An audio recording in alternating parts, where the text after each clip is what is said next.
Oh yeah, it might be worth noting, this game music is quieter than like all the other music in the game, so don't worry if the audio seems out of balance. I didn't even think of that.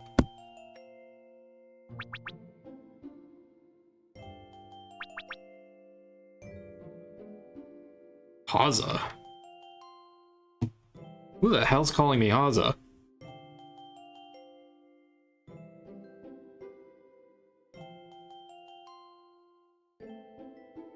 That's not even near the M key.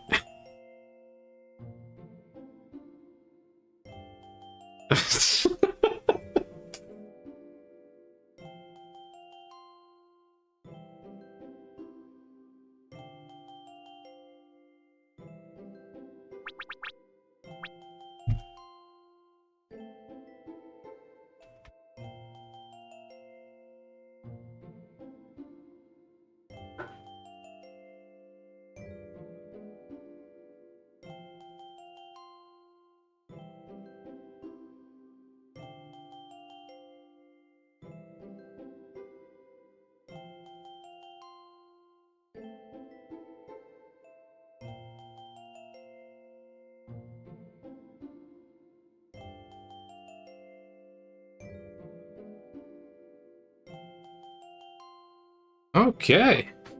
Hello, everybody. For those that saw part 1, welcome back. And for those coming in, welcome to Pokemon Super Mystery Dungeon.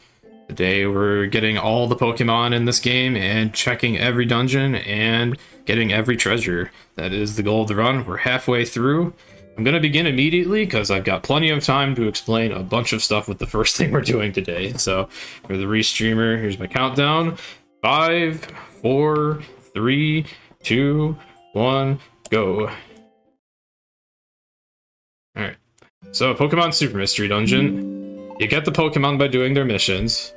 Some of them, their entire mission is literally just talk to them. Like this Raticate. Thank you for the good... Excuse me, thank you for the good luck. It just so happens, at the end of day 1, I left off here, where once you get about half the Pokemon in the game recruited, all of the Pokemon in the game that can be recruited just by talking to them will be available to recruit that way. Like, there's normally a 10-day cycle, but now they're just all ready. So this is the first thing I'm doing today. I'm just talking to a bunch of random Pokemon. Yeah, the first day of this run, I mostly got all the way through the entire main story of this game, so that is all done. All that remains is the post-game and getting all the Pokemon that we can. So pretty much all gameplay today, zero lore, completely destroying the entire point of the marathon. But at least the run is very, very long.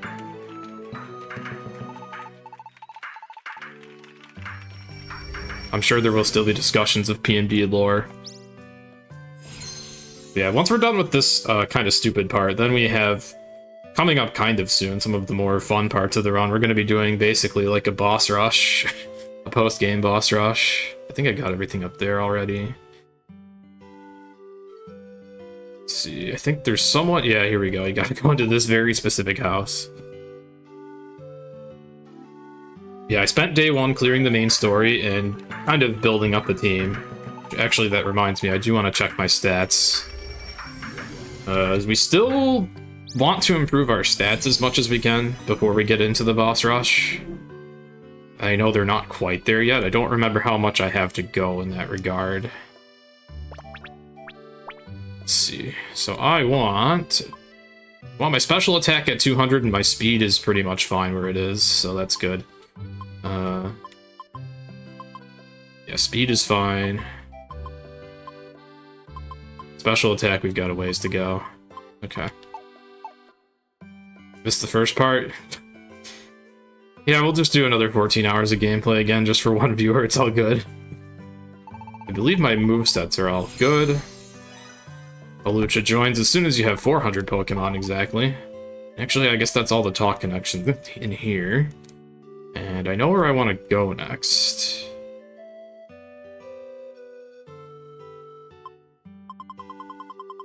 So, never mind, not actually that much time spent talking. So in Super Mystery Dungeon, let's see, oh, I don't have any gold bars left. In this game, you can exchange gold bars and alternate currency for vitamins. And in this game, the vitamins, there's no like effort values like there are in main series. It's just straight up, when you drink a vitamin, it boosts the stat outright. Like if you drink a calcium, that is +2 special attack permanently to the actual stat. You can do that all the way until you have 255 to every stat. And special attacks are really good in this game. Most of the special attacks in this game are ranged attacks. So we're making our entire team special attackers. On top of that, the team that we're primarily using is a rain dance team. Because, whoa, B-button didn't want to work for a second there.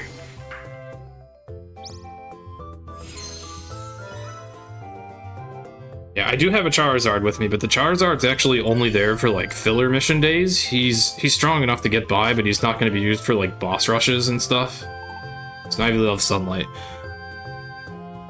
Yeah, Rain Dance team is really broken in this game, because the ability Swift Swim, in main series all it did was boost your speed when you were in a rain weather condition, but in this game it's broken. It gives the Pokemon double striking, like they attack twice in every turn. When it's raining, which is absolutely insane.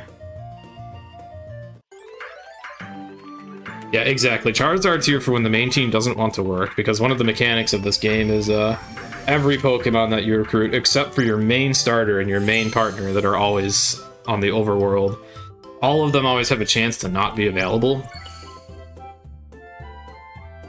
So you need to, whoa, you need to have backup plans. So yeah, Charizard is our part-timer. Although, funny enough, towards the end, when we're just grinding regular missions, getting the last of the recruits, we will see Charizard a lot, just because his consistent availability is useful. But for the important missions, we're going to be using Feraligatr, Seismitoad, and Kingdra.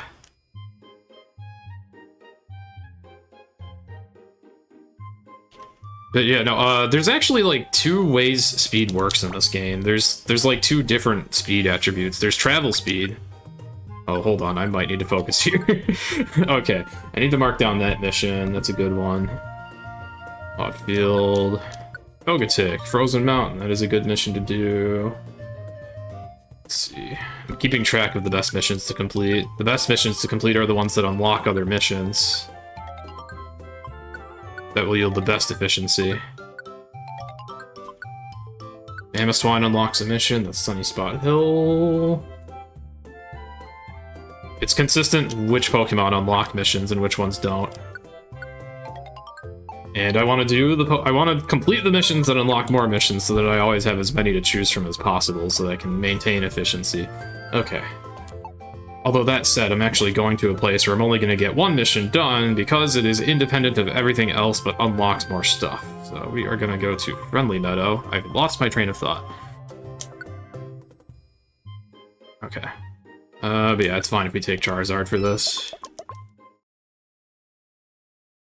But yeah, there's actually like 2 different kinds of speed in the game. There's travel speed, which you can boost with moves that normally boost the speed stat in main series, like agility, which we actually do have.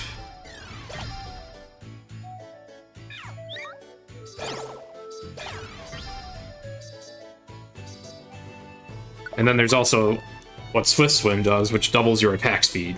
That just outright lets you attack twice in 1 turn. Travel speed lets you move more than 1 tile in a turn, because normally in this game you are constricted to just, like, your turn is either you move 1 tile or you attack, or you use an item. Those are usually your options for a turn. You can only get 1 of those actions on a given turn.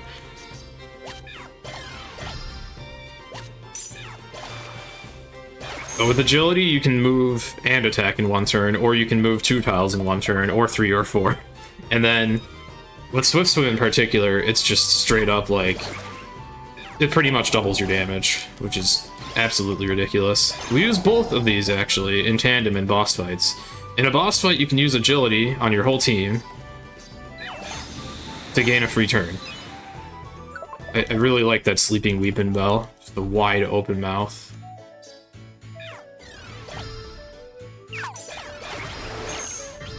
Yeah, we just completely break the bosses in this game. We get like 3 free turns on them, and we activate Rain Dance so that our moves do effectively double damage. Actually, it's more like triple, because having Rain up inherently boosts the power of water moves, which we of course are using.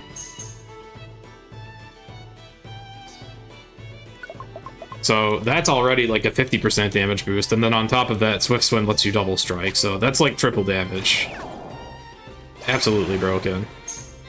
As for the dungeons, which is what we're mainly going to be doing, this gameplay probably looks kind of nonsensical. Basically, the gist of this game is the optimal way to navigate is to actually make as much stuff happen off-screen as possible. When you spawn in a room, everyone spawns together, so you have to kill all the enemies that are nearby on-screen.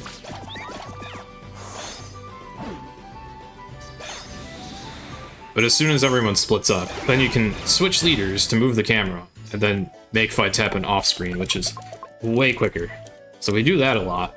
And on top of that, I also make my allies navigate off-screen, because in this game, they can reveal the map as they explore on their own. And then I can switch to them on the fly if they happen to find the destination. Although in this case, I need to escort this Phariseed. But most of the time, once my allies find the stairs for each floor, I can just switch to them, take the stairs, and it makes everyone progress together. So that is the common strategy of this run.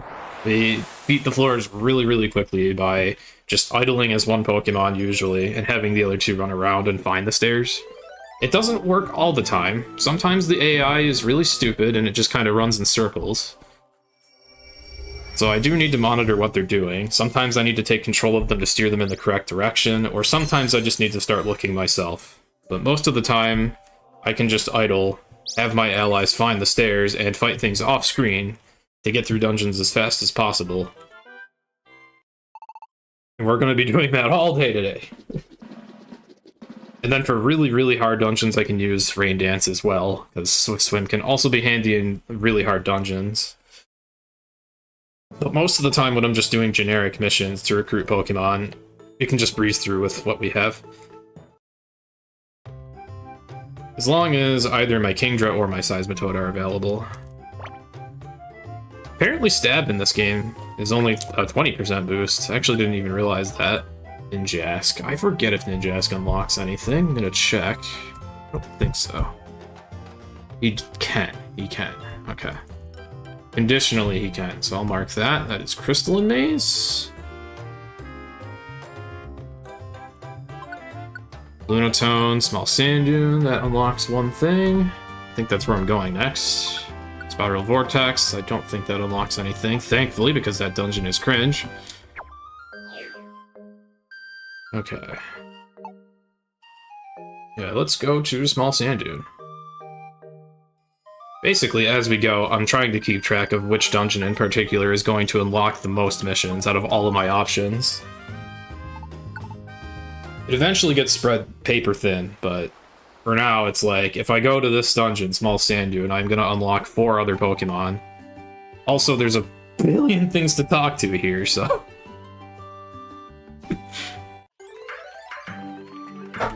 Gonna be on this overworld for a moment.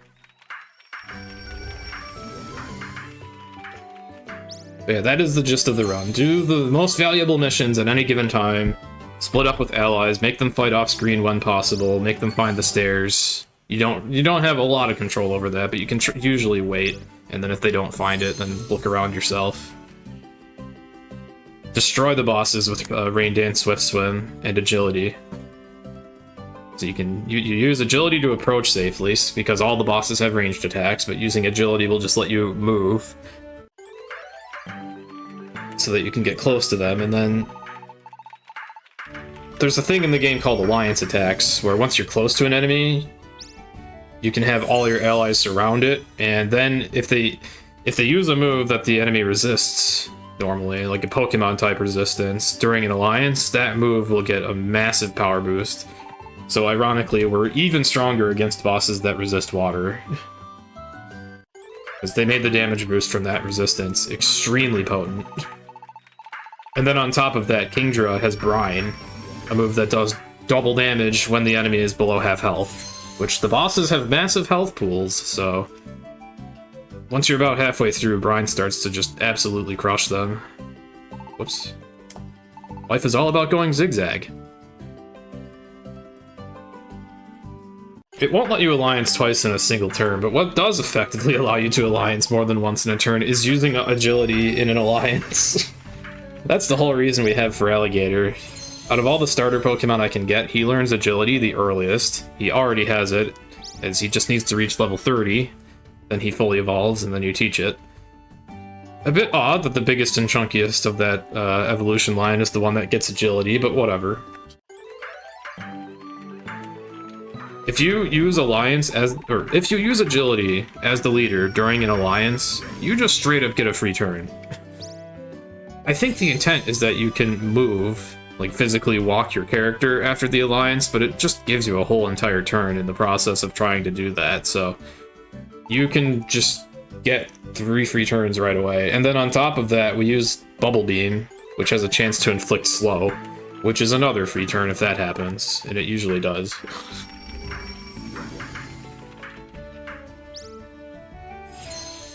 And then if the boss is somehow surviving all of that nonsense going on, then we also have Water Pulse on Feraligatr, which has a chance to confuse.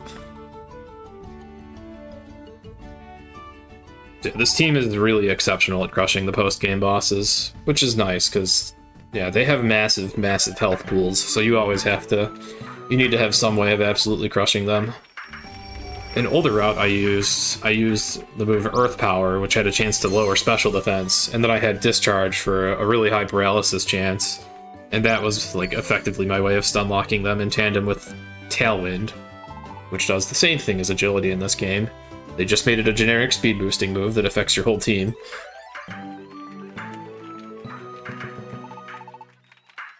That was also pretty good, but the Swift Swim team usually doesn't even let the bosses get a single turn, with the exception of a couple.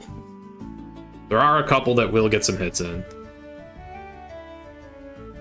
There's one boss in particular that you cannot use Rain Dance. Oh, actually two. There's 2 bosses where you can't use Rain Dance, which immediately nerfs this team right back down to pretty much being normal.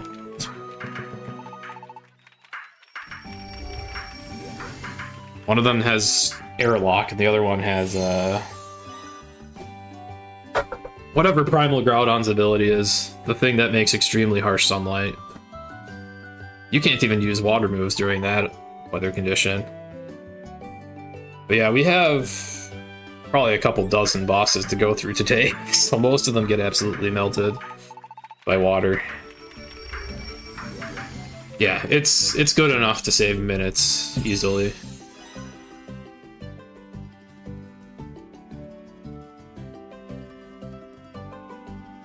So yeah, the Swift Swim team saves minutes on bosses, and it also saves time on needing to use vitamins and stat boosters, because you don't need them as much when your ability is already giving you such insane damage scaling. So we save time on stat boosting too with this team. Whereas with an older route I had to do... It took a lot longer to reach the ideal stats. Alright. How many missions did I just unlock? 1! It's Patrat in Uprise range, that is useful. That can unlock 1 thing, I believe. Alright, Small Sand Dune. Oh yeah, there's a lot of missions here. Take Charizard again. Funny enough, I'm talking about Rain Dance and Swift Swim and all of that, but actually this current team, no one has Rain Dance. It's my Seismitoad that has Rain Dance. I need to find a heal seed on this floor. This game is nice. There aren't very many deliver item missions, but when you do get one, the item always spawns on the floor somewhere. Apparently, that is the first time I've picked up a heal seed on the ground. I also really need to item manage in general. My bag's full. And yeah, Charizard's just kind of walking in circles.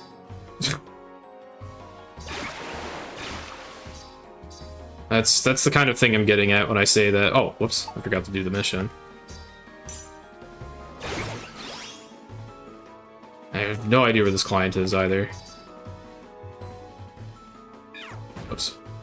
I am not trying to let you attack, I am trying to switch. There we go.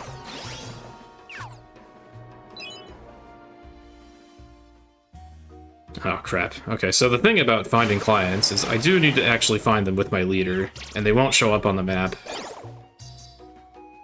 You can make a little bit of note about where they are hiding when you get a preview of the mission, but I wasn't really paying attention. But I think I was saying, this game is nice when it comes to deliver item missions, in that it will just always spawn the item somewhere on the floor.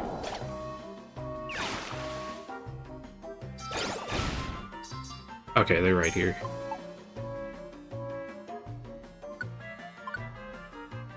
Good thing I spawned near the heal seed, or else that would have been quite a nightmare. Okay, but let me mark off small sand dune, that's going to be clear.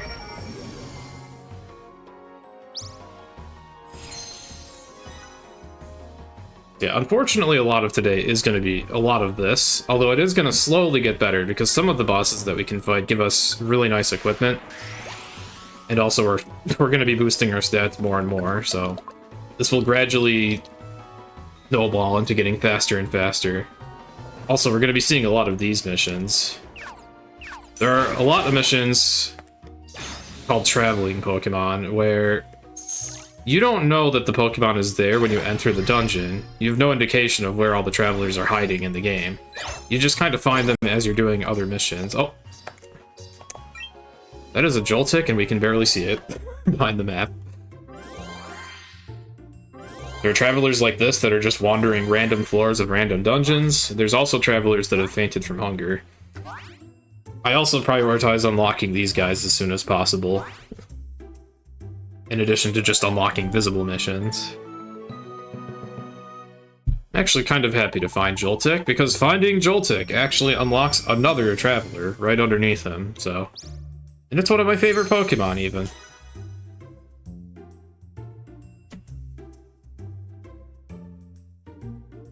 That's one of the most ridiculous things in the game, is a chain of traveler Pokemon. More than one Pokemon in a row where you don't even know where they're going to be. But yeah, since I've been prioritizing unlocking as much as possible, we're likely going to be seeing a lot of these. At least early on today.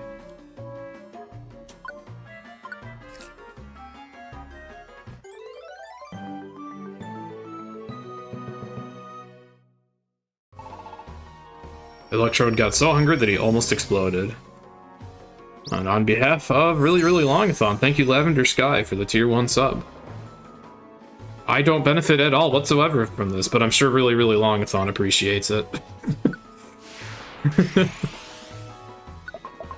Yeah, the best source of entertainment in this run, besides shenanigans happening, like the client spawning on the floor, or on the floor's stairs claiming to be lost, and unsure how to get out.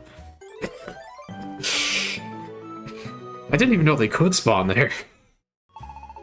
The funniest thing about this run is the random dialogue that the Pokemon all get. Usually they say something in reference to the Pokédex. Or other times they just say absolutely ridiculous things. There's also a ton of references to the prior PMD games. Oh, this is a weird mission. There's like forced off-screen fighting here. And hyper beams happening off-screen.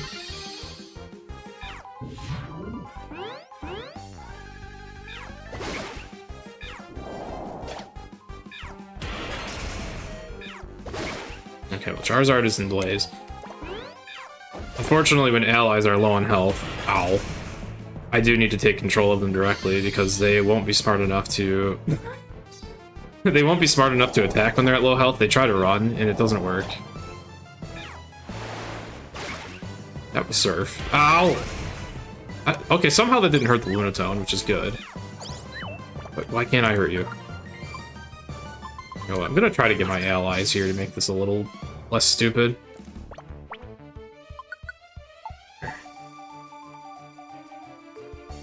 Okay, well, let's demonstrate agility strats. Why not?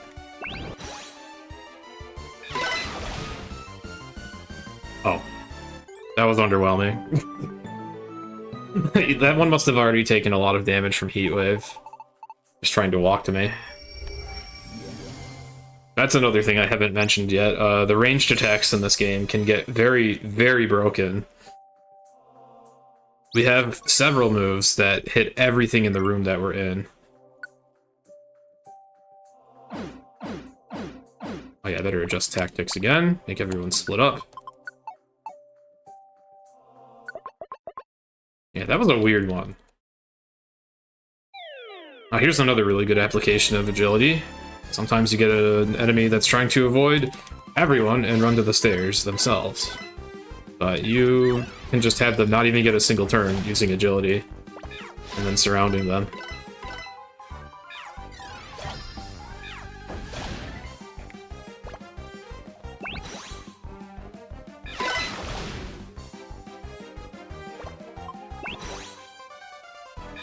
You can only use agility 3 times and then you're at max speed, but that's usually all we really need.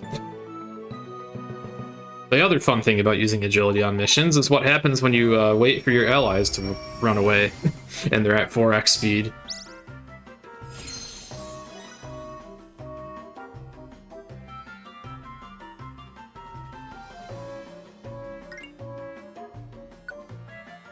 And they're gone.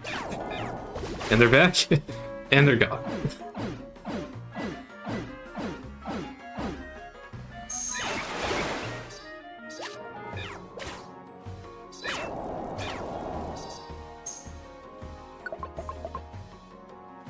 Yeah, their movement speed increases.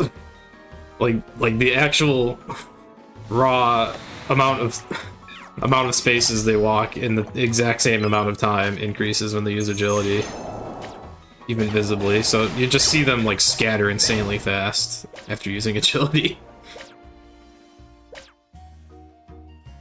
Starving Galvantula. There was a Galvantula and a Joltik here. That is just a coincidence. I don't think the Galvantula unlocks anything, though.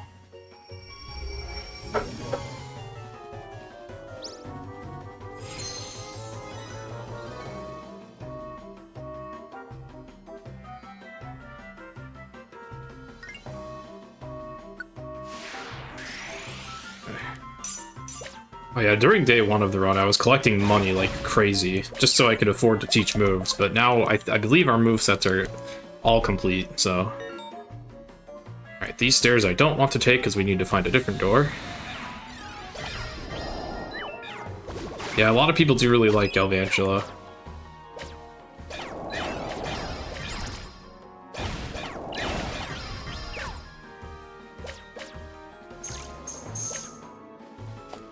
Okay. I hope you like the sound effect for Draco Meteor. We're going to be hearing that a lot today. And Heat Wave, and Surf, and Earth Power. Surf is a bit of a jank one, though, because it damages your allies. Thankfully, partners are smart enough not to use it if it will damage an ally that's nearby. They only use it when they're on their own, off-screen. Further making it beneficial to split up, so you can actually utilize Surf. Earthquake works the same way, but at least there's more ways to be immune to that. With Surf, we don't have any water immunity on our team.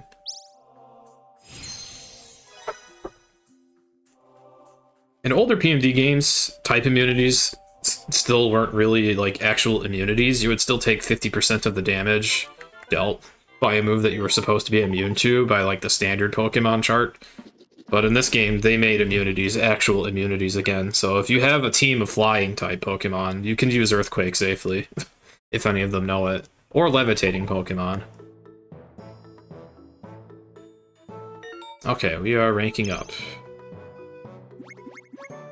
Ranking up is great because this gets us gold bars, which we can then exchange for the vitamins that will boost our stats.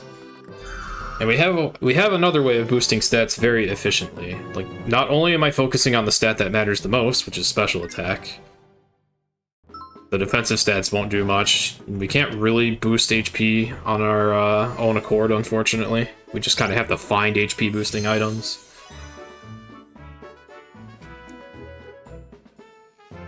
But also, there's an item we can use that lets us double up on every single vitamin.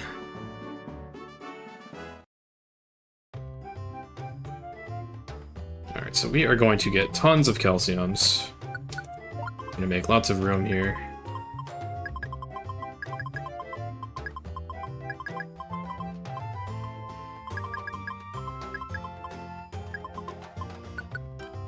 Honestly, I'd like even more than that if I can make room. Okay. Glorious gold! Previously, I was buying calciums and carbos to boost speed and special attack, but our speed stats are now already at an ideal threshold. In this game, the speed stat affects your accuracy and evasion relative to your enemies. I don't remember the exact thresholds, but pretty much it's a stat where, like, you want it to be at a certain point relative to your enemies in order to get, like, the best accuracy and evasion that you can get against them. So we're already done boosting speed. Now we're gonna just focus on offense now. And I'm gonna check. I hope that my main team members are available today. Seismitoad and Kingdra. They are. Excellent. Okay. So we're gonna boost their stats. I'll do that while doing some other mission. Piloswine. I forget if Piloswine unlocks anything. I'm gonna double check. He does not, okay.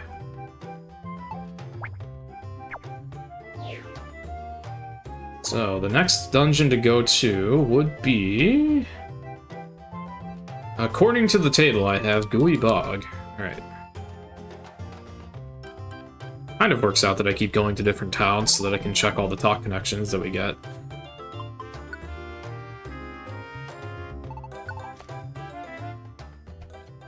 Let's see, we're gonna do a boss fight fairly soon too, once I am done boosting my stats and have my main team members available.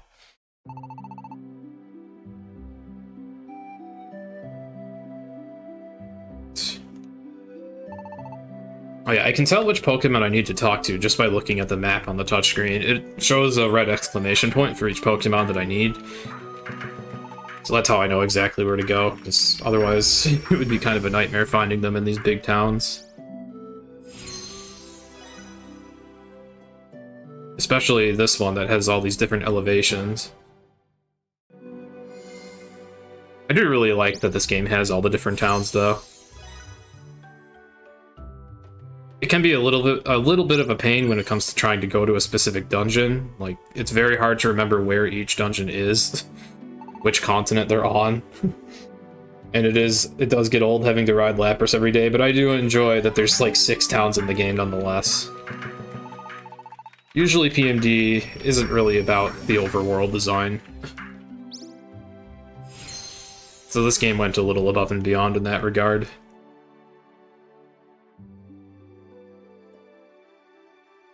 I really, really like this game. If you hadn't assumed that from how I'm willing to do this speedrun.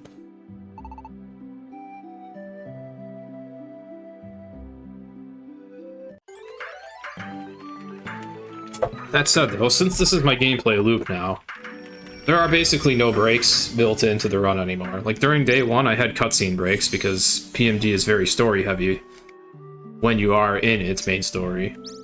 But whenever you get to the post-game of a PMD game, it is all gameplay, and as such, there's going to be times where I just have to walk away for a minute or two for bodily health reasons.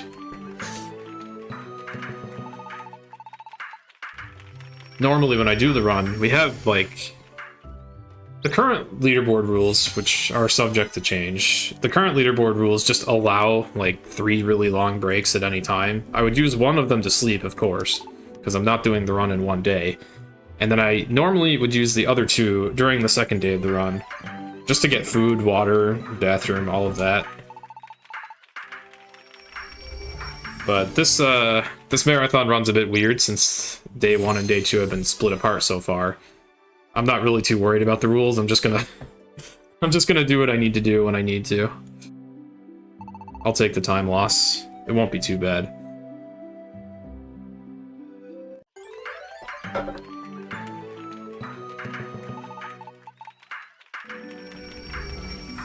Relegator is quite the negotiator, though, just making absolutely everyone love him by means of a simple conversation.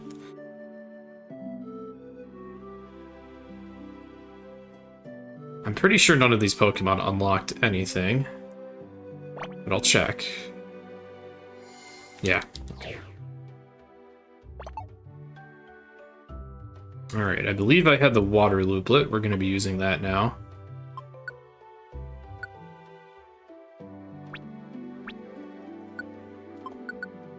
Let's see. Oh, a little annoying that I have an escort now, but it's fine. Oh, I love this song.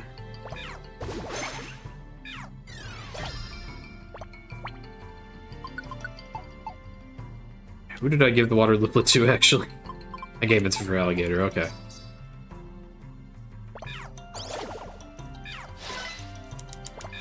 Ah, when the enemies try to use agility, it doesn't really work as well. So, the water looplet makes every item that you throw pierce through everything it hits. And it will take its effect on every single thing that you hit. So you can throw vitamins with the water looplet to double up on vitamins by throwing them at 2 allies at once.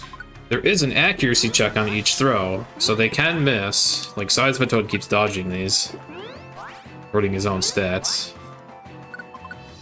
But generally, this is extremely efficient. So I can have stats good enough to take down bosses, and they're extremely hard dungeons.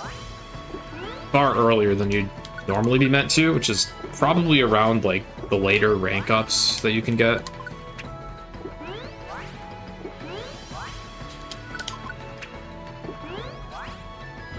So not only convenient, but also will just... Well, I guess it's just convenient that we can do the bosses sooner. It doesn't get bottlenecked all the way at the end. It's convenient because then, if Seismitoad or Kingdra are randomly unavailable, I have other things I can do.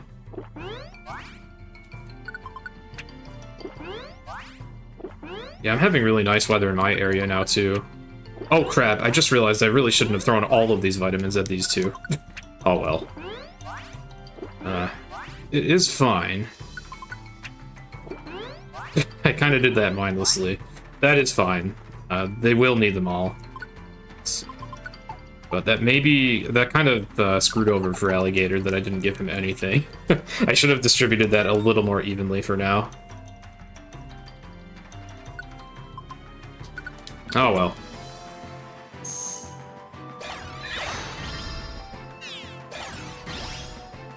Alright, there was a mission here. I'm guessing it's something in here. Yeah, okay.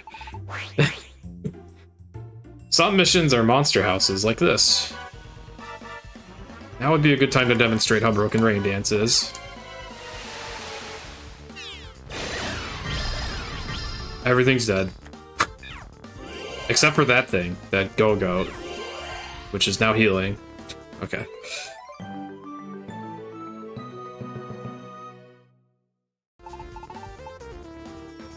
Yeah, we boost speed and we boost special attack in tandem. They're both really important.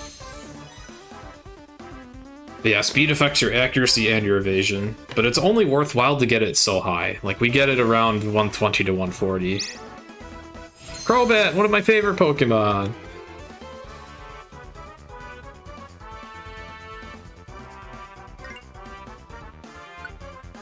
Ah! Okay. That Go-Goat was determined, even though he watched all of his allies die before him.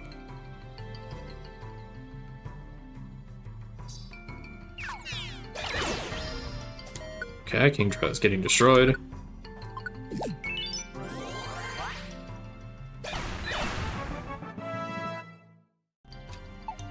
Oh, I didn't even realize that Kingdra could learn agility. That's kind of funny.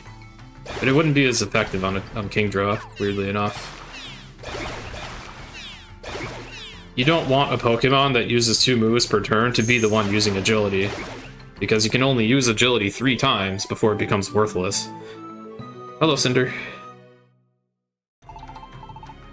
You missed it, we just got Pingbat. Yeah, Crobat's one of my favorite Pokemon. It used to be my #1 favorite when I only played main series, but then as I played the Pokemon Mystery Dungeon games and started speedrunning them, a few other Pokemon started to sort of take over. That said, Crobat is the Pokemon that I summon on my streams whenever I am pinged on Discord for any reason.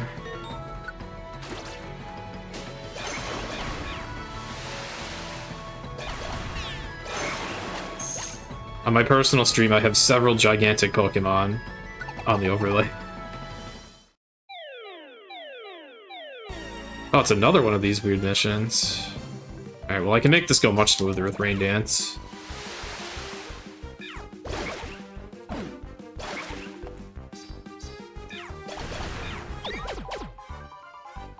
Smooth, but still getting one shot. It's weird how, I guess, off-screen fights still fully resolve on-screen in this game, or in these arenas.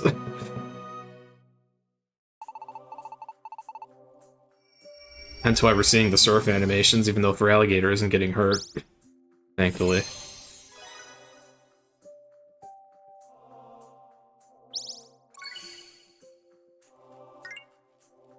Yeah, whenever I get pinged on Discord, I usually say something like, "Who dares ping me?"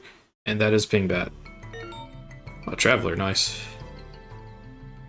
How many gold bars do I have? 23? Okay, good. We still have enough gold bars to boost Feraligatr's stats as well, so that's nice. Oh, Kingdra got confused, I think. Oh, there's just mass chaos going on here. Okay.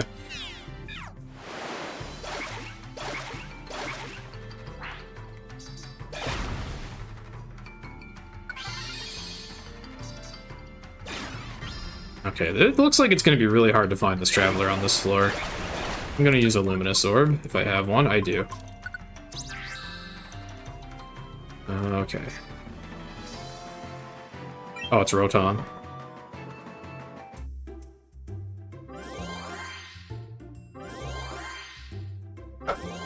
After the credits roll, all the Rotom forms unlock as Travelers. None of them unlock anything themselves, though. Besides nightmares about VGC.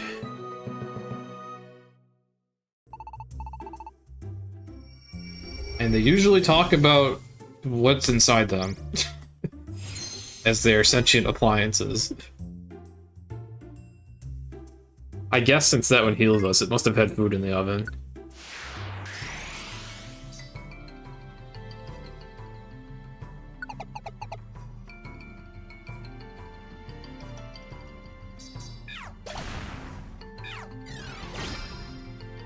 Oh, okay, I'm really glad I found this Luminous Orb, actually. Until I get a held item way later on, Luminous Orbs are my best bet for finding traveling Pokemon. Once I'm on the floor that they're on. I'll never know what dungeons they're in, but it is really nice to know what floor they're on. Or, like, it is nice to be able to find them once you're on their floor, rather.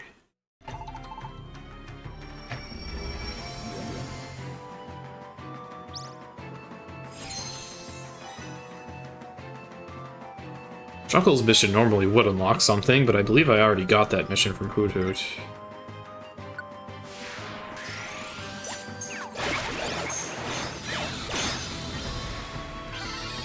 Oh yeah, the enemies can pick up revives and use them too, and then kill you. Oh. Gold, nice. Iron, useless. The defensive stats in this game do, like, almost nothing. It's weird. Oh, Citrus Berry is really nice, though. HP is very good to have. That is hard to boost. And a Citrus Berry is plus 5 HP. 10 total, if you consider that I can throw that with the with the Water Looplet as well.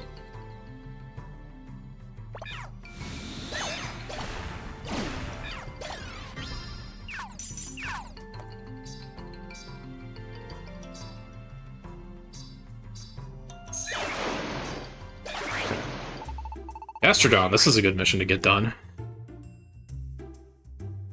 They drop you into a fake monster house, and then they just say hello. Oh, thank you for the raid, Pokemon Speedruns TV. That sounds appropriate.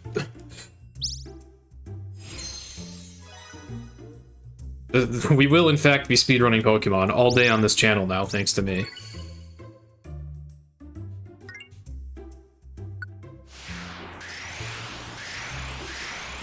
Oh yeah, those Gastrodons are actually a reference to the WiiWare PMD games. Very unpopular.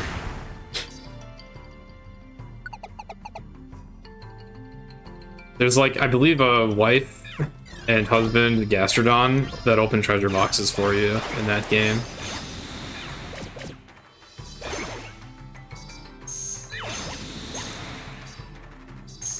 I think that's the only WiiWare reference in this.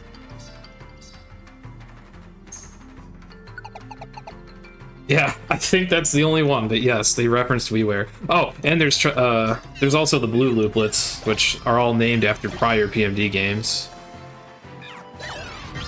You have a Time, Darkness, Sky looplet, you have a red-blue looplet, and then you have the Wildfire, Tempest, and I forgot what the other one was. Radiance, which are definitely a reference to the WiiWare titles. It's funny because they were never officially translated. So, this game effectively translated their titles for us.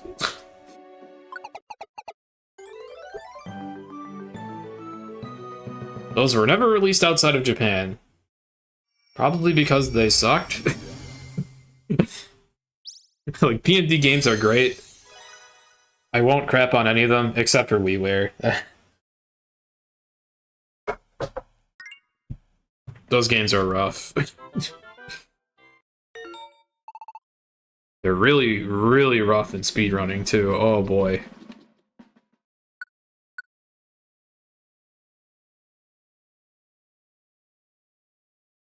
They're a short run, too. If you want to do an any percent run of a WiiWare game, you only need, like, an hour. The problem is actually beating the run. And the absolutely insane final dungeon of the run. Okay. So with our stats boosted... Oh, Frillish, that's a very valuable mission. Let's go Flagstone Cave. Where's this dungeon? Mist Continent. Okay, it's like here. Okay. That's gonna be pretty high priority.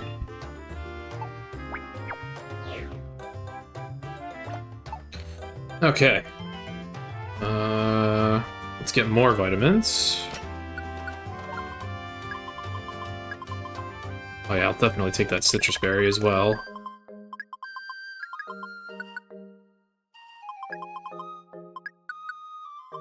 Definitely want more revives and more healing items.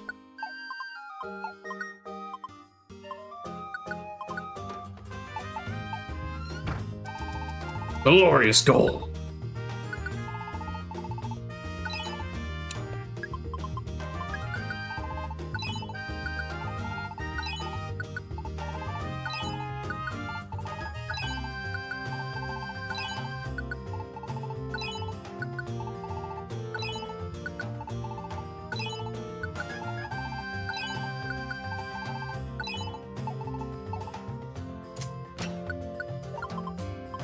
How many was that? Okay, 10, perfect. Alright, I didn't even check. Do I have my mains available? I don't. Okay, so we're gonna want to do a random mission. We're probably doing Flagstone Cave. Depending on what floor that mission was.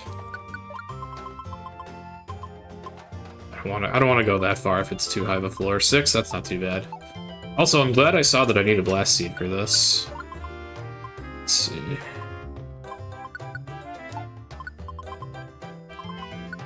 There we go, just having that in advance.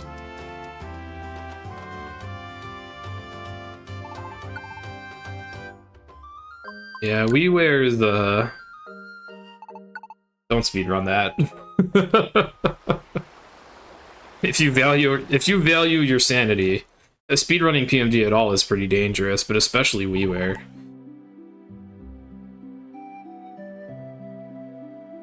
Superior. Big Snake. Its head is clipping through my head. It does quite the swirl, though. Just imagine that. If you play this game as a superior, you get to see that animation every time you recruit something by talking. That is your reward for taking Snivy through the main story. Probably the weakest grass type in this game, sadly. Though it's still not bad if you use it as a leader. It's more so a really weak partner. Yeah, I would not mind seeing that animation on every single recruit. Let's discuss my awesome stench! Ah, yes. I'm sure this is a lovely conversation.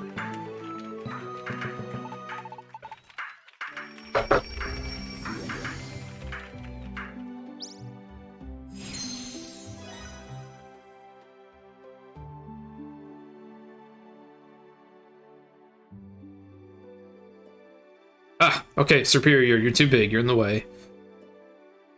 And Trico. So talk about leaves. Chlorophyll team. Huh. Does Superior learn Sunny Day? Or anything that would benefit? I guess it gets Solar Beam.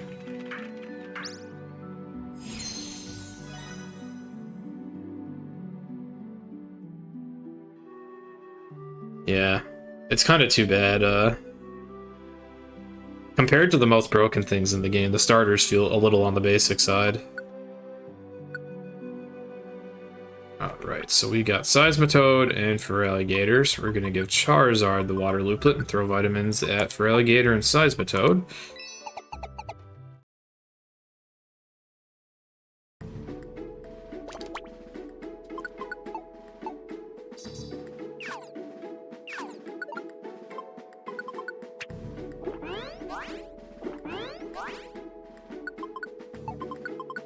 At this point now, every time I throw vitamins, I'm going to want to include Feraligatr, because I just kind of accidentally excluded him from that last feeding. So he's going to be playing catch-up for a while. He's already the weakest Link on the team, too, because he doesn't get Swift Swim. He's kind of a support main, in a way. Oh, Sunny Day TM actually is okay in this game. In previous PMD games, there were no weather TMs. Instead, it was only orbs, one-time use items, but here you actually could get a Sunny Day TM and a Rain Dance TM, so you actually could put Superior on a Sun team, I guess, and have it be the one that activates the weather.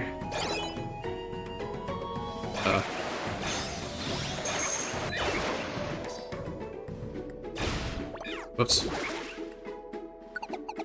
So, when I try to pass the stairs in this game, I tend to mash L and A, but that also uses moves. So I keep doing that.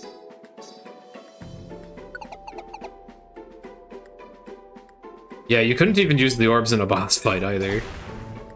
In this game, you can use them in boss fights, but to compensate for that, bosses heal status ailments very quickly.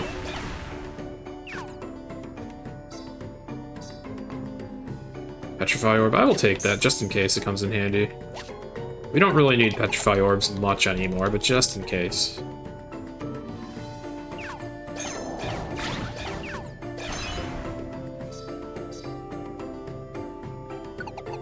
Yeah, speaking of orbs that inflict ailments, the Petrify Orb is probably the most useful one.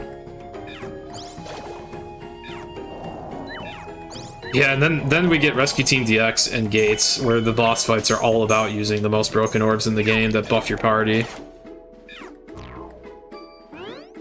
That guy just gave me the finger. Oh, he's still alive. Ow.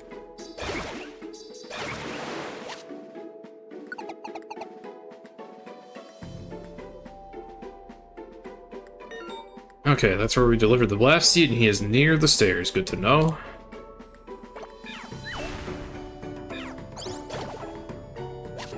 Oh yeah, once my stats are up to par, the next thing I'll be using my gold bars on... Whoops, stepping on a visible trap, perfect. Is drinks that buff our moves. I'll be buffing the accuracy and the max PP of all my moves, which is extremely expensive, but highly beneficial. We'll get to a point where that will affect our accuracy more significantly than the speed boosts would. Because right now, a lot of the moves that I'm using have like 80% accuracy, so they will miss pretty often. But it saves a lot of time to boost their accuracy as much as we can.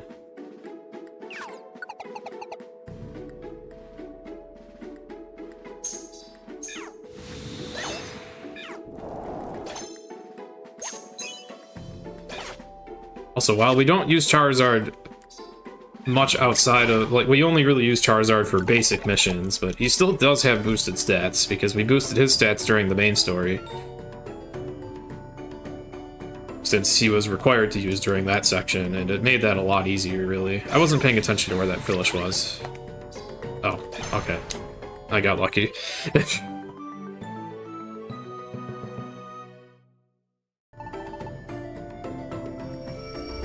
Thought I read that this mission was on 9F. Maybe I looked at the wrong one, but whatever. Maybe it wasn't the most efficient thing to come all the way here just for that mission. But it's okay.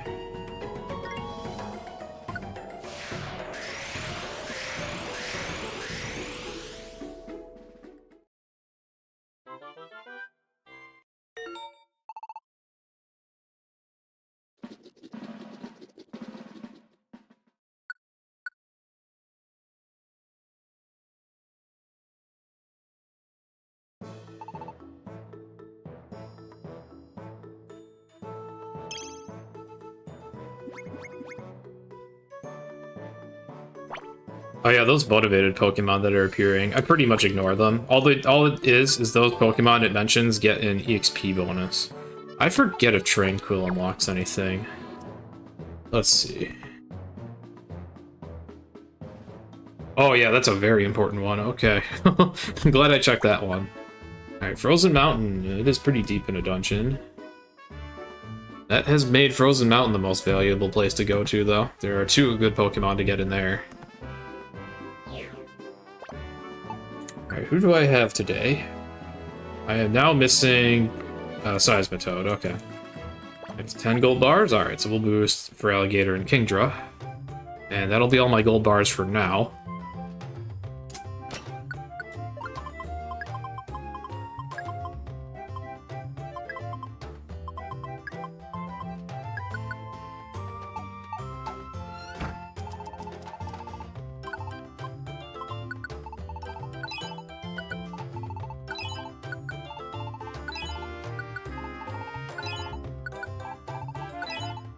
Well, pretty much all of my gold bars for now. It is a good idea to have a few left over in case I need revives.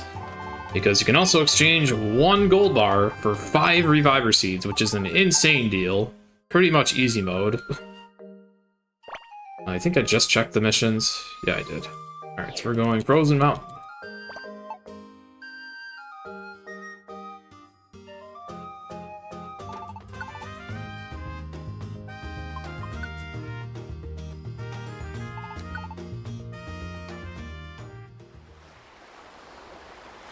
It is kind of funny that we need to ride Lapras every day, considering we have a Pokemon that can fly, and then the rest of my Pokemon have Swift Swim, but eh.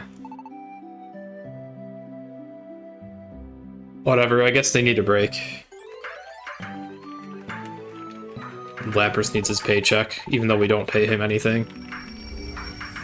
I guess he just gets money off of the passes that we have to buy. I don't know how it works.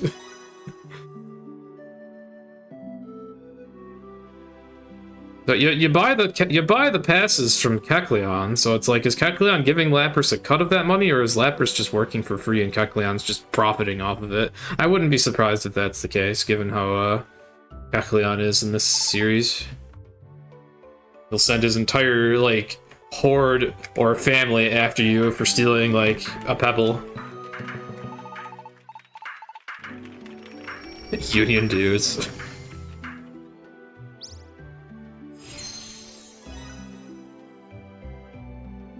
Oh well, maybe he doesn't even need money. He's just, you know, in the ocean all the time. Maybe he's just like, yeah, whatever. I do this for fun. I'll find my food.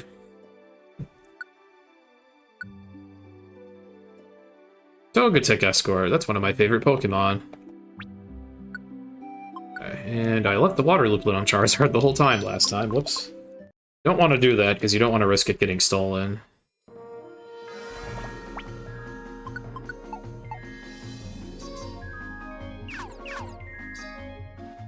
Alright, make sure Togetic is not in the way of getting the vitamins, because that would just be time loss.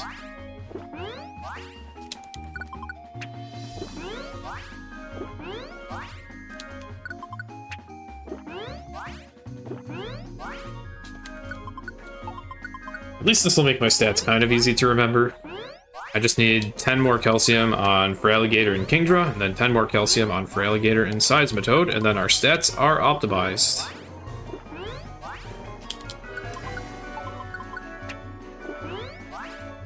And then we'll be using move buff drinks every time we rank up, and there's an enemy mooching off of us somewhere.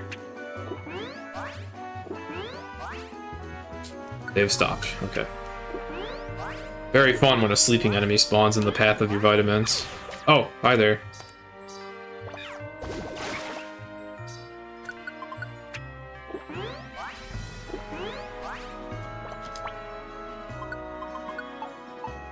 Okay. That's all the vitamin buffing for now. Until we rank up again. Togetic going ham.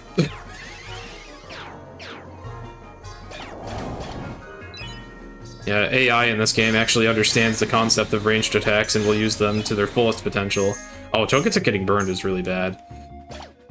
Because Togetic and any other escort will not regenerate health like we do, so I need to manually heal them.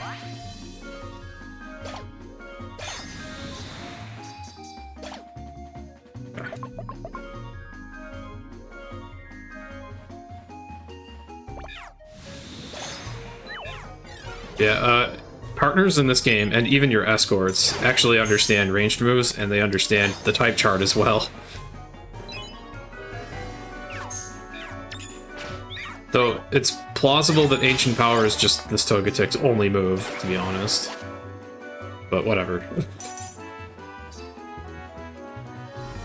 I know Togetic is one of those Pokemon that learns like 5,000 status moves. And as an escort, its moveset is probably completely random.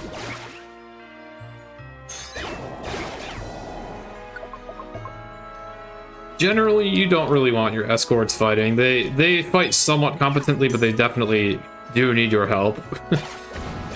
They won't survive long on their own. Hell, even my team is struggling a little bit from time to time. Mostly because we're fragile.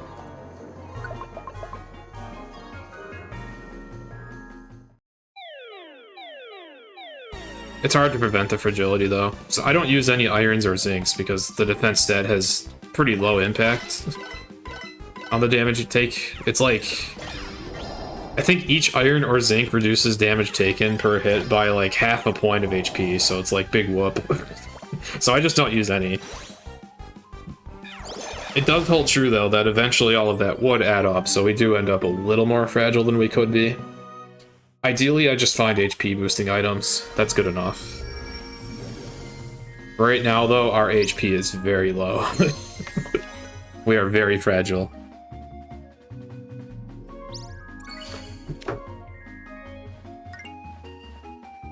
So we will just randomly die from time to time.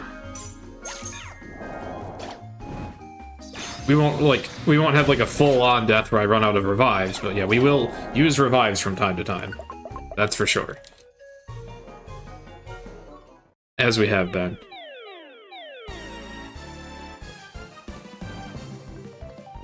Lampent is pumped up. Lampent ran away. Lampent is stuck in a corner and doesn't know what to do.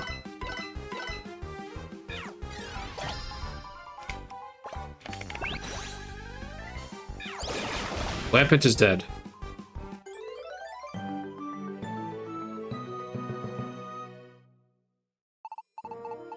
I'll be waiting for you in the afterlife. Whoa, okay. It's a very spiteful lamp.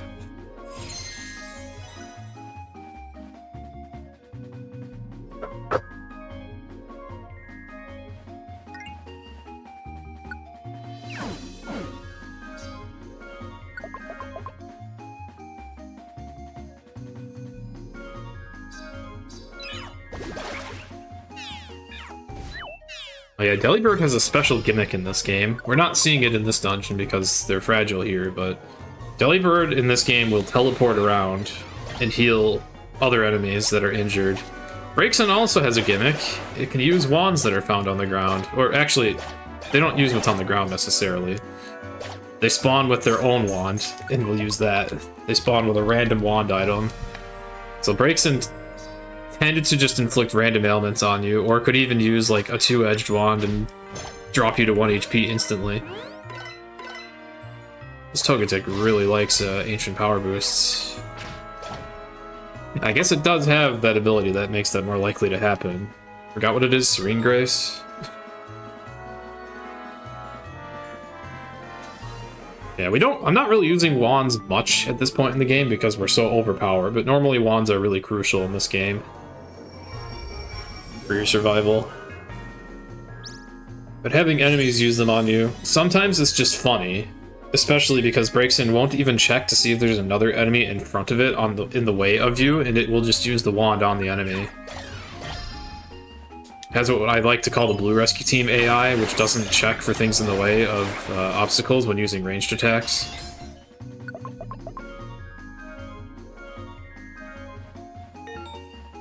Togetic's treasure.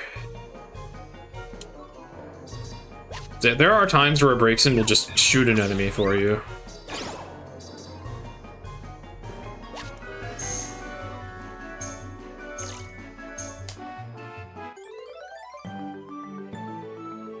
But sometimes the wands they carry are pretty devastating. They can drop you to half health, they can drop, or no, quarter health actually. They can drop you to 1 HP. They can use a stay away wand on you, which teleports you and petrifies you. And then you can't move again until an enemy does something to you. Or until a lot of turns pass. Player characters do eventually heal petrification on their own, while enemies won't. But it takes a lot of turns.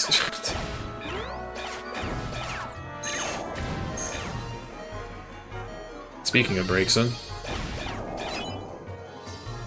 that was one murdering Charizard.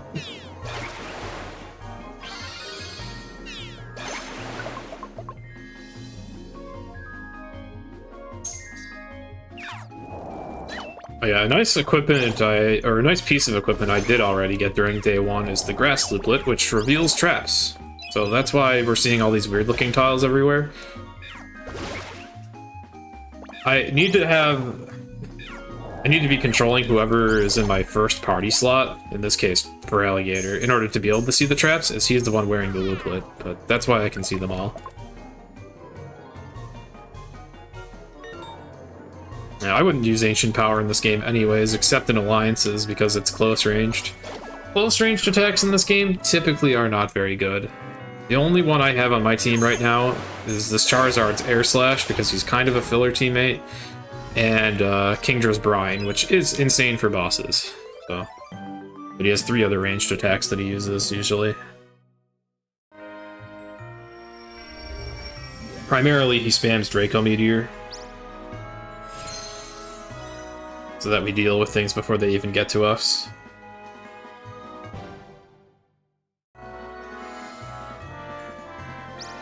Butterfree, one of my favorite Pokemon.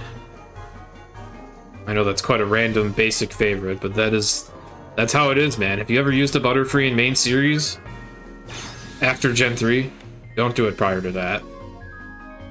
It's really fun. Actually, I guess even in Gen 3 you still get the sleep powder shenanigans, it just can't really do much else.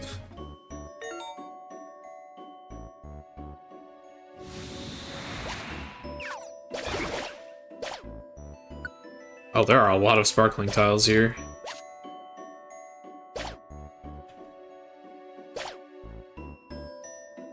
Oh yeah, apparently these special weird floors, these fixed floors, the stairs are always in a consistent spot. I just haven't memorized where they are for specific dungeons yet.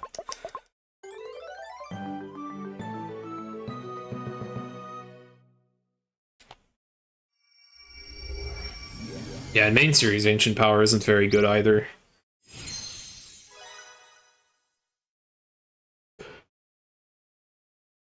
In PMD, though, you don't generally care too much about the stats of moves. It's more so the utility of a given move that matters.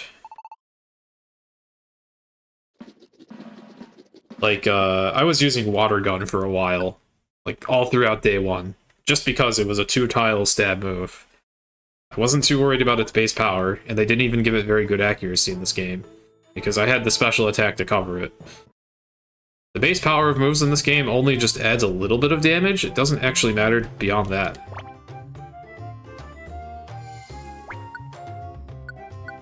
Flagstone Cave, I don't remember if Swadloon unlocks anything, probably not, let me check.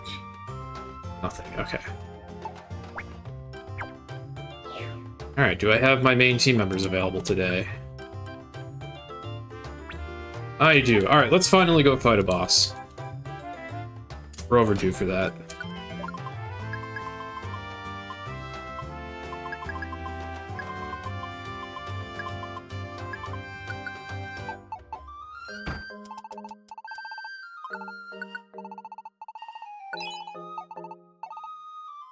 We're overdue for it, considering I've been talking about our boss strats all day so far.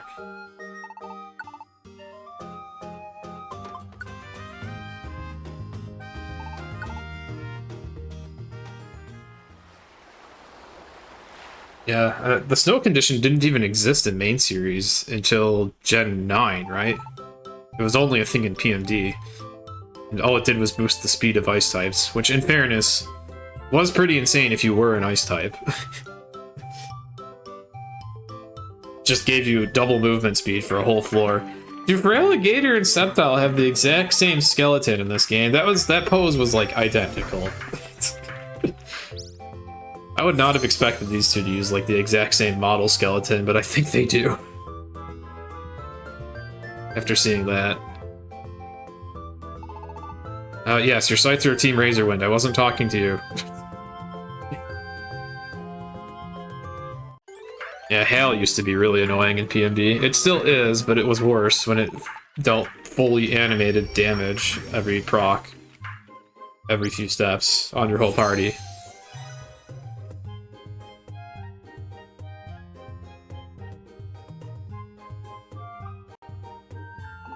Yeah, Chunsoft mostly did a pretty interesting job transitioning their Mystery Dungeon formula into Pokemon. One thing they probably could have handled better was the weather conditions.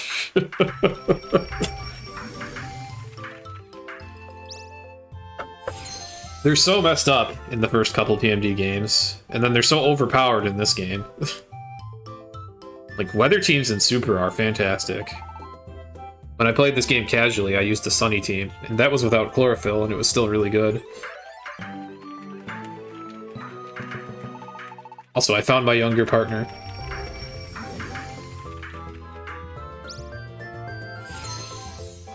See, I just did Frozen Mountain. I don't think I marked it as clear. So everything in Mist Continent is, like, done now, basically.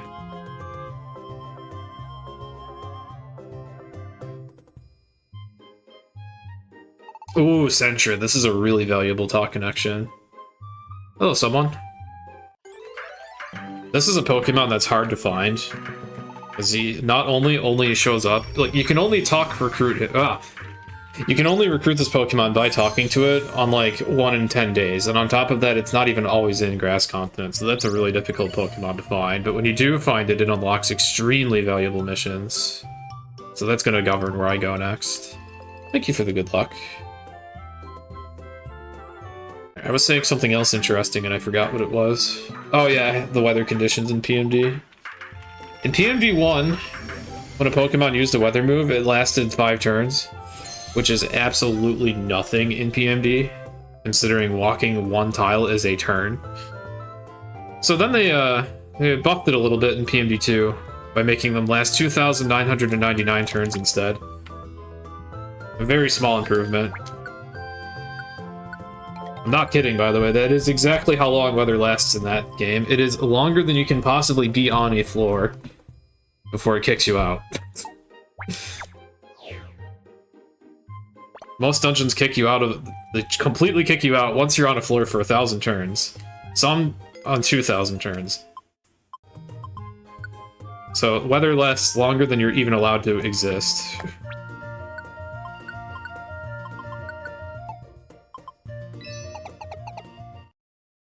Now, there are also times where you spawn in a floor and there's a weather condition, just like what happened here. Those weather conditions will still last the whole floor. So, like, the hail floors in Sky Tower and the original Red Blue Rescue Team were still a major, major nuisance. Because you would just be getting pelted all the way to the boss, or all the way to the stairs, your whole party, over and over and over again. This is a good place to use emeralds. I've been ignoring the colored stones on the ground. Those are emeralds. Those are like power-ups that last for the dungeon that you're in. Given we're fighting a boss in here, though, and in general these enemies are a little tougher, these could come in handy here.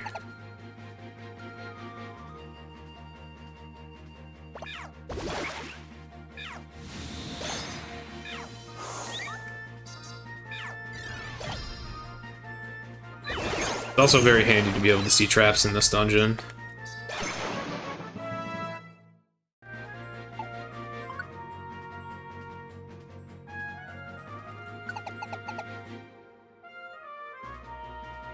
I don't really teach any of the moves that we learn anymore because our current movesets are already like super busted as it is. We just want ranged attacks. And Brine. Brine is broken.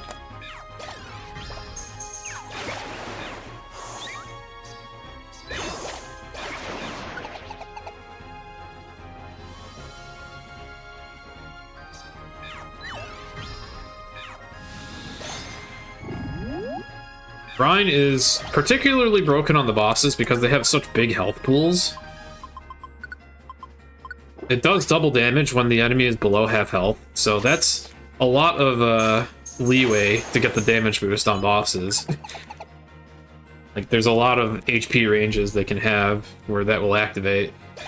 So pretty much, as soon as you get the boss down to half health with Brine on your team, you're done soon. They won't last much longer past that. Especially in tandem with Swift Swim, Rain Dance. That's like... Let me total that up. So Rain Dance is plus 50% damage. Swift Swim makes you attack twice, so that's doubling the damage, so we're at 3 times. And then Brine is another doubler once the boss is below half health. So that is 6 times damage. And it's a stab move, which is another plus 20% in this game. So 7.2 times the damage of a normal move that doesn't have stab. Once the boss is below half health. There seems to be someone ahead. It's a bird!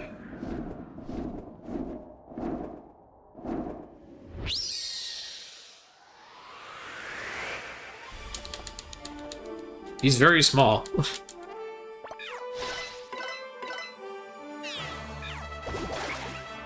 So yeah, agility to approach, that's a free turn. Alright, Rain Dance, Brine, and agility in the Alliance for another free turn. Kingdra got to do 2 Brines. Now both Kingdra and Seismitoad can attack twice, and I do another agility for another free turn. He's already below half health. He's already dead.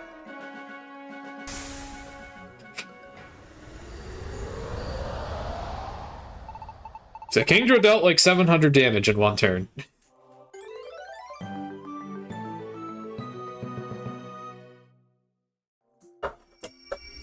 Yeah, that is the boss strat with this team. We absolutely smelt them. Almost none of them get a turn. There are some exceptions, though. There's even one boss that I can't use Brine on at all. That is Groudon. Groudon's ability completely eliminates water moves, even if they're used in an alliance. Hello, Cobra. So Groudon is a bit of a special boss. He's the only one that I use an item on actively. I'll use a slow wand on him to get one more free turn, because we will need it.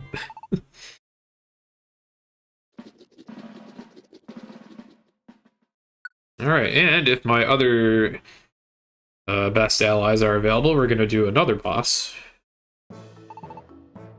We're just going to get all the legendary birds. They're like among the weaker bosses, so we can do them before our stats are fully optimized. Okay, and that we shall do. I don't remember which continent the red point is on, though. I think it's air continent. It is air, okay. I lied, I did remember.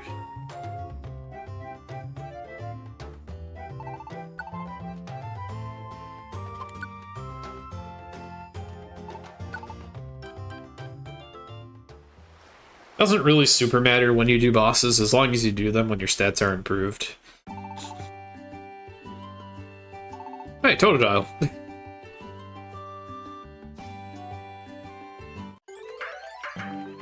It's me when I was younger! He wants to bite us, oh no.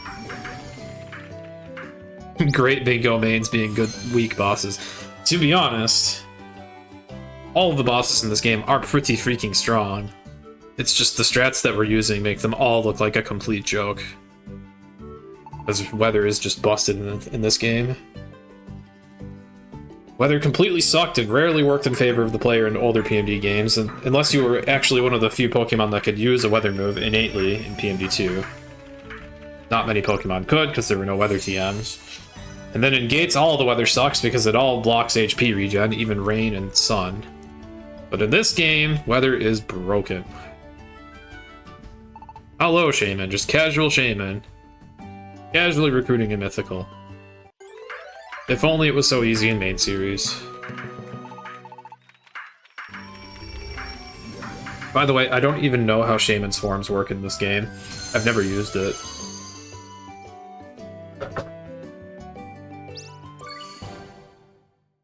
I'm assuming it just lets you pick.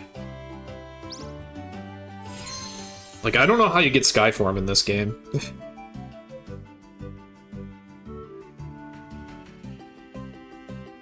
Oh. To get Shaman in the main series, isn't it like, well, first of all, you had to have the actual event active, and then second of all, you walked on like a comically long island. Like, so long it actually made the map expand or something. Or would update the map with like a super, super long path. I don't think you had to walk through a void. Yeah, I got to do that event for the first time. Ah, yes, Laron's wonderful dialogue. Can we talk about ramming into each other?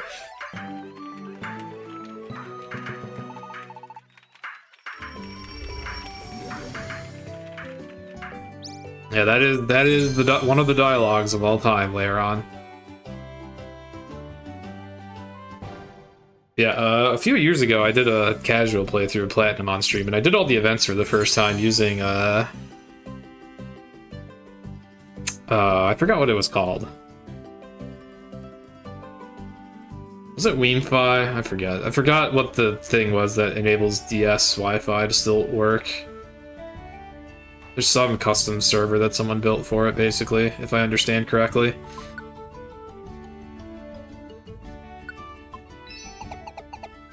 But yeah, I did the events blind for the first time, and I had no idea what was going to happen to the map when I got the Shaman. That was funny. Just this absurdly long route.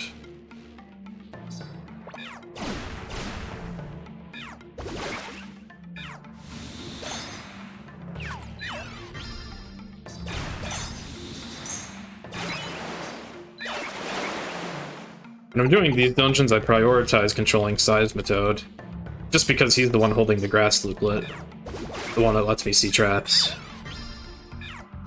Then, when my allies find the stairs, I try not to step on traps on the way if there were any in the room. Oh, hi there.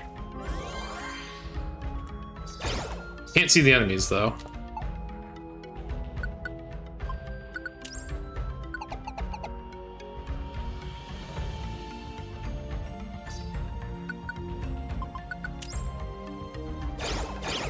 Though I will take a warp trap, which it's a good thing I did that in that case, because that took me to the stairs.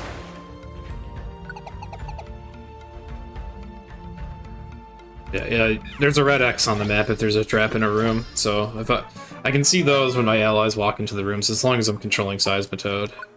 And then I just avoid them if they would lose time. Which, 99% of the time, I'm not going to want to step on a trap.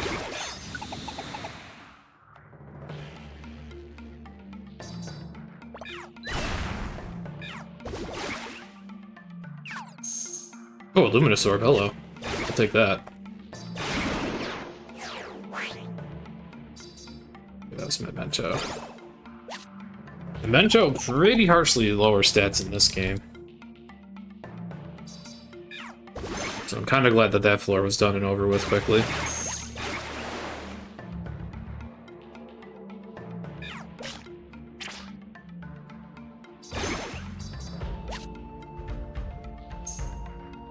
I smell burning. I hope I live in an apartment, so I hope whatever reason I smell burning for is going to be resolved. Probably someone overcooked some food, that's what it smells like. Oh, calcium? Sure. I don't feel like messing around with the water looplet, I'll just drink it. Yeah, that smells like burnt food. Someone probably left something in an oven too long. Coincidental that I'm in a fire dungeon.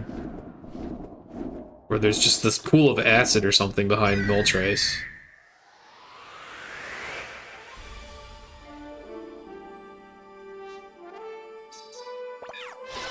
Alright, same strat here.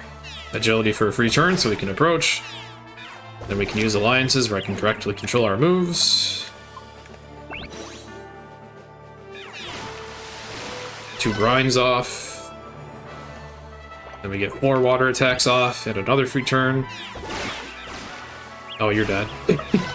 That was about 1,000 damage. Just from Kingdra.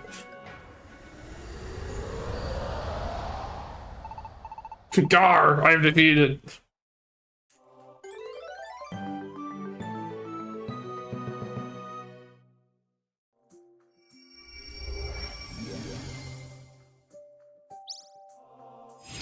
I'm actually trying something a bit new using Kingdra. The route that was written by It's a Random used Seismitoad and Palpitoad. Basically, they functioned identically. They both had Rain Dance, they both had Bubble Beam, Muddy Water, and Earth Power for their ranged attacks. That might still ultimately be optimal because they require the least amount of setup, whereas Kingdra has some setup shenanigans to do. It costs more money to tutor Draco Meteor, which is one of its best moves. And you have to manipulate a Surf TM to show up in a shop, which is a pretty fast manip, but it's still a pain, and it costs you a little more money. So ultimately, Kingdra might not be optimal, but it sure is fun, absolutely destroying the bosses with it. Ampharos is motivated, nice.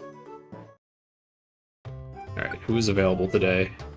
Okay, no Seismitoad today, we're gonna do a normal mission.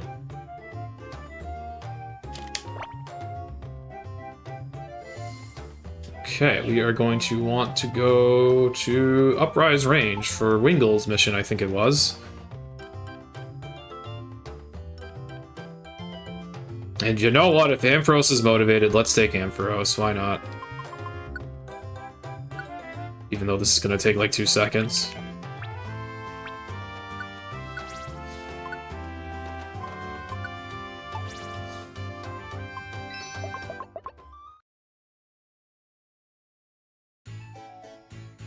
Oh, I don't even have the correct tactic on you.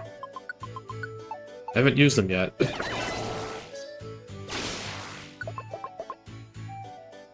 Yeah, Ampharos is one of my backups for when both Seismitoad and Kingdra are unavailable. I have Ampharos and Lantern. Both of them just have Discharge, a really good ranged attack, so that kinda sorta covers.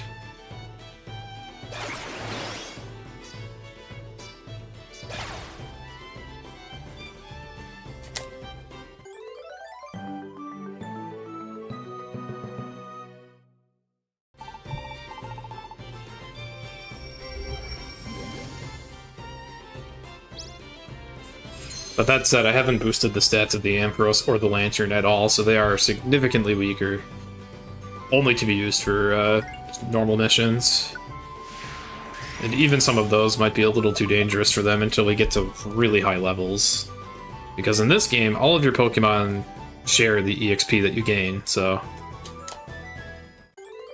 Like, you don't get less the more Pokemon you have, it's just straight up, like, every Pokemon you own gets the experience that the Pokemon on your current expedition get, so... Any Pokemon that are recruited early in the run will end up very high leveled eventually. Some of them have weird EXP curves and will reach level 100 by the time we're done. That happens with all of the unknowns. That was very quick.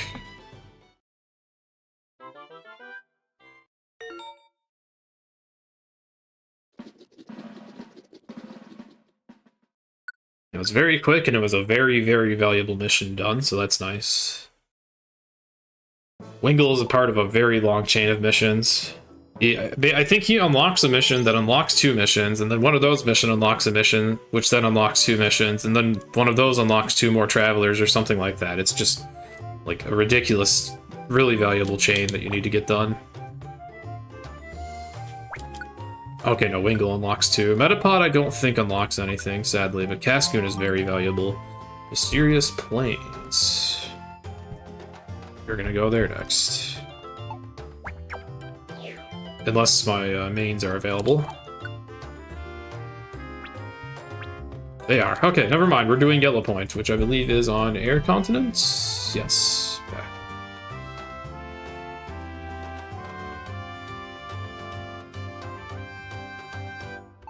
You're going to go defeat the smallest legendary bird of all time.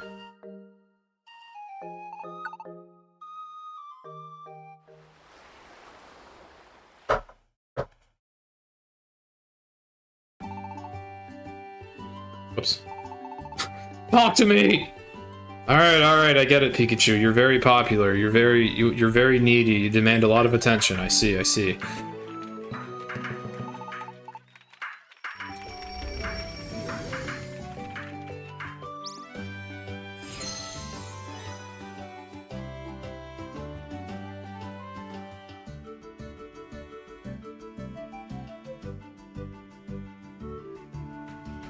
The funny thing is, Pikachu sucks in every PNB game, except for Rescue Team DX, where he's one of the speedrun mains.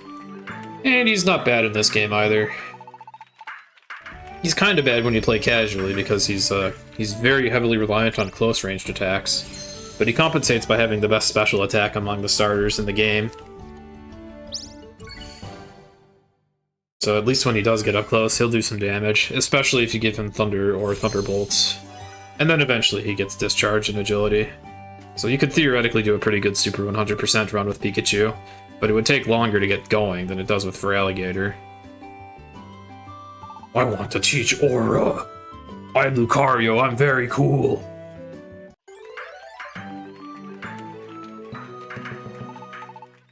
Aura leads the light. I'm very edgy and cool.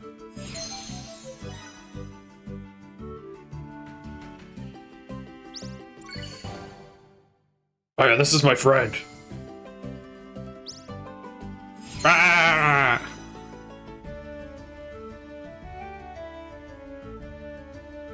Don't laugh at him. He's very important.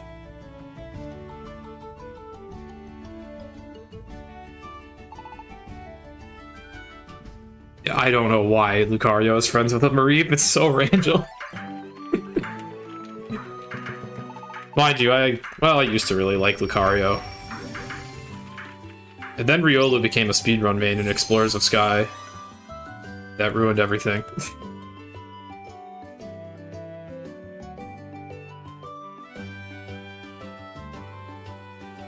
Okay, Yellow Point.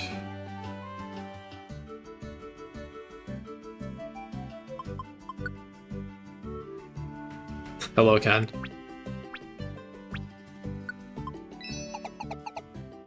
We are going to go defeat the smallest legendary bird of all time.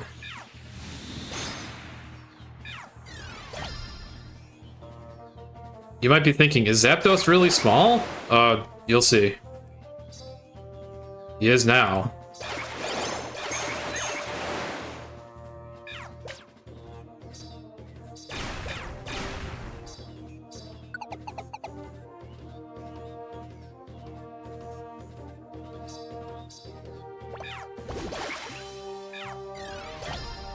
Oh yeah, another benefit of Kingdra, aside from having Brine, is just having overall better type coverage on the team. Sometimes Seismitoad and Palpitoad kind of struggle a little bit against flying enemies because they like to use Earth Power, which is generally a fantastic move, but it doesn't do crap when the enemies can just fly over it. So it's nice that we also have Draco Meteor for flying enemies. Let's just not talk about Togekiss, who is a problem for both. It's immune to Earth Power and Draco Meteor, but details.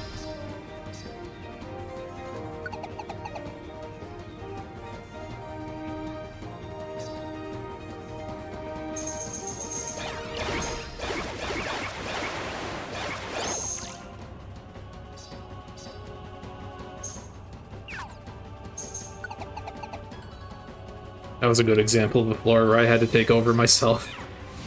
You see, the partner AI, they don't actually just actively check unexplored areas, they just kind of wander randomly. Did he just sketch something of mine? Wow. I've, like, never seen sketch used in this game.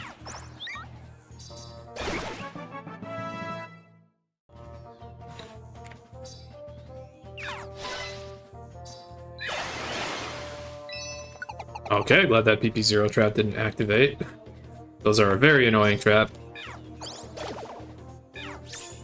You just lose all the PP of a random move when you hit it.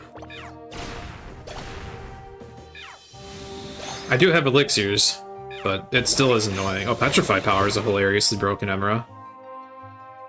You petrify anything you attack. I think there's supposed to be some stipulation or some chance of it failing, but it seems to proc a lot.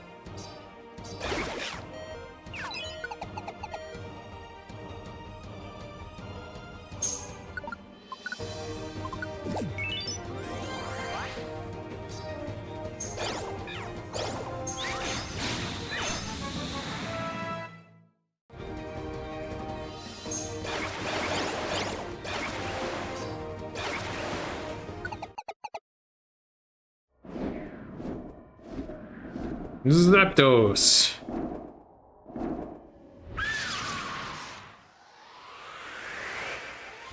Look at the small burb. He's so tiny. Yeah, I don't know why he is so small. I mean, I guess it's because they didn't want him to be one of the 3x3 Pokemon, but yeah,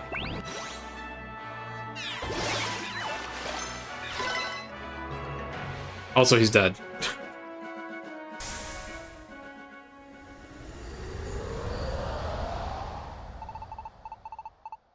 Yeah, in Rescue Team DX, they made him much bigger. They basically had two choices with legendaries. They could have them be like that, where they only take up one tile, or they take up 9 tiles, and they're huge. They made Lugia one of the 9-tile Pokemon, but yeah, the legendary birds are all really, really small, especially Zapdos. Which we now have access to Lugia's dungeon, which is marginally more difficult. So we'll be doing that much later. Hello, Renew. Thank you for the good luck. We just beat the smallest burb of all time. That being Zapdos, of course, naturally. We wouldn't have it any other way. It would have been funny if Zapdos was motivated now. I guess Zapdos isn't the smallest electric type, because there is Joltik, but you know, their models probably are not too far off in size difference between Joltik and Zapdos in this game.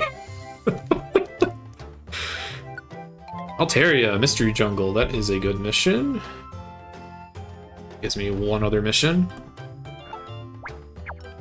But we want to go to Mysterious Plains.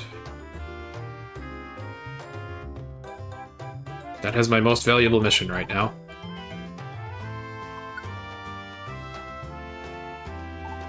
Gonna be doing normal missions until I rank up again.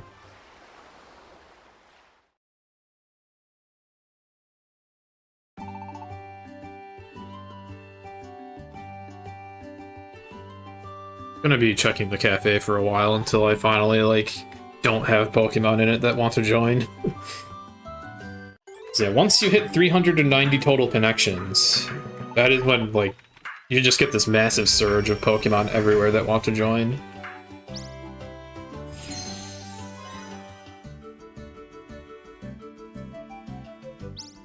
Also, there's 2 Venusaurs. This game has, like, whenever there's a gender difference for a Pokemon, even if it's a small one, this game will have both of them in it.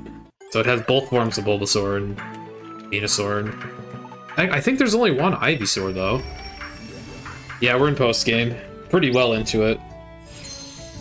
I don't know what the timer on stream says, but basically this run is on its, like, 15th hour. We're fully evolved. Our team is pretty much built. We're just trying to boost our stats a little more.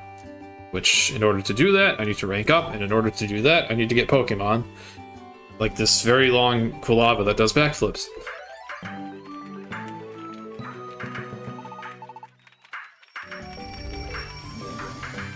You'd think it would curl up when it does flips, but no, like, it flips itself like a baton or something.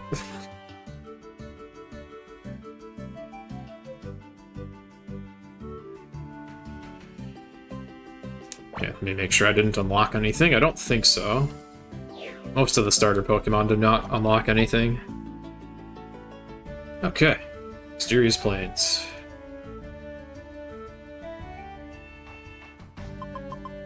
This is the only mission here, but it is a very valuable one.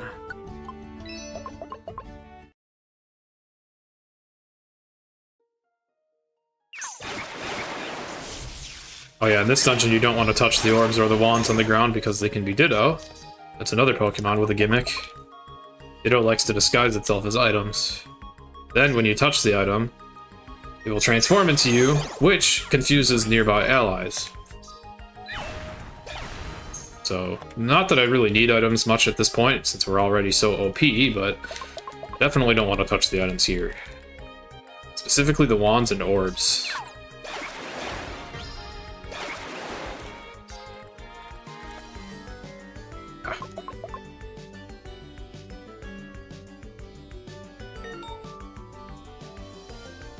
Okay, Cascoon is near an Emera and an apple. Probably there? Okay, 2 Emeras.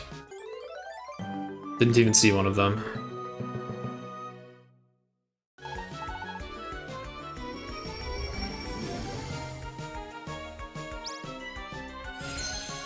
I don't even know how Cascoon got here.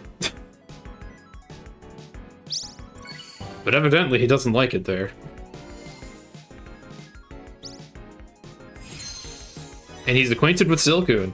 I don't know how he's managed to have acquaintances when he can't move, but he has it. Alright, that is another good mission done. I think that unlocks Kakuna, which is another one that unlocks a couple Pokemon.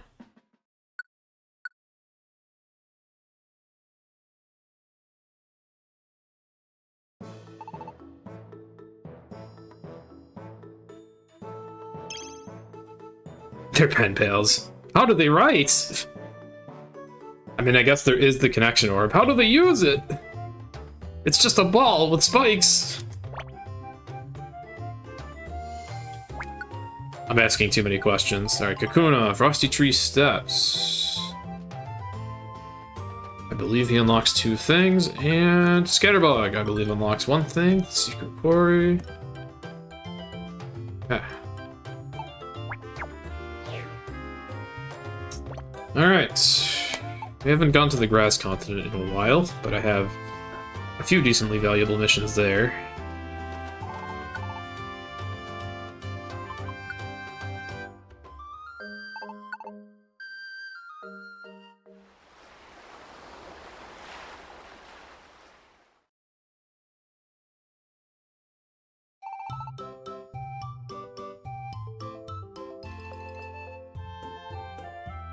Wow, no one to recruit in the field here. I'm surprised.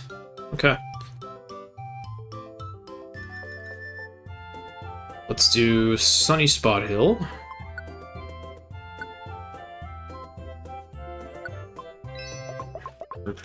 Escorting Ivysaur! One of my favorite grass starters. I just like it because of Smash. It just is really cute in Smash, honestly. He doesn't have any offensive moves for a ghost. Excellent. There, I was steering Kingdra in the right direction. Gotta be careful when I have an escort. I don't want to spend too many turns controlling other Pokemon besides the ones that that are near the escort, because then the escort will start trying to move on their own and likely get themselves destroyed. So I'm kind of shackled, but I can spend a few turns like steering my partners or getting to the stairs.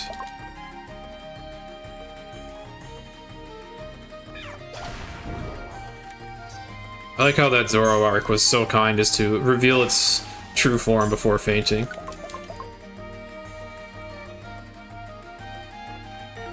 Oh, there's a traveler here. Oh, it's in this room too, that's good. Oh, let's see.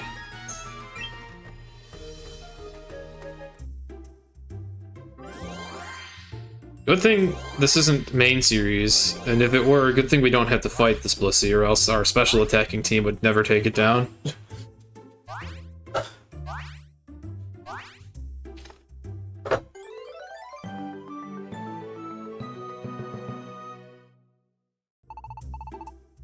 The egg looks happy too!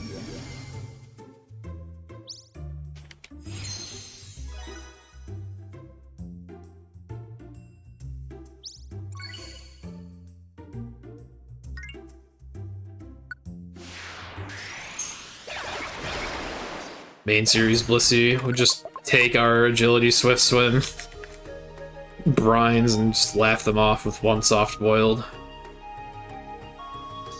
And then if it's Gen 4, we'll be watching its HP bar update for about 20 years.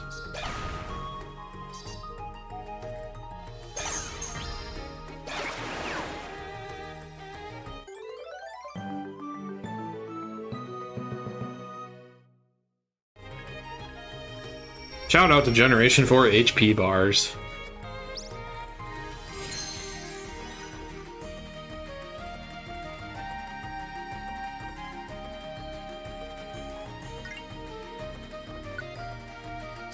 I always thought people were being a bit over-exaggerative with complaining about those, and then I saw how it is for level 100 Pokemon, and then I understood the problem more. And then there's level 100 Blissey. Oh boy.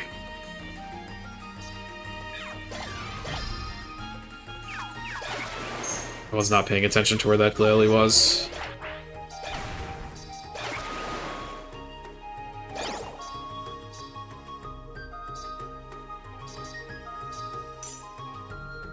Oh, come on. Someone... Okay. Gotta be down there. Yeah, okay. Oh yeah, Slackoth's gimmick is... by existing, he makes your Pokemon tired. Very annoying. I can't even get control. Okay, here we are. I need to kill this manually. I couldn't even switch to the Kingdra because it was asleep. And Kingdra wouldn't attack it because it was asleep.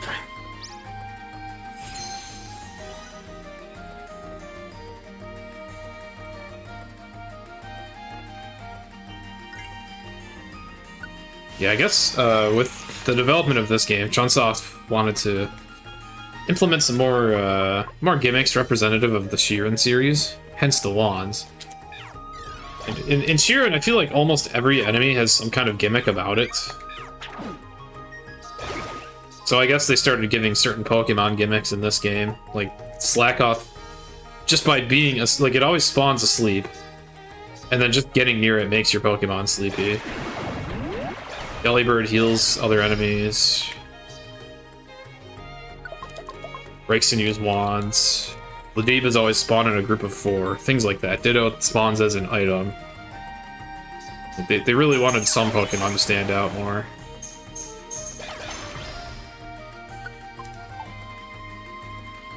Ivysaur says, Don Pucklin, Don Pucklin! And a door opens for some reason.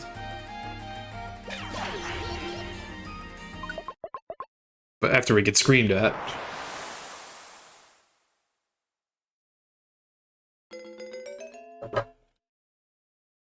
Very kind of some random Pokemon to yell at us on our way out.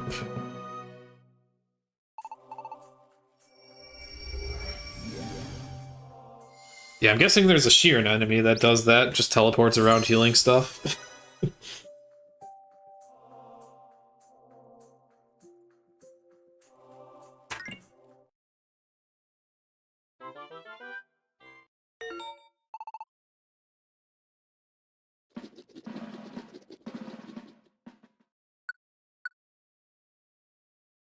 You've had a great adventure today. Oh, don't worry. There's plenty more of that to come, game. It's okay, only 12 hours left of gameplay today. I'll be fine. Also, we finally ranked up. So now we can get more vitamins, boost our stats more, and it might be time to rush some bosses. Actually, not quite yet. But it is time to rush some difficult dungeons. To finally get some better gear.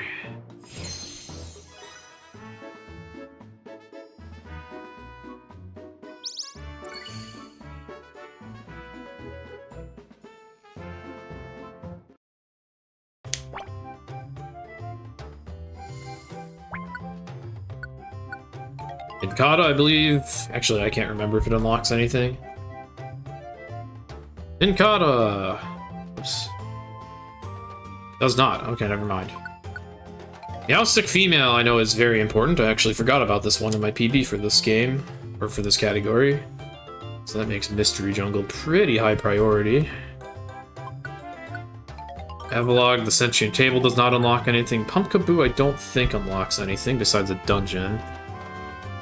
Yeah, nothing. Okay. Okay. Who do I have today? I don't have my main team. I have Relegator and Seismitoad. Okay. So I can still buff stats.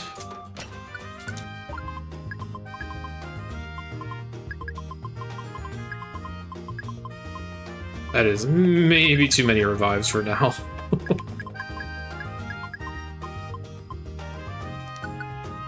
Okay.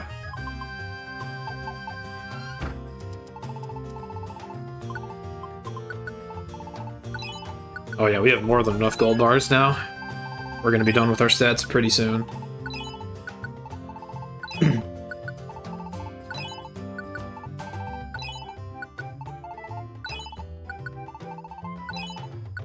I'll take an extra calcium. I normally would do batches of 10, but I'll take an extra because I know Seismitoad has dodged a lot of these. So he's a little behind the expected special attack.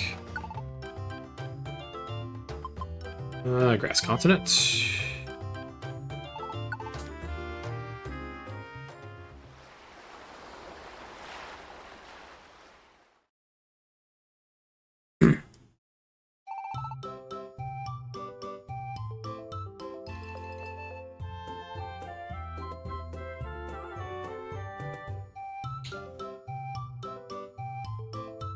Alright, Mystery Jungle, I think, is my most valuable place.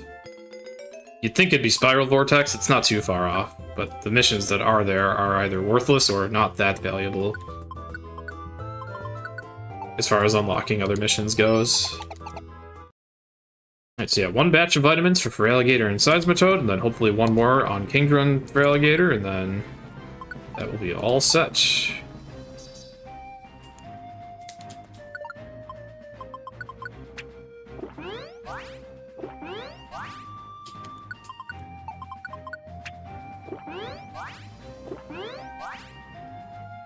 Oh my goodness, I can't menu.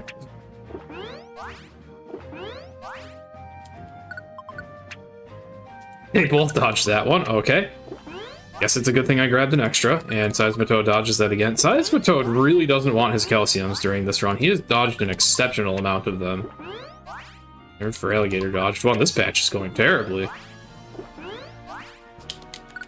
It's already like 2 entire calciums down the drain. Oh my god, they are dodging like crazy.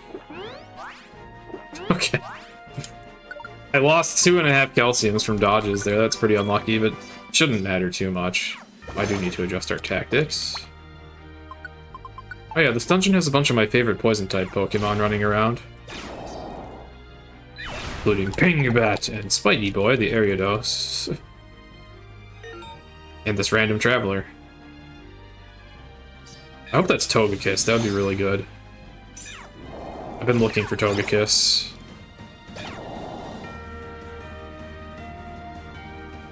Oh. It is Doublade. I don't think Doublade unlocks anything. There's a Togekiss that can be in any dungeon, and that unlocks a couple of missions when I finally find it.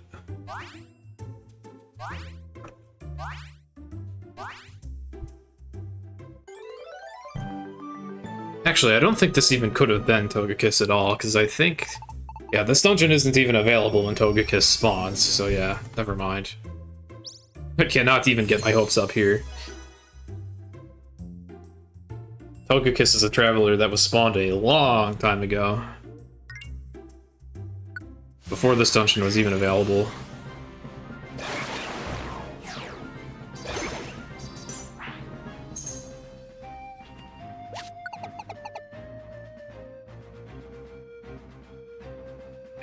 Oh, Ariados. Yeah, I know Ariados is an unfortunately pretty awful Pokemon, but it is one of my favorites. He is really good if you use him in Rescue Team DX, I'll say that. I'll advertise that much. Agility and Pin Missile. Very, very good.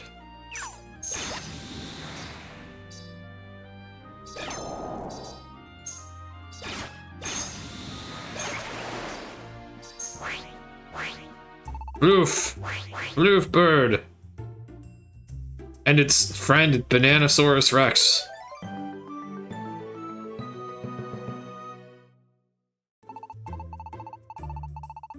And then this random pigeon.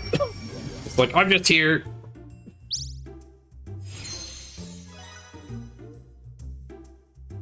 Quite the group that is. Oh, nice lag. Yeah, I am unfortunately playing on emulators. We'll see occasional lag spikes like that.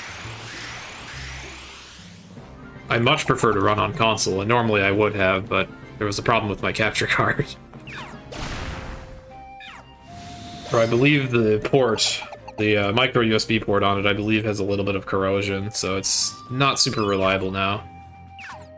Your favorite Pokemon is female Meowstic? Oh, good news. It's a valuable Pokemon to recruit in this game as far as unlocking missions is concerned, so I'll be getting it soon.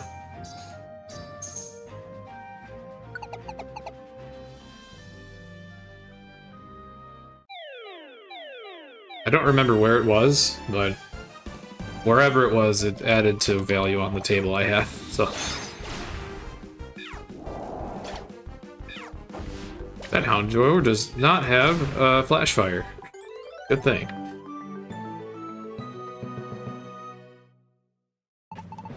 I'm so sorry! Now that you beat the shit out of me, I won't be bad anymore. Oh, that was Meowstic's mission. Okay. I guess Meowstic had a problem with that Houndour. Well, there you go.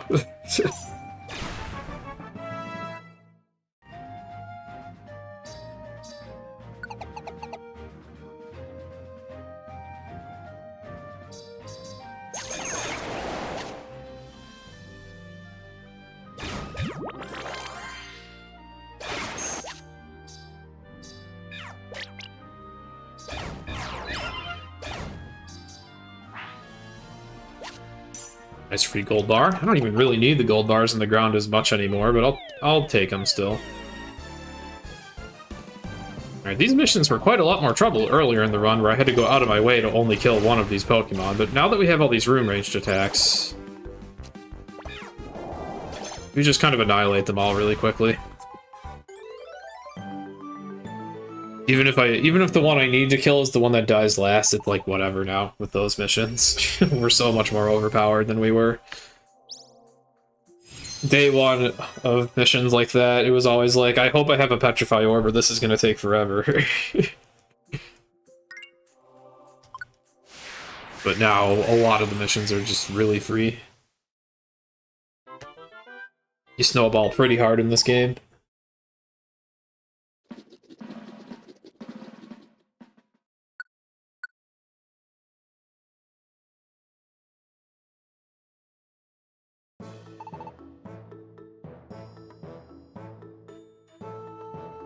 Okay, so I don't remember where I wanted to go, but I know I want my main team available. And they are, okay. So I need to buff Kingdra and Feraligatr, and we want to go to Mysterious Geoglyph. Right. That would give us an item that boosts offense.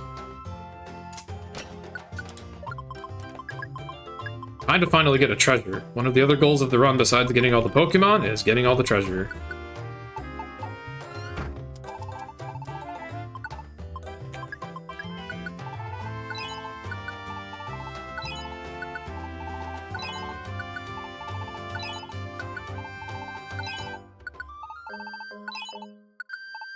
I'm actually shorting myself 1 calcium here, but I think it's okay, because Kingdra will be fine.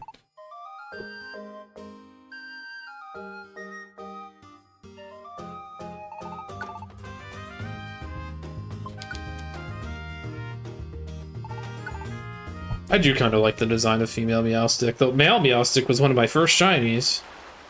I just randomly got a shiny Esper one day, in the, I think it was like the friend areas of Pokemon X. Oh yeah, I have not been here since I got 390 connections, so everyone's gonna want to join us here.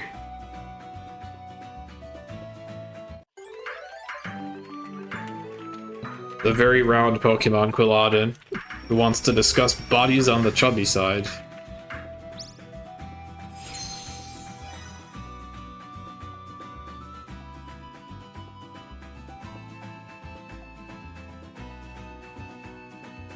And Braixen, who always talks about the stick in its tail, I guess.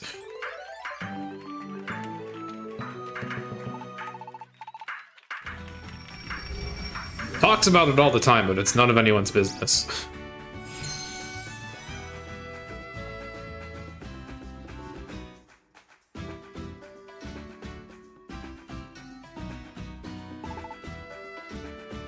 It certainly sticks out.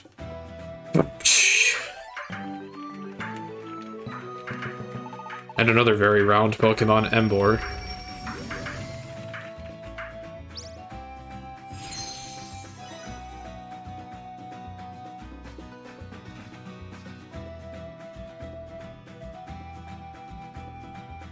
It's funny, I saw that the run that was happening... Oh, hey, Chespin. I saw that the run that was happening before this basically had, like, this Mage Fox. So it would have been kind of a funny transition if this run had a Braixen main after that. I mean, you could probably run a Braixen, it would be okay. Or run Fennekin into Braixen, it would probably be fine. Not as good as Charizard, but the partner can kind of be whatever. As long as they have some ranged attack.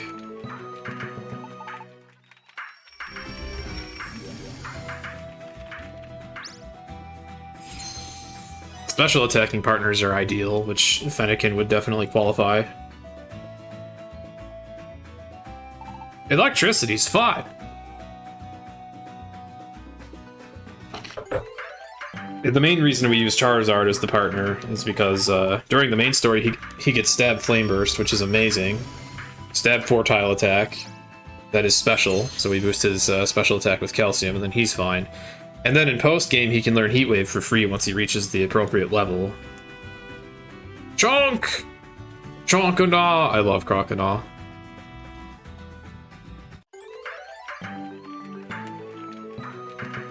He's so chonky. I wish he could learn Agility.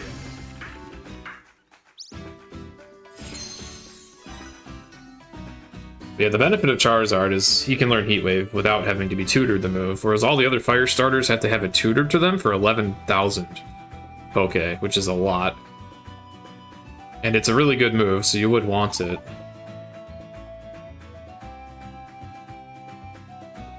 So by having Charizard, I save myself a lot of money grinding. Instead, the problem is just getting him to the appropriate level. Right, in fact, I go out of my way for a Golden Banana, which boosts level by 5, so that I can get him Heat Wave sooner. So that he's better when I need to use him sooner. Swampert! I used to have Swampert in this route. Swampert is excellent in this game. He gets a ton of room ranged attacks. Uproar, Earth Power, Surf, Muddy Water, Blizzard, Earthquake. A lot of those moves hit allies, but still, you can work around it.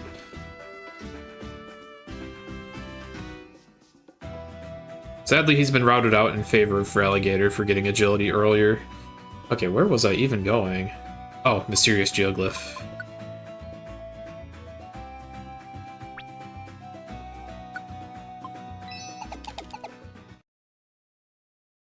Yeah, Swampert's always pretty decent, although I guess in Blue Rescue Team he's not that great.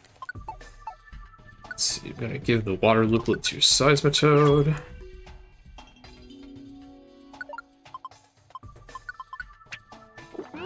Yeah, in main series he was decent. PMD he's decent usually. Though in Blue Rescue Team, a lot of the moves that he learns are very low accuracy, like Mud Shot, like 70 accuracy or something terrible. Blizzard sucks in Red Blue Rescue Team because it's a one-tile attack instead of a room-ranged attack, and it's extremely hard to even get that move at all. They made that move a major letdown in that game. Surf wasn't room-ranged either. Uproar didn't do damage. Pretty much all, and then Earth Power didn't exist yet, so everything that makes Swampert amazing in this game didn't exist in Blue Rescue Team. I don't even know if he can get Earth Power in PMD2. And I know he is the worst IQ group in that game, IQ group F, so that sucks.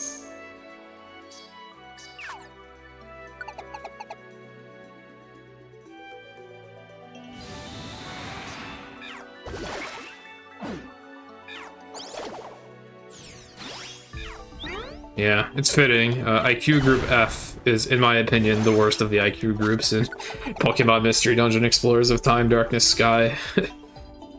Yeah, those... What am I doing? I don't need Rain Dance here. Whatever. I guess it'll be nice.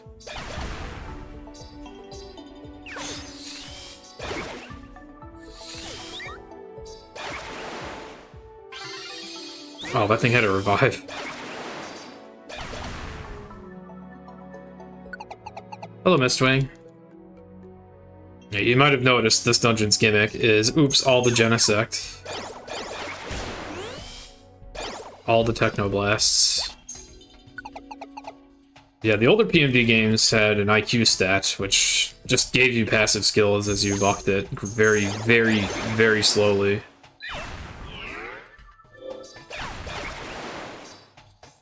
What's the PMD with stacking mechs? Oh, you mean stacking mechanics? That's WiiWare. WiiWare is the game where you could have your entire team stand on each other's heads, run around as a tower with like 500 health. That might sound amazing. The problem is the enemies do it too.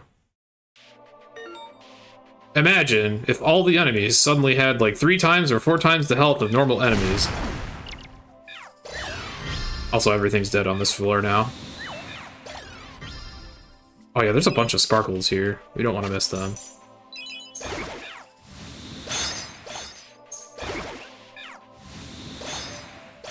Yeah, you don't regenerate health when you're in that stack also. Not a problem that enemies have to worry about, but a big problem for the player. And then the enemies could all attack 3 or 4 times, just like you could in stacks, so it was actually absolutely the worst thing ever.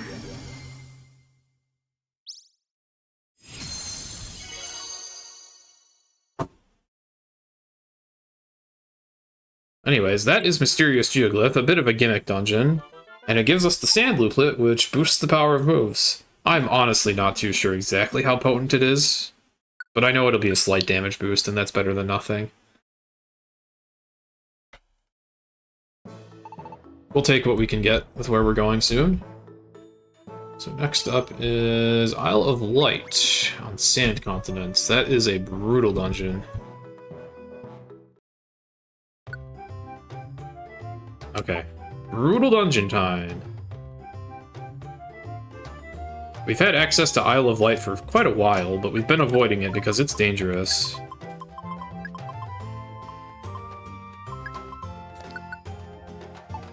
Let's see, I will take that Sand Looplet right now.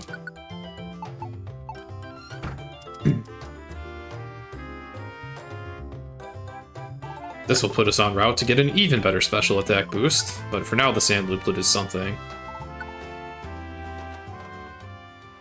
Yeah, I would not mind a reverse engineering of the sand looplet, because I don't know exactly how potent it is. I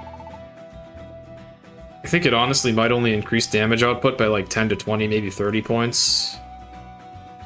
I am pretty sure it works kind of like the Space Globe in Sky, where its boost is dependent on the base power of the move you're using.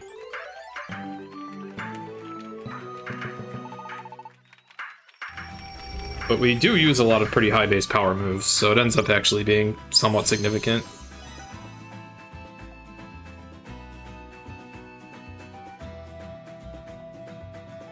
I won't be using it for long, though. I'm mainly going to be using other looplets.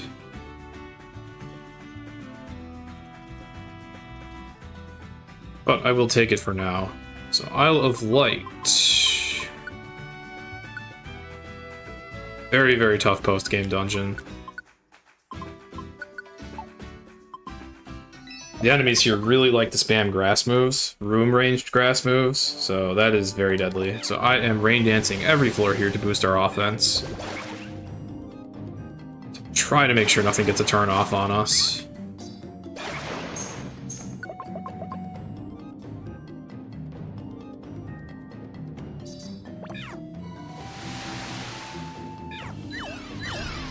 Well, all those misses are not helping anything. Okay.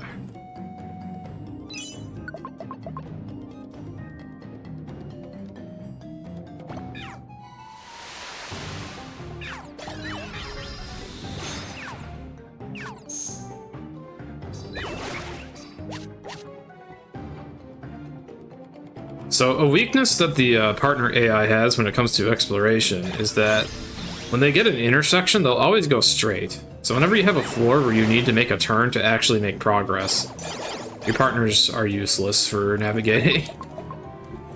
They don't find anything.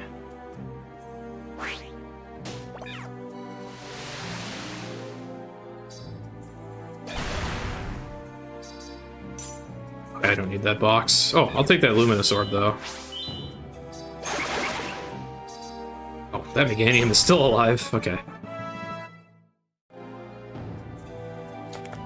Light Screen and Reflect are pretty good in this game, though their effect is temporary. They do still half the damage of the whole party, of whatever respective stat. So Reflect to reduce physical damage, Light Screen to reduce special. Only lasts a few turns, but really, really, really good support move in this game.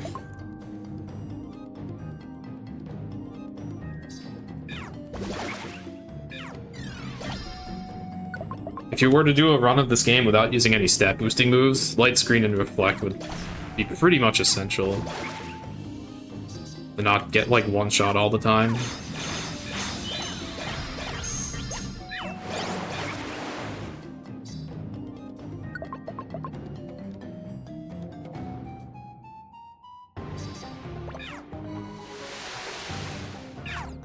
Meganium and Venusaur, both of the Pokemon that have Petal Blizzard.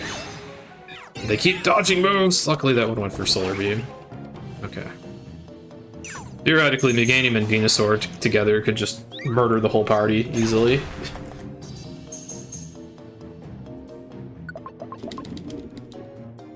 Kingdra is just fragile. Seismitoad's very weak to grass. While type disadvantages aren't generally super potent in this game, a double weakness is definitely not good.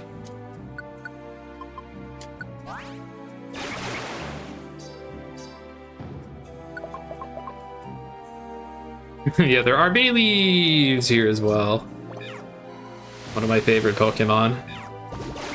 Bayleaf is such a cute dino friend. And one of the Pokemon that could learn Light Screen or Reflect. If you really want to favor like defensive support, which most players wouldn't give a crap about, but it's there.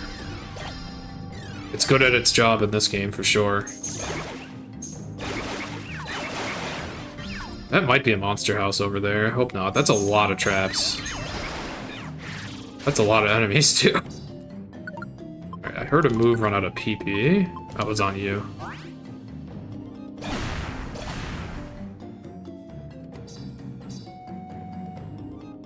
Definitely a good example of a room where being able to see the traps is very handy.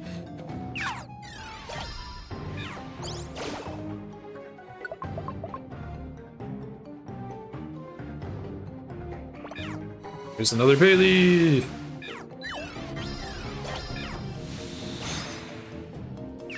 I'm sad to have to destroy all these bay leaves, but they're very, very strong. So it's either them or me.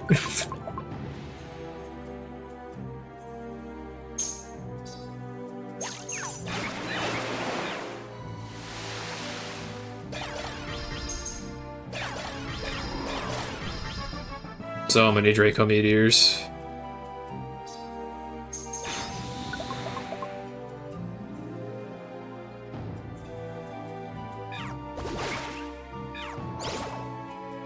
Okay, I think that was all. That was actually not too bad. But that is definitely not a dungeon you want to do too early. And then Raiku's just chilling here, like, oh, you made it. I guess we'll be friends. You're bold. And he gives us a trash looplet. I think that one gives plus 30 defense, which only very slightly mitigates physical damage because of how the defensive stats work in this game. It's odd. The moves that boost the defense stats, like Defense Curl and Reflect and Light Screen, those moves are pretty good and potent. They'll cut your damage down by like 50%. Even Defense Curl, one use of it, I believe reduces physical defense by 45%, and then one more it makes it 55. So that's pretty good, but the actual defense stat is just garbage. Barely does anything. Alright, next up we have Clear Lake, if possible. Clear Lake will get us the equipment we want. Let's see who I have today. Okay, Kingdro's taking the day off, so we're gonna do something else.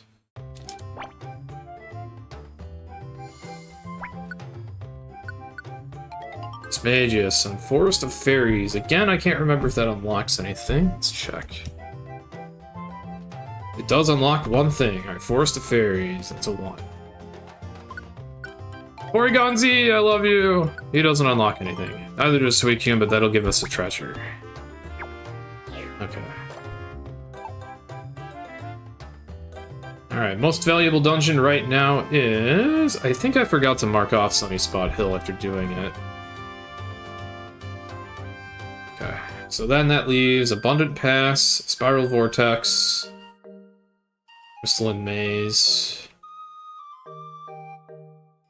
I guess we'll do Abundant Pass. I hate that dungeon, but it's gonna be not really a big deal with this team.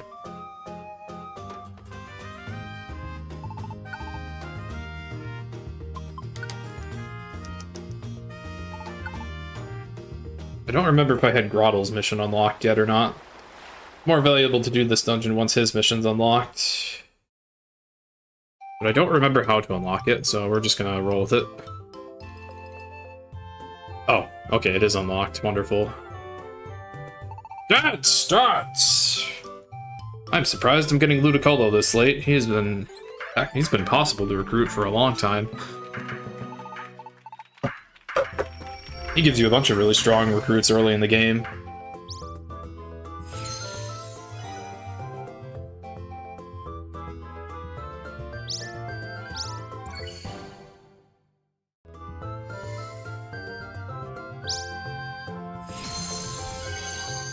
Including a mythical.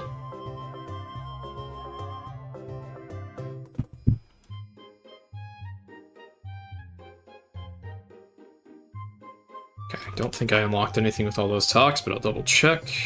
Oh, I did. Good thing I checked. Bloom and Tyrunt. I can't remember if they unlock anything. Also, Tyrunt's dialogue is something. I lost my very precious thing! Tyrunt. He does not unlock anything, okay. I don't think Gloom does either.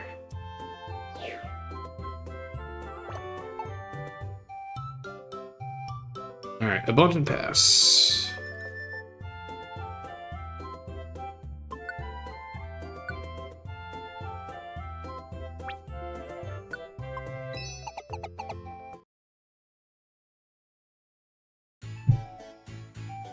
Alright, gotta escort Groddle all the way to the end.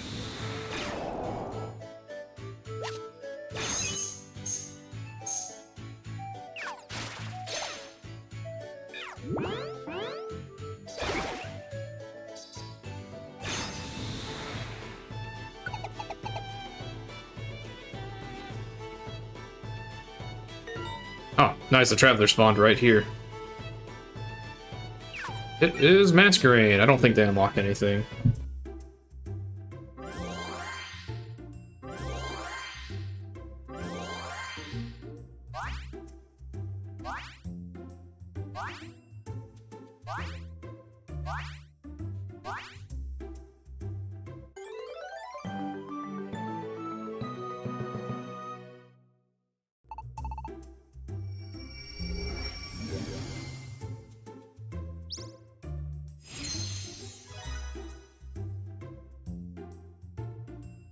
Oh, dang it, I forgot that, apparently Twitch got rid of the host command. That's annoying. I wanted to host this channel with my own channel. Alright, well, if we get a 0 viewer raid message from me later, don't mind it. Also, wait, where are the stairs in this floor? I guess bottom left. Yeah, it must be. Alright, how long before Groddle gets itself killed? Okay, it actually survived, good.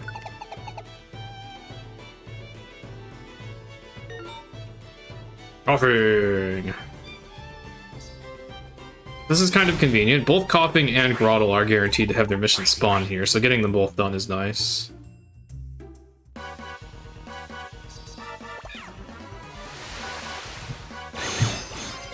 And then everyone dies to Blizzard.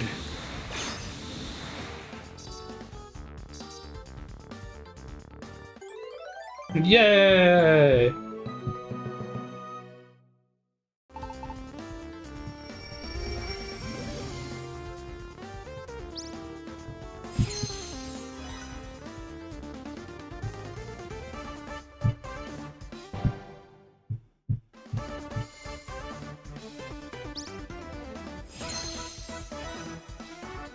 Okay, there we go.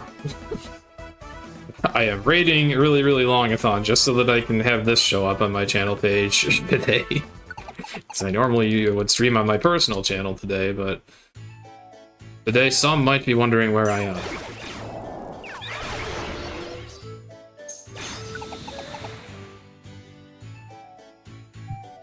I did a...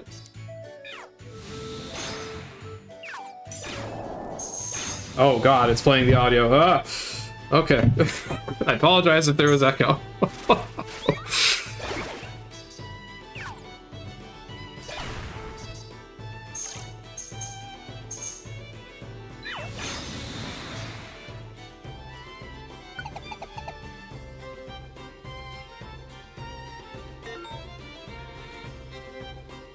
Alright, another traveler. Painted traveler. These ones are quite a bit easier to deal with. You just have to check all the rooms, and eventually you find them. And then you find a shifter who has fainted from hunger while standing on top of food.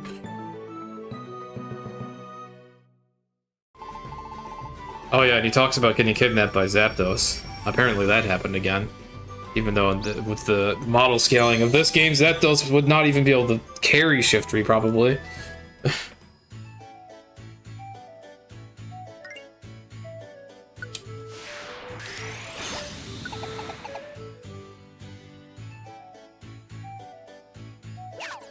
Oh, are nice.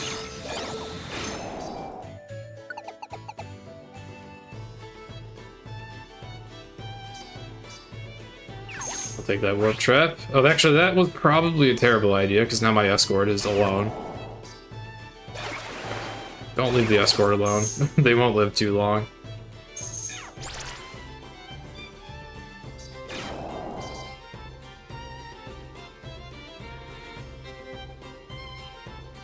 Also, where the hell are the stairs on this? This dungeon's layouts are horrible.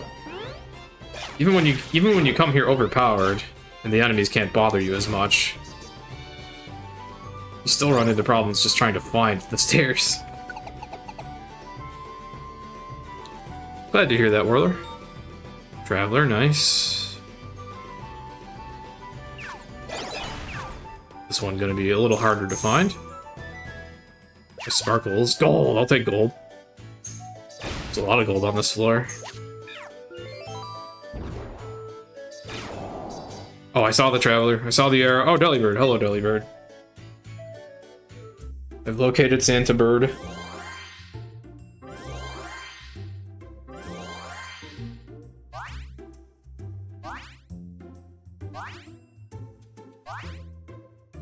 My Christmas gift is a very slow free heal. At least it's not coal.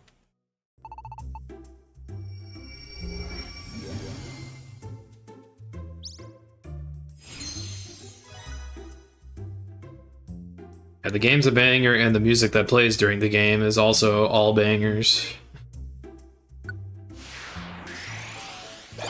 Even if it's just recycled music from Gates to Infinity, that's still very good music in a game that not many have finished, I guess. Am I making it to these stairs? That's not helping. Okay.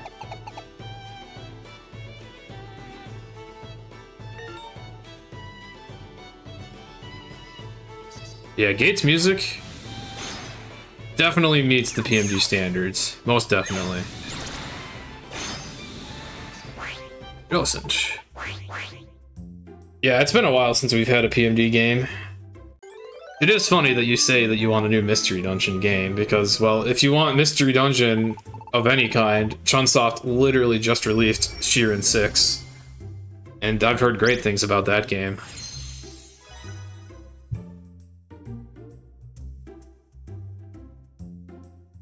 I know it's not Pokemon Mystery Dungeon, but it's still made by the same people.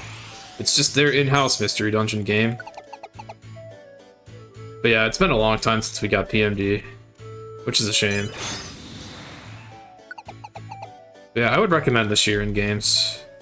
Particularly if you do have any fascination at all with the gameplay of PMD, then Sheeran will do way better in that regard.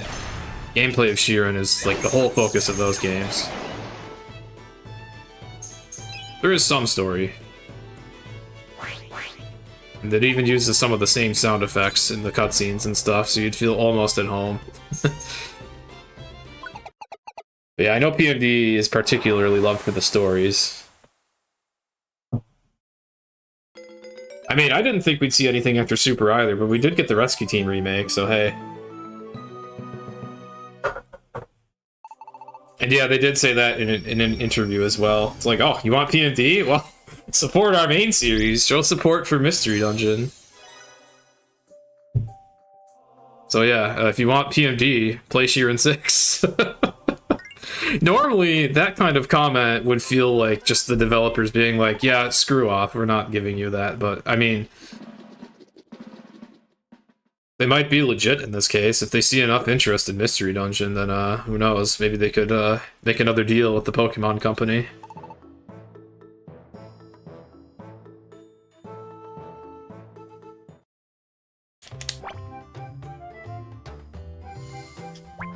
Alright, we unlocked Rhyhorn's mission. I don't think that unlocks anything, but let me check. Yeah, oh, Rhydon unlocks stuff, not Rhyhorn. Okay. Okie doke. Do we have our mains today? We do. Alright, we're going to Clear Lake. We are going to get the Tempest Looplet, which is a significant special attack boost. It's like plus 30 or something, if I recall.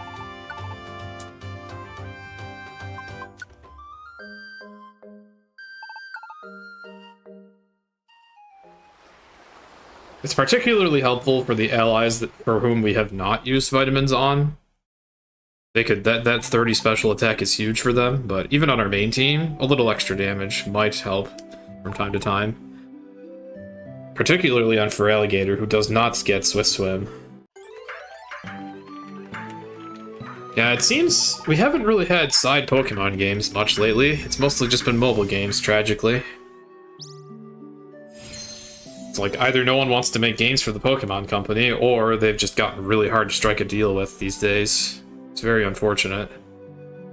Probably because the mobile games are more profitable. Clear Lake.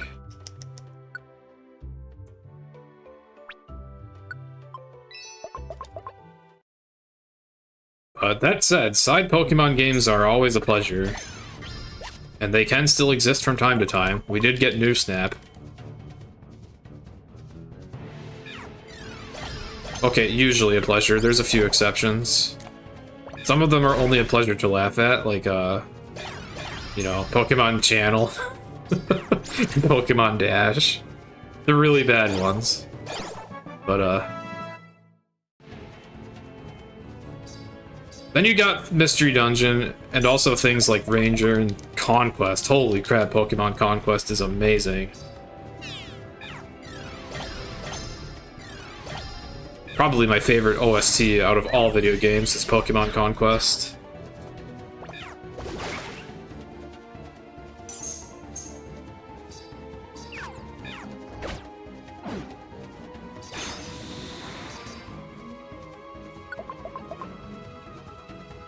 I have not finished Conquest, but I've seen speedruns of it, and I've played a little bit of it.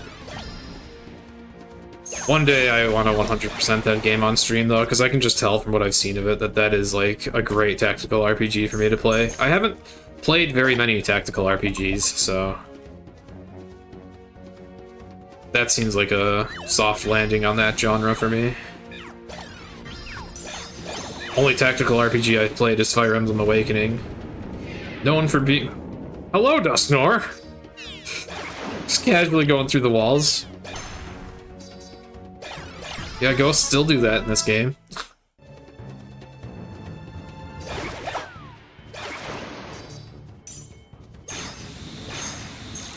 That killed my train of thought. Conquest. Don't remember what I had to say about it. Oh, I haven't really played many tactical RPGs, and I think Conquest is generally an easier one, so... seems like a nice landing spot for that. Oh yeah, I was saying Fire Emblem Awakening is kind of notorious for being really easy, so... with that being my only tactical RPG, I guess it's like, have I even played a tactical RPG yet? Yeah, it's hard to make time for RPGs. It's hard. Says the guy doing a 14-hour speedrun. Yeah, I wonder why I don't have time for anything.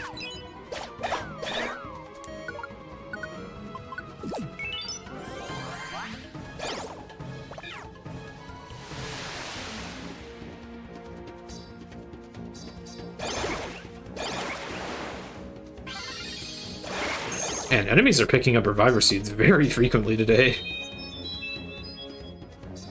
Okay, wanted to check the traps there, and I'm glad I did. I would have hit one of those for sure.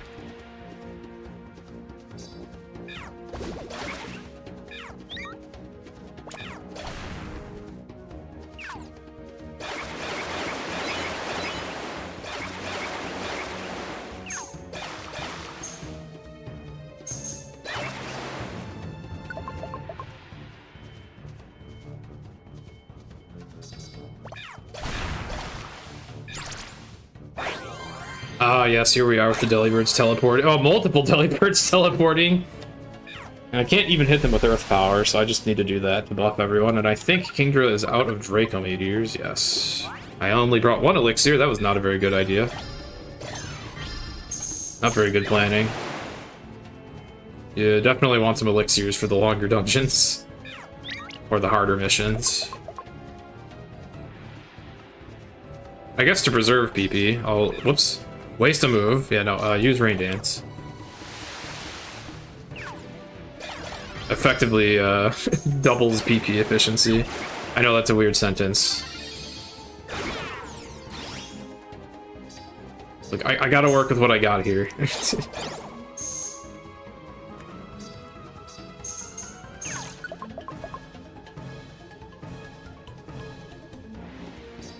Yeah, I absolutely loved Conquest and its whole atmosphere and everything.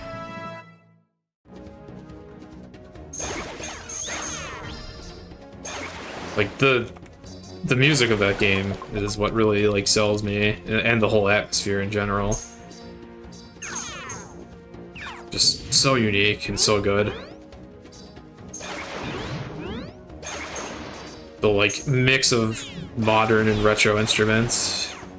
I've heard that that game takes a long time to 100% as well. I've only seen a 90% speedrun of it, so I have no idea how it gets to be for a post-game.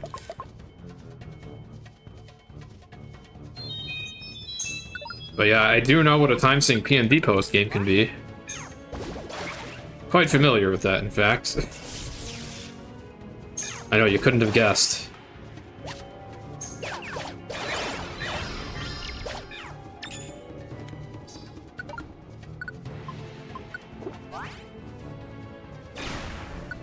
Alright, that is all of our elixirs.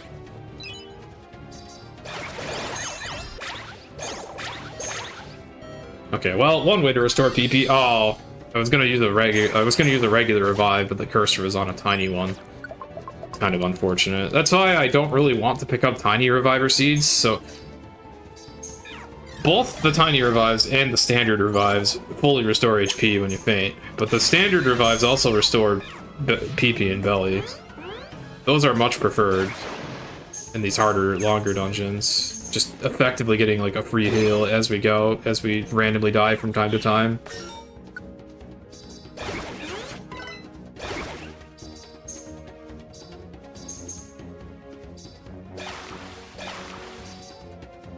Man, this hallway is crowded.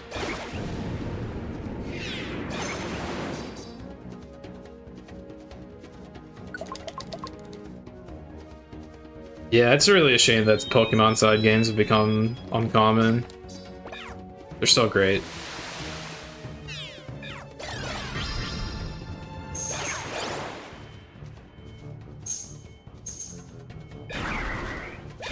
Ow.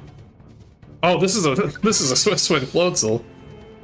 It doesn't even need to charge up Razor Wind. Okay. Yeah, the drawback of a Swift Swim team is when you run into other water types. And then here we have Suicune hanging out on a floor that it will take hail damage from and slowly die. I don't know why, it wants to be here. But whatever, it gets us the Tempest Looplet. Slightly better than that Sand Looplet we acquired. At least I think. Alright, so we have the Sea Shrine and the Altar of Ice. Pretty much just boss fights we do for fun, because we can.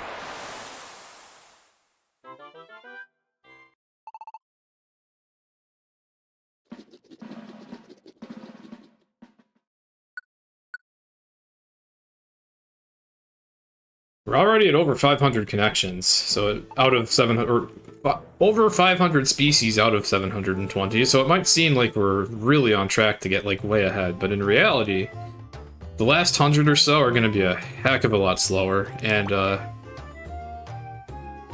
there's also some treasures we need to go get that will take a long time and will not give us a single connection, so we've still got a ways to go. Long ways to go. Alright, but we are going to go to the Sea Shrine. I think that is Lugia's dungeon, so we're going to see a big burb after defeating all the small burbs. I got another citrus, that's nice.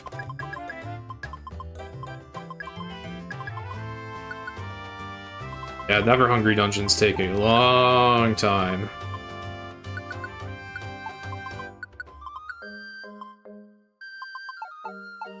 Actually, let's just get these citrus berries out. These will be usable now. Do I have any life seeds? I do! Ooh, okay. And a calcium. Alright. Got 4 health boosting items. Very nice.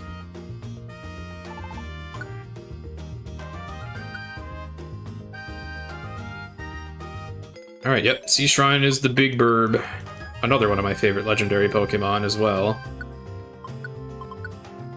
Oh yeah, we're done with the Sand Looplet. We now have Tempest.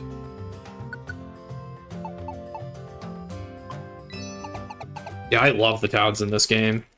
The banner on my personal channel is No Town. Oh, this is going to be a scary dungeon. I was just talking about the drawback of fighting other water types. That's going to be very apparent in this dungeon. Basically, do not use Rain Dance in this dungeon. You will regret it.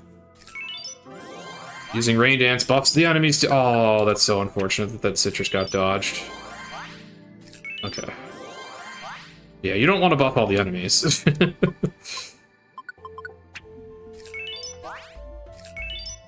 Okay, Seismitoad can equip this.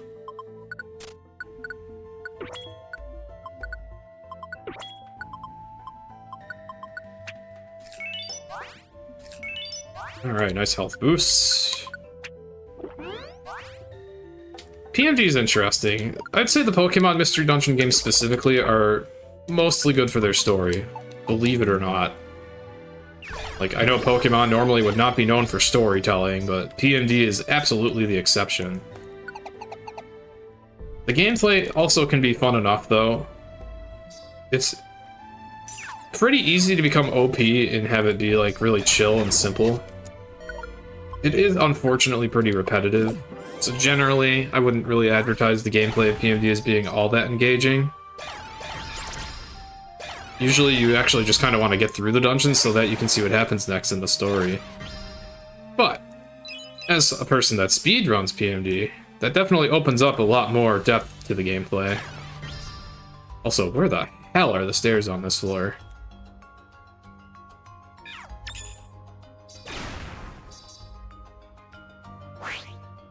What the hell is this floor? Oh, okay. Oh, they're here. Okay, I didn't see that hallway. Hard to see blue on blue.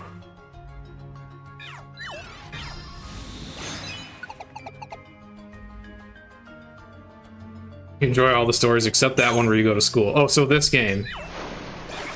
You know, in fairness, once you get past that part, it gets a lot better. So if you picked up this game and didn't finish it, you missed the best part easily. This is one of those games that starts pretty slow, but oh boy does it improve. Nice emulator lag.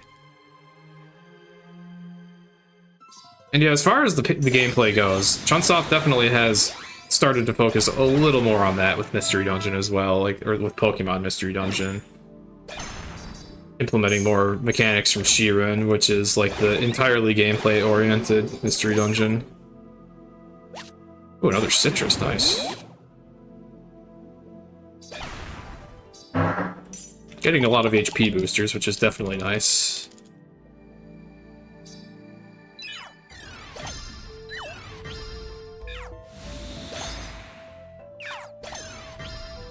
Yeah, only playing the beginning of Super is unfortunate, because it is definitely one of those games that gets a lot better once you get further. Though, even me personally, I actually didn't mind the early game. I got kind of attached to the characters. I enjoy talking animals in video games.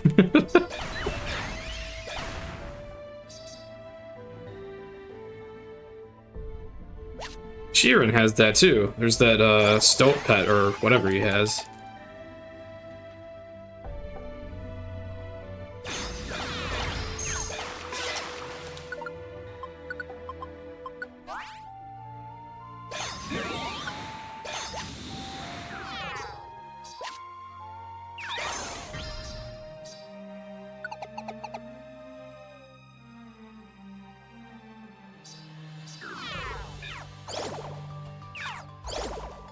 Yeah, my experience with seeing PMD for the first time is very unusual. I found out about... Oh, whoa. Something attacked me, I don't know. Oh, I'm getting spikes thrown at me. Yeah, I heard PMD music for the first time in a ROM hack of Super Mario World. Oh, no, actually, it wasn't even a ROM hack of Super Mario World. Oh, hi there, everyone. Hi there, Wailord. Yes, you exist. You're very large. You murdered my Seismitoad. Yeah, we interrupt just the story for Wailord. Murderous Wailord.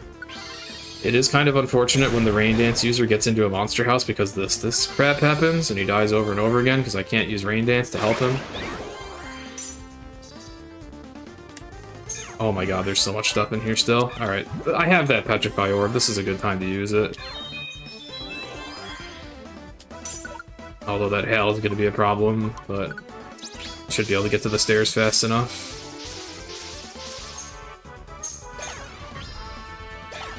Okay. Ugh. Anyways, I found out about PMD because I was playing a game made in an engine called Super Mario Bros. X, which is like basically a crossover of a bunch of old Mario games, like an engine that crosses over a bunch of those elements. Someone made a level that used the song Through the Sea of Time, and I heard it and I was like, holy crap, that song is amazing! I need to find out what game this is from. Found a playthrough of someone playing the game. They said that the music was from Pokemon Mystery Dungeon, which made me even more curious, because I was like, holy crap, a Pokemon game had that music? I wasn't even into Pokemon yet. It wasn't Sub-Zero Heroes, it was something else. I don't remember which game anymore. It was old and shitty, I remember that.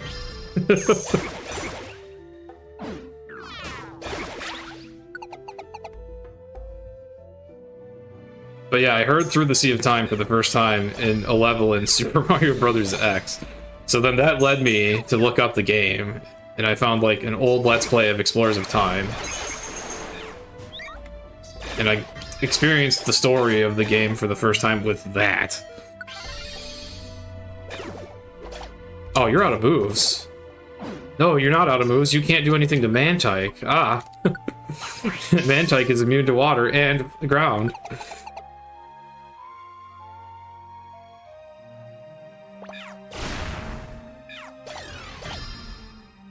Yeah, Kingdra is a little better in this dungeon than Seismitoad because of that.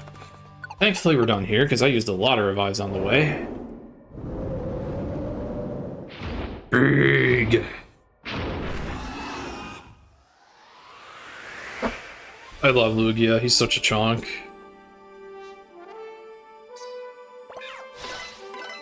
Now I'm going to destroy him. Alright, Rain Dance, Brine, Agility. Get a free turn and buff our water moves. Now we have Swift Swim active, so we're gonna get 4 hits off and another free turn, and we slowed him. Brine's already doing double damage, so he's below half health. I'm pretty sure this finishes it.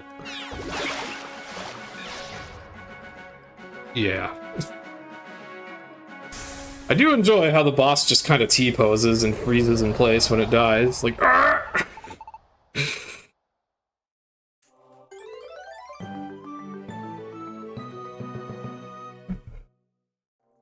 To Lugia's credit, it did last one more turn than all the other birds.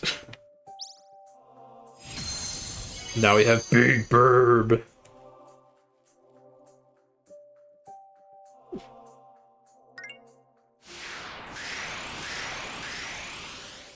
Lugia is really fun to use in this game. Giant Pokemon get different animations for certain ranged attacks, like Hydro Pump, and Aeroblast in particular is also a pretty unique animation.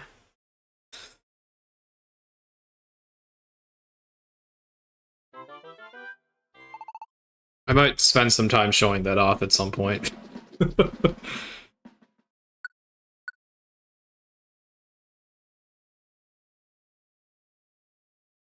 Yeah, some people do like chilling to, like, the full runs on YouTube. The run does get a bit repetitive, but definitely the kind of thing that's good to watch or listen to in the background. I do have some PBs for this category uploaded to YouTube already. I don't use my personal YouTube channel much, but it does host really, really long runs like this. I actually need to upload my current PB still with Chikorita partner. Alright, who is available today? Not Kingdra. Alright, so we are going to do... I think Spiral Vortex is my most valuable place to go. Whoopee. What a miserable dungeon that is. It is Grass Continent. Yeah, I believe really, really long Thon re-uploads runs as well.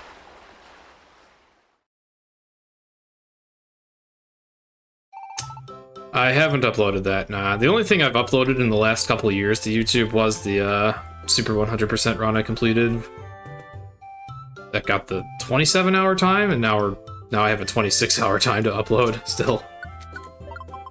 I used to upload all my speedruns to YouTube, but I haven't had the motivation to do that lately.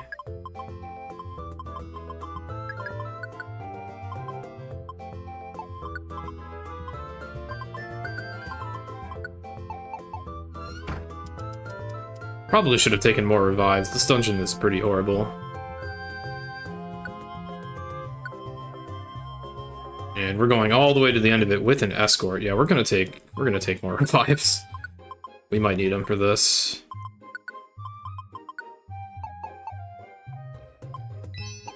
This is one of the hardest dungeons that normal missions exist in, I would say.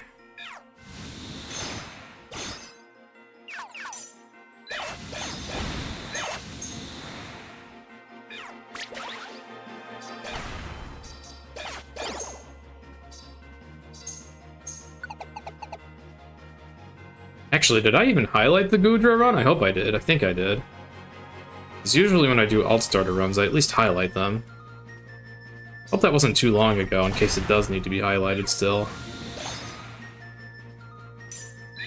Yeah, I keep my Twitch channel up to date as far as, like, videos are concerned, but I'm not very good with YouTube.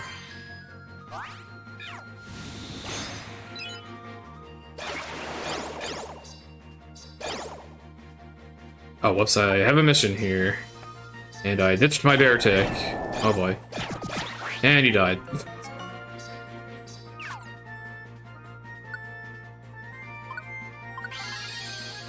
I don't remember what this mission was. And he died again. Charizard was right there, but I guess that Garchomp snuck through. Oh, I'm dying. Oh, okay, it's find the treasure. Okay, it's up here.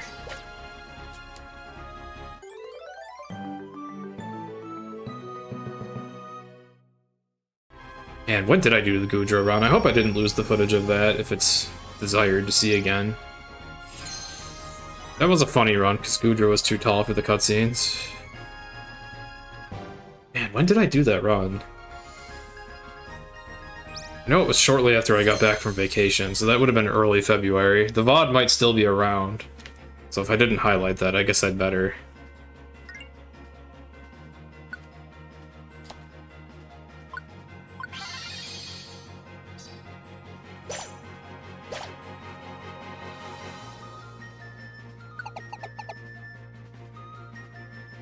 Okay, yeah, if you want me to save that footage, I'll make sure to do that this weekend. I have Twitch Prime, so they lived for 2 months for me. Bertic just took a random earthquake. I'm gonna heal him.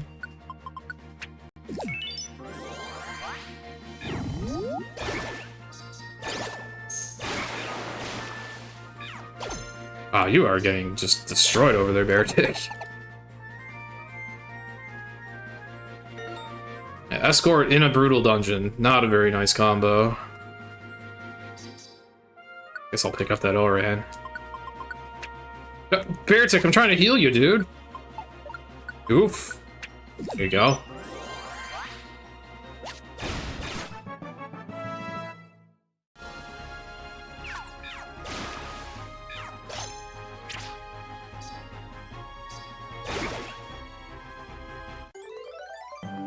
How did Solrock lose a treasure here? What was Solrock doing here? In this very dangerous, like, dragon-filled water dungeon.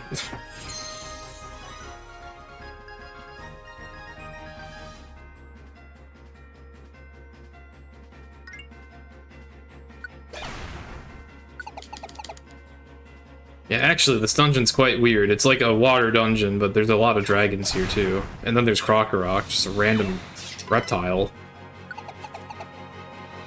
I guess things here are mostly reptilian? Plus whatever fainted here. Oh, Relicanth.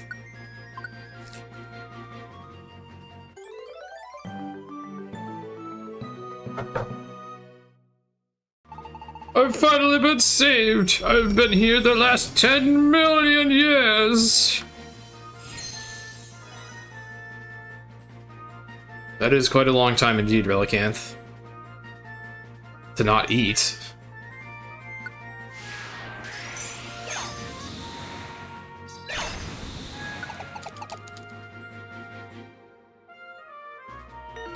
And another fainted Pokemon.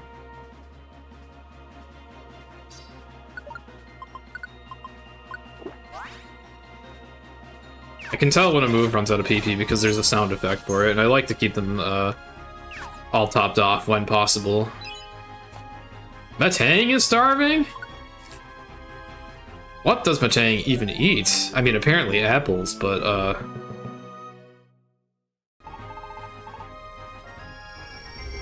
alright, I guess Matang needs fuel.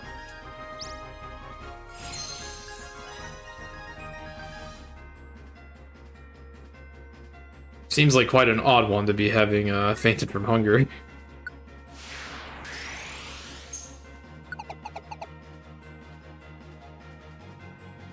Sometimes the game even acknowledges the oddities. Like, I think when you find the fainted Geodude, he's just like, where even is my belly? Kind of weird, isn't it?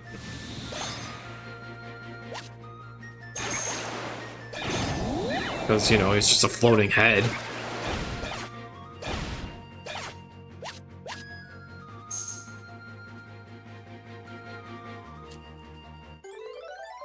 Here we had a fish who was lost and terrified in this water dungeon. And then he advertises Carvana. But what is it, like a car insurance company? What was the company, Carvana? I forgot. I think it's just like estimating the value of cars. Yeah, I rescued a fishy car salesman.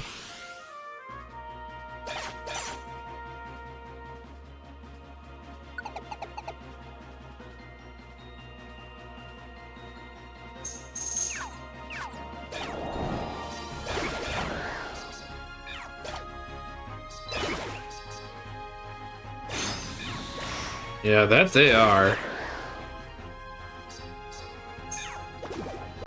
Ow. Oh, you're not gonna attack now because you're low in health.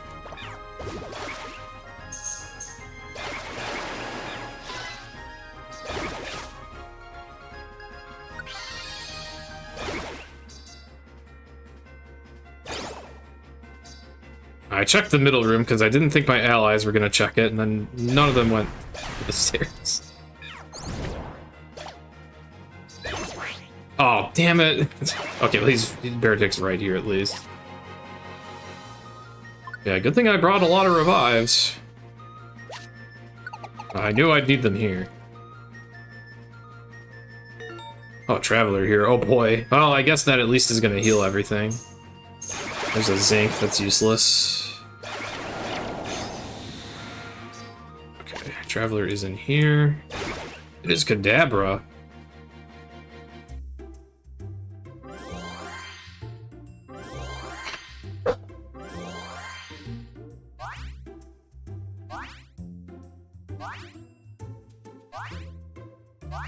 This is a good opportunity for me to get a sandwich.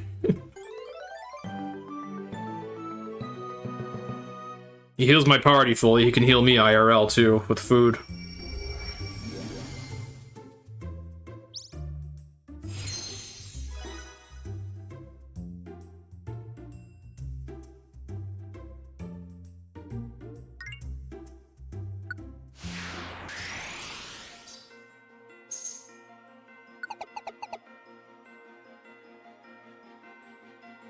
Exactly. Ah, yes, the ever-trustworthy Dusknoir is here. He would never betray us.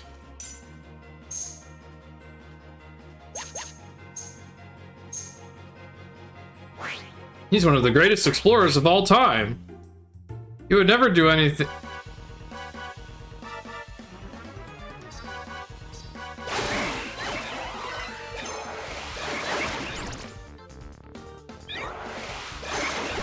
Anyways.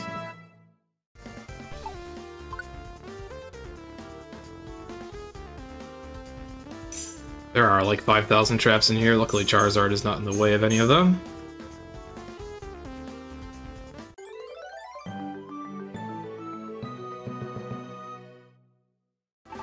Sorry for attacking you. I had to test your abilities.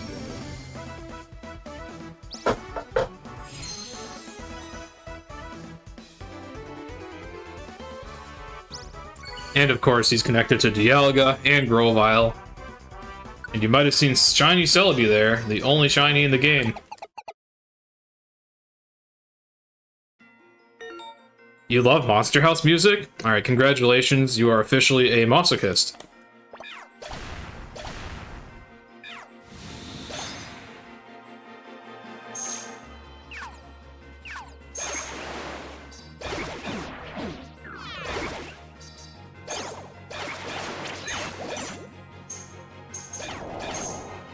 Alright, surely if I stand in the middle here, the Traveler will walk in eventually. Ah, there it is. It's a fridge! That's convenient. I could use some food right now.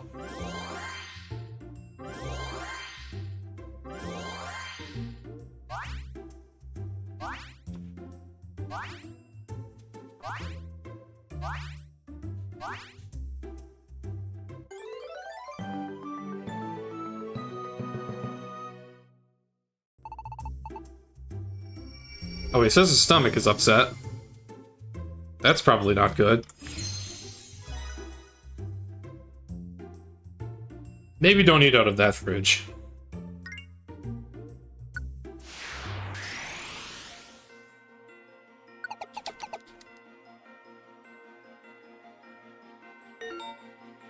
Yet another Traveler.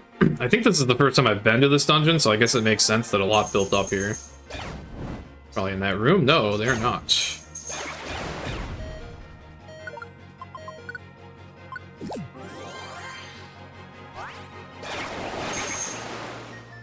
Oh, I think, oh no, Charizard turned around because he found a dead end. Sometimes when I'm looking for travelers... Oh, okay, there they are. Question mark unknown. The very unamused unknown. Sometimes when I'm looking for the travelers, the best thing to look out for is when an ally just turns around randomly. That usually means they found the traveler in a hallway and won't go past it. That can be very hard to notice, though, given how fast the gameplay happens. I've had a question throughout my journey.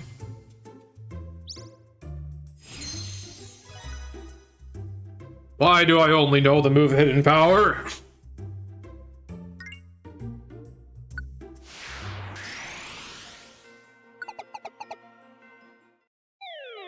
Huh. When you recruit the Nidoqueen family, they're all nice and friendly. Nidoking family, on the other hand, wants to fight. Their leader, of course, being the Nidoran.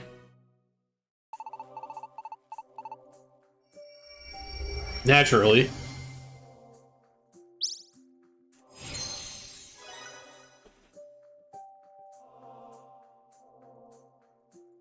He must be the brains of the operation, and Nidoking is the brawn, and the Nidorino is just there.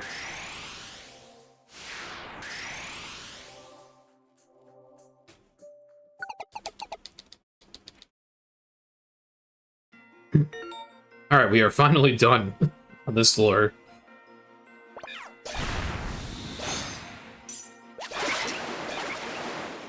I knew this would be a long mission. I didn't lose any equipment? Okay, good. One thing to watch out for in this dungeon is the glide cores that can steal your equipment. And Sandvale being really annoying.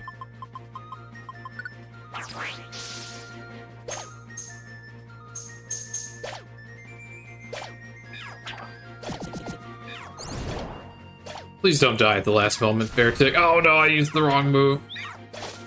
He's gonna die at the last moment. Shoot. I'm trying to think of how I can save this. Oh, there's two enemies there. Okay, good thing he got sand attacked.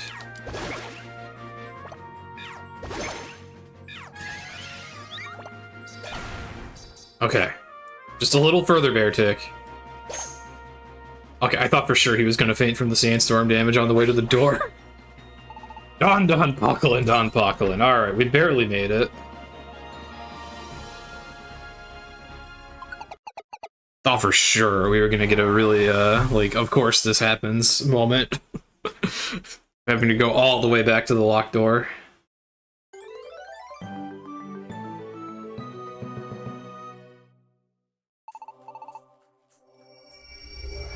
To be honest, I threw so many Oran berries at the bear tick early in the dungeon that it boosted his max HP, and that's probably the reason he didn't die again there.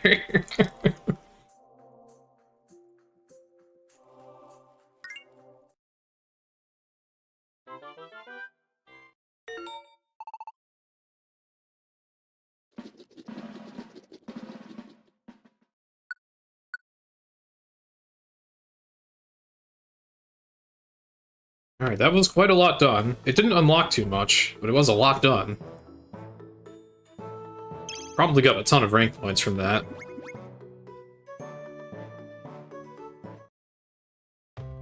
Yeah, we did use a lot of revives. Good thing you can also get them back pretty easily in this game, once you get gold bars. Grovile! Gentle Slope Cave. I don't think this actually unlocks anything anymore. He's at the end of like a really long chain, so that's probably not getting done for a while. Yeah, he's at the end of a long chain. But yes, that is Grovile and Pink Celebi. Here, where are we going actually? Oh, I don't need to open this. At my table, wow, we don't have very many valuable missions left actually. As far as I'm aware.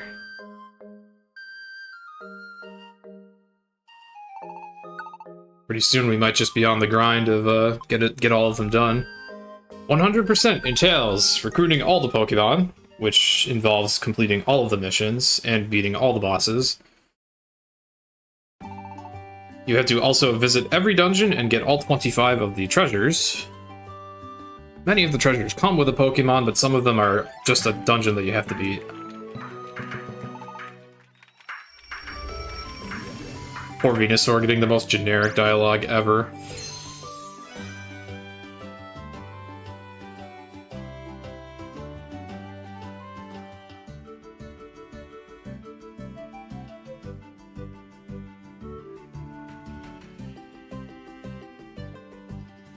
So yeah, to accomplish the task of 100% as efficiently as we can, we focus on missions that unlock other missions. Like, I'm going here because I should unlock 2 other Pokemon by doing this. Yeah, it's a very, very long run.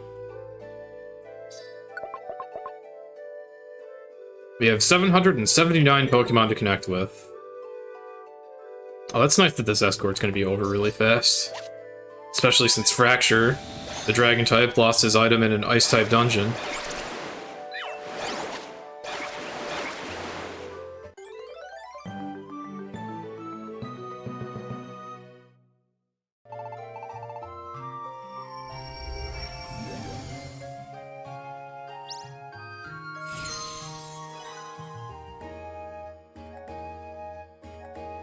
Yeah, we have 779 Pokemon to get, many of which we do missions for. We have 25 treasures to get, and then all the dungeons must be visited as well. We thankfully don't have to beat all the dungeons.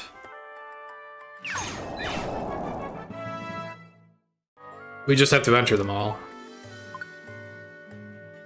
But yeah, I definitely recommend Super Mystery Dungeon. This is my favorite video game of all time.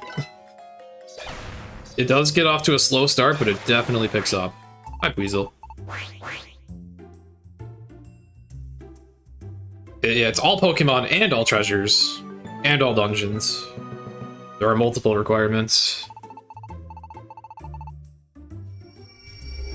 Though obviously the Pokemon is the biggest task by far. But we will be spending, like, a couple hours just on treasure later on today.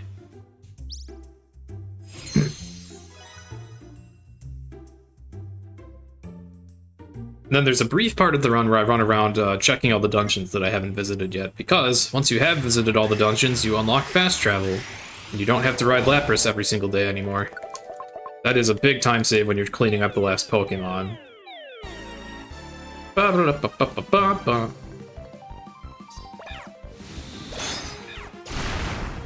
Well, I wouldn't say 100% items, but it's all the treasures anyways.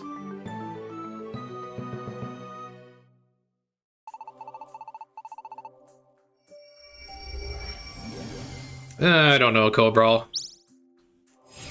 I left off day one seemingly a little bit behind where I would normally be on day one. Maybe that was because of tech issues, but on my previous attempts at this category, on day one, during the day, I had already unlocked all the talk connections and was already ace rank and was already fighting legendary birds, whereas today I had to cover a little bit before I got that far, so I might actually be behind due to rusts and just playing a little worse on emulator. Thank you for the pyramid that you ruined, Ken.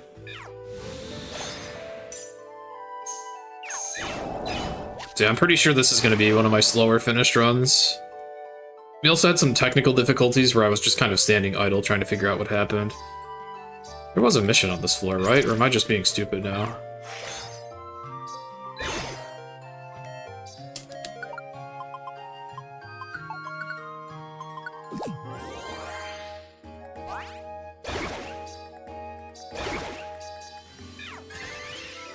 Yeah, I guess, in fairness, the only problem with getting all the different kinds of items in this game would be the items that only spawn in Kecleon shops.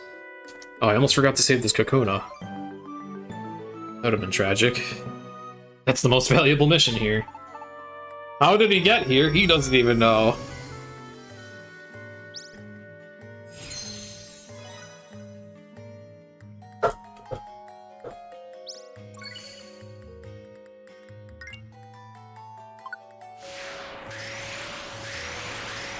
Yeah, there's actually a ton of, like, unique orbs in this game, and even a few seeds that only show up in Kecleon shops. Oh, and then I guess there's also all the TMs. If you wanted to get all of those, that'd be really bad. Cobra, you made the pyramid lopsided.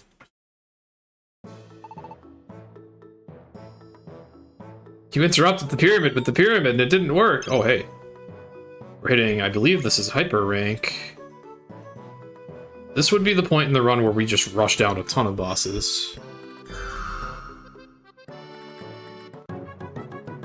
Oh yeah, we're gonna go get my favorite equipment item. And overall, as soon as all my teammates that I need are available, we're gonna do one of the coolest boss fights. Although, also, we get a whaler. We have a whale now. Who do I have today? Okay, lovely. We are going to go get the... I forgot what it's called.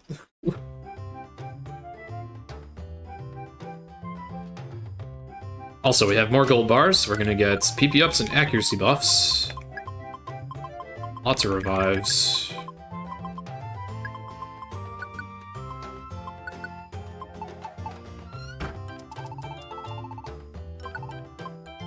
Take revs.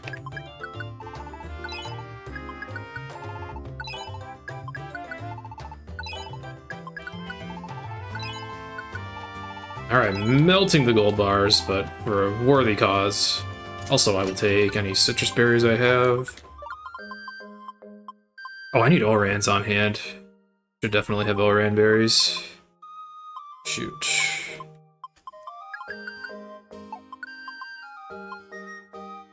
I only have one citrus.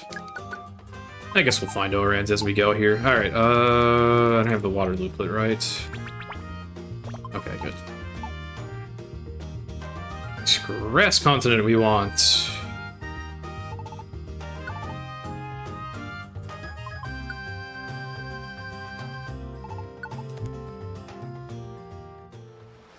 This is one of my favorite parts of the run.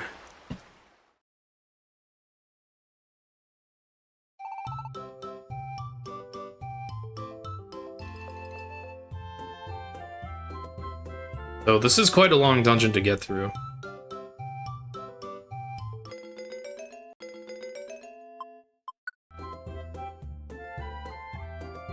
Oh yeah, we do want slow ones for this too. Let's see. Give you the water looplet.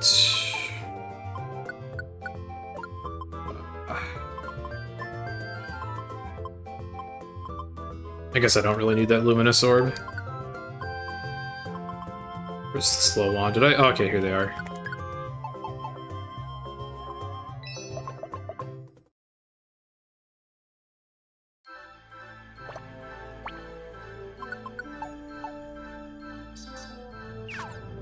Alright, time to buff moves. We will buff Earth Power and Draco Meteor.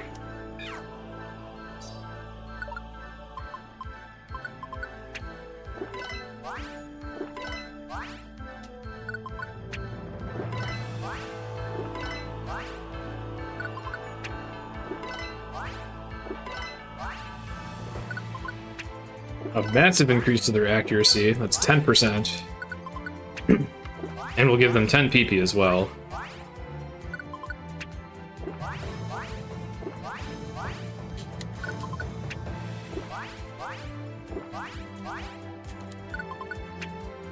Unfortunately, these drinks don't add to the current amount of PP those moves have, but as soon as I revive or use an elixir, we'll benefit from this. And I'll throw that citrus.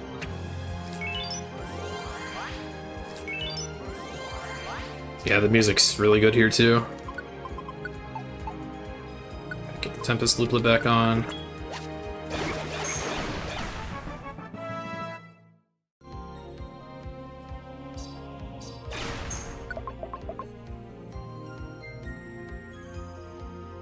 Yeah, so on the way into the dungeon, we saw the Rayquaza boss icon, so that's going to be one of the bosses that we cannot use Rain Dance on because of airlock.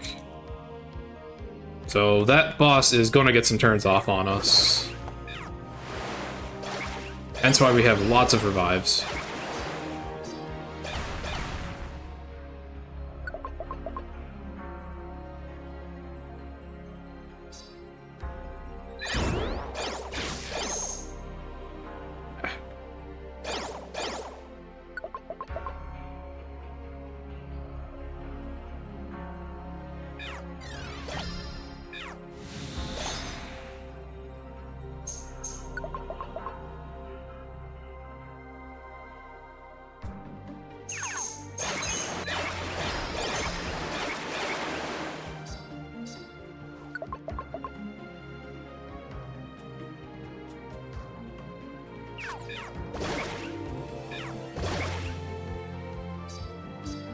I'll take those sparkles. Oh, nice, citrus berry.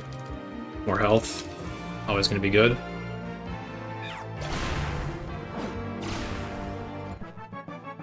Oh yeah, we do get a lot of EXP in these dungeons too, the dungeons that have bosses. EXP doesn't do a whole ton, but it does have a stronger impact on your defense than your actual defense stat, is being higher leveled. Because, I don't know, welcome to PMB damage calculation, I guess. Kingdra got confused, I'm pretty sure. Luckily, even in confusion, he can just use Surf and kill everything.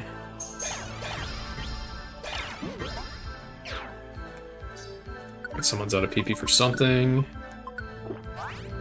It was Draco Meteor, but now we have 20 Draco Meteors instead of like 10, so that's going to be a big improvement. And they're more accurate.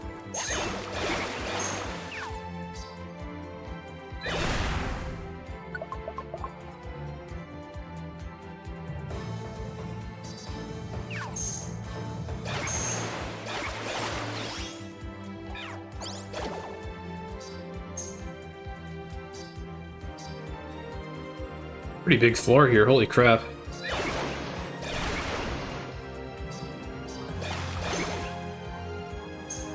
Okay. Yeah, I think this is like a 20 floor dungeon. Oh, that's not gonna hit. I am not good at using Earth Power very well. Okay, I might want to watch out for elixirs and orans on the way if I happen to see any. I kinda underpacked a little bit.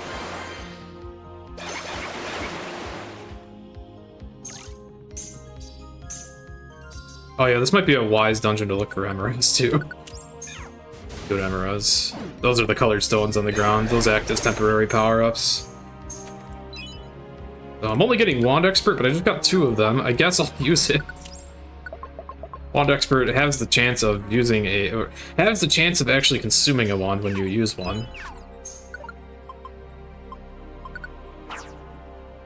So I now can just use guiding wands to reveal the stairs instead of doing things normally. I saw something else, so, all these emeralds kind of suck. I guess natural recovery is something. I think that just makes you regen health faster.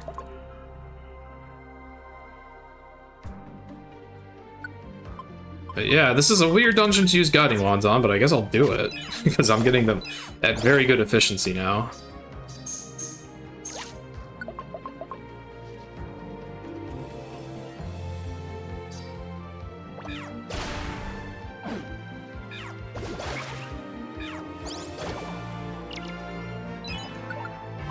I don't want to save elixirs.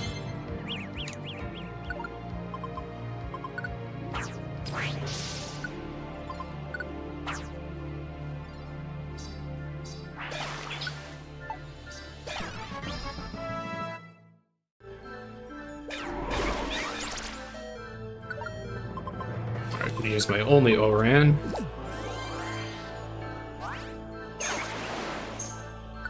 It'd be a little annoying if anyone gets at low health now, because now I don't have any healing items.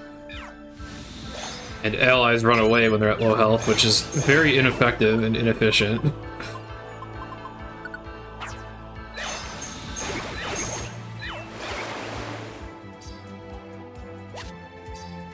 There's a lot of gold here. Oh, there's an elixir. That's really good to see, actually. I normally wouldn't care about picking those up, but I'm actually happy I got that.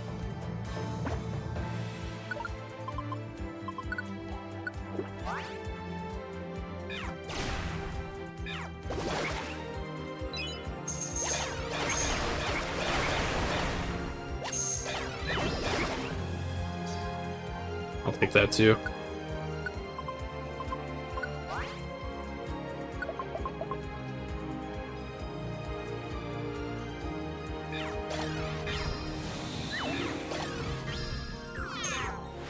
Oh yeah, I haven't mentioned it yet. Normally Draco Meteor would lower your special attack on each use, just like it does in main series.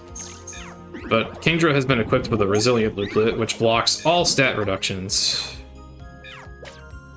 Incidentally, the item that we're going to get in this dungeon does that and also blocks all status ailments. Even better.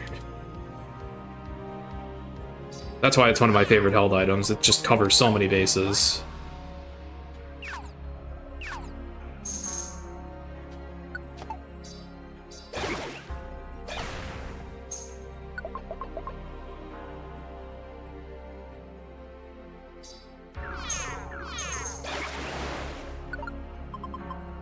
I have a lot of food now.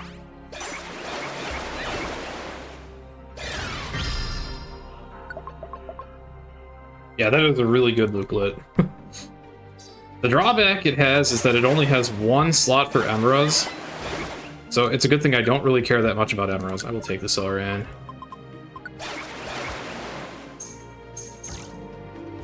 Alright, there seems to be someone ahead. That's not Rayquaza.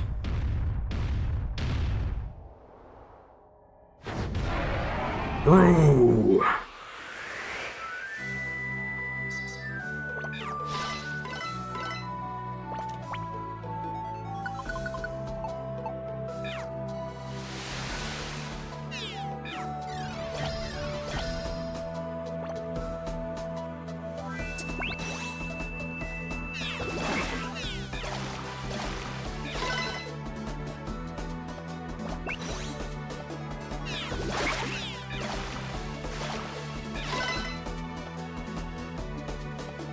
Primal Dialga fainted. That's a nice little tribute. Plays Primal Dialga's theme there. But wait, there's more.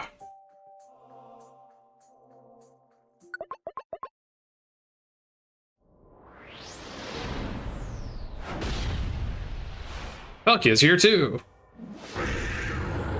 He has his own theme in Explorers, but sadly they didn't use it here. This is one of the rare times where I adjust Seismitoad's moveset manually to make him do a rain dance so that we get greater efficiency in these fights.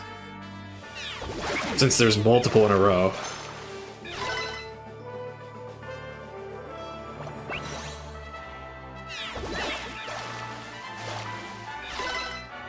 Kingdra casually doing over 1,000 damage. Getting a massive damage boost because of Palkia resisting water, oddly. Because that is just how alliances work. Alright. Now for the main event. It's the noodle! With hair.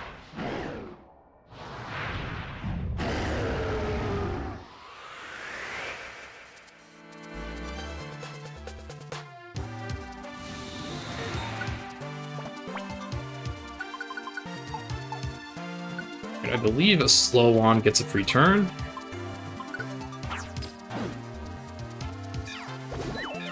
And we can do it again since he healed it.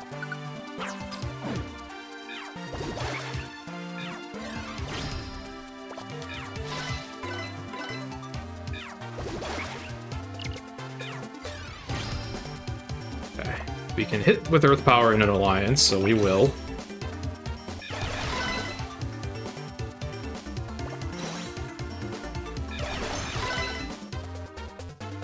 And we need RRLOL5 to contribute some damage now. I don't even think he's half down yet.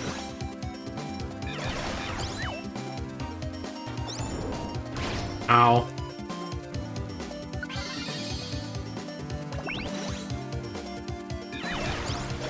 If he kills RRLOL5, it's very convenient because then you can use agility again, and you've won at that point. But alright, here we go. One of the cooler and tougher bosses.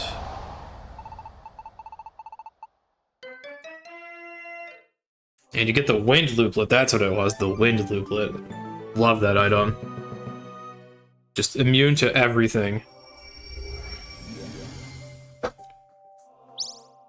And you get 3 dragons. Big dragons, no less.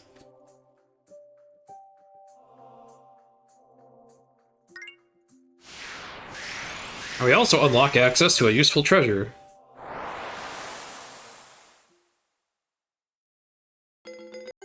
That unlocks Cresselia's mission, the infamous Reviver Seed Devourer. And by doing that mission, you unlock a treasure dungeon that gets you a golden seed, which in this game is only 3 levels, but we'll still take it. That's more defense, and also just nice to stay ahead on level, because it affects the availability of other Pokemon. If you're a lot of levels lower than other Pokemon in your roster, then they have terrible availability. Like, you'll get that closed sign on them very often, and you won't be able to take them. That used to be a flaw with my old route. I used to have a Flygon in the route who was very high leveled, so it had terrible availability. Kingdra and Seismitoad and Palpitoad don't have that problem. Also, speaking of availability, Seismitoad is not available, so we are going to do, I don't know. What do we got? Volcarona. I can't remember if Volcarona unlocks anything. Gotta check. It does not, okay. And Cresselia's mission. 27 floors into the Lake of Mysterious Light. That is a tedious mission. Alright. At this time, there are no missions left that I know of that will unlock more than one thing for me. So I'm gonna focus on water continent dungeons because those will be the quickest and easiest to get done, and there's a traveler lurking somewhere probably on this continent that I'd like to find. That being Togekiss.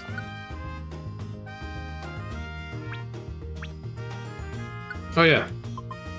We're finally done with that dinky resilient looplet.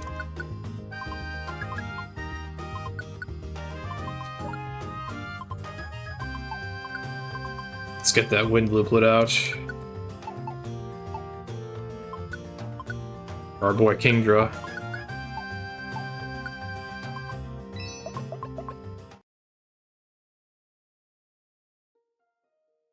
I guess another drawback of Kingdra, in a way, is the fact that it needs the wind looplet or a resilient looplet, because you could otherwise just use sand looplet and tempest looplet, the 2 looplets that boost your offense. But I mean, wind looplet ain't the worst, that's for sure. I don't know where that Slowbro was, but he wants a Chesto Berry.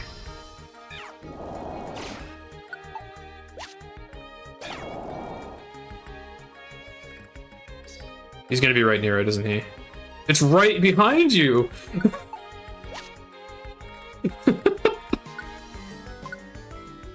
Well, I'm glad I checked behind him, because otherwise I might not have seen that, to be honest. Whoa, I didn't look there.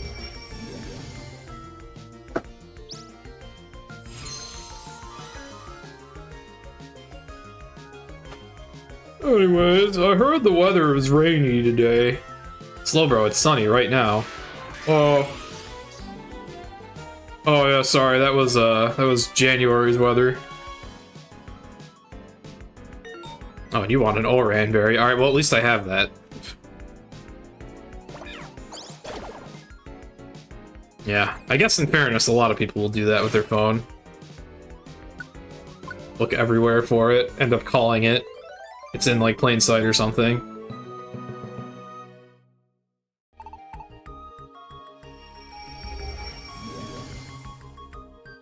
Yeah, these deliver item missions are quite random. It's like, just some one very specific thing that they need. It's like, I need one Oran berry. It's like, are you just begging for, like, a healing item? Or, like, is there a shortage coming up that I'm not aware of? Are you just very, very sentimental about a specific Oran berry and can't actually tell them apart? So I just give him any Oran berry and he's like, ah, thank you. That's the one. Definitely.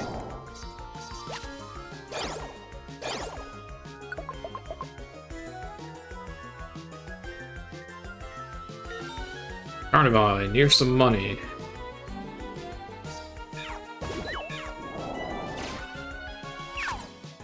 There's a Pierce Seed on this floor. I kind of want it, but I'm not going to go out of way. Oh, this Spineric is still alive.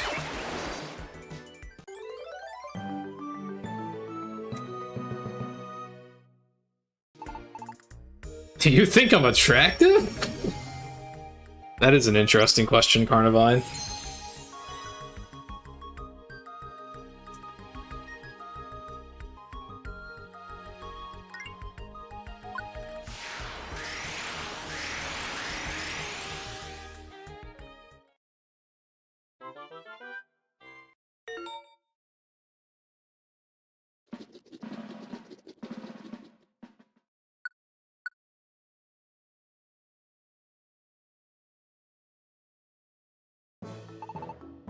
Alright, but yeah, for the Lake of Mysterious Light, I do want to go there, but I definitely don't want to go there until I have my main team available.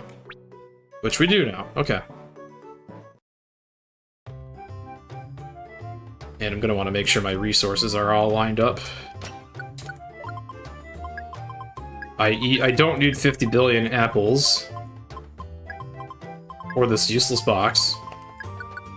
But I will need, elixirs and Orans.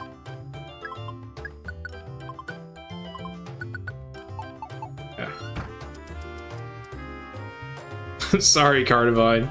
You're, very pretty. But am I attractive? No!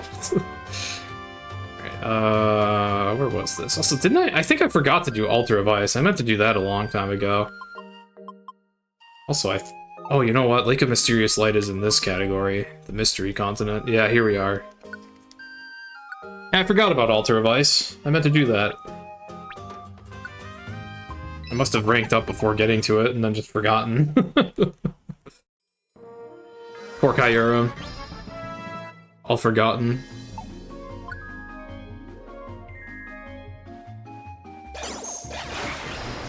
Kyurem, however you say it. It's one of those Pokemon. I don't know how you're supposed to say it.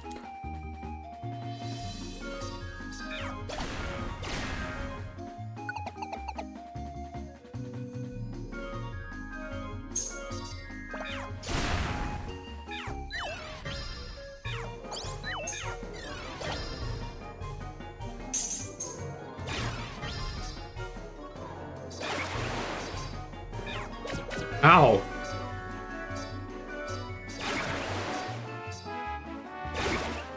I was also trying to remember where the traps were in that room. Because, oh boy, this dungeon seems to like traps. They're everywhere. actually, that heal seed would be nice. Okay.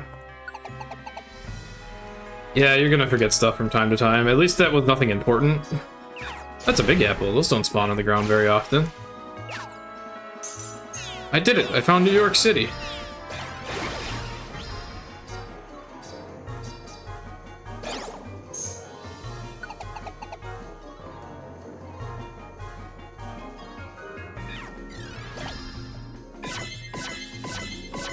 Thank you for using acupressure.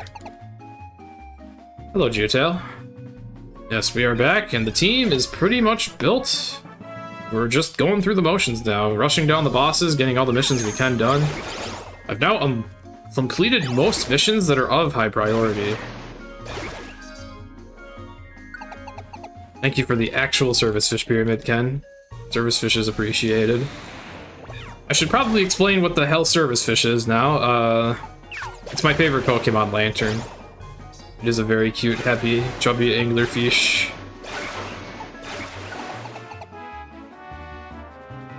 I always liked it, but it became my favorite Pokemon of all when I went insane during PMD2 speedrunning at some point.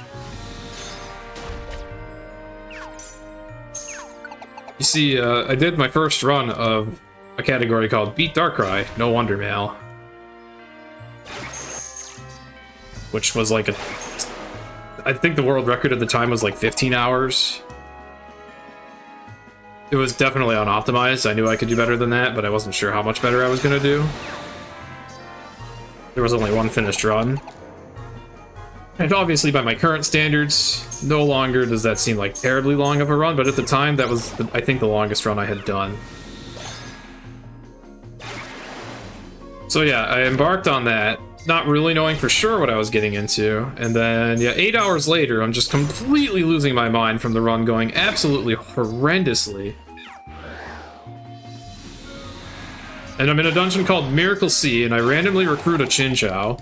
And normally in PMD2 speedrunning, you wouldn't really accept any recruits, because they're just going to be weaker than your mains and weigh you down and waste your resources. But I was just losing my mind entirely, and Lantern was already one of my favorite Pokemon, so I was like, screw it, I'm taking this and evolving it. And it actually ended up being okay. Its stats were pretty close to my mains. And then, yeah, I just kept the Lantern with me as a emotional support animal while I was losing my damn mind playing the game, getting owned constantly.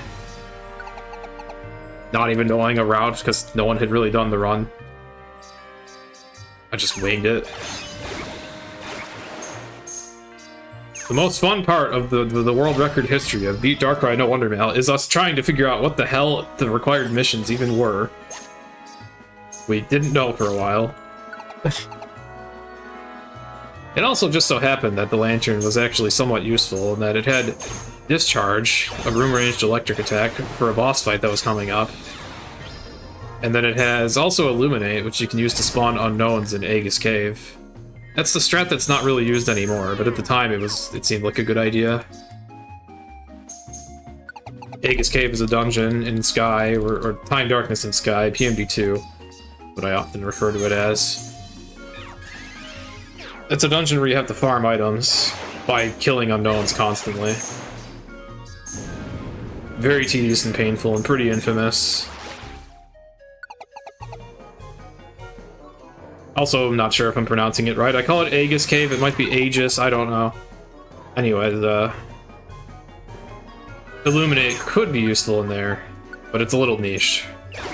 Nonetheless, though, it was pretty funny that a Pokemon I just recruited on a whim because I was losing my mind had a couple of uses. That made me love it even more.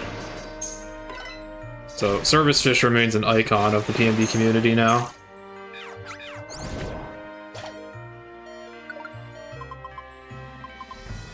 Hey, I have a Rainy Orb.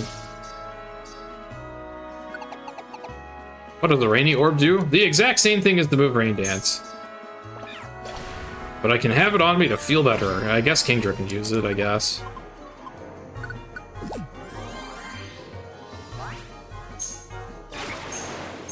Oh, Calcium, sure. Don't mind if I do. Making up for all those Calciums that Seismitoad did not drink because he was too busy dodging them.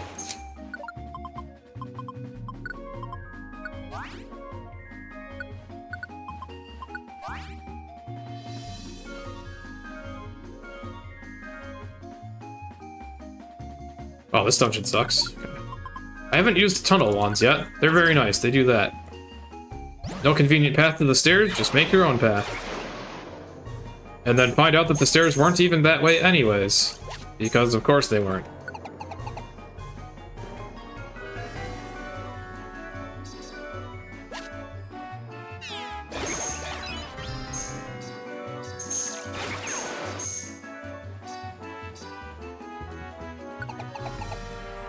The treasure dungeons, unfortunately, do tend to be pretty long. And actually, this isn't even a treasure dungeon, this just leads to one.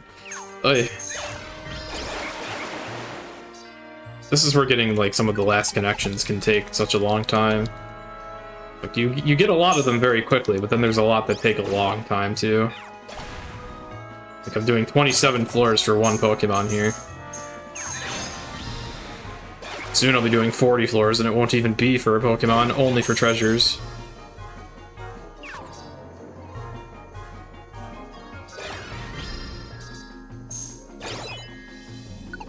Not looking forward to that part. The treasures grind is definitely a grind indeed.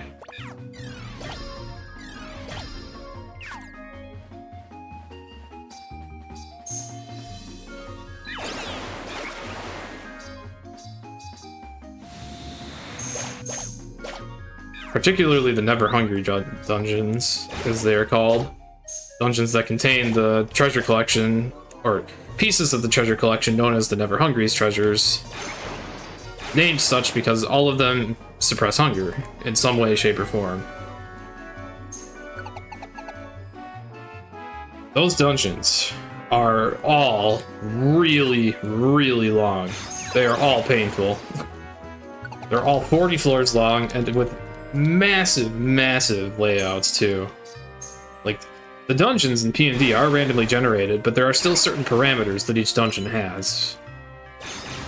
Each of the Never Hungry's dungeons has the most brutal dungeon generation.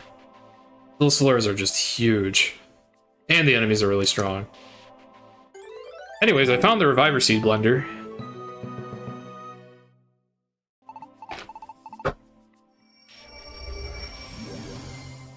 Anyone that's ever played Dark Crater in PNB2 would definitely like this Pokemon much less.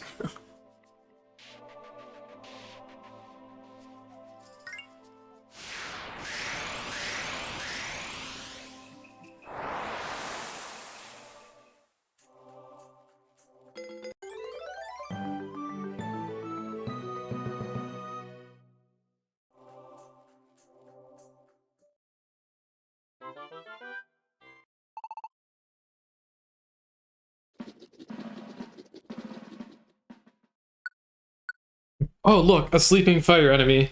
Let me use Aurora Beam on it. From 10 tiles away.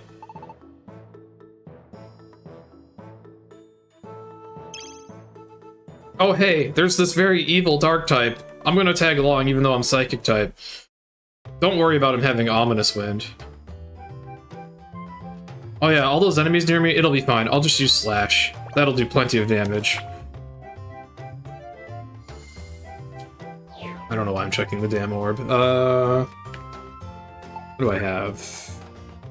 I have my team. Okay, let's go get the Golden Seed. That is in Guidance Ruins, also on the Mystery Continent.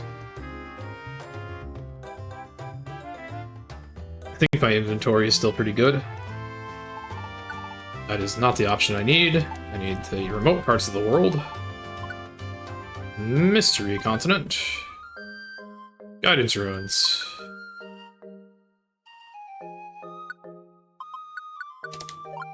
Actually, we have too many elixirs and too much food now.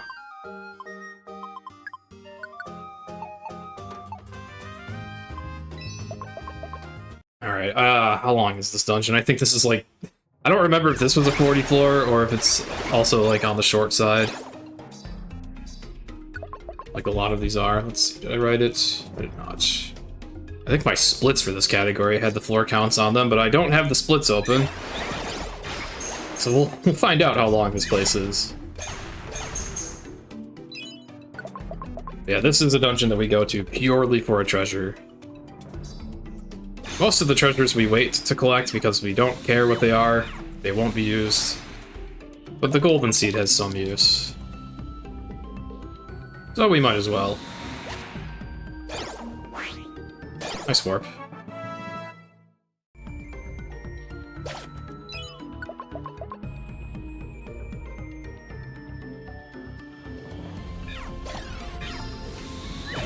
Ow! That's really bad. We're all at low health now. Now my allies aren't gonna do anything.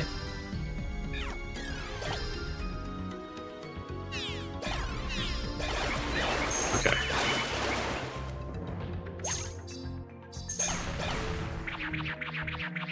And that is why I try to remember where traps are. Ow.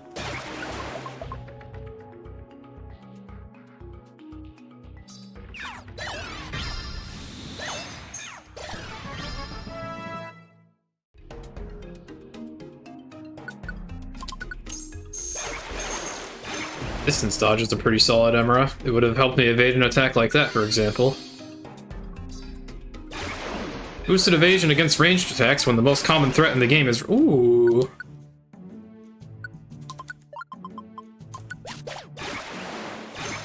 Hold orbs are rare in this game. I'll definitely take them when they show up, though. A full hold orb petrifies the entire floor.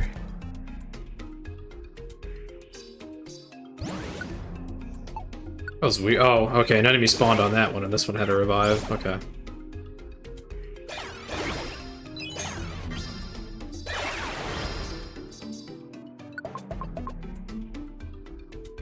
Service. There, did your fish respawn, Frosty?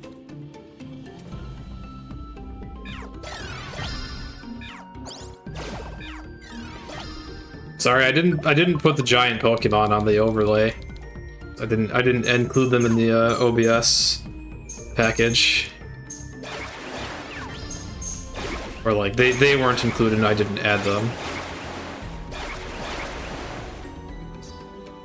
I mean, I could show everyone what happens when you add an image and why I have giant Pokemon to begin with.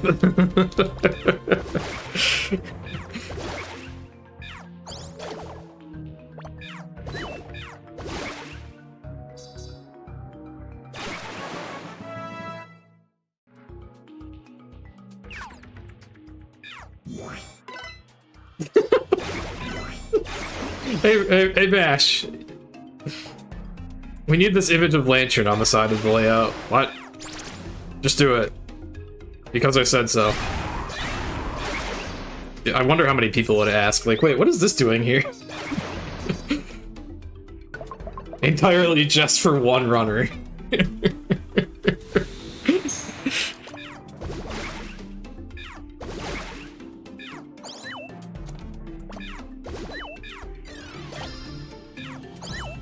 Holy crap, can we hit this thing? Okay.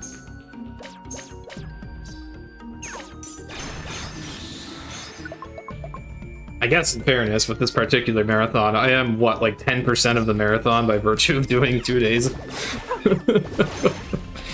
So I guess it wouldn't be the worst investment. I'll take that escape orb. It has a use much later. There are a lot of warp traps in this dungeon. None of them took me to the stairs. That was fun gambling.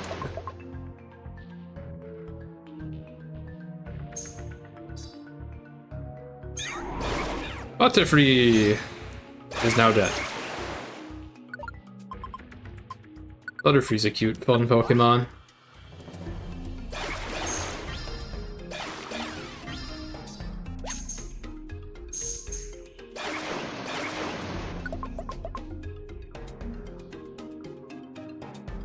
Okay, I was thinking this dungeon might be 15 floors. It is not. So this might be like 40 floors long. We might be here a minute.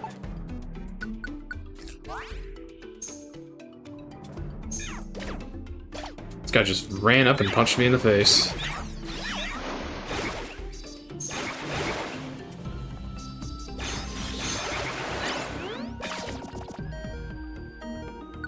Oh, there's Butterfrees and Beedrills here, and the Beedrills have Pin Missile. That's pretty deadly. Oh, that's a lot of items. It's all crap.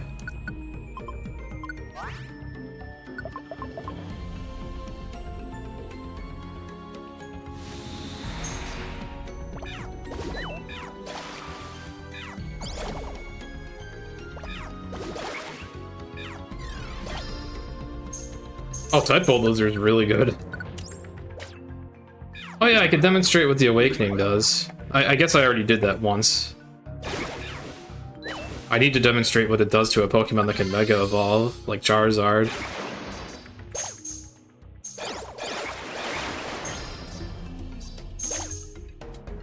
But for most Pokemon, it just makes you invincible for a while.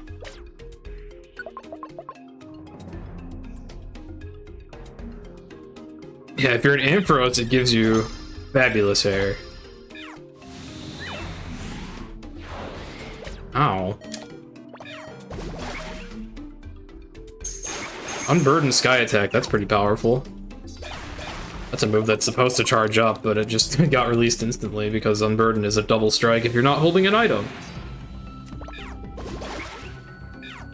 Arguably even better than Swift Swim. You don't even need a weather condition for that, but you do have to sacrifice having a held item, which is a pretty big cost.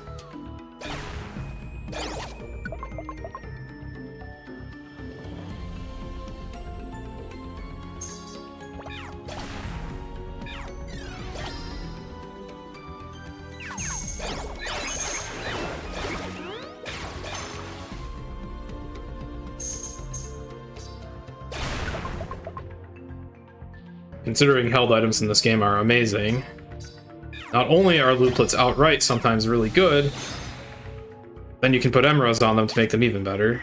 That is a lot of PP0 traps.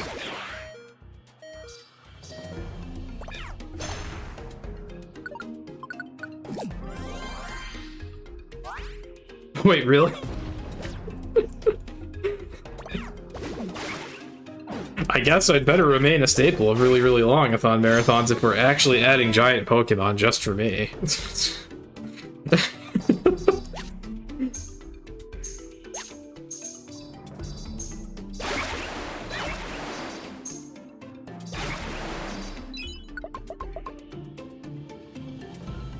Well, it is pretty common for me to submit PMD runs.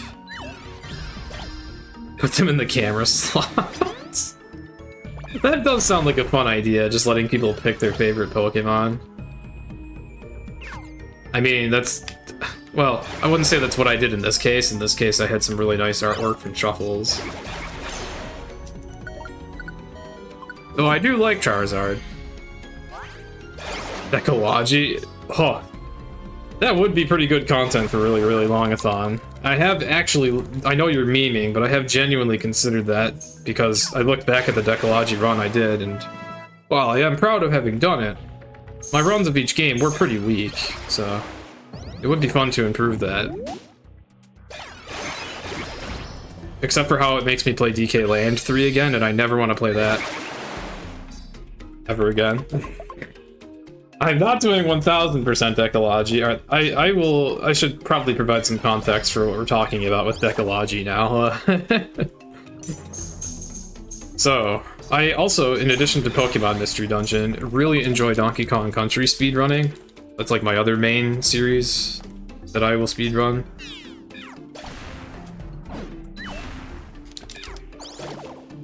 Sure, drink the zinc, I don't care.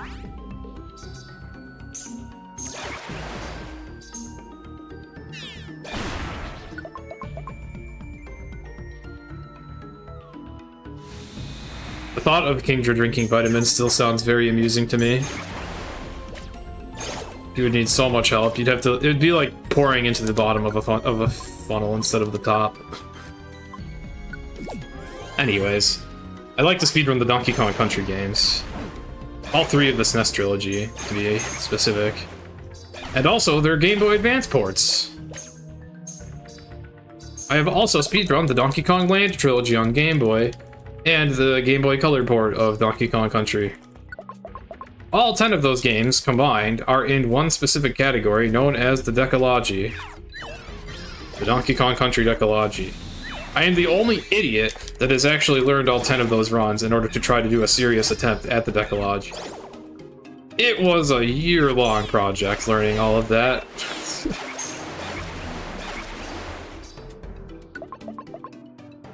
That is an 8-hour run in its current state, though it could be much faster with more optimal runs of each game. Nice guiding wands that I accidentally wasted. Let me pick these up.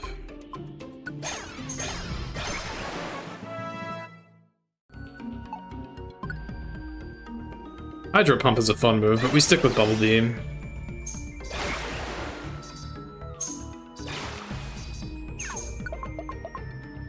Hard Gold, Soul Silver, Speed, Belly Flop. Oh no. Oh no. No, no, no, no, no. I think I've had enough of making an idiot of myself in that video game for one lifetime. I am... Let's be honest here, I am not the best main series Pokemon speedrunner. That's putting it quite generously.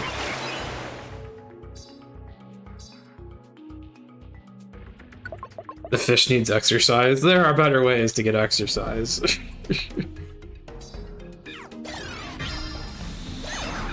I'll give her exercise in this speedrun. I can take her on adventures in this run. When Seismitoad and Kingdra are not available.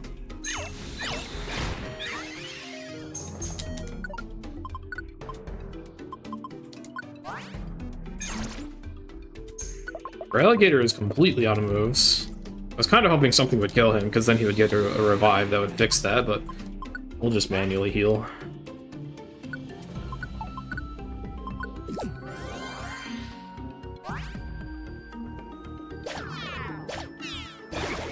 But yeah, it would be interesting to submit Donkey Kong Country Decalogy to really long-a-thon. It definitely fits, being an 8-hour run. That'd be a lot harder to commentate, though. That run requires far more focus. The hardest part of Decalogy is remembering the differences between the GBA versions of Donkey Kong Country 1, 2, and 3, and their Super Nintendo counterparts. And then on top of that, for DKC1, you also have the Game Boy Color port.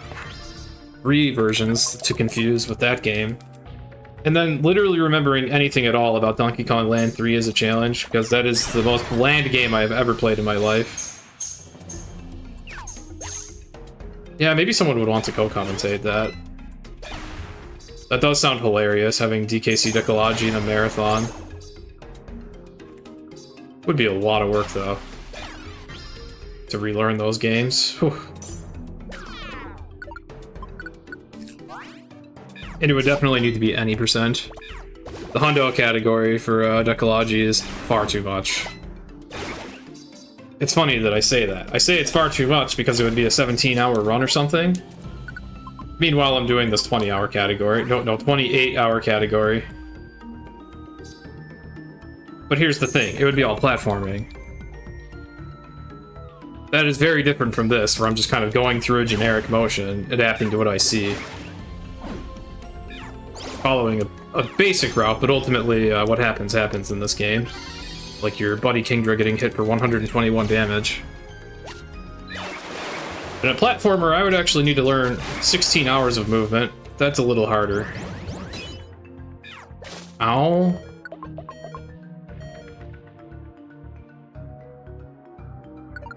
I have no healing items for my buddy Kingdra.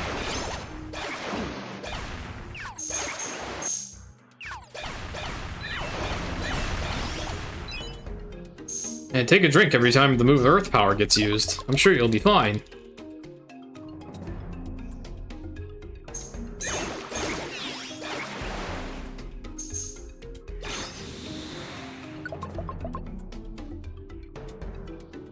Yeah, you're really fragile in this game. Best you can do is deal out insane damage yourself.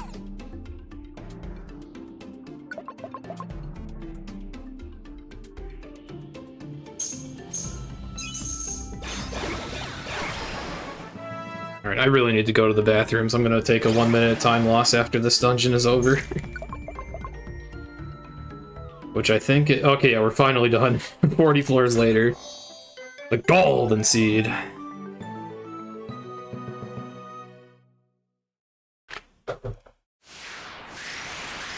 Alright, if any restreamers are listening and you want to manually run an ad, now's your chance. I need a short break.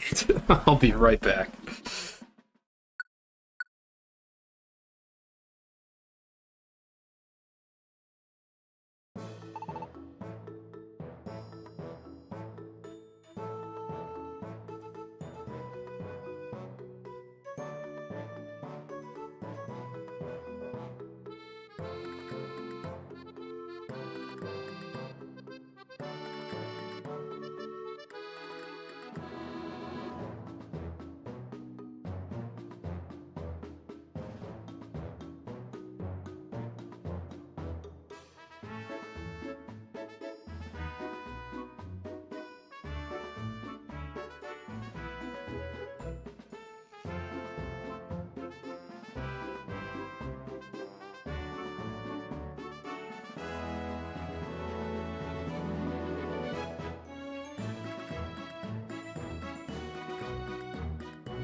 Okay.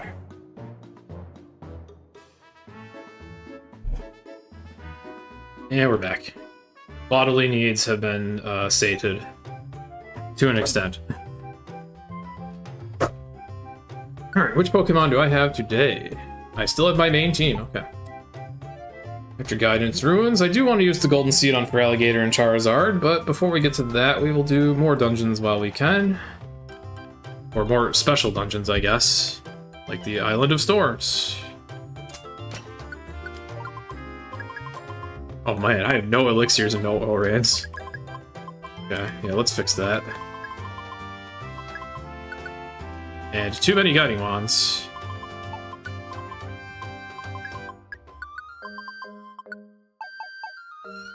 So take some more revives. Okay. Island of Storms is, I believe, let me double check this. Sea of Wonders, okay. Well done, steak. Not my thing. Steak is too chewy to me.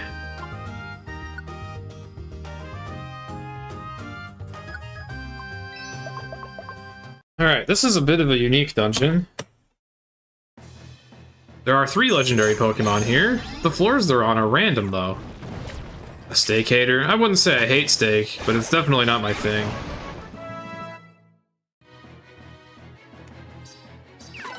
Unsubbed. But Ken, if you unsub, you don't get service fish.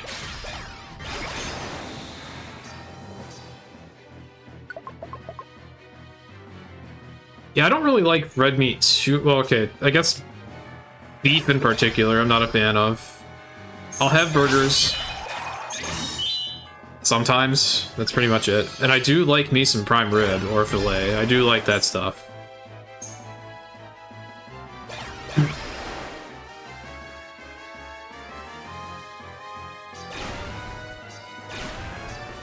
But, steak in particular, I have a hard time swallowing it, so I'll chew on it for, like forever, and then by the time I'm done chewing, it is out of flavor and is basically no good anymore. I just had a bad thought. I hope I didn't need to do Kyurem's dungeon to make the, legendary genies show up here. I just realized. Because I never did Kyurem's dungeon still. Hope that wasn't a prerequisite. It might have been. I might have screwed up. Oh, this dungeon's like 13 floors long or something, so we'll find out soon enough. I bet I didn't keep the escape orb. Usually, the legendary Pokemon in this game will unlock based on your rank, though. Not usually based off other legendaries, so we're probably okay.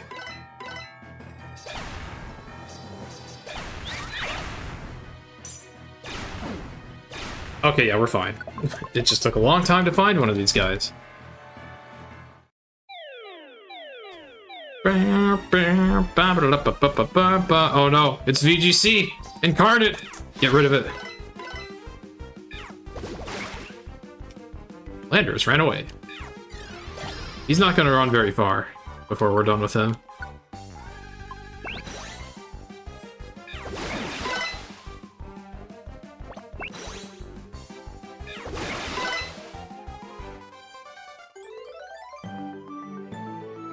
Oh, were you thinking of Dragon Gate, Geo? You just missed it.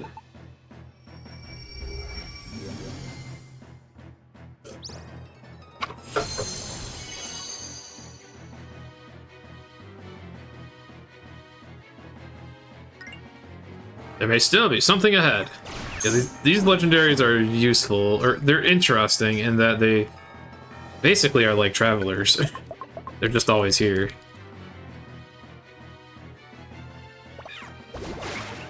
I guess another dungeon that has multiple legendaries in it is Triangle Temple. There you have all the legendary golems.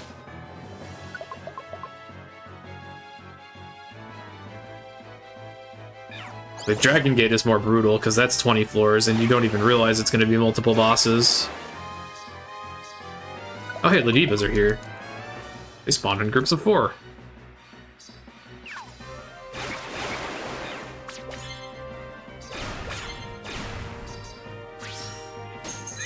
Yeah, they only show you Rayquaza, but then it turns out you have 3 bosses to go through there. That would definitely be a pretty rough failure. My partner just died to a Geopebble of all things. Those do 10 damage.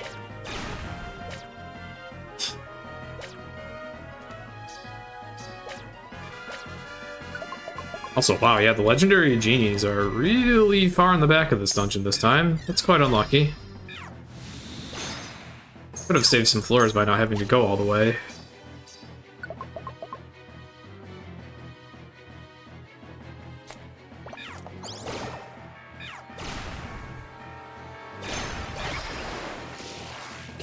Ow, that's discharge. Very good move. Yeah, I'm pretty sure 13F is like the last floor of this dungeon, so I think these guys just went as far back as they could. They really didn't want to fight. A wise decision on their part, I suppose.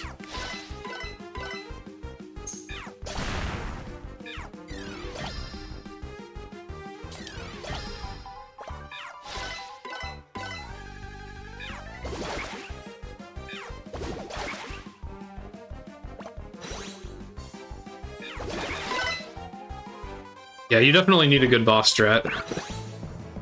Oh crap, I'm using Brine around a corner and it doesn't hit around a corner. This is not an example of a good boss strat. Okay. Agility in particular is extremely helpful. Defense boosting moves like Light Screen, Reflect, Defense Curl, Cosmic Power are also very useful, believe it or not. You can also cheese any boss with Memento. Memento is broken against bosses.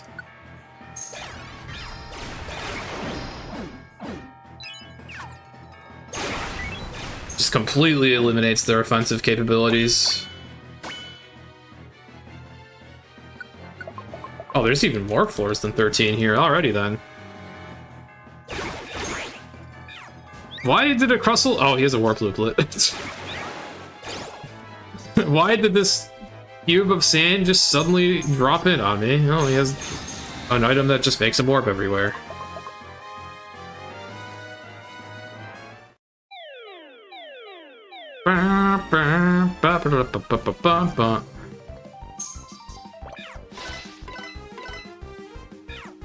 I guess I can showcase the boss strat of this run against Tornadus here.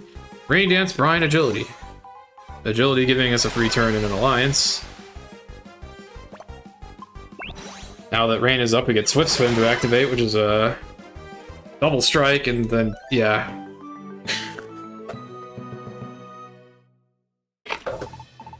Weather is really good in this game. Especially if you have Chlorophyll or Swift Swim.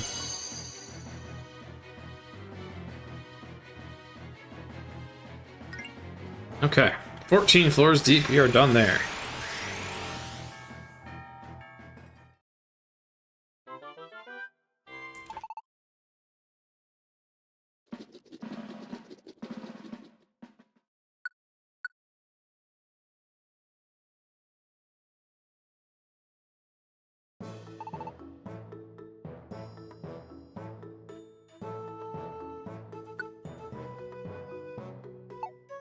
Alright, now we're going to use the Golden Seed.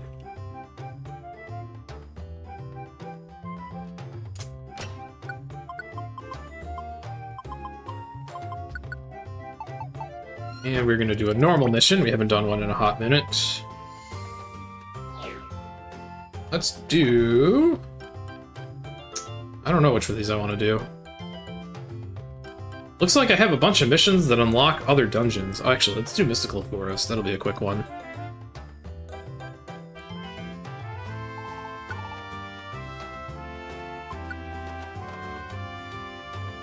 Feels really early in the run to already be running out of missions that unlock other missions, but I guess that is the result of getting them done very efficiently.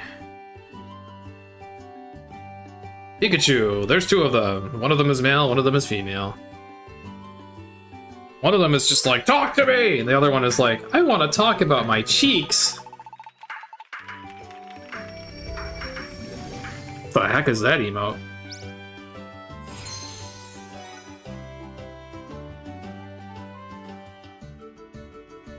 Why do you have an emote of a shark in a box? The scent of flowers is so soothing. Oh, even you don't know why you have it. Yeah, that's pretty random. Ken, why did you entomb a shark?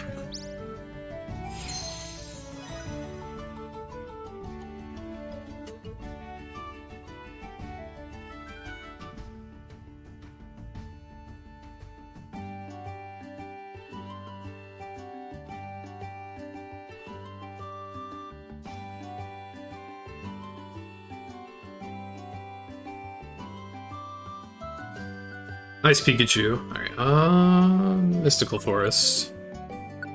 I don't think I've been here in a long time, so there might be a lot of stuff here. Give you the water looplet. Okay, Kingdra, I know you don't have hands, but I have a very important job for you, sir.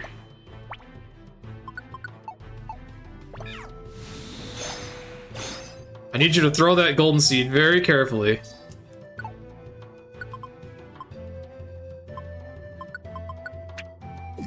Okay. Cool. It's one of the only stat buffs I use on Charizard at this point. Alright, feeding successful. Sure, equip a poison guard, whatever. Put the poison guard on the looplet that makes you immune to all ailments. See if I care. Oh.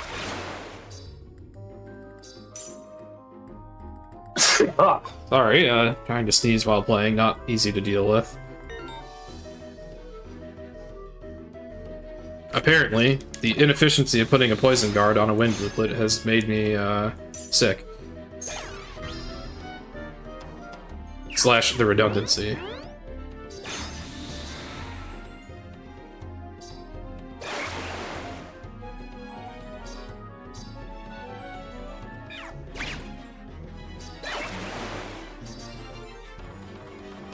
And here we have the Geodude. Oh, I did not want to do that. God damn it. So yeah, that's an option. In case the client that fainted is on a tile that is, like, in your way, you can move them instead of feeding them. Yeah, I just fed a, severed head. Where is my belly anyways? That's kind of a mystery. Thank you.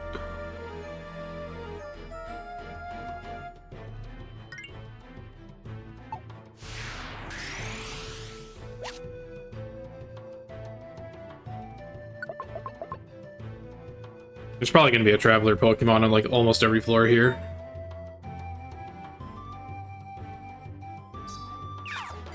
Because I've unlocked so many missions and I haven't been here in a long time.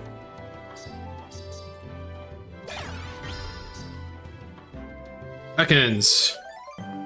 The funniest model in Rescue Team DX. He slithers and wiggles and bounces all over the place in that game, it's amazing.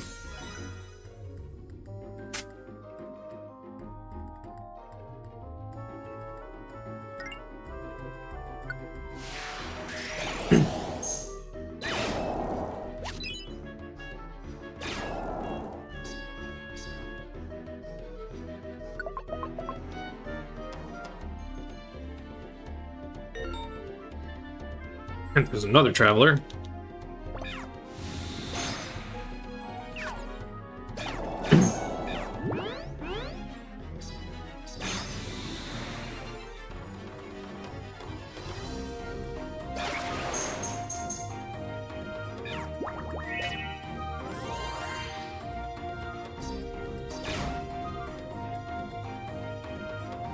Where are they, actually?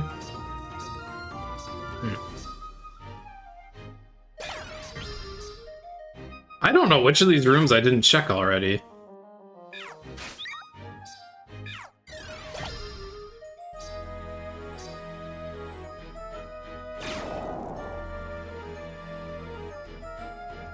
Ah, okay, Numel. That is fun, having your allies not reveal the client, or call anything out in any way, shape, or form. But they do reveal the map.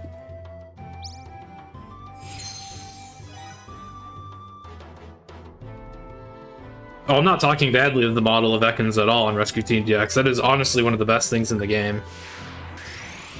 Ekans animations in Rescue Team DX are just amazing. They are absolutely ridiculous.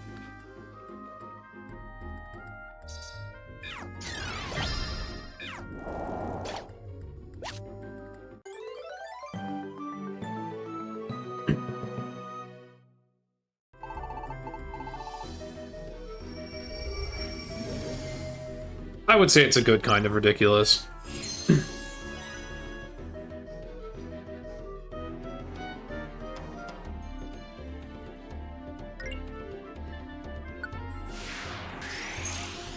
Whoops.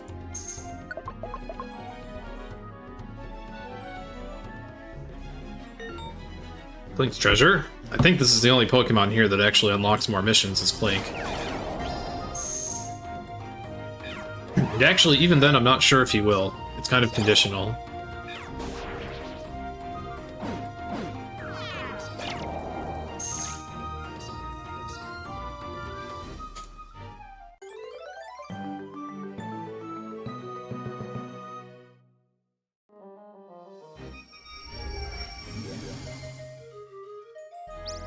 I still would have wanted to go here either way, though, because, at this point I'm still looking for Togekiss, a traveler that does unlock, like, 2 missions at least, maybe more than that. So I'm hoping I find that, and this is one of the few dungeons left that it could be in. I have no idea, Drom. I have no idea. I'm just as curious. Don Poklin, Don Poklin. I wonder if it's supposed to sound like a doorbell, like in a house. Like, those kind of go, Don Poklin, right, I guess?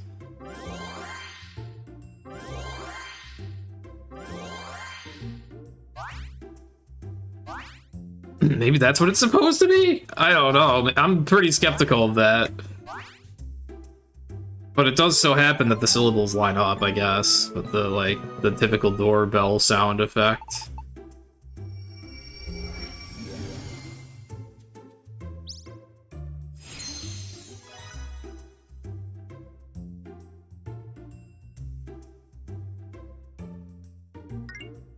There may still be something ahead. Alright, there's a lot of travelers here, as expected.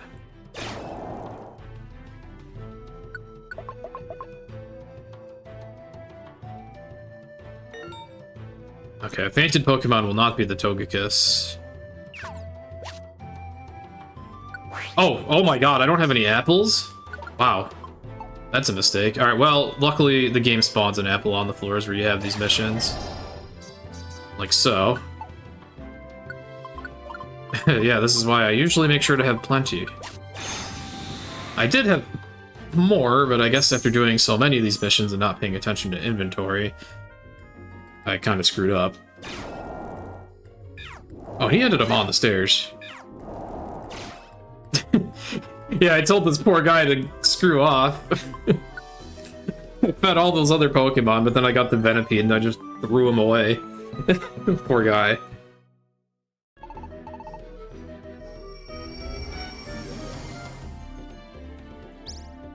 Yeah, onomatopoeia, that's the word I'm looking for.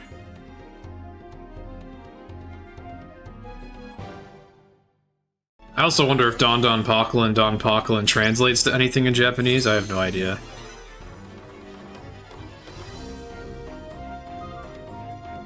He's a villain. Wait, Ken, what did...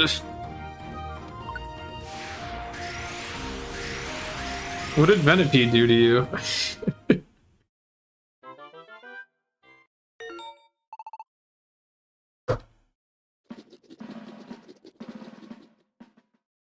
I was not aware of this lore of Kenryu, of a sheer hatred of Venipedes. He was about to offer me poison? I mean, if it's an offer, we don't have to accept it. Alright, who do I have today? I have my main team. Okay, let's finally do Kyurem's mission while it's on my mind. and get some apples.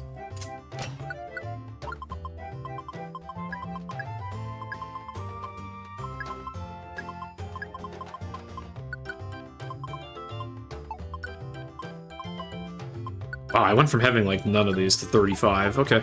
I think we're good on those for a while.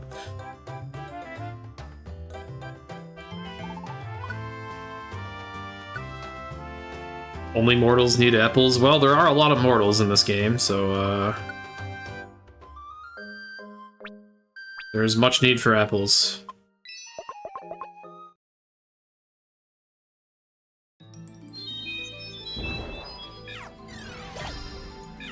Oh yeah.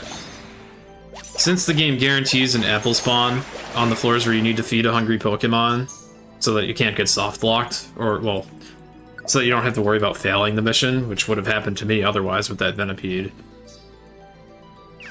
Very often, especially if a floor doesn't have very many rooms, the painted Pokemon will have food right near them.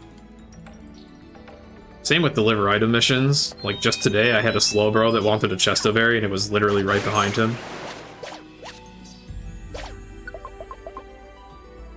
Imagine if they did that on purpose for Slowbro, though. That would be really funny. In character, for him to just not notice the thing right behind him.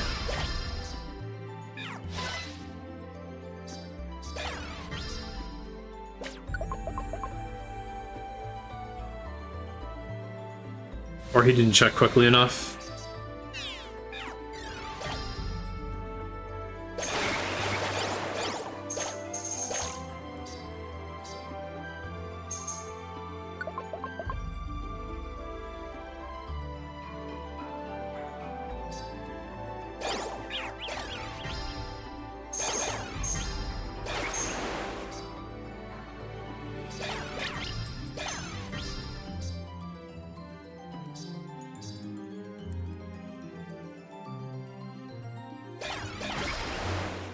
Oh, this floor is a lot bigger than I thought it would be. Well, let's not bother with sleeping Metagross. Which, yeah, I guess Metagross sleeps. I mean, I guess it is a computer, and those do have a sleep mode.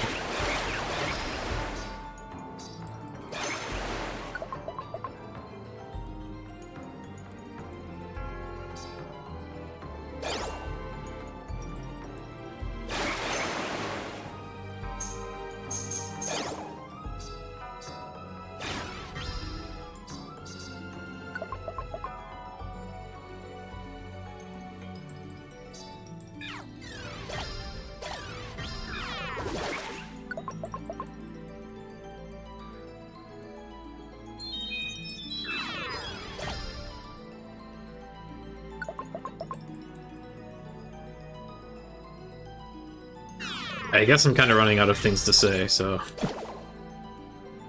Enjoy the chill, and ask me any questions if you have any. But yeah, a lot of this run, at least this part, it does get a little samey, unfortunately. We're kind of on the grind now. We've done our setup, we've built our team, we've finished the story. I've even completed a lot of the most efficient missions possible. This is our loot for the day.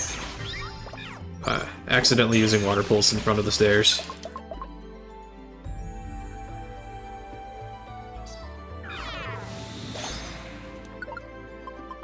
Good thing I brought apples for myself this time.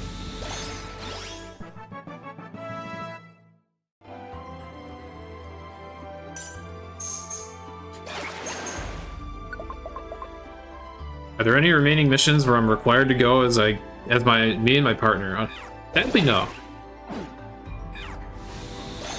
Once you beat Tree of Life, no longer is your partner required. Although, I guess there's that short stretch of the main story post-game where you do have to take a Mew with you for 3 days. In the speedrun, we work around it by using Transform as the Mew to transform into the main. That'll get it a good moveset. I guess by extension, you could theoretically main a Ditto.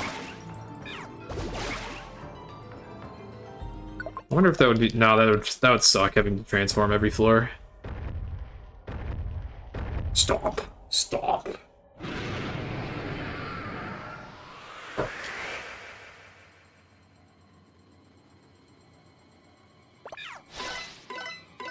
Oh, you're,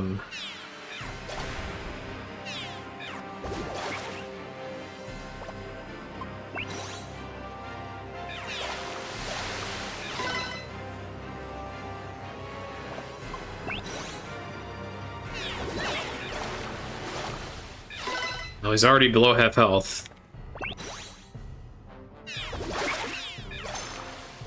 739? I guess that was a crit. Holy crap, King Draw. This music is from when you fight Kyurem in Gates to Infinity. Near the end of the story.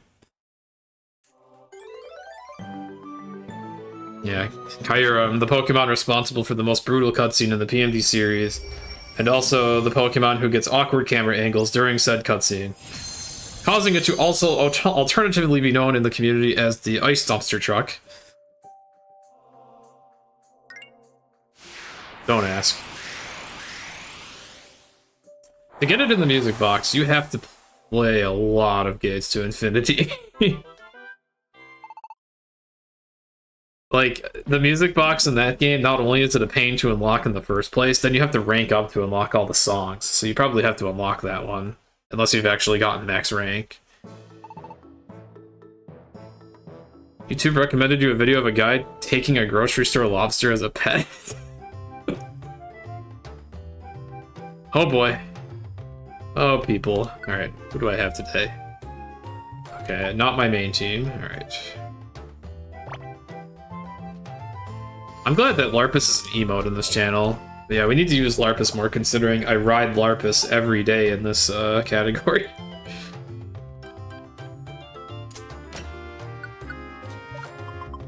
Oh wait, you're talking about the music box in this game? I'm pretty sure it's in there somewhere. Oh, keep those. Alright, we are gonna do... I don't even know what to do anymore at this point. I haven't gone to Sand Continent, like, very much at all today, so I guess I'll go there. Let's go to Valley of Strong Winds. Let me get one of my favorite Pokemon, Flygon. I was wondering about how Lapras, maintains its funds earlier, Cobra. I mean, we buy the pass from Kecleon, so Lapras is totally dependent on Kecleon to actually give its split there. Otherwise, Lapras either needs some other source of money or it just doesn't use money at all because all it does is swim around and probably finds food as it goes.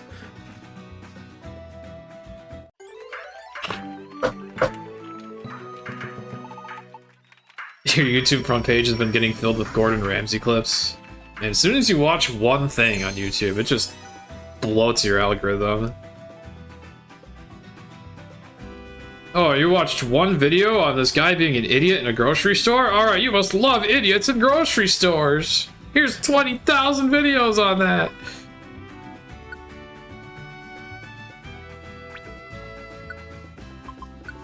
I already managed items.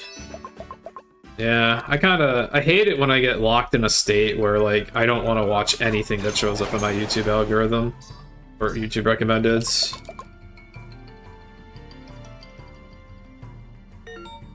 But yeah, at least Gordon Ramsay sounds pretty entertaining. I get kind of, like, oftentimes, I use YouTube on my phone, and when you're scrolling on mobile, it auto-plays videos as you're scrolling, and I feel like that fucks with my algorithm. Wait, wasn't there a client on this floor? Oh wait, there's a room up here. Here we are.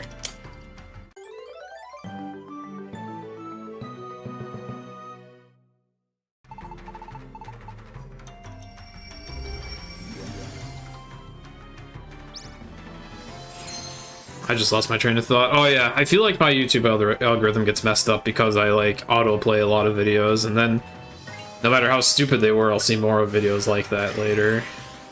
Like, oh great.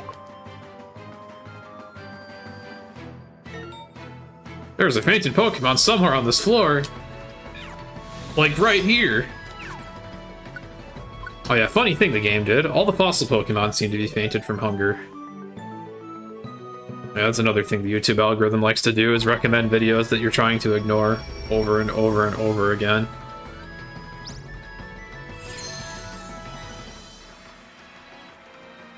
Hooray for big tech! Yay!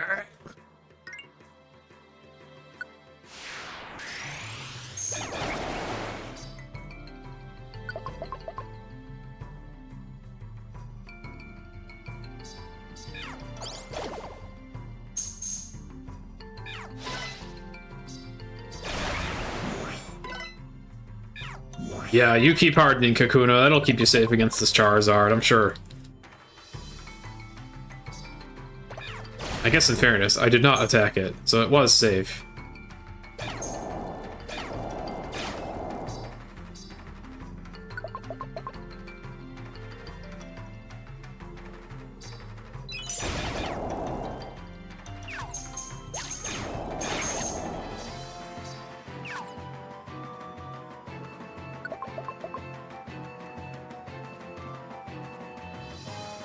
What happened to Service Fish and Flygon as the mains? Unfortunately, they got routed out and replaced with the Swift Swim Swift Swim team, which is even better.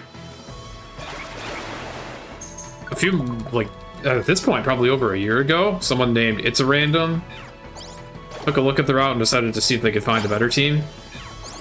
They were particularly curious about Swift Swim, knowing how broken that ability is. I thought it wouldn't be worth it, because trying to use weather every floor is really slow, but the key is you don't use it every floor, you just use it when you need it. i.e. on bosses and on the really hard dungeons.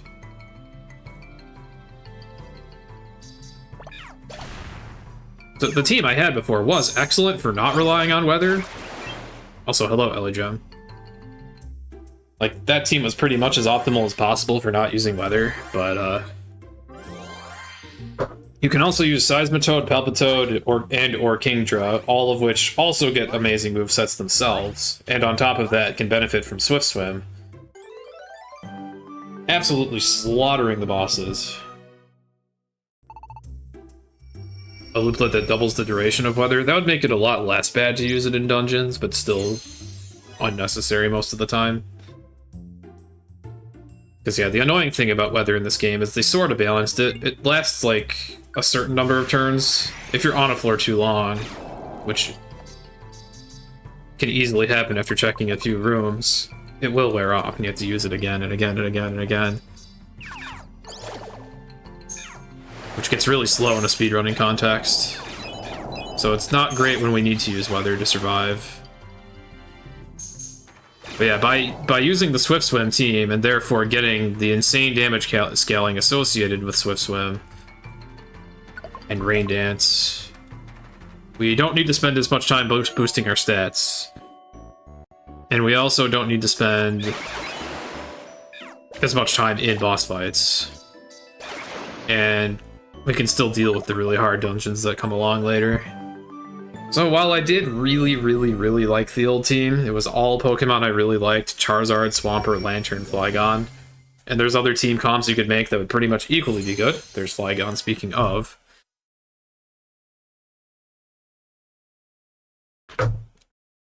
It did, unfortunately, not quite hit the optimal mark.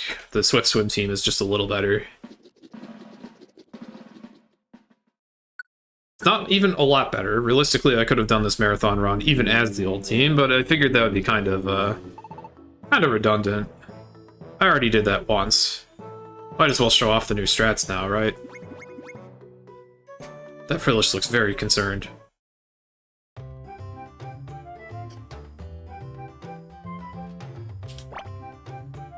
I actually have an offer on my channel where for 1 million channel points, I will do a Super 100% run with the team of your choosing, because you can run just about anything. Let's see. Oh yeah, who do I have today? Yeah, for the small price of 1 million channel points, I have my main team. Where do we want to go today? We have Distress Mountain, Air Continents. Okay.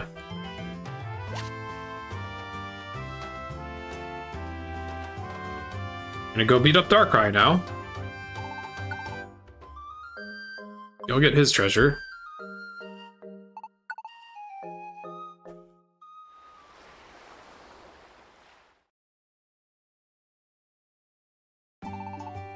Darkrai has probably the crappiest treasure in the game. It makes it so you don't go berserk after Mega Evolving. A mechanic unique to this game. You can Mega Evolve if you pick up an Awakening Emerald and put it on your Looplets. And you happen to be a Pokemon that is capable of Mega Evolution. As usual with the Awakening Emerald, it will temporarily make you invincible, but also with Mega Evolutions, there's an extra benefit and an extra drawback. The benefit is your regular A attack becomes replaced with an AoE explosion that does massive damage, but the added drawback is when the time runs out for your Awakening, instead of it just wearing off, you then go insane for a few turns, even capable of damaging your allies, making it pretty dangerous. So you either have to unequip the Looplet before that happens, or unequip the Emerald before that happens, or let it wear off when your allies are not close together so that no harm occurs. The Looplet you get in this dungeon specifically prevents that status effect and nothing else. I say it's the worst Looplet in the game because who frickin' cares? You can't even Mega Evolve at will anyways, you have to randomly find an Awakening Emerald. And it doesn't last long anyways.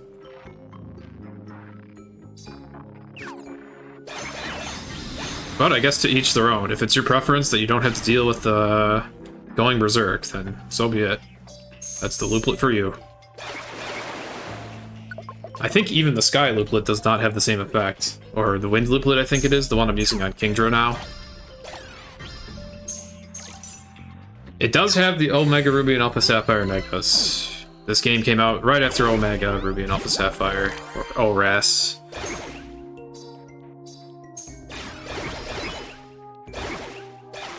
Has 720 out of the 721 Gen 6 Pokemon, and it has all the Megas that were introduced.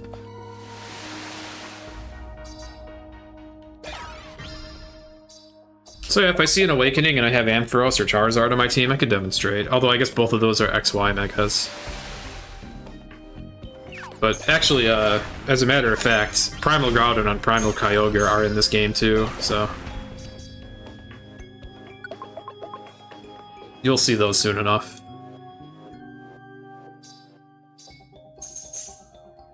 Primal Kyogre gives one of the nicest items that we get in the run. Makes finding travelers much easier. Clients in general. You get the equivalent of X-ray specs, which reveals clients when you're doing missions.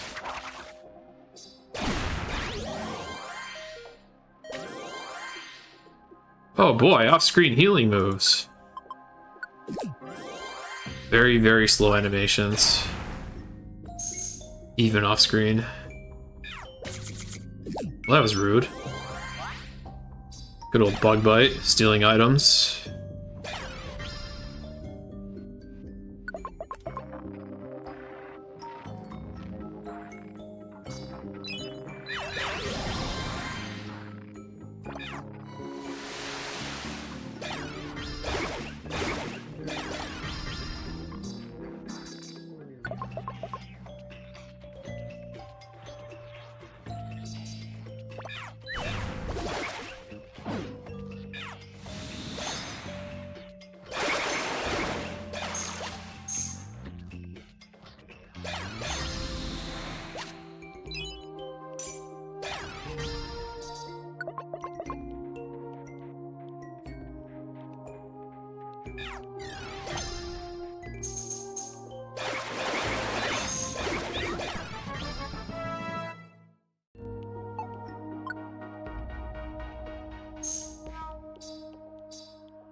Oh hey, natural rain? Don't mind if I do.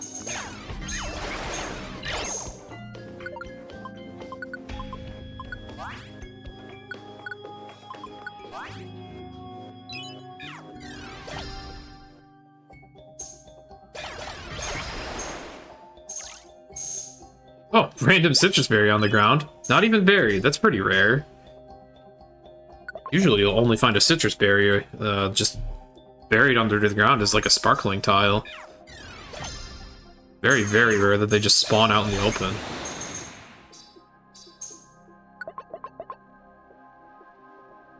They're rare in general, so I'm definitely glad to see them.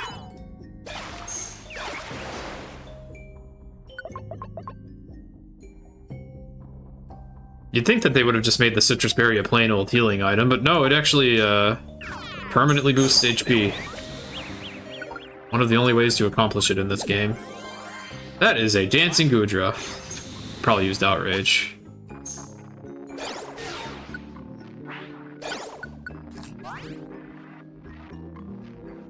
Alright, Kingdra's kind of running around in circles in this hallway. AI is not very good at dealing with loops in hallways. Lots of max elixirs that I don't care about in there.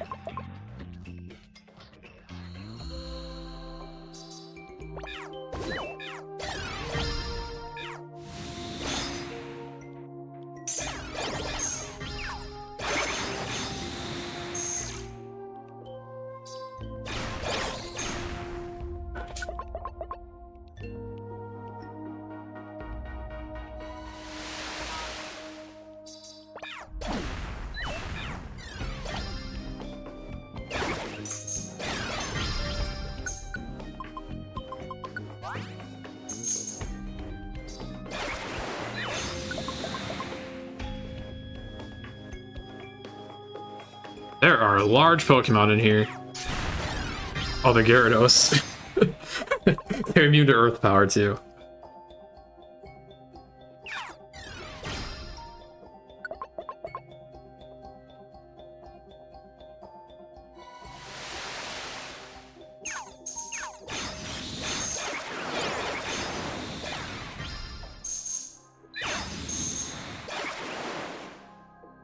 Alright, we are almost done with this dungeon.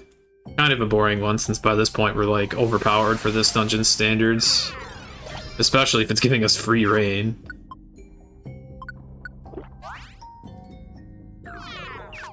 Notice that max elixirs do not fill belly at all in this game. A bit of a nerf. In older PNB games, eating any item always gave 5 belly at least.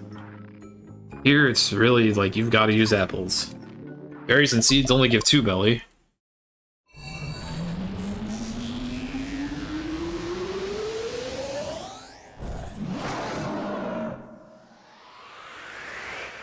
Darkrai.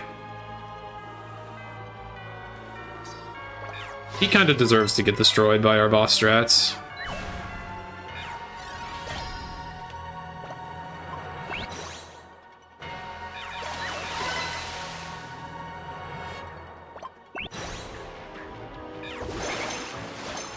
$651, 663, and he's dead. The damage scaling on Rain Dance Brine is just so insane.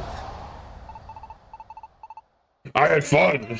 I guess I'm glad you had fun with that, Darkrai. It sure didn't look fun to be you.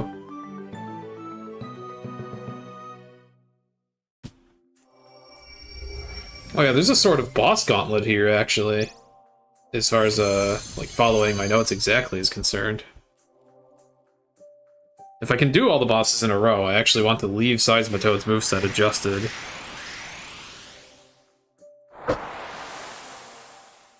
But we'll see if that works out. Also gonna want to grab a slow orb. Comes in handy for a fight coming up.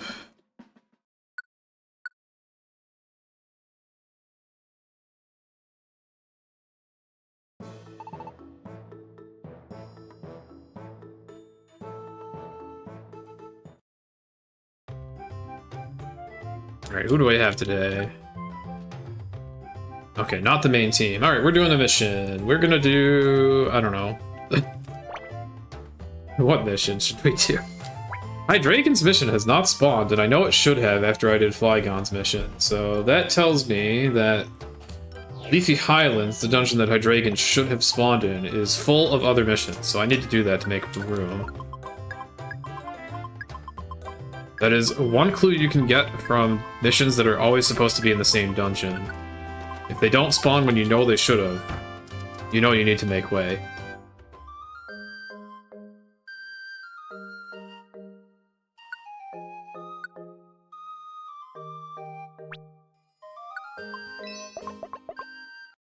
This dungeon in particular has massive layouts, but only a few floors, and so it can only hold a few missions.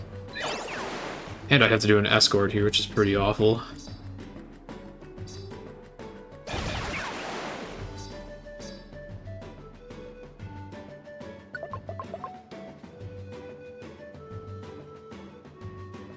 Alright, you are near the stairs.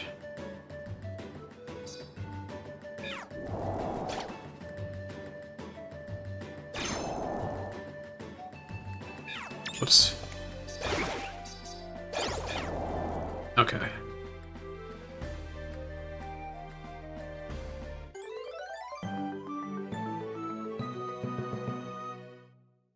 I just noticed that the donation bar is stuck at 420.69.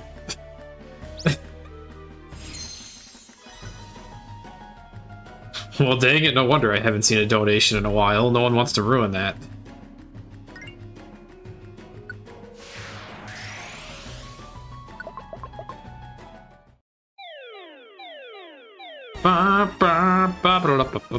Alright, getting one of these missions here is actually pretty nice, because that's less navigation of the terrible floors here. Ah, yes, dance for Alligator and Charizard, dance! Yeah, they don't know where to go, and I'm blocking the only exit.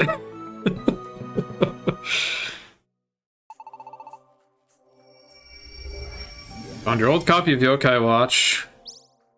Couldn't find it for quite a while. I've never played Yokai Watch. I commend it for being, like... it attempted to compete with Pokemon and had some degree of success for a moment. In hindsight, maybe it's too bad it didn't really kick off too much, because imagine if Pokemon had, like, a direct competitor. They would really have to try to make sure that they had, like, the best quantity and quality possible, not just quantity. Yeah, it was really popular in Japan. I don't know if it still is.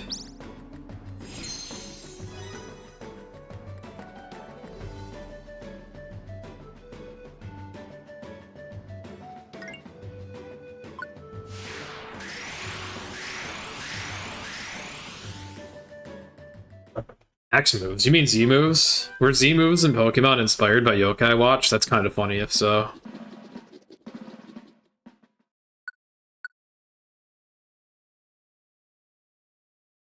It's not a watch, it's a bracelet.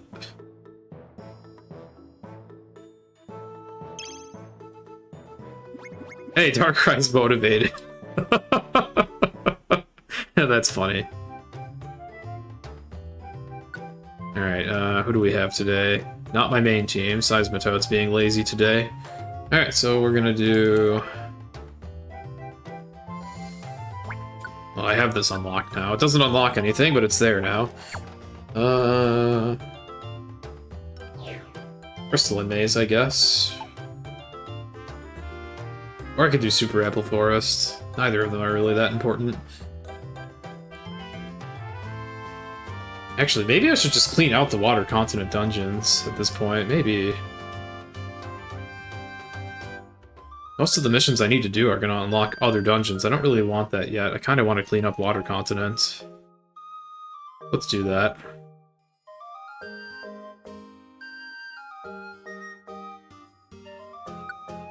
Man, there's just 2 random missions everywhere. This is not going to be pretty. Specifically, I want to see if I can find Togekiss. Been looking for it forever.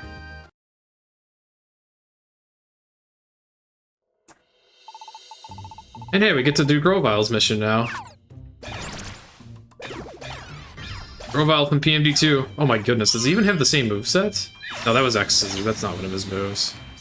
That would have been amazing if he had Leaf Blade, Dig, what is it, Absorb? Or I think Mega Drain. And then Quick Attack. Also, I didn't see the stairs.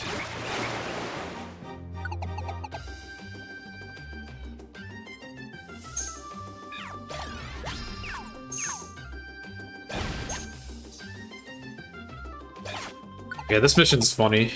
And kind of cute. Not only a PMD2 reference. But there's a little, like, gag to it. Grovyle is confused that this is where Celebi has had to call for help, with it being kind of an easy dungeon. Well, easy by his standards anyways.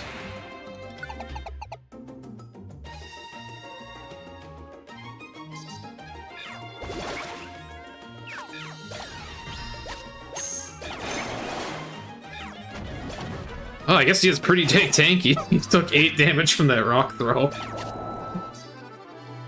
He might have higher defense than us. There's the shiny Celebi, the only shiny in the game.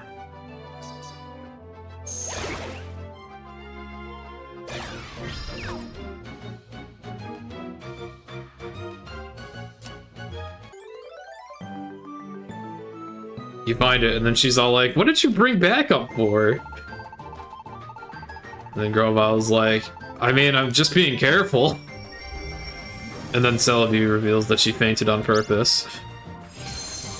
Just because she wanted Grovyle to rescue her.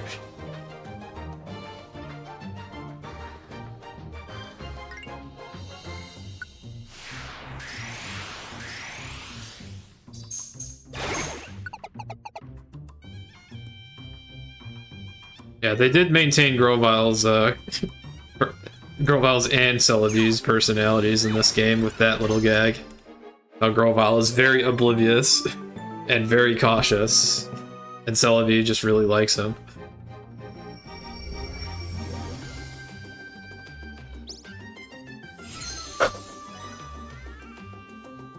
And then we have Sir Quagsire, the one who punishes. Sadly, no Clear Gates reference on that one.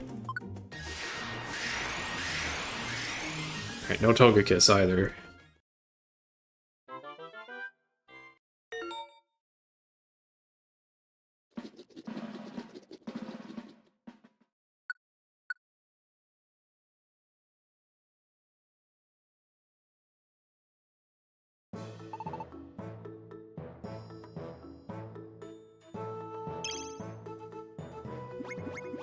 The lamp is motivated. Alright, I have my main team. Alright, we are going to go destroy a boss. Make sure I get my slow orb for later. If I can find it in this mess. I have so many items now. Apparently I have 5 of these. Don't know where that came from.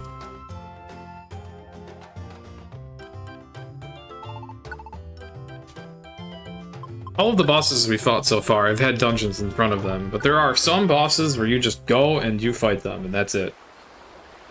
We're gonna do 3 of those in a row if the availability of my main team permits.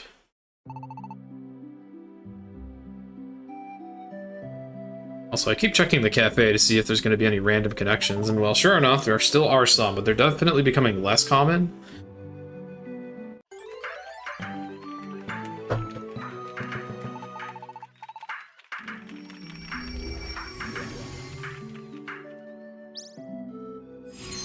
Pretty soon I won't really need to check anymore.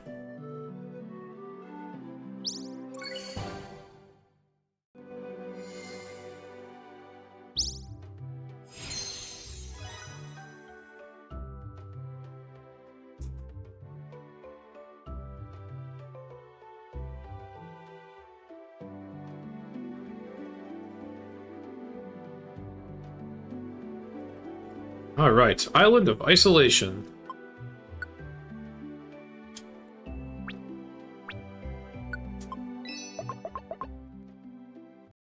It's Mewtwo!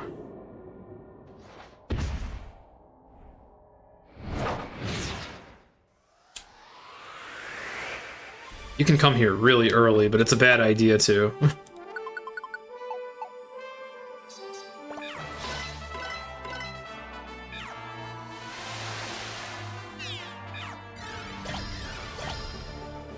Okay, Bubble Beam, Brian, Agility.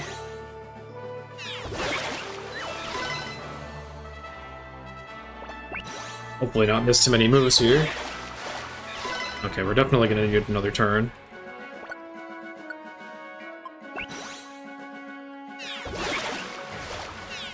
Okay, that probably finished him. And you're casually doing 800 damage.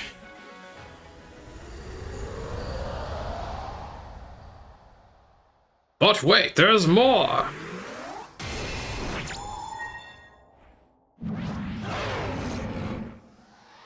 He Mega Evolves.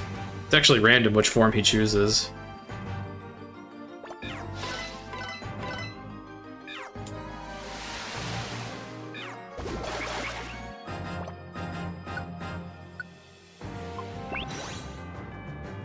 Not that it really matters when we kill him immediately.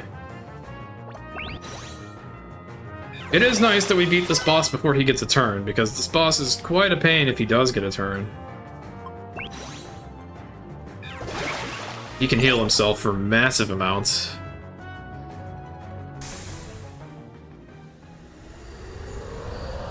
He knows Recover, and he's got 1800 HP or something, and Recover still heals 50%, so, it's not great if he gets that move off. It's already hard enough to hold a candle at the Mewtwo if you try challenging him too early, and then as if things weren't bad enough, seeing him heal 900 health is like, oh, okay. Normally, you pretty much need a ban seed, which bans a move, so you can ban him from using Recover after he does it once. You can also bring a Shedinja, which he is unable to harm at all, because his only offensive moves are Psychic and Fighting type. You can also Memento him so that eventually he dies. Especially if you're using moves that have a chance to lower a stat. Eventually he would die and not be doing damage to you in the process. My casual playthrough, I used Curse, because that, when it procs, hits him for 1/4 of his health. I had no idea what else to do. It doesn't always work, though, because he heals the Curse very quickly. Hey, Flygon! I love Flygon. Alright, yeah, the Swift Swim team saves a lot of time on Mewtwo. Sadly, we need to do a different dungeon now. Probably gonna do another water continent. I don't think I've unlocked anything. Yeah, Flygon's a good boy. I used to main him. Alright. Sunbathed Garden, I don't think I've been to yet. Not since I got Caesar, so we'll go there. Gonna avoid taking Seismitoad today. So I guess today is the day where we finally take... Oh. Okay, I guess I'll take the Flygon. Whatever, he'll be fine here, I guess. Even though his moveset is absolutely terrible.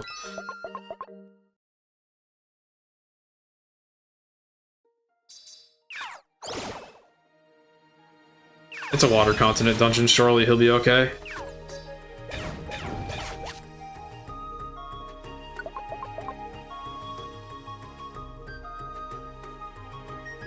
Elio. Near a trap. And an item and an emerald. Probably in there. Yeah.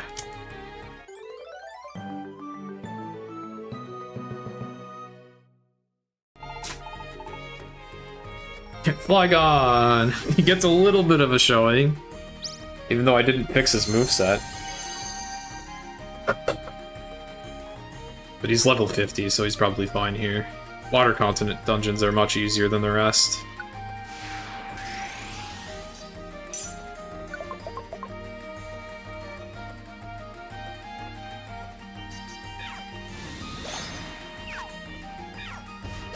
And he gets triple experience, yeah!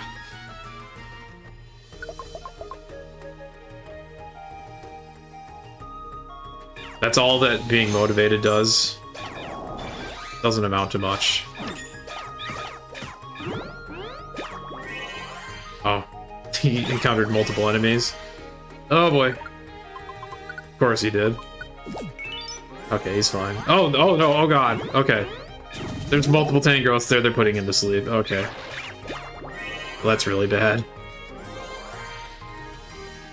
They're putting him to sleep, and they're using health draining moves. God damn it. Oh, he's trying to use Bide. Let's turn that move off. Oh, he's Sonic Boom as well. That's also very bad. You only have one good move.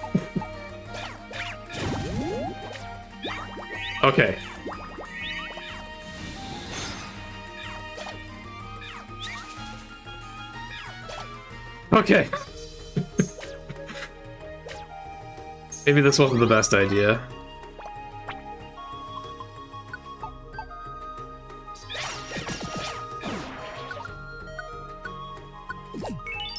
I mean, all of Ampharos and Kingdra and Lantern were unavailable, and I didn't want to use Seismitoad today, because I would have had to adjust his moveset.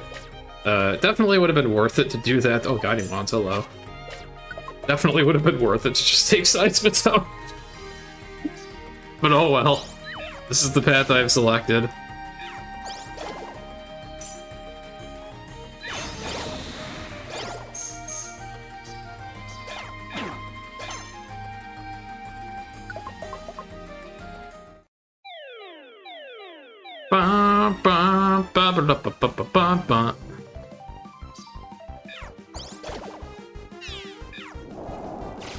Oh yeah, it's Team AWD, another Explorers reference.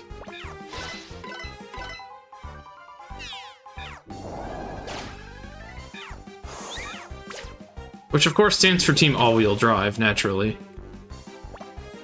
Ability, Flame Burst, Faint Attack.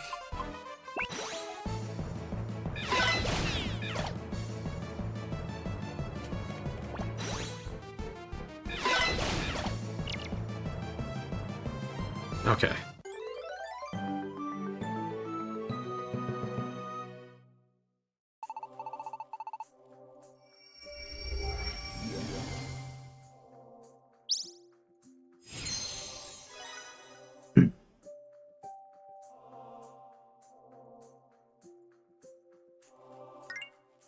Okay, yeah, that's enough.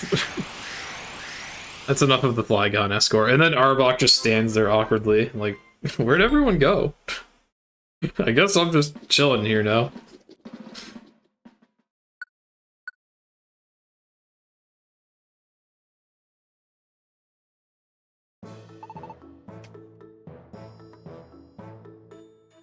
Okay, that was a terrible idea.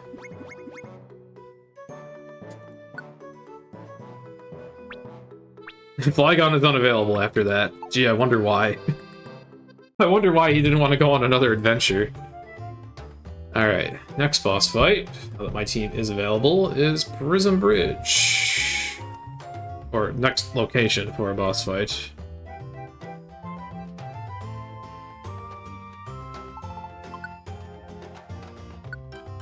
We're going to beat the other big burb, Ho-Oh.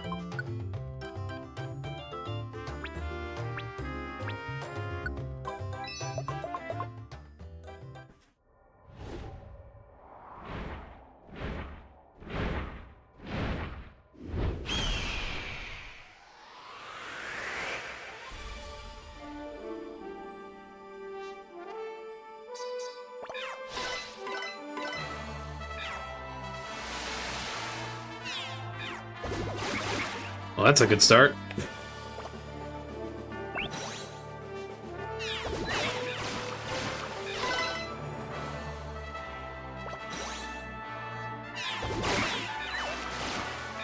And he's already halfway down.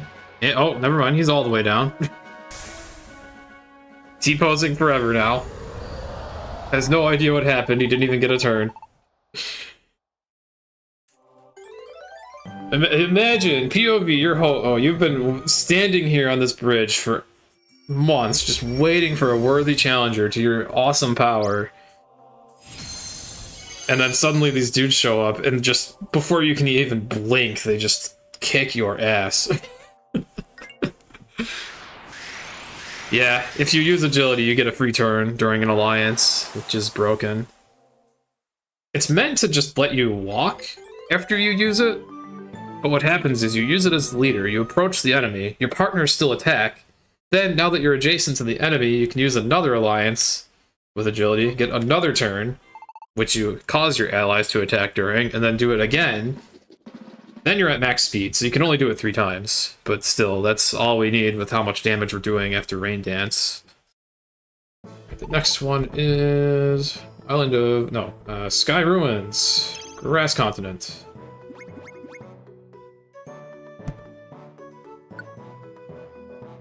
Oh, never mind. Both of them are unavailable.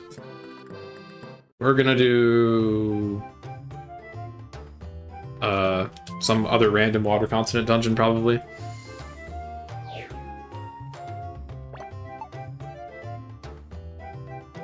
Let me cross off Leafy Highlands. So we have been there. I do have something valuable in Waterfall Basin Grotto. I'm not going to find Togekiss there, but I guess we can go. Alright, can I take Service Fish? Yay!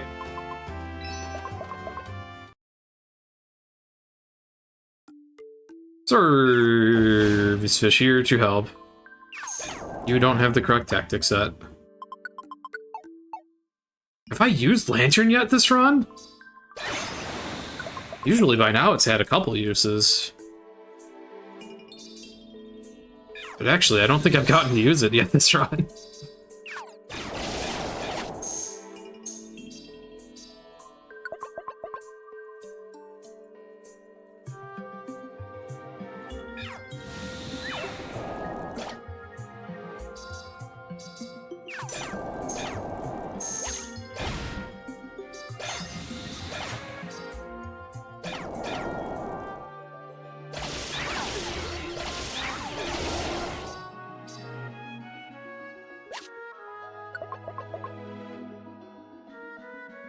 Yeah, effectively, agility in alliances gives you 3 free turns, and then if you slow the enemy with Bubble Beam or some other source, that's another free turn.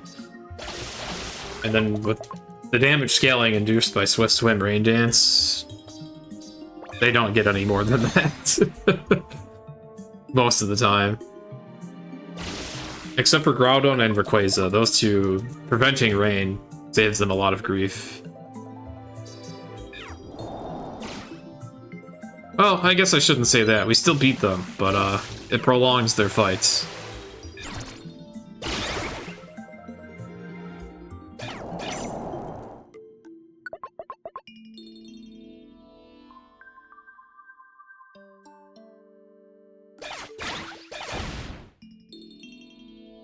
Ah, guys keep walking in circles.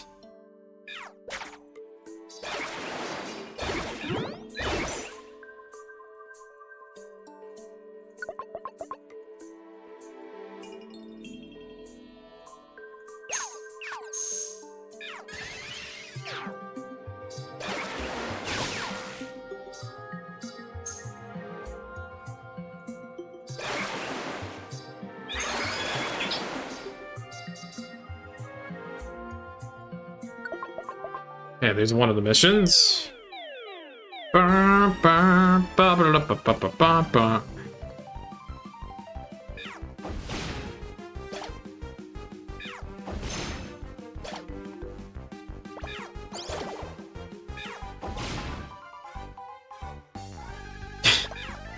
Lantern and Charizard are just having fun. Okay.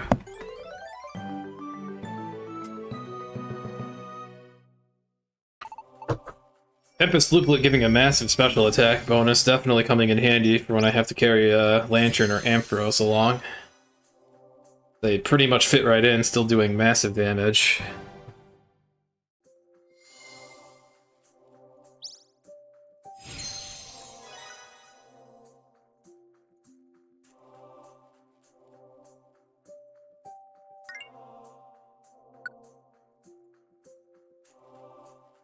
Oops. Yes, go on.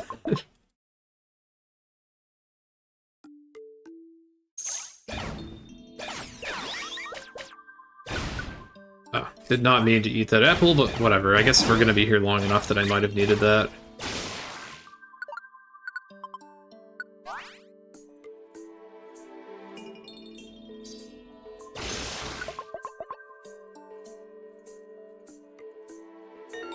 Painted Pokemon, okay.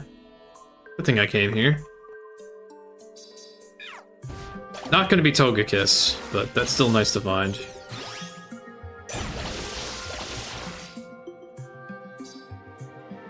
In the stairs room, too. What is that? Paris? Paris, okay. Ah, yes. Everyone's favorite, Pokemon Legends Arceus antagonist. The real final boss of that game, Paris.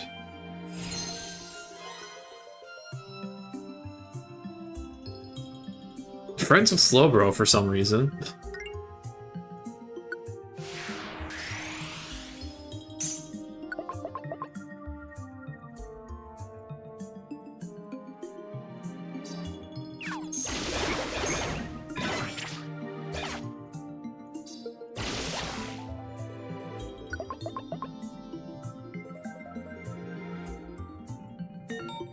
Dynamo. Yeah, so a mechanic of this game is that generally, I think other Pokemon can end up in these dungeons too, but generally, only marine-based Pokemon will get their missions in the marine-based dungeons. I think the way it works is just that these are the only dungeons that they can spawn their missions in. But it is kind of a funny result how you see a bunch of fish struggling in the water dungeons where you'd think they'd be doing fine.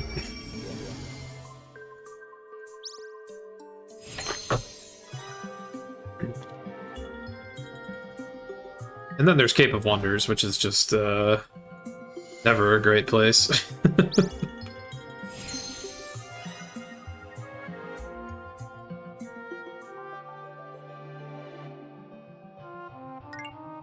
Okay. And you get a lot of rank points in this place for a water continent dungeon. 730, that's a lot for water continent.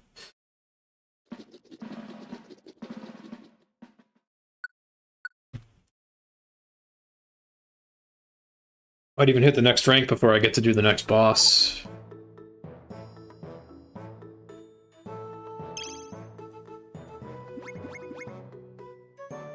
Okay, not quite yet. Okay, my mains are ready. Alright, off to... I forgot where we're going. Sky Ruins on the Grass Continent. Let me make sure I have revives. I don't know how reckless I've been. Oh, we've got plenty.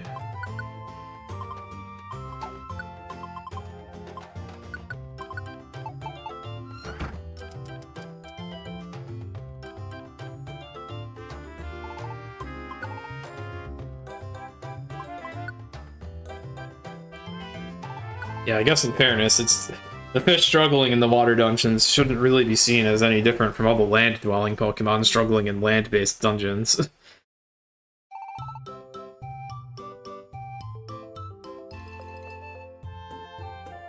Okay, nothing in here. Alright, we have a unique boss here.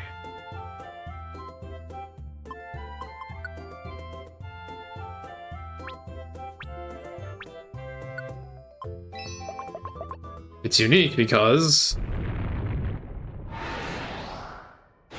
there's two of them.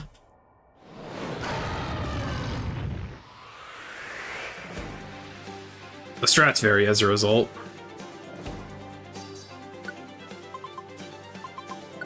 We're gonna need an extra turn, so we use a slow orb on turn 1.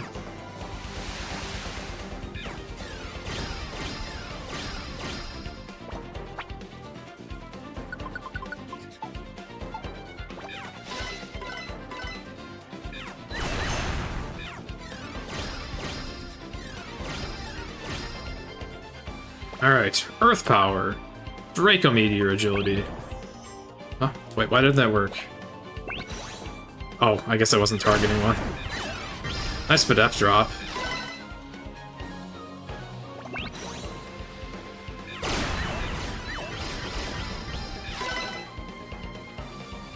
Alright, one down.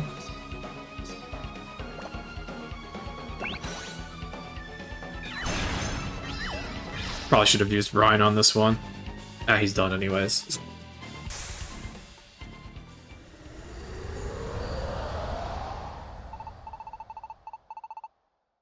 Yeah, that fight I don't get to use Brine because I need to use AoE moves instead.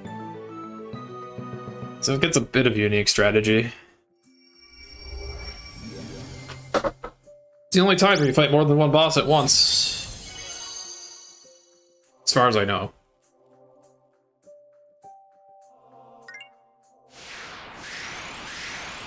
Yeah, there are no longer two of them.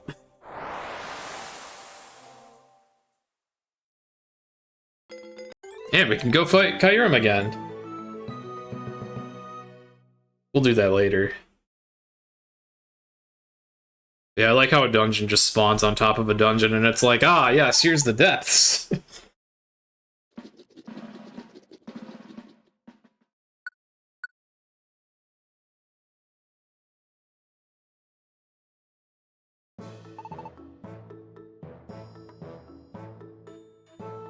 Okay, just in time for a rank up.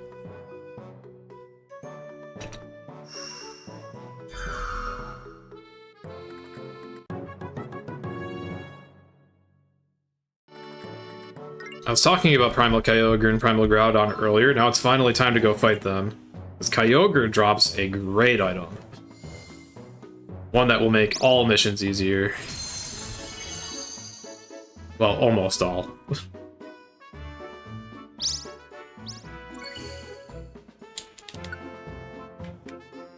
Well, okay, we'll go fight them once my team members are actually willing to go do something. Neither of them are today, so we're gonna do a filler day instead. Alright, now the rank up might have unlocked some missions. Yeah, it did. Latios! My favorite legendary! And Sigilyph. I forget if Sigilyph unlocks anything. Sigilyph, whatever. It does not, okay. Erosion, I think, is similar. Just more missions to do. Okay.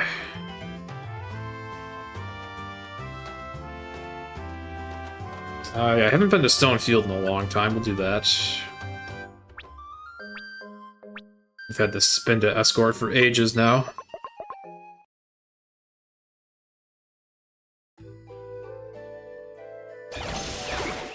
Look at him totter.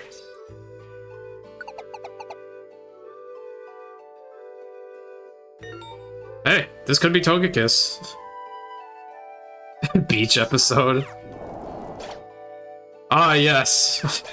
I too would love to see for alligators and Charizard's swimsuit.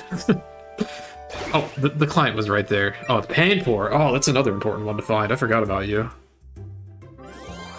That is a good Pokemon to find. That unlocks a long chain of missions.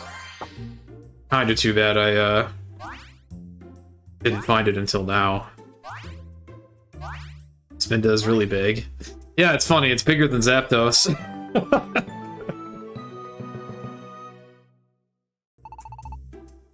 At this point, the question is, what isn't bigger than Zapdos?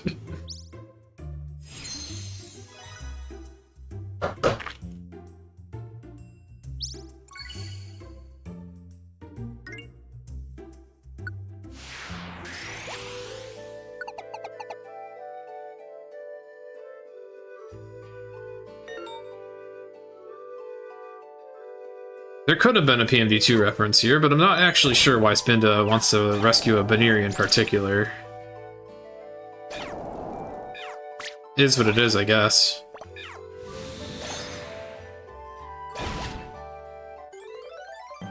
Still tottering, even though he's happy.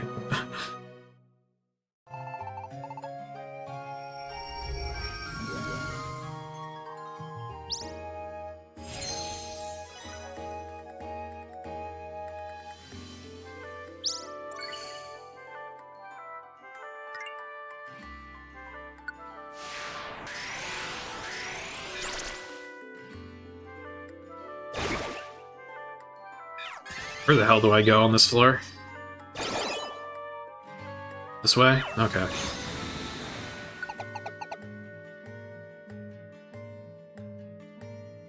Gulpin is near the stairs. Oh yeah, so that item that Kyogre is gonna drop when I do get to fight him. Well, for starters, I will no longer have to make mental notes of loosely where these clients are every floor, because it'll just show me where they are. So that'll be very handy.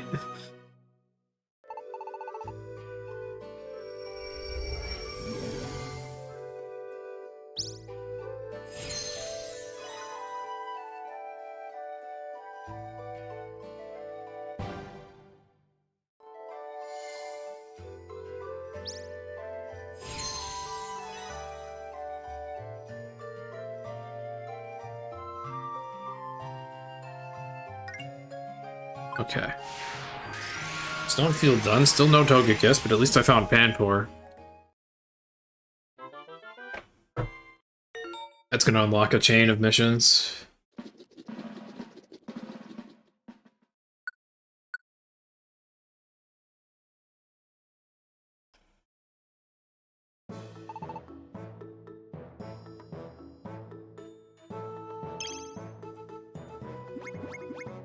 Hey, Giratina's motivated.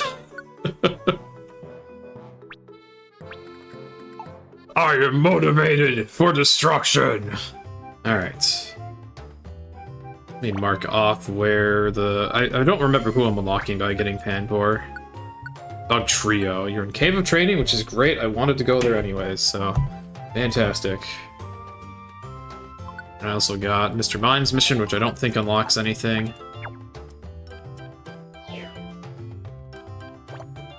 Okay. Kyogre's dungeon. Definitely want to prepare adequately.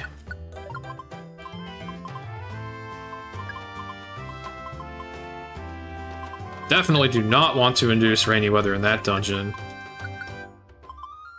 I'd say this amount of revives is quite sufficient, honestly. I didn't mean to open the box again, but I guess I'll grab my citrus berries.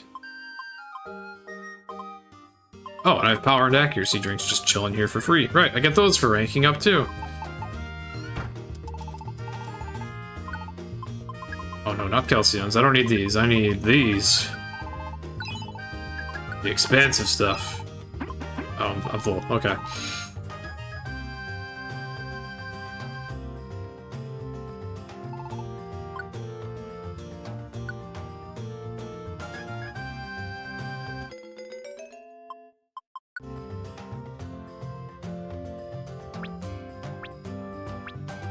Alright, I want to boost Blizzard and probably Bubble Beam. I'll give you the Water Looplet. Conventional Danger Noodle, that is an amazing name for Giratina.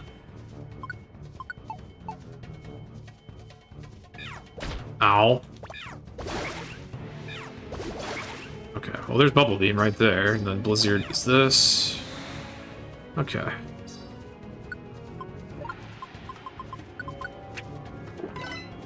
The power drinks are not going to be that relevant, but whatever. Better than nothing.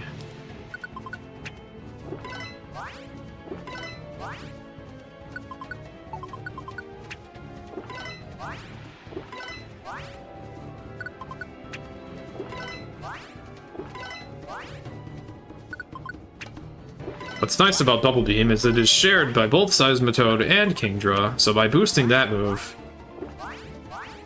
both of them will reap the benefits. The same is true of Surf between Kingdra and Feraligatr. Shared moves are more optimal. That's actually one of the reasons why the optimal route had both Palpitoad and Seismitoad in it, because they can have an identical moveset and share the buffs of all moves.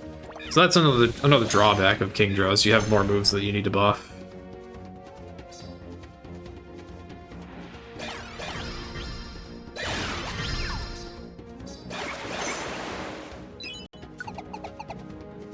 Not the worst problem, though.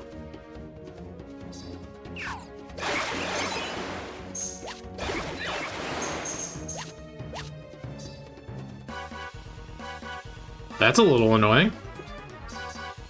I guess this is one situation where Rain Dance is a good idea. So that mass destruction can ensue. I didn't even think that was going to be a monster house. Usually you can tell from a massive amount of traps and items, but that didn't really have that many.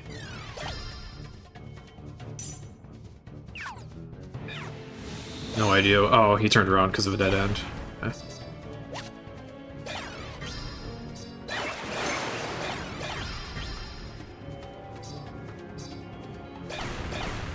Should probably check that yellow emerald. That could be really... Yeah, that's really good. Type Bulldozer. That is going on Seismitoad for sure. Now if he encounters a Mantine, he can actually fight it.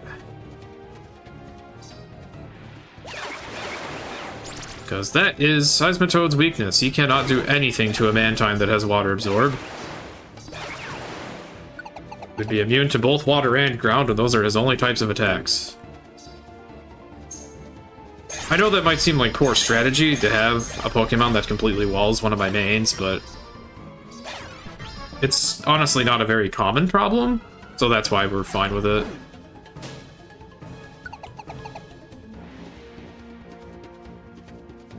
Especially with Kingdra on the team, that helps a lot with type coverage.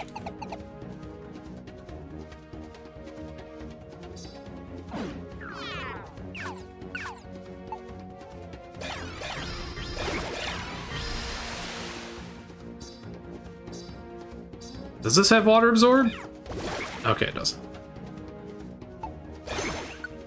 X Elixir, sure.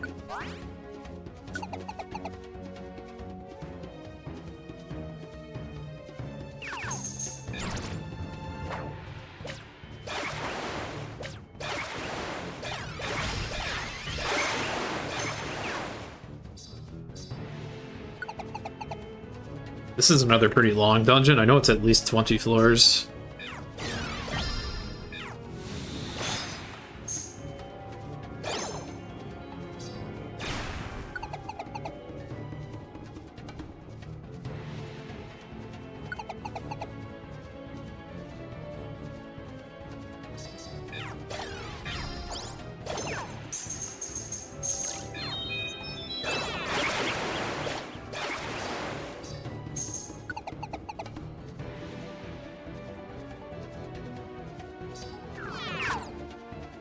Sink in the ground, don't care.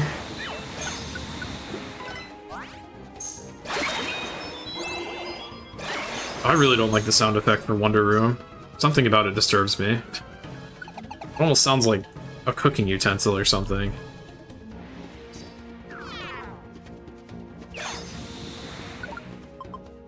Oh, I forgot to use the citrus berries, whoops. Better odds, hello, that is an insane item.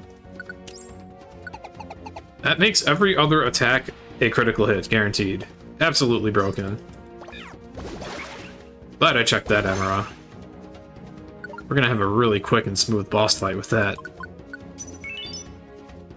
Also, if you have an Emera in your bag that you don't want, you can just crush it, and you get a stat boost that lasts for the dungeon. Yeah, I don't even think you can miss moves when Better Odds is gonna proc. It procs anytime you have an odd number of PP left to remove, I believe, or maybe it's even. It's an insane Emera, one of the best in the game.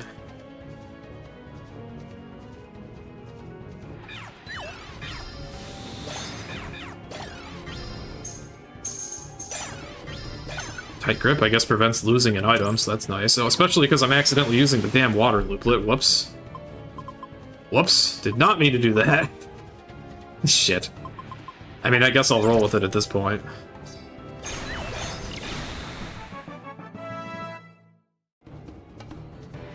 I guess that's also mildly convenient. I can just make use of that now by using the citrus berries.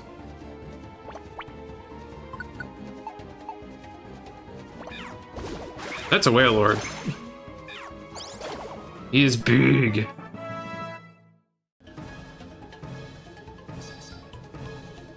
Oh, actually, our health isn't full, so let's not do this now.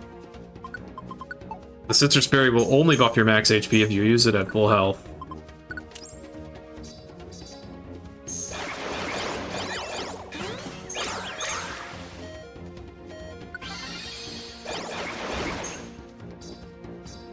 Otherwise, you can opt to use it as a healing item, which is fine in the level reset dungeons. But normally, you'd never really want that.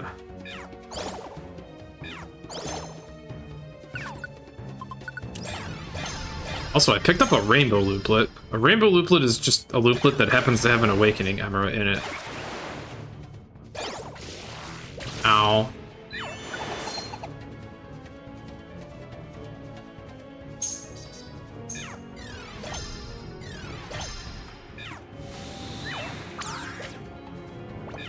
I'm trying to get us all at full health, but we keep getting injured repeatedly.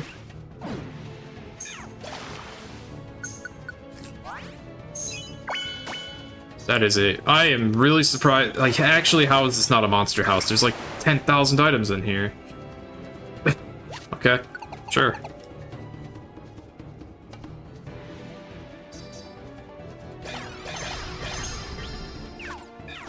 Ow. Well, Lord, how could you?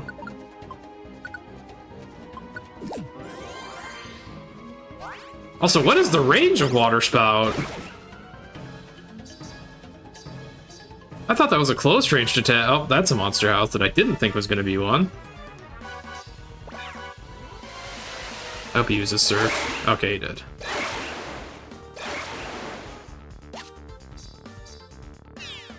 Ah, crap.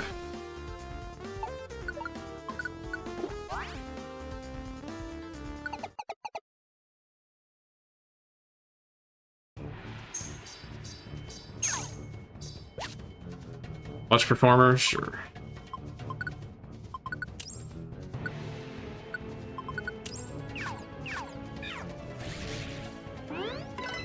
Oh, you don't see Coil very often.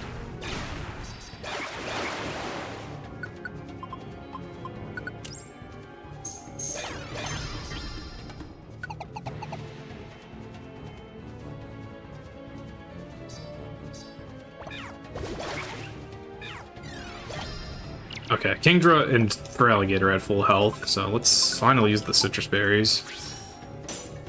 Thought Bulldozer was turned into Lucky Charm. I guess I'm just done using that looplet. Okay. Oh wait, no, I literally need it right now. What am I doing?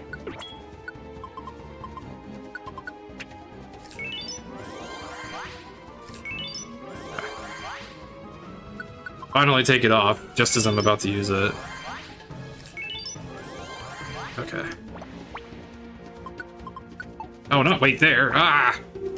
Go the other way. There we go. Now I can put the grass looplet on. If I can find it.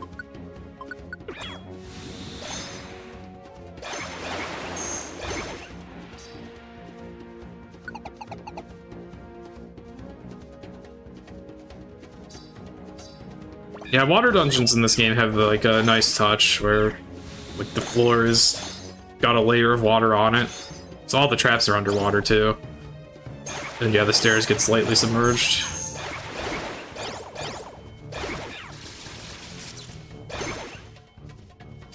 Yeah, I guess you better be a good swimmer for going down those stairs.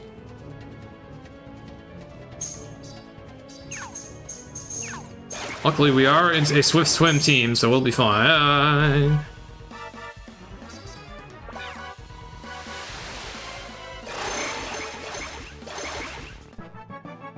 I like how he's critting all of those because of better odds. Oh, someone on the next floor. Okay, here we are.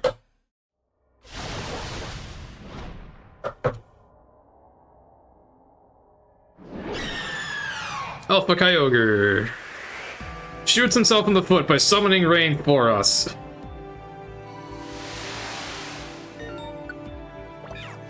Wait, he doesn't have feet. Shoots himself in whatever. His dorsal fins. I don't know. Double spit F drop, nice. Oh my goodness, you are so dead.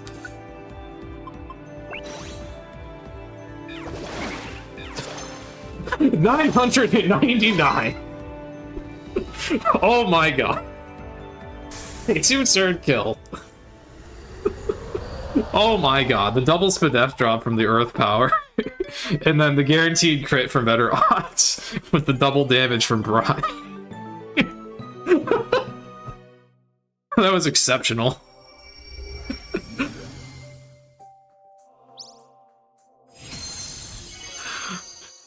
That was an exceptionally fast fight.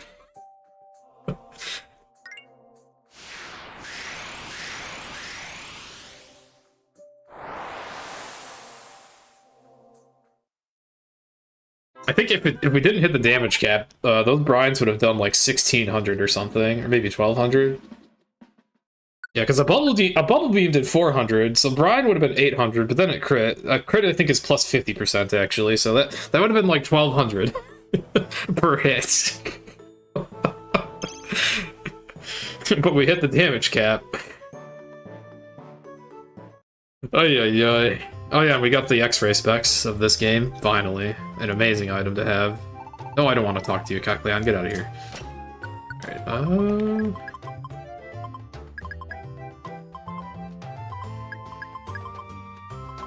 I don't really need luminous orbs anymore. Okay. Sea Lublet.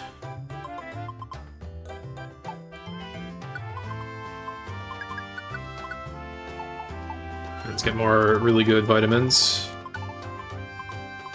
I can only afford a couple. I'll take it. Okay. Who's available today and what are we doing?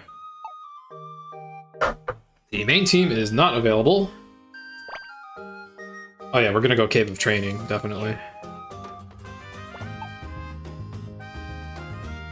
Yo, nice clip, random. That is probably not happening in a run again. That was really funny.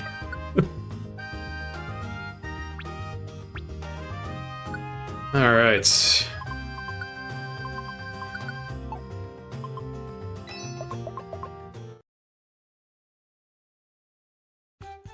Well, to be fair, it does take a lot to actually reach 999 damage, but yep, it can happen. Yeah, now I get to enjoy the convenience of being able to see the enemies. And more importantly, my clients. Even when I'm not in the room that they're in.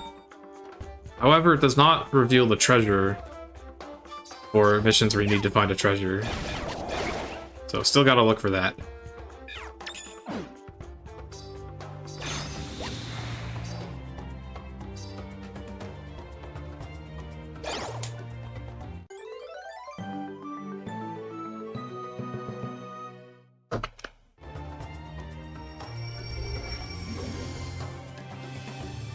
Yo, Hoom, thank you for the raid.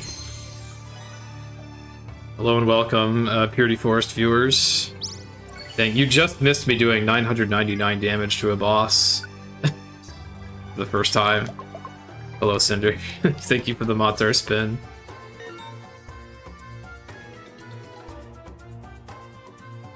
Hope Purity Forest went well.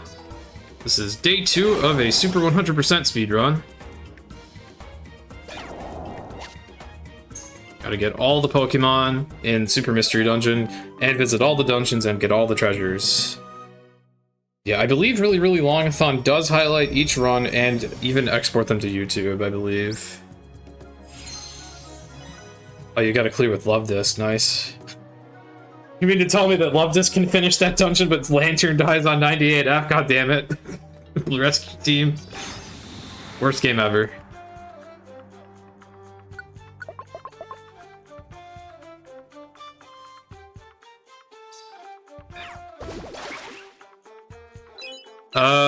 Kyogre definitely had, I want to say, probably like 2,000 HP-ish. Maybe less than that, actually. It had 3 tracks, that's funny. Oh hey, I found the washing machine. Yay, one of my least favorite Pokemon ever.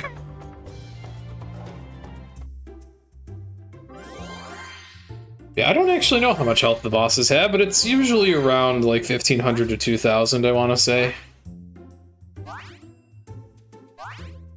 Going off of the Mewtwo that uses Recover and heals 900 health, so he's got like 1,800.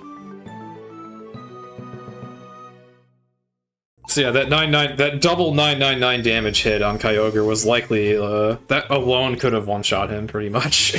Most likely.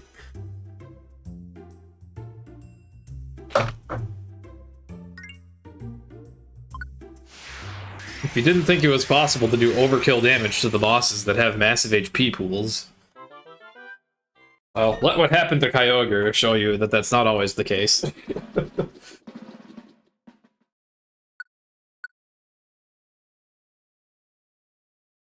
Alright, man, there are very few dungeons left that Togekiss could be hiding in.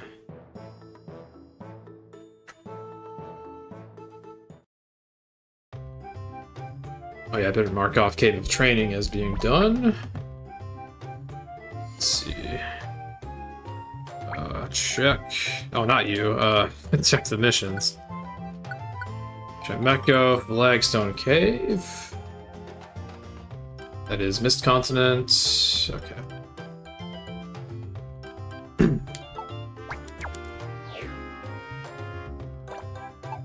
Alright, who is available today?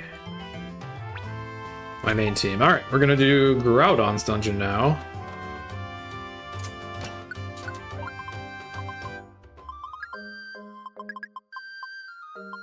You'd probably take more revives for this one. This dungeon can be kind of cringe. I'll fill the bag full of them, I don't care.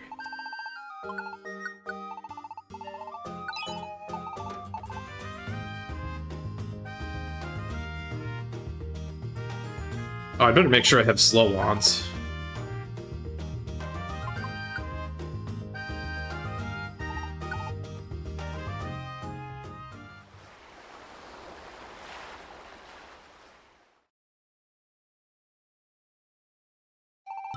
Let's see, do I have them? I don't. Okay, I don't need that roll call orb, I'll get rid of that.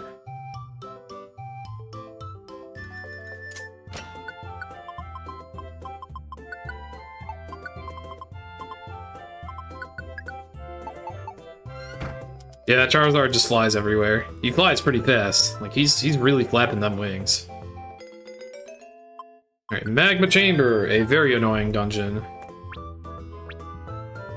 I'm gonna go back to using the Grass Looplet in here, because being able to see traps is pretty valuable. Oh, that power booster is definitely nice to see. Another outstanding Emerald for Kingdra right out the gate. That's a good start. Oh, I did not see that enemy.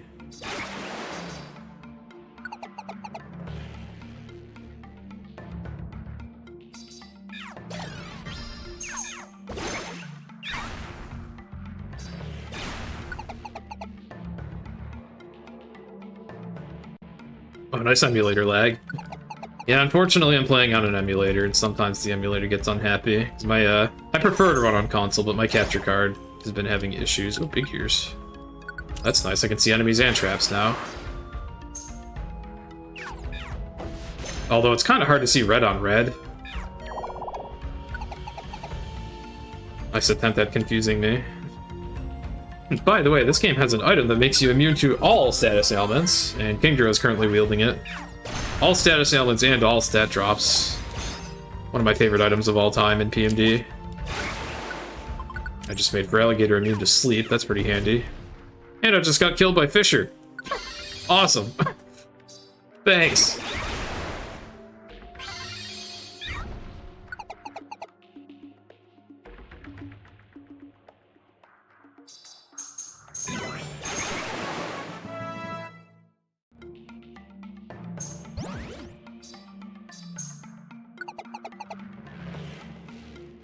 Virtual Boy fans.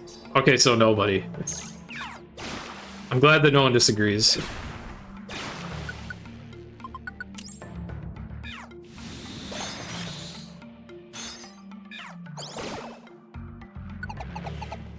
Yeah, we love one-hit KO moves.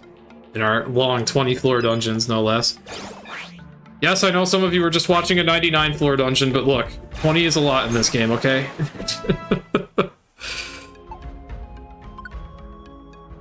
I'm sorry, Kingdra, as adorable as it sounds to have you dance, you don't need to learn Dragon Dance. I do fancy seeing a dancing Kingdra, though. What happened here?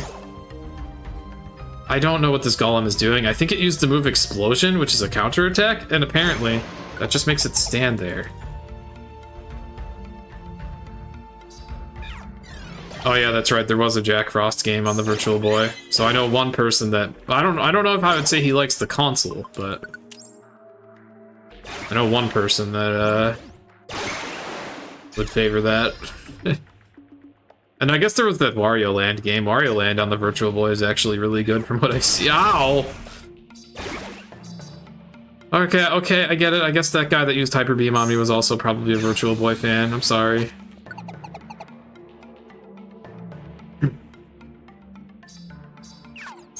Yeah, this game does actually have a 99 floor level reset, but the hardest one in the game is actually like 39 floors. Oh, you guys are getting destroyed.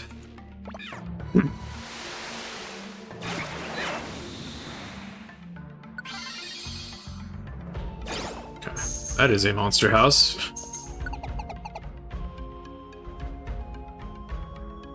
Yeah, Wario Land on Virtual Boy is actually pretty good.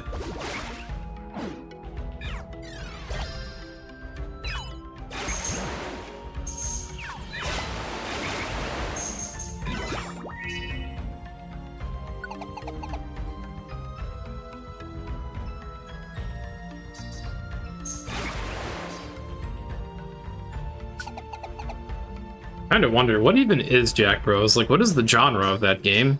Was it the Metroidvania? Because I know there's a Metroidvania where you play as Jack. Whoops. Walked onto a visible trap. I'm very smart.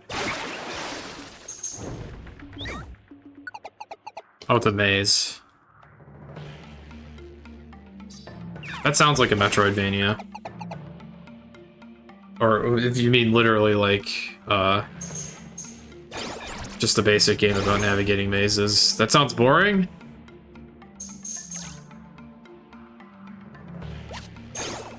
But I hear it's solid, so it must not have been that bad.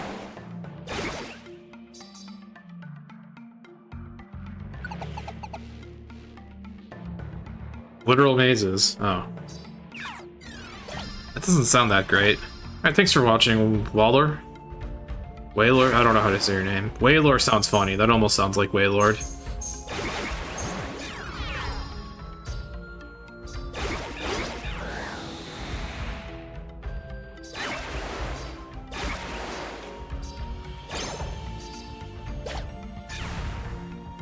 Wait. Oh, okay, it's gotta be up here.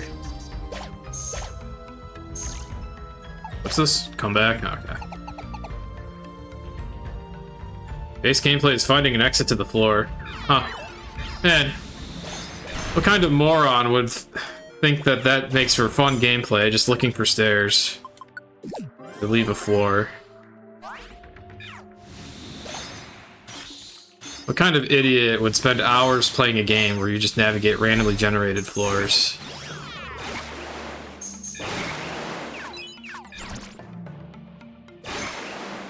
No wonder they haven't made a sequel to that.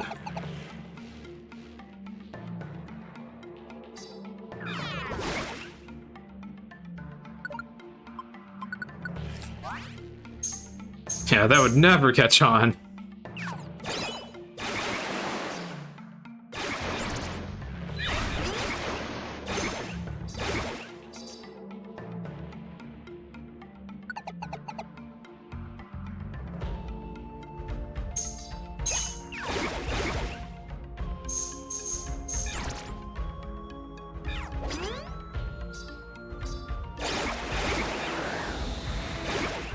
And one of the cringe things about this dungeon is, even if you actually use Rain Dance in it to try to make things safer, because it is pretty good here, the enemies keep using freaking Sandstorm. So it never lasts.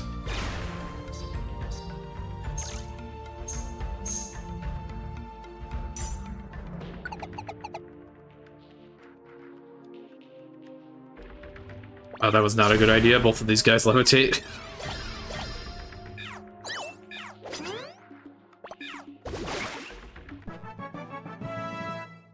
And we're already at level 60. Feels like we're further in this run than I thought we would be. But I also know what we have left ahead of us today, so... Yeah, I do like how the dungeons look in this game. You know, it's only a 3DS game, so it's only so impressive, but it looks kind of neat.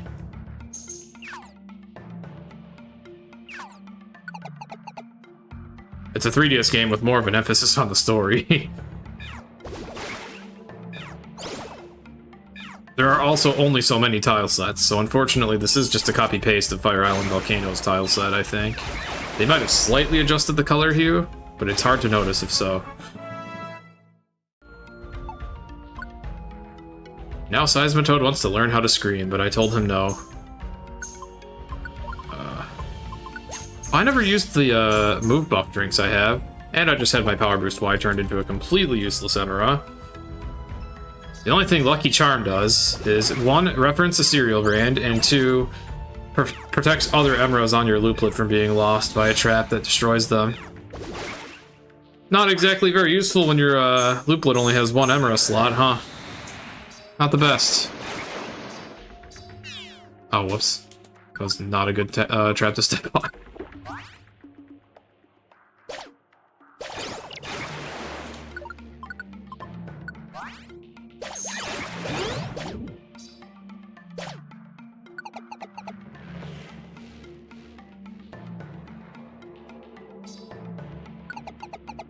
Alright, I think we're almost done here. Then we have the boss, who definitely will not go down as fast as Kyogre, because it's a boss with a bit of a gimmick. Normally, in this game, when you use an alliance attack, you can use any type of move you want, even if the enemy will be immune to it. The alliance will completely pierce that immunity. This goes for abilities and for types. The one exception in this game, though, the one situation where a move still has no effect, and even in an alliance, comes here. He summons Harsh Sunlight, and you cannot use water moves at all in this fight.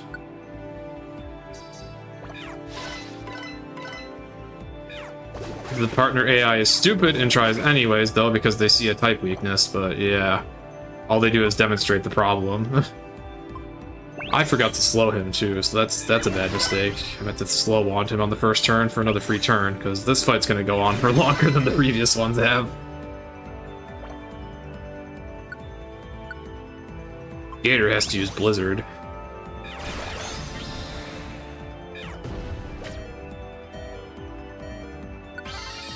Yeah, one of the only bosses that actually does some damage to us.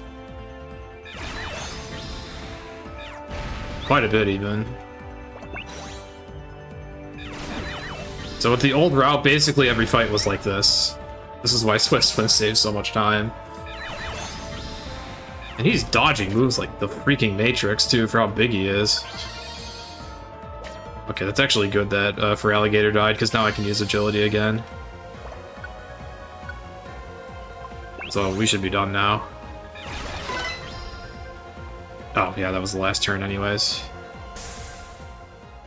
One of the only deadly bosses. And I made a mistake in it, too. He gives a looplet that I used to really like. It just makes you completely immune to traps. But with the modern route, the grass looplet's actually superior. The grass looplet just lets you see all the traps. And you want to just wait for your allies to find the stairs most of the time, and then you, if you're controlling the holder of the grass looplet, you can see the traps in the room of the Pokemon that found the stairs, so you can just avoid them. And that is all the treasures owned by legendaries. That is the first of the 4 treasure collections done. We haven't even started the one for Never Hungries. There's a collection for the light blue looplets, which are just given to you by nice Pokemon. There's that collection, which is given to you by boss Pokemon. There's golden treasures, which we have 2 of, the banana and the seed. There's 3 more of those, and they're all useless. And then there's the awful Never Hungry dungeons to go through. Hate those, they take forever. Okay. Who's available today? Neither of my mains, okay. Where are we going today? No thing new unlocked. I never used the accuracy drink or the PPO. Alright, what water dungeons are left that I have not found Togekiss on? There's Longfield Cave. Do I have any missions there? Sheer Mountain Range. Alright, I don't want to go there, but we'll go there. At least this mission's on 3F, so this might be quick.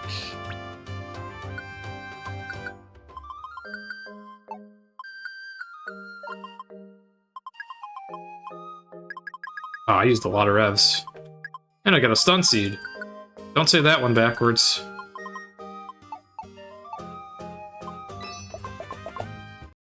Actually, if you talk to him, he does acknowledge that you got them all. He's pretty much like, good job, though.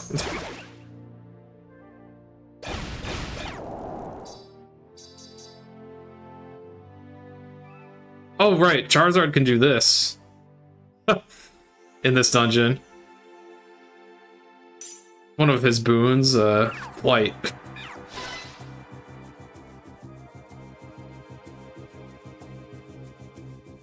He has birds coming after him, but yeah, they're not that smart at navigating. Okay, there's the stairs.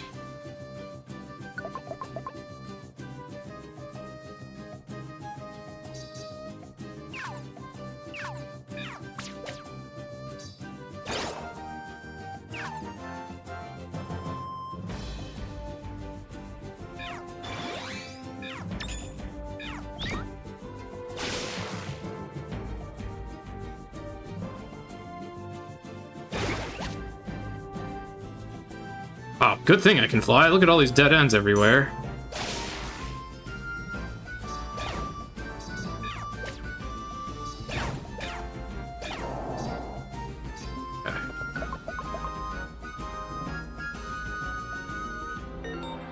That's a lot of emeralds.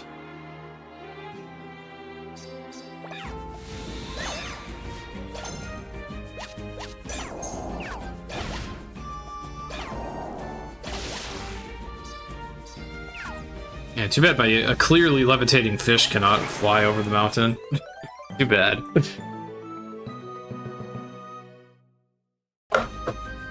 I guess Lantern relies on the power of electromagnetism, so she at least needs to be close to the ground.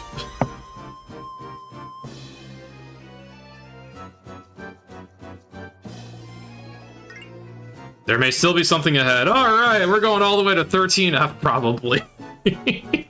Great, it better be Togekiss. Is this going to be the second instance in the run where I go all the way to the end of a really long dungeon for nothing? Probably. Yeah, this is the same thing happened on day one. I had to do a dungeon called Abundant Pass. It's an awful dungeon to do early in the run. I thought I was going to 2F, and then I had a Traveler really deep in, and it didn't even unlock anything. It was a giant waste of time. But I had to check, because it could have been Togekiss. So yeah, I was gonna say, it would have been a little too niche of a reference, but I was gonna say, what kind of idiot would be so unlucky as to have their Traveler appear at the very end of a really long dungeon after doing a really short mission? Oh, okay, they're on 6F. Now the question is it Togekiss? Also, look at that, I can see where they are. They're the orange dot.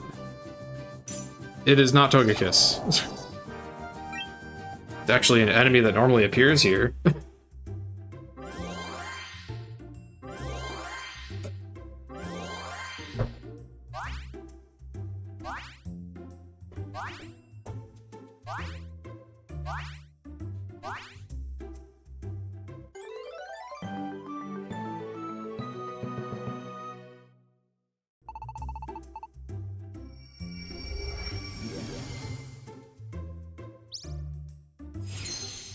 Yeah, another Traveler. Surely we gotta go all the way to 13F. I haven't been here in a long time, after all. Okay, no, we're done.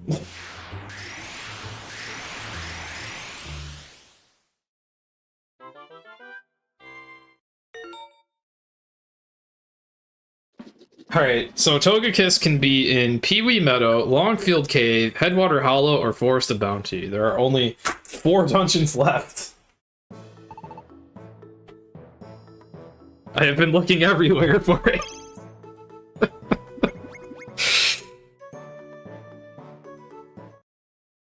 Alright, who do I have today?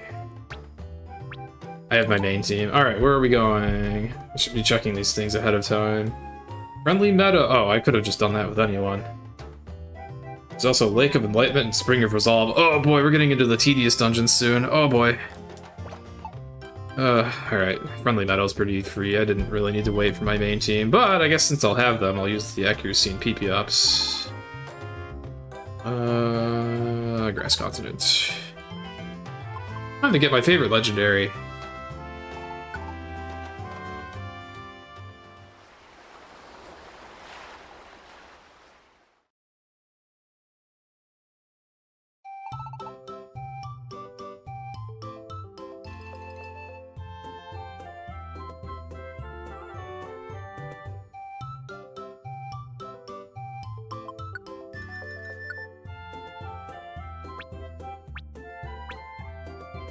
I don't even know what move I want to buff. Probably Bubble Beam again, and Blizzard.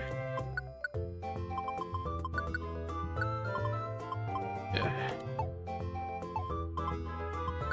Do I have any HP boosters still? Ah, okay. I did get the Roserade, yeah.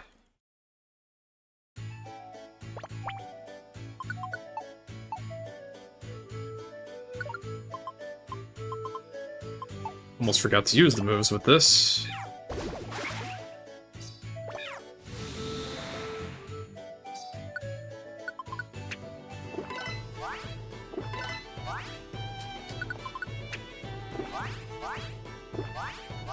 Okay.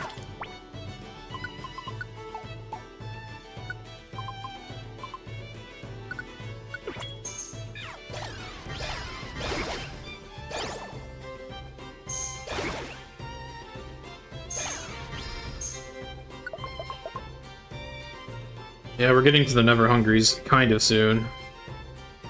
I think I do those on the final rank up. Because it's like, for those dungeons, we better have absolutely every single thing as strong as possible. Like movesets and all.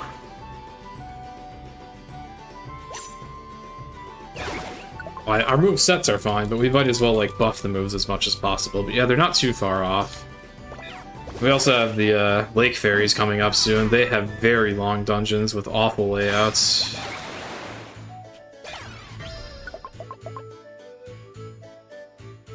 But we're pretty well equipped for those, at least. We'll be able to burn through those.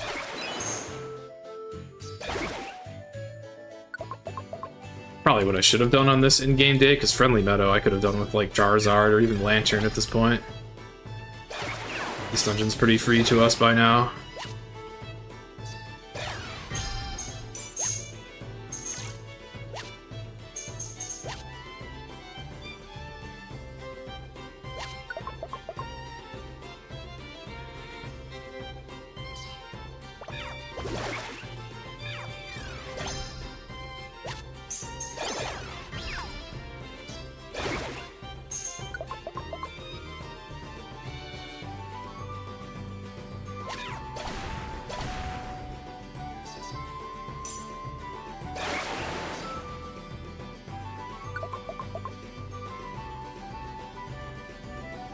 Now, I will say, as much as I'm dreading the Never Hungries, there is a very unique strategy used in exploring them. Because the layouts in them are absolutely massive, and because the enemies in those dungeons are so strong, we really want to minimize the amount of turns we spend on each floor. And there's a highly effective way to do that.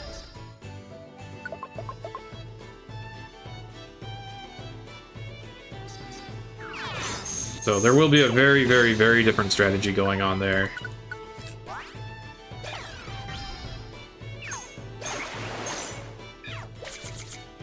Well, that was rude of you, Caterpie.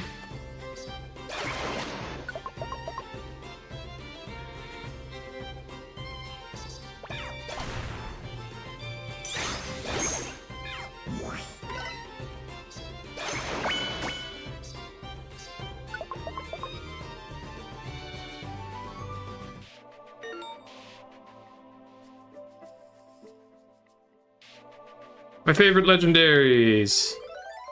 Latios and Latios. In particular, I really like Latios. They give us one of the shittiest looplets in the game! It's like plus 20 defense and special defense. Which might sound really good, but with the way the game calculates damage, what that effectively does is you take 5 points less of damage from all moves. Yay!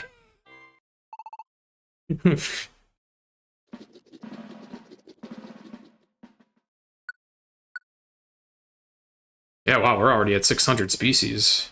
It looks as though we're really far, but, and I guess we are. We are, like, at this point, 3/4 of the way through the whole run. Hey, Pingbat's motivated.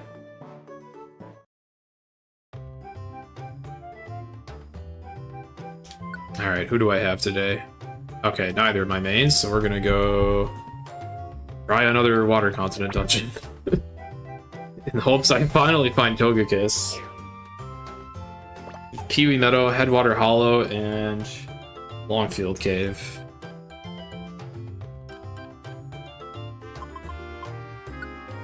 Oh, this is the last one of these that even has a mission at all.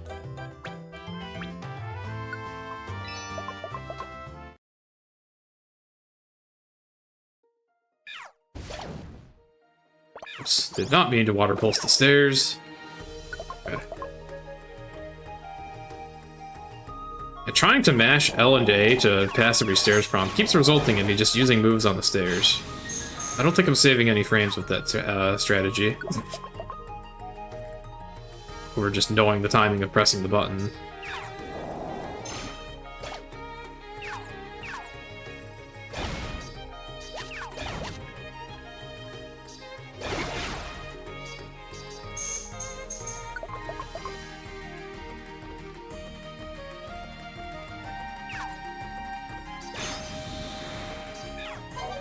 Oh crap, oh, I'm glad that missed. Ah.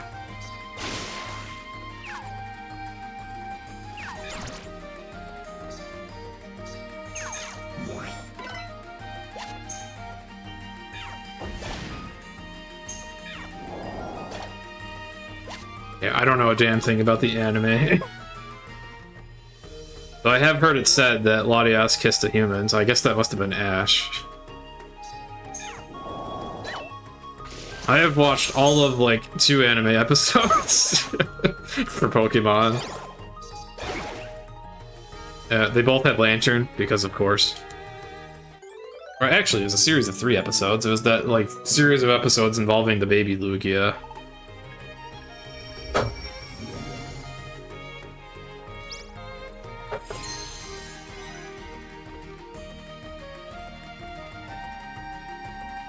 I have no idea what Houndoom has to do with Pelipper. There may still be something ahead. That could be good. Oh, it's a fainted Pokemon. Never mind, that's not going to be Togekiss. Is it really going to be in the final dungeon I checked? There's a duck here.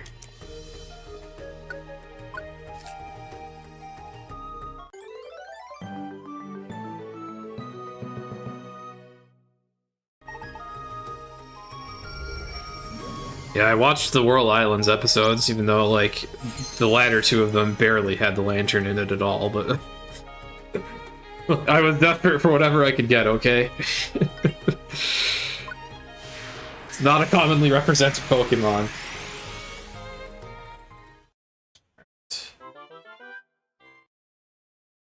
Alright, so for Togekiss, that leaves Headwater Hollow, Longfield Cave, and Forest of Bounty.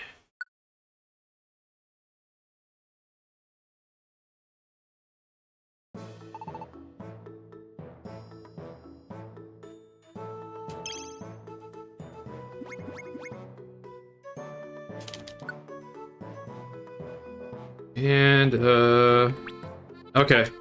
We're gonna do a long dungeon now.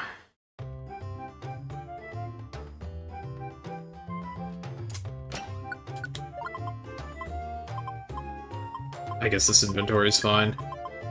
Mostly.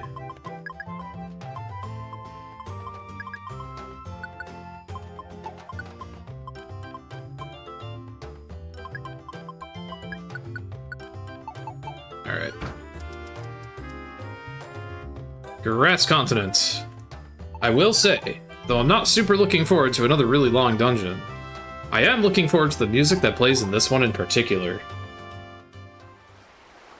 One of my favorite songs in the entirety of all PMD OSTs, which should say a lot.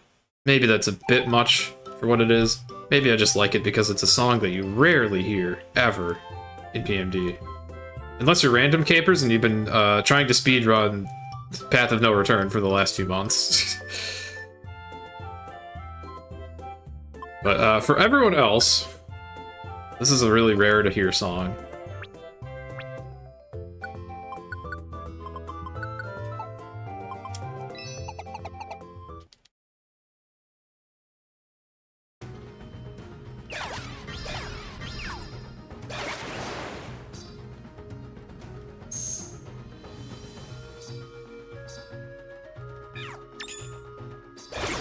I could have come here a long time ago. But I've put it off so that we can do it when we're stronger.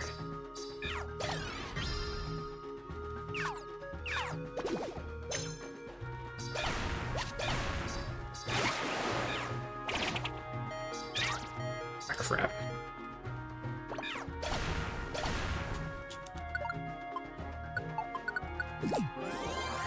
Maybe I should use the seed looplet here, actually.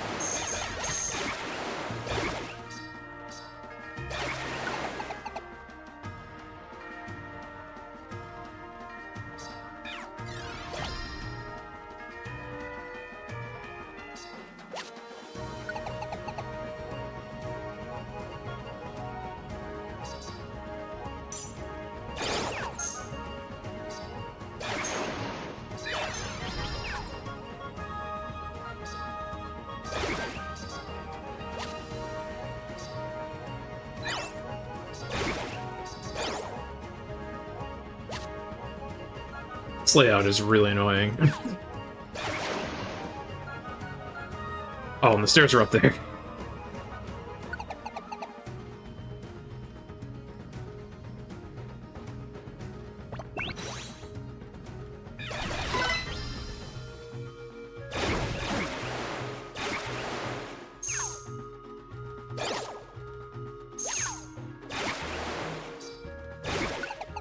Yeah, you can do this dungeon really early on, and you can use what we call the warp looplet strats, which I will be using later on in the Never Hungry dungeons. But I find it's a few minutes faster to just come here when you are so overpowered that you one-shot everything. It saves so much time in this dungeon.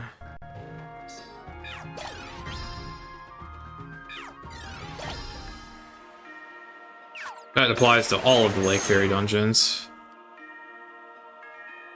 I guess it's one of the few routing endeavors I've had with this category, as I was really trying to figure out, like, do we want to do these dungeons early?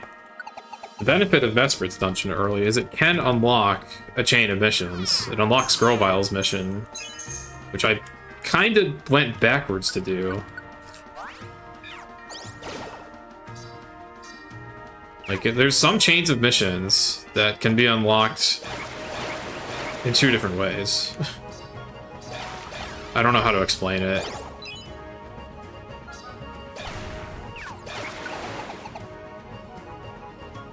There's some non-linearity in how you can unlock the missions, I'll say that.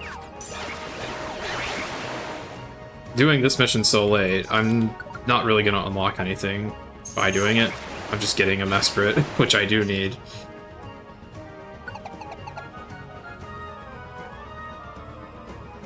Yeah, unfortunately, all three of the Lake Fairy's dungeons are just like this. They're really long, like 30 floors long, have huge layouts. We call these Gates layouts because Gates to Infinity has lots of layouts structured kind of like this.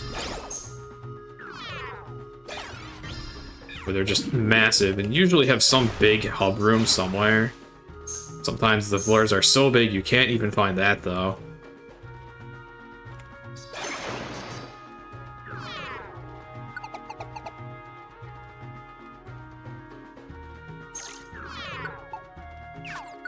I find that either way, whether I'm using the warp strats or I'm walking around, every so often there's just a floor where I get really screwed over and I have to check every single nook and cranny to figure out where I needed to go.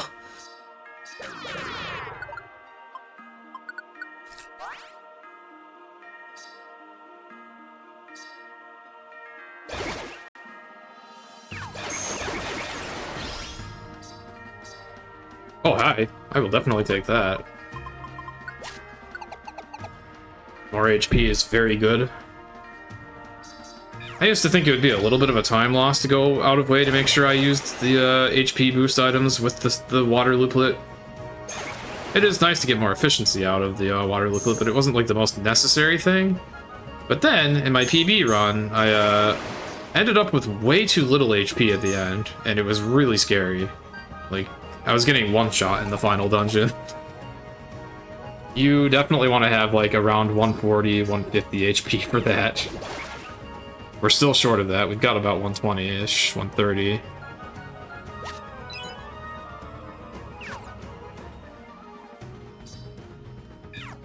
Whoops. Good thing you're immune to sleep and everything else.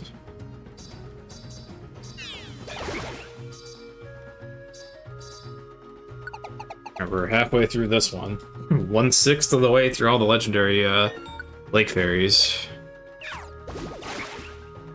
I guess random addendum. I do really like the lake fairies. I think they're cute. I feel like they're not very commonly liked legendary Pokemon, but I like them.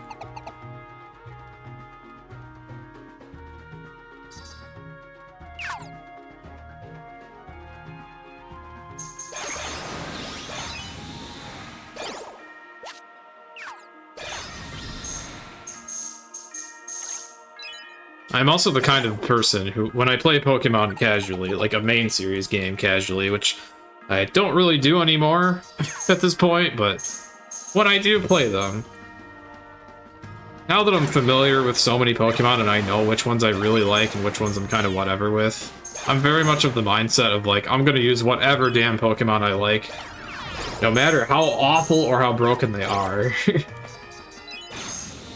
So I'm not even against using a legendary Pokemon if it's gonna make it a fun playthrough for me.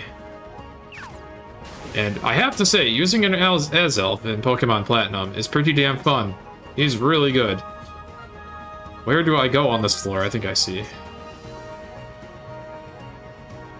So we are running out of PP.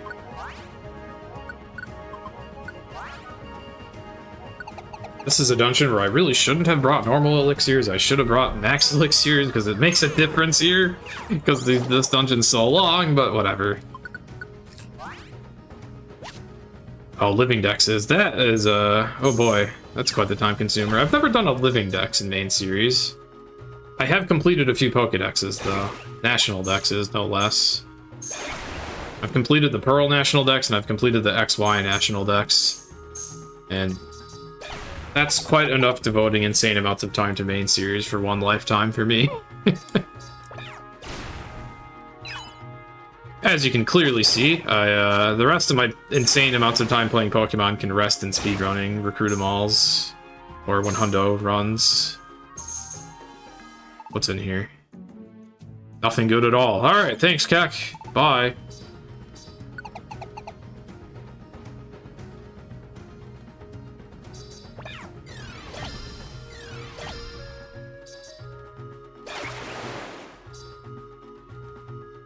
Oh, better odds again. Hello. Sure. It was comically broken. Why not?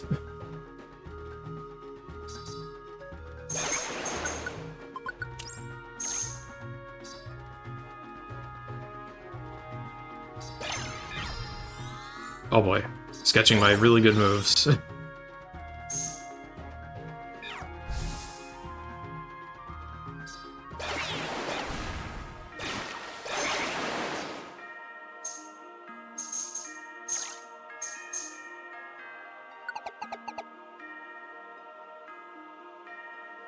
Yeah, there's a lot of emeralds in this game that only show up in post-game. Most of them kind of suck, but then there's better odds, and Ally Reviver.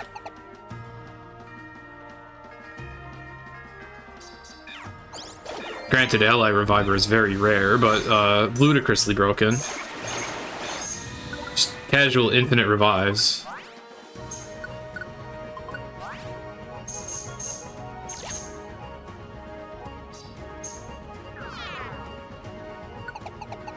I'm really not kidding. There's actually an emerald in the game that when you equip it, will infinitely revive your allies when they faint. So you only use Reviver Seeds if the holder faints.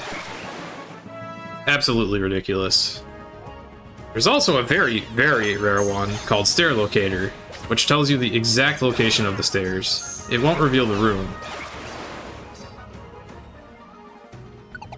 But yeah, that is an absolutely amazing emerald to find when you're doing these kinds of dungeons.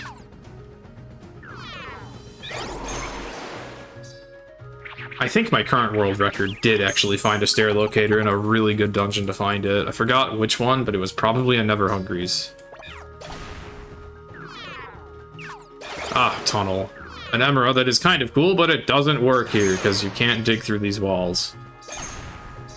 Tunnel makes it so you can dig through walls by punching them, but not with certain tile sets.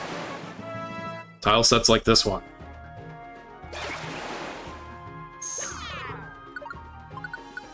Need water, IRL. I'm gonna have to take another short break eventually. I'm gonna need another bathroom break, and I'm gonna need to refill all my water cups.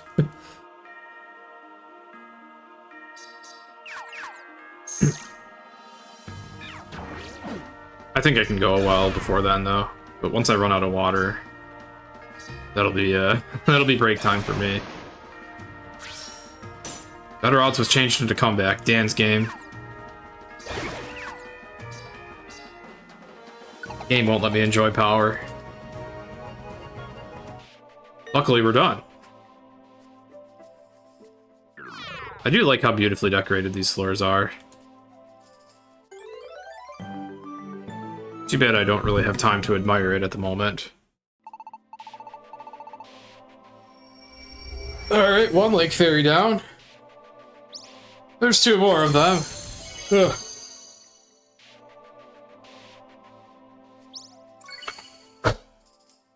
It's kind of funny that it just works out that we get about half of the Pokemon total in the game on each day of this speedrun. On the first day, we're slowed down immensely because we have story cutscenes everywhere.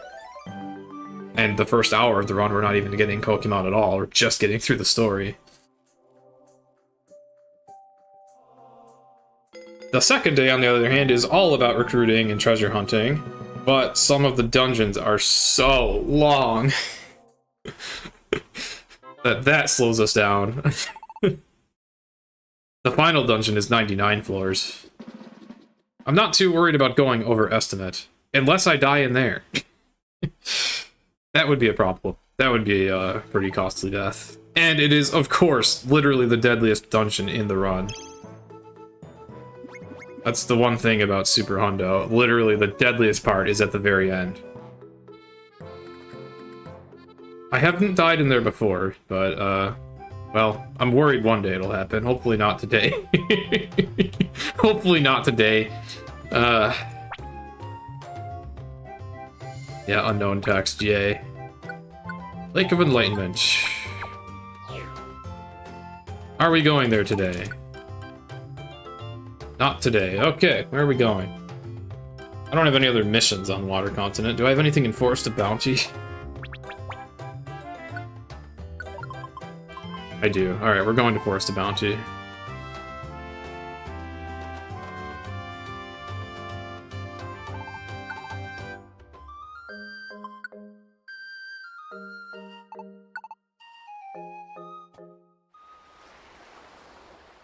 This dungeon has very few floors, so it's possible that there's other missions that are going to show up here as soon as I get these ones out of the way. Also, do I have any life seeds here? Actually, I don't. Okay. Just some revives.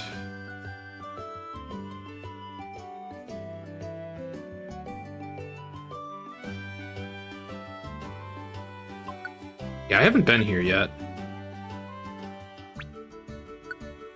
Oh yes, female Wobbuffet. Yeah, Mantine is the viable fast friend main. It was actually used by Yimo in a speedrun once. A Recruit 'em all no Wonder Mail speedrun. Oh, there's a big apple there. That would have been nice to pick up.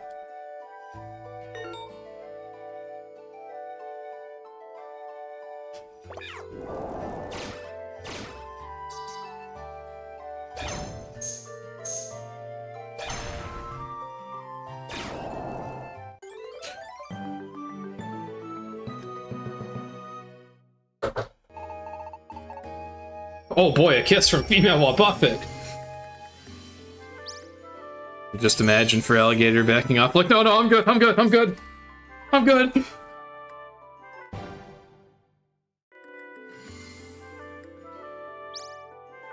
Would be kind of hard to kiss it for Alligator, huh? That big jaw. Better be careful not to impale your lips on those teeth.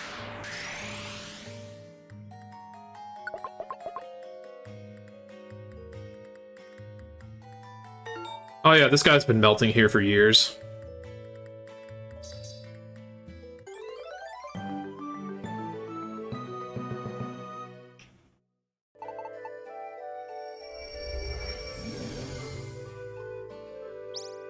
Yeah, poor Vanilla, just melting in the sunlight for an entire week. Not really sure how it's not just a pile of water at this point. There may still be something ahead.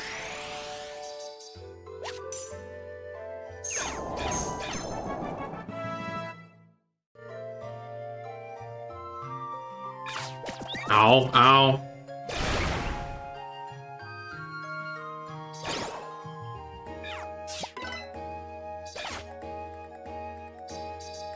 Oh, the stairs were right there.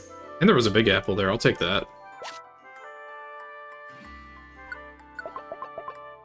Alright, surely this is where Togekiss is. There is a traveler. Do I not have the sea looplet on? Oh, you have it. On the right, okay. Oh, god damn it!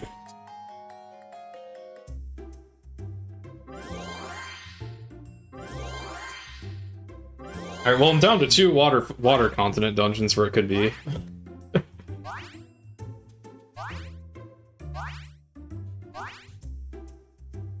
Yeah, in fairness, during the story, the character names do come up often, so it probably saves a good few seconds to shorten the names.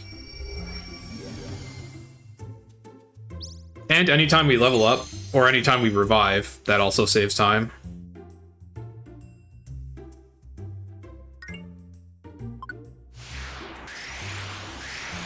I'll take all the time save I can get to get this down to 28 hours or less.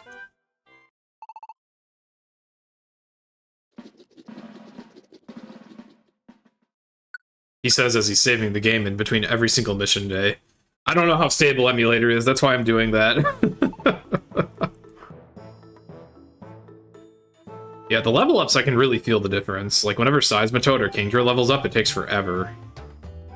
By comparison. By which I mean like a whole, I don't know, a few seconds longer. Yeah, I've been saving constantly, because if the game were to crash and I wasn't saving constantly, it'd be very catastrophic. Alright, don't think I unlocked anything. Oh, I did, never mind. What did I unlock? Ah! Oh, maybe did Vanilla unlock stuff? Oh, I unlocked these guys in Forest of Bounty. Yeah, both of these have been wanting to spawn there, but they haven't been able to because there have been other things there. Right, okay. Yeah, that makes sense to me and no one else. Hello, Inferno. I'm sorry, I'm not even using Palpitoad. I'm using Seismitoad and Kingdra. I didn't really want to go this way, but now that I opened this menu, I guess I'll do freaking Crystalline Maze or something.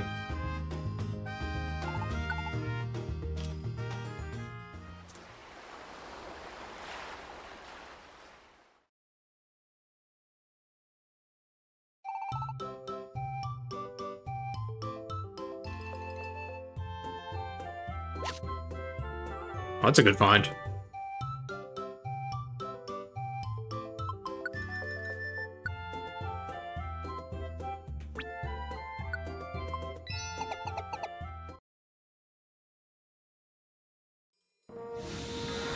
Yeah, I don't know if Kingdra's really optimal, but I do have to say that using it definitely enhances my enjoyment of the run.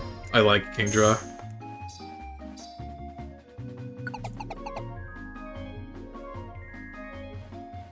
Also, what little bit of its personality in this game gets expressed gives me really goofy vibes from an otherwise seemingly prideful and serious Pokemon.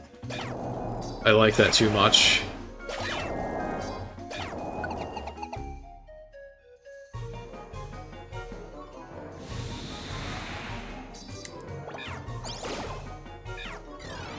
Its mission text for when its mission appears is, "Oh no, swirling currents!" Then when you rescue him, he says, "I was shouting, no!" And then I ended up here. Then I woke up. Something like that. I think he says he was shouting, "No!" and then he woke up. So it's like, was that a dream? Or were you actually in danger?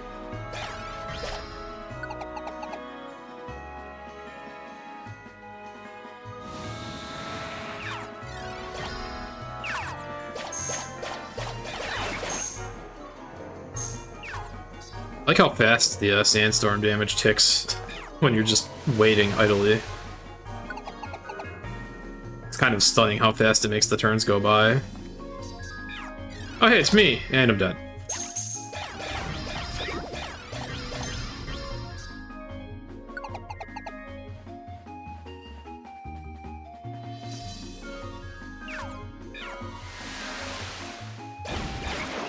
Very kind of these enemies to use Rain Dance, although I guess that's pretty bad for Charizard. His best moves are fire moves.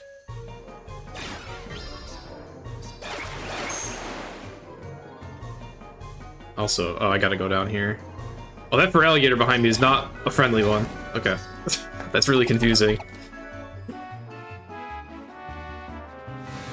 This is very confusing. Which of these is the real Feraligatr?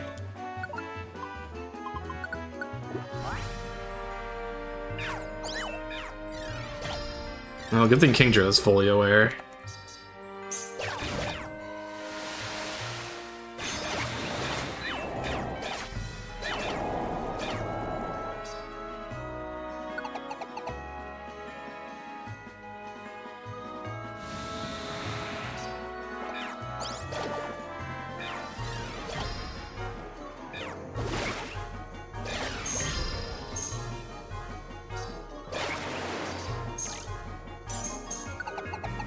I think this mission has quite a few floors to it. And actually, I had it marked off as unlocking something, but I might have already unlocked the thing that this can unlock. I can't remember how this goes. There's a little bit of complexity with where Ninjask was in the connection orb. I remember that, but I don't remember the details of it. So basically, I might be wasting time by doing this mission now, but we'll see. As long as I don't get a Traveler on like 18F of this dungeon later or something. Which, well, I didn't find Togekiss yet, so that could happen.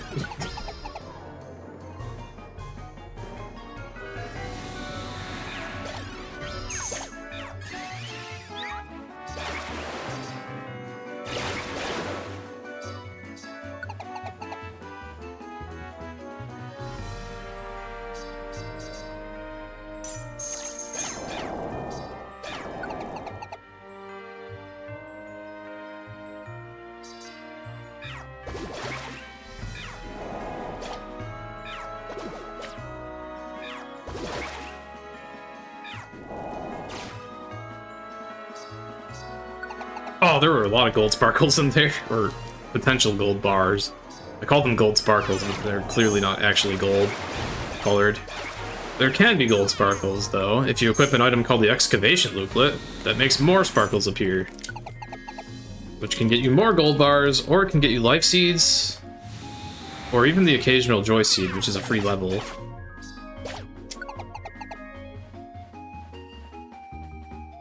Oh, good memory, Eevee. It was 18 floors. Oh, this is the wall in front of me. This is a strange layout. One which my partners are not very good at navigating.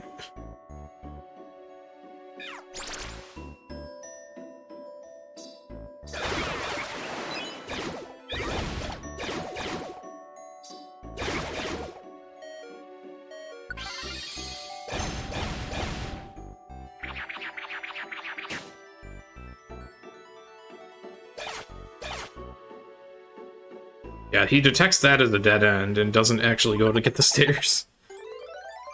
Okay.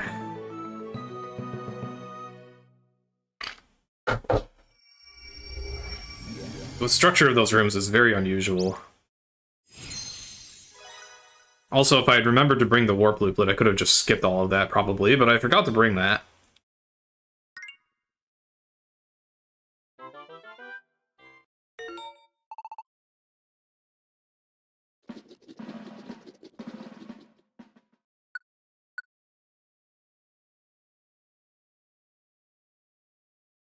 Alright, Crystal Maze is done. Hopefully I don't have to go back there. It wouldn't be the end of the world if I were to, but it would mean I had a slight inefficiency. Alright, who do I have today? Kingdra is unavailable. Alright, Water Continent. I'm gonna try the 2 dungeons that Togekiss should be in by now. Longfield Cave and Headwater Hollow.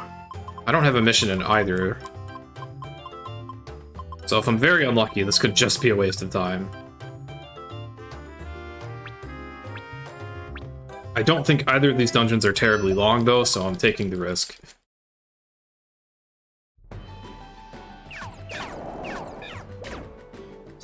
I haven't even been in this dungeon at all yet, so it's, like, really unlikely that there's nothing in here, honestly.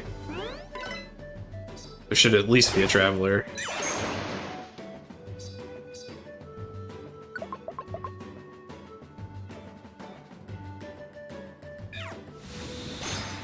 And worst case, at least I needed to visit the dungeon either way, just because I am gonna have to visit all dungeons at some point. So, yeah, I know I'm inhaling a lot of copium here, but this should be a worthy return. Risky as it is. Oh my god, there we go. Alright, we got at least one traveler. Alright. Is it the Togekiss? It is finally the goddamn Togekiss. Whatever the Togekiss. Finally! In the second to last dungeon it could possibly have been in out of 1, 2, 3, 4, 5, 6, 7, 8, 9, 10, 11, 12, 13, 14, 15, 16, 17, 18, 19, 20, 21, 22, 23, 24, 25, 26, 27, 28 dungeons they could have been in. Actually 27, because I don't think Friendly Meadow counts.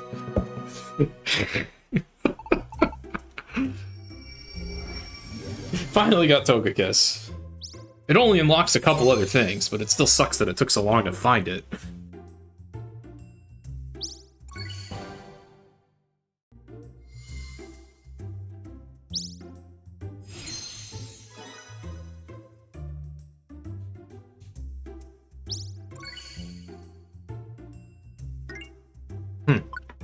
It was the only thing there, too. That was quite the play. That was very close to being a waste of time, but in the end, I'm really glad I kept track of that. It came in handy. Yeah, it's friends with a lot of baby Pokemon. Okay. What are my spoils? 2 missions. Speaking of Pidgey, I don't think either of them unlock anything, but yeah, 2 more missions. Okay. Who do we have today? We do not have Seismitoad, okay. Now what? I guess now I'm just gonna go unlocking dungeons and stuff. I think all the missions I have of value unlock other dungeons. So we're already to that point.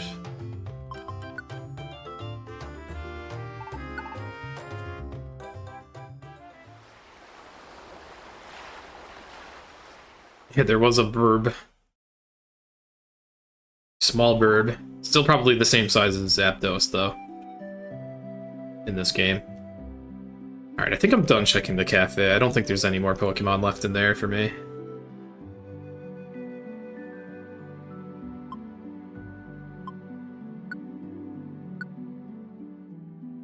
Do I want this one? Yeah, this is fine. I haven't been to this dungeon in a while. There could be some stuff here.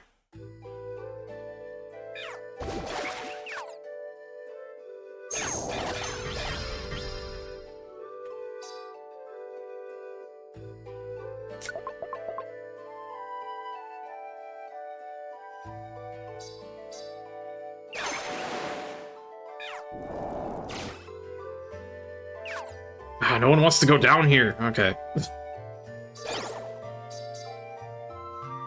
Can the ghosts go over water? Yes, they can. They can go over whatever terrain they want, even walls.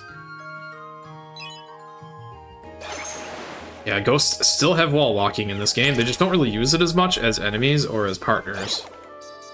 Whereas in older PMDs, they would go ham with it.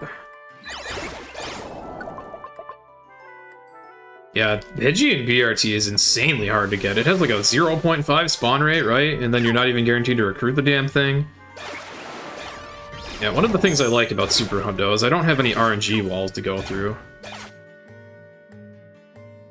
You can beat this run with any amount of luck, good or bad.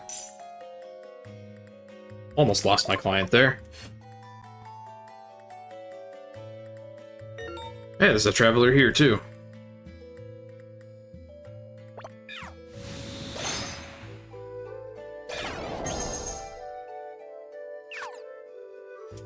Kricketune. Whoop.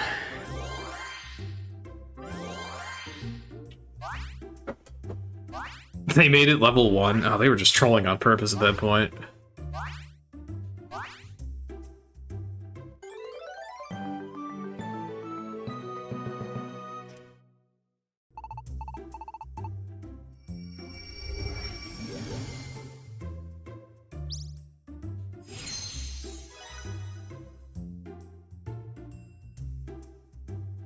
Yeah, you know this Pokemon that spawns in the first dungeon? That is everywhere in the first dungeon? Yeah, let's just disable recruiting in the first dungeon. And then, yeah, for the extra kick in the ass, let's make that Pokemon only appear in one other place with an obscenely low spawn rate. And then we'll make it as weak as possible for the players that actually do get it. Amazing.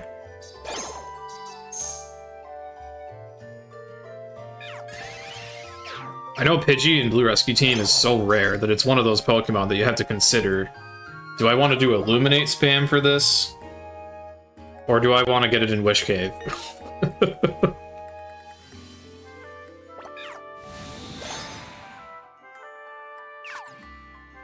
Maybe I'd settle for the former, just because it would mean an excuse to use Service Fish.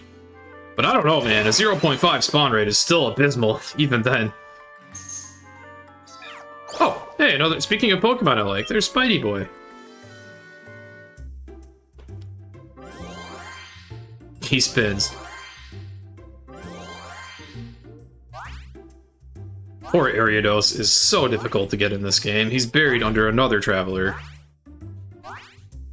Who can be anywhere. Or maybe Joltik is Air Continent and then Ariados can be anywhere. I don't know. Yeah, I call him Spidey Boy, even though I guess technically he's just an arachnid, which is technically not a spider. Whatever, I don't know about the insect kingdom. I just know that I like that Pokemon. Mostly because of Rescue Team DX.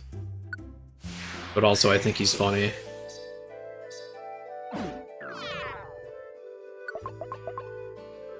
He is indisputably the most thick Pokemon of them all.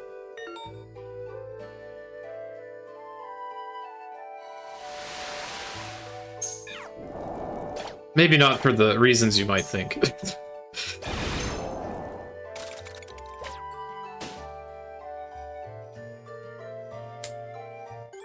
I mean, most of his body is his butt. I mean, it is a spider.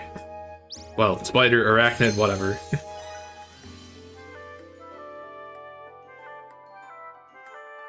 Indisputably.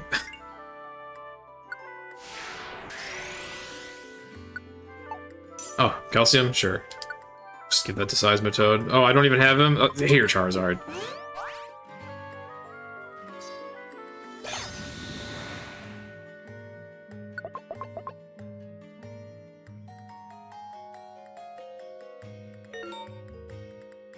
But yeah, my casual playthrough of Rescue Team DX, I used an Ariados there too, and it was really good.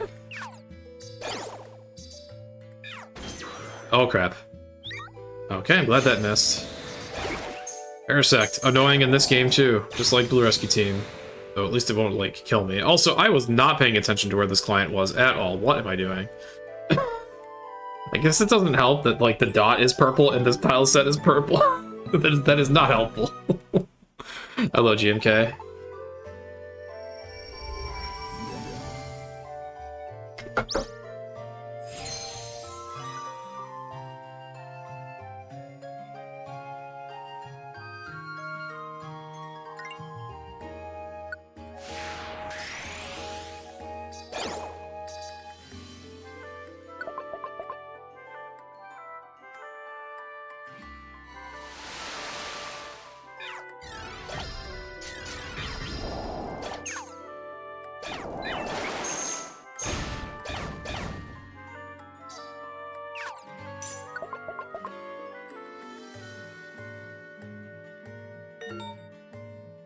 You know, come to think of it, if Miss Mages can walk through walls, why does it need help opening the locked door?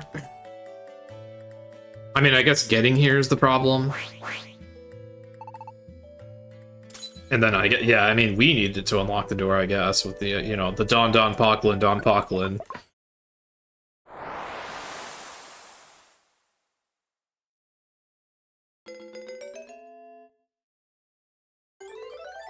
There's a task of Purity Forest with Pidgey. I think I remember seeing that. I don't remember what they did.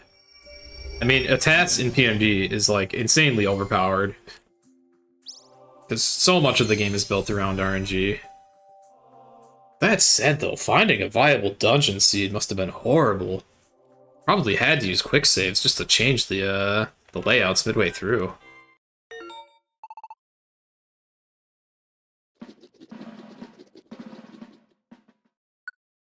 Yeah, you would think that we would just memorize that the door unlock code is Don Poklin, but apparently not. Wait, did it actually mention that it doesn't know why it needed to unlock the door? I didn't pay attention to its dialogue, but that's really funny if so. Okay, I had a nice long break from the really tedious dungeons, but it's time to go to Lake of Enlightenment and enlighten ourselves to what a tedious dungeon is. Holy crap, I have a lot of food.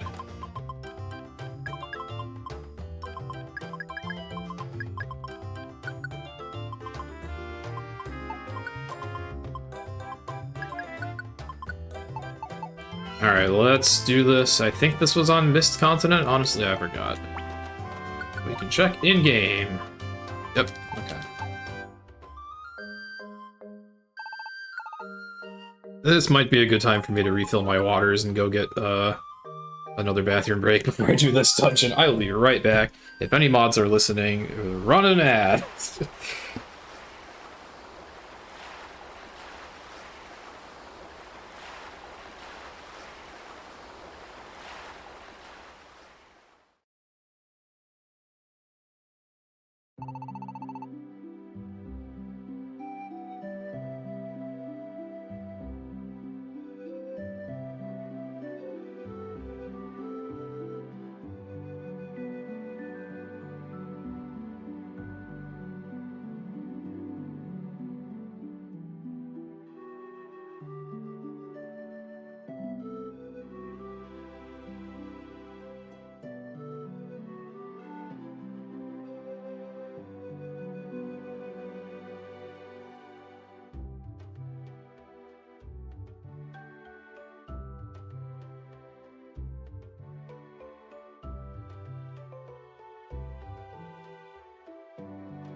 Okay, and we're back.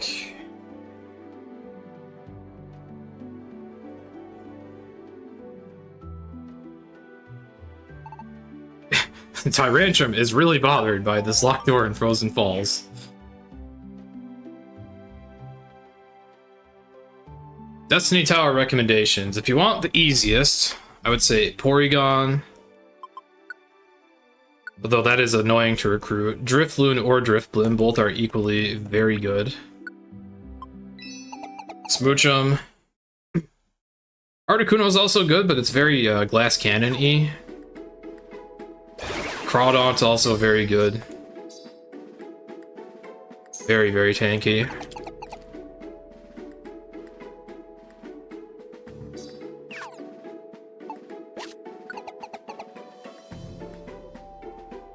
Yeah, the most popular Pokemon to beat Destiny Tower and Explorers of Sky would be Smoochum, but realistically, I don't think it's the best.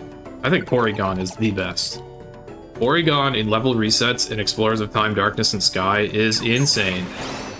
Amazing stats out the gates, which not many Pokemon get to enjoy. Most of them have terrible stats at level 1.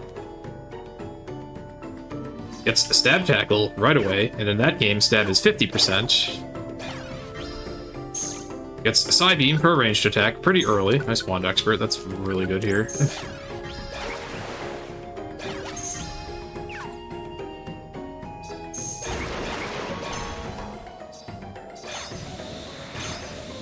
You get Agility at level 12, which is amazing. That lets you get out of almost any dangerous situation. And then you get Recover at another level later. Even more safety. The only thing that makes Porygon a bit weak is his stat growth. You definitely want to find Irons and Zincs on the way to boost his defensive stats.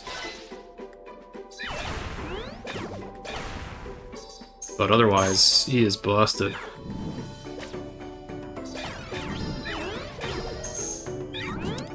Oh. Apparently that Greninja was busted too, goodness.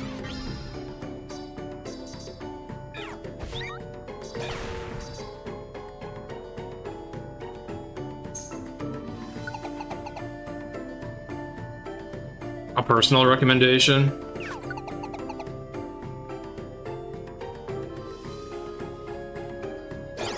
I would say try your favorite starter Pokemon if you want a balanced challenge, although when it comes to Destiny Tower, that dungeon is bull crap, garbage, dumpster nonsense. So really, no, my recommendation is use the best Pokemon and don't do anything else in that trash bull crap dungeon.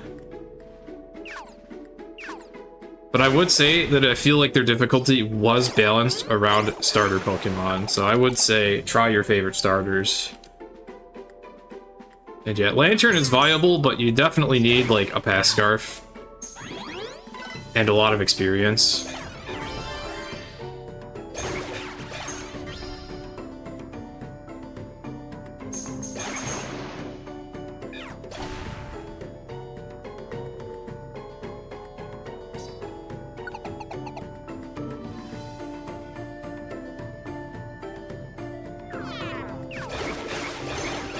You couldn't do Lantern. I don't think you'd like any other suggestion I might have. I'm trying to remember what else was pretty good when I did 0 Mile South.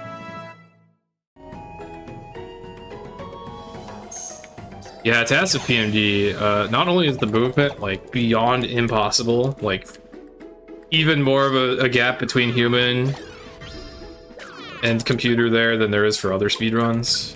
Then on top of that, the RNG manipulation that a task gets allows it, like, otherwise impossible combat scenarios.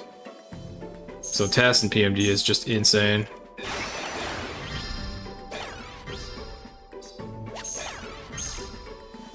Where do we go on this floor? Need one person to go up and one to go... Oh, there we are.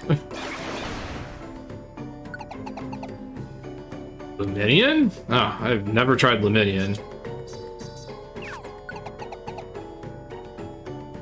Oh yeah, Solrock and Lunatone are okay.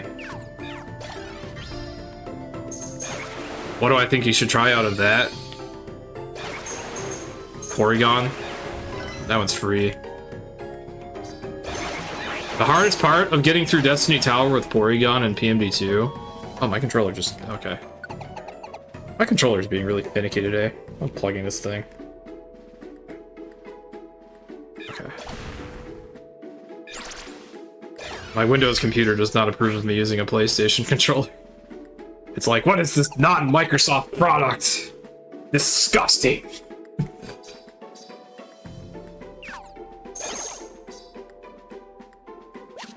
I lost my train of thought. Oh, yeah, getting a Porygon through Destiny Tower and Sky, the hardest part is getting the damn Porygon, seriously.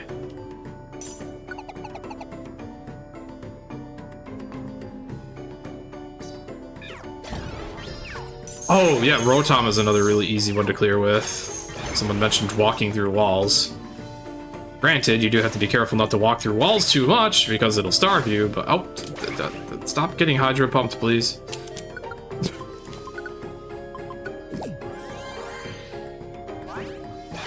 I didn't know there was a charity command. I didn't look at the title.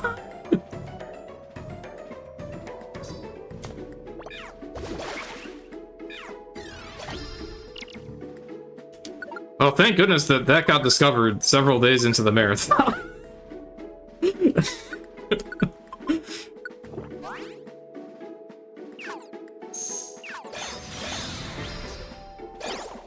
Oh, there's Croconaws here. They're so chonky, I love them. Croconaw's another good Pokemon to do level resets with in PMD2. He's just so tanky.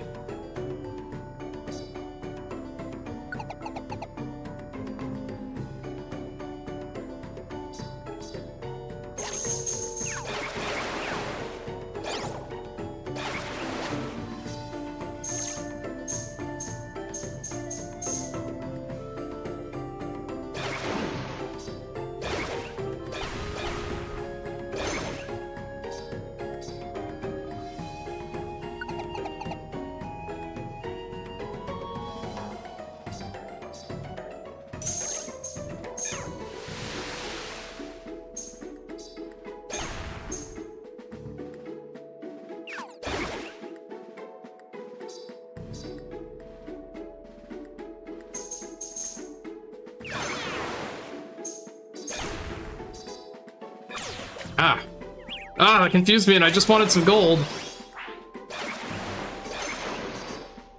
Goodness, all I want is a little money and everyone's after me.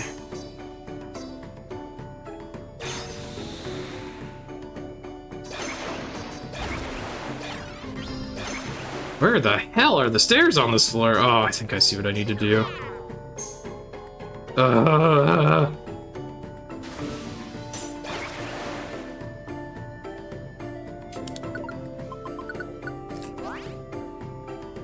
Okay, last possible room in a, like, 7x5 layout. Yay!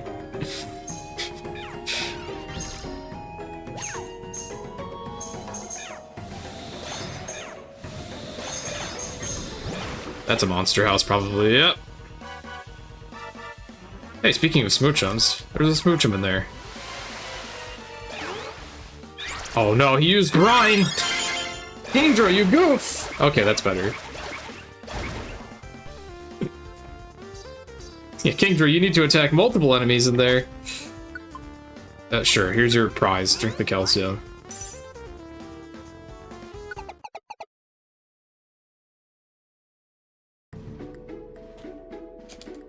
Oh, my controller still keeps going out. Yeah, my computer does not like this controller today. It just keeps randomly dropping. Or maybe it's a bad USB cable. Because I do have some bad USB cables. I think the only good one I have is currently hooked up to my DS capture card. So yeah, every time I've had my controller drop some inputs, that would have been like the same thing as my 3DS dropping connection entirely. If I had used this cable. So yeah, that would have been, or like the 3DS capture card. So that is why we are playing on emulator today. That would have gotten very old. Luckily, the controller dropping inputs in this game is not the worst. Thankfully. It is annoying, but it is still very playable.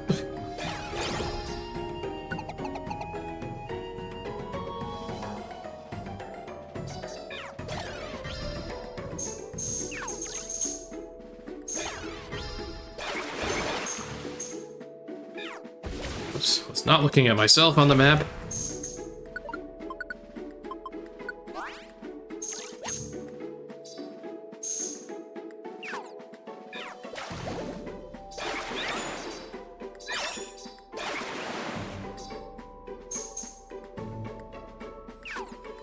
Oh, okay, it's up here. Alright, we are almost done with this dungeon. Another really long, tedious dungeon out of the way.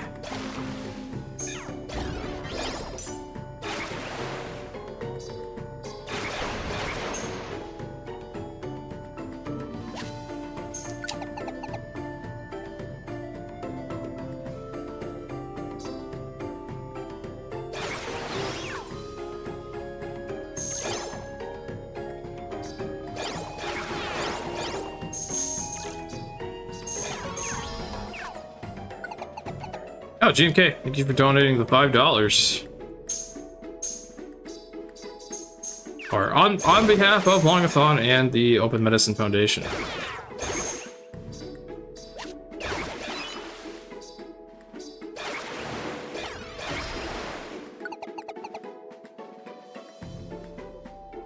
Wait a minute, did I miss something? I just realized, like, that total was at 420.69 earlier. Did I miss, like, a massive donation?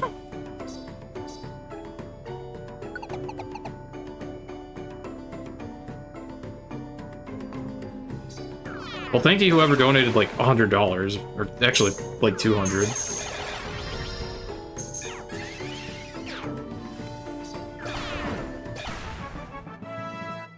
It was always 620? Wait, did I really misread 620 as 420? Oh, God help me. I think I have a problem at that point.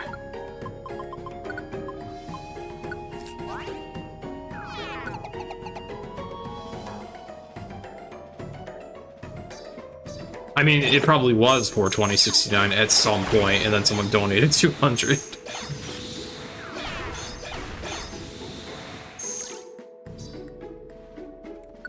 But if I really misread that, oh boy.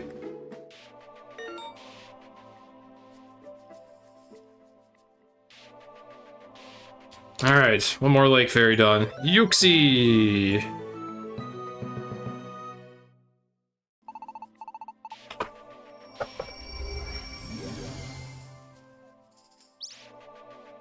Tired eyes. Yeah, I guess in fairness, I am playing a lot of video games today.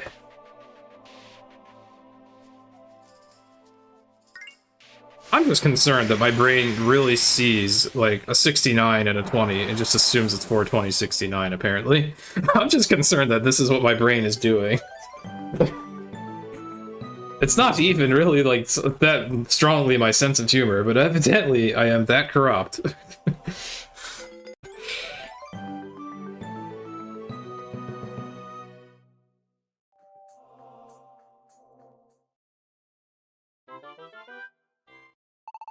Huh, I am above the maximum special attack on the Tempest Loot Holder, which I think is for Alligator. I believe it caps at 255, normally. But with equipment, it can go above the cap. Apparently. It can go up to 285, I guess. Oh boy, unknown text! We can stare at the dopey Slowbro while we get slow text. Okay. We have no Kingdra today. Alright. So I finally found Togekiss. I guess now I'm focusing on unlocking stuff.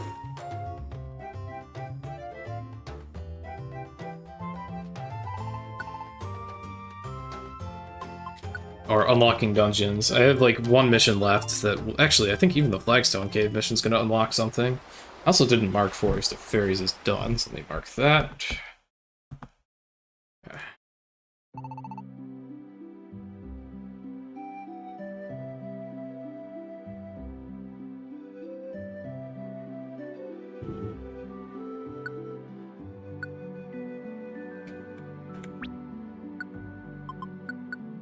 I actually have a lot of item slots still.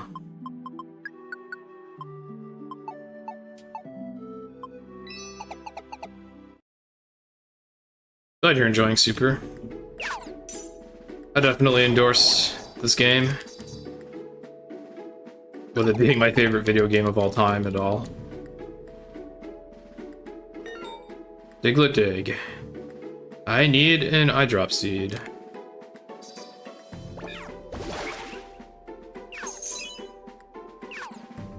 There are a lot of items to check on this floor.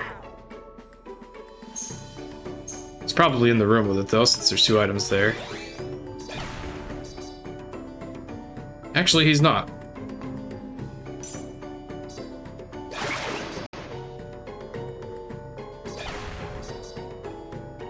Wait, where is the eye drop seed? Did someone grab it? Wait, what?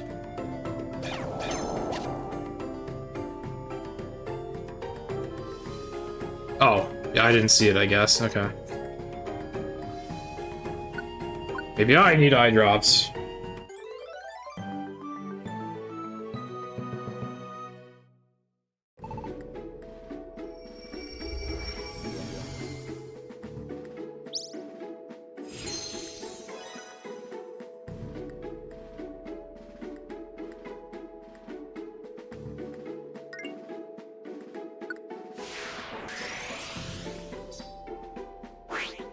Well, that was convenient.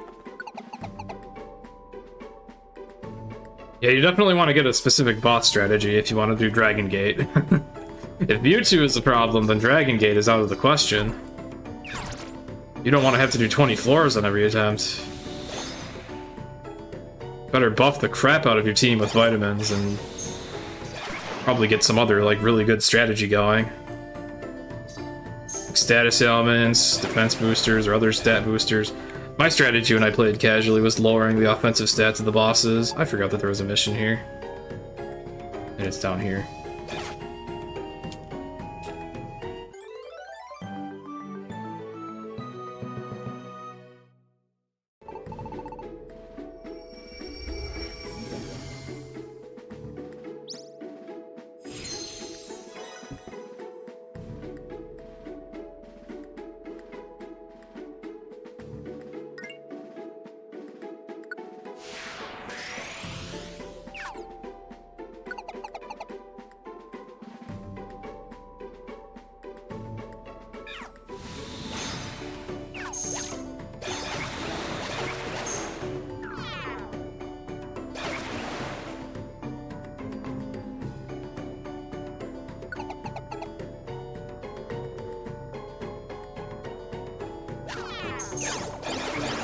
Wait, what's being talked about? The 2011 film of Tintin.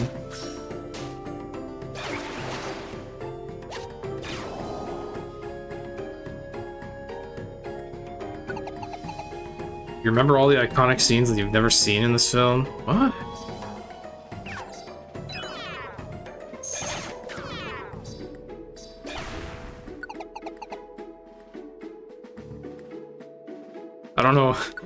I don't know anything about that movie.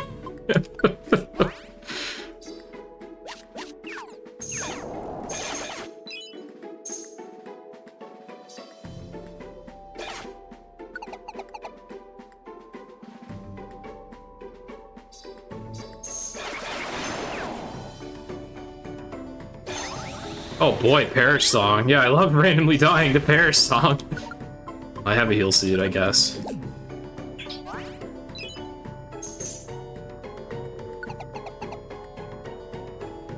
Even though I'm severely overpowered, I am not invincible. There's still things like Perish Song in this game.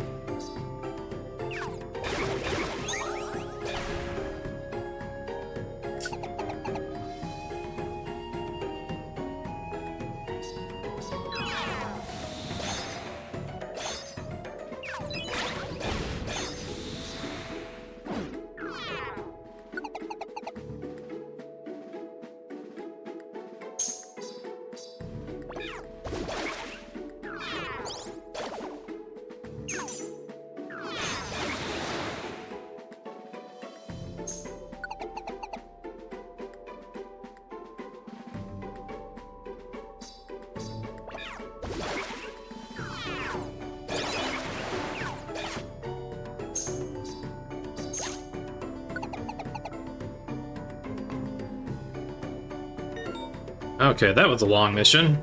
Some of the missions where you unlock dungeons can take a while in their own right.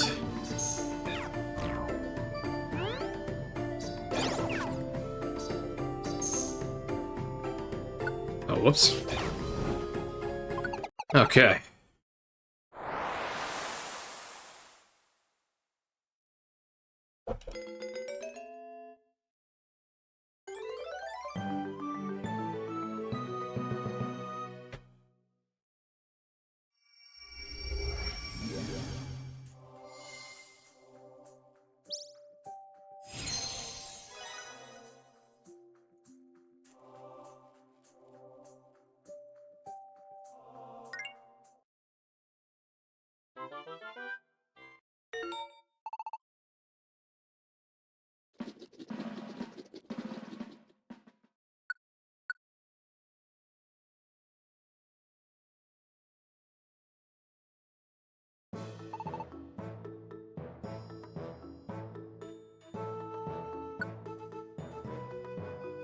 Alright, we do not have Seismitoad today, so we're gonna do another normal mission. I think that was Flagstone Cave, I didn't mark it off. I've now marked it off. Oh yeah, I never accepted Azel's mission. Spring of Resolve and Pumpkin Forest. I believe Skarmory's mission actually unlocks something. Oh, never mind, I'm mistaken. Okay. Thought it did. I guess not.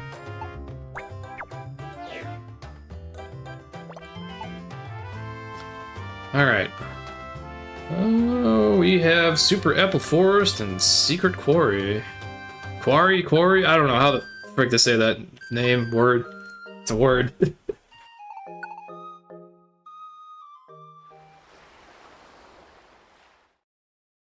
Once these missions are done, then I'll, one of my next objectives will be to visit all the dungeons.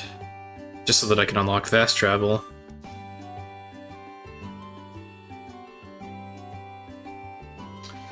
Okay.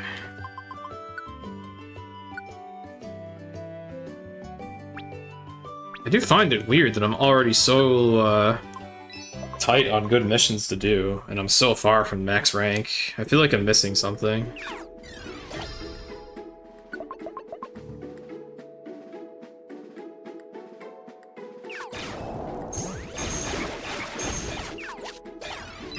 It is possible that there's a Pokemon worth a lot of missions that I forgot to mark down, though. Which would be quite a blunder indeed, considering I'm now unlocking most of the dungeons, which would cause any further missions unlocked to get spread out more.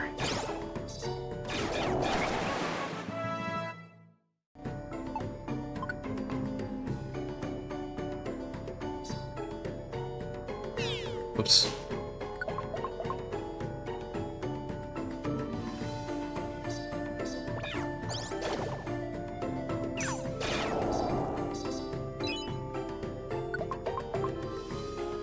This dungeon's actually pretty good for farming gold bars. There's a couple floors here that spawn a lot of them.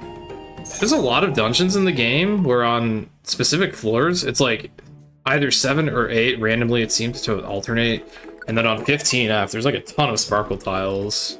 Quite a few dungeons where that's the case. This is one I remember trying to farm in for a little bit. This is kind of an interesting dungeon to re-enter repeatedly because the end of the dungeon seems to always have a shop that has a TM in it. And it's one of the rare kinds of TMs that you can reuse. Most of the time, TMs in this game, you can only use them once to teach a move. But there are infinite use TMs in this game. Oh, hey, Perfect Apple spawns here too. I forgot how big it is. It's literally the size of an alligator. Bigger than Zapdos. But yeah, there are infinite use TMs here, and then yeah, there's also harmless Shedinjas that you can poison by pushing them onto a poison trap. Poor guy. I'll take that energy seed.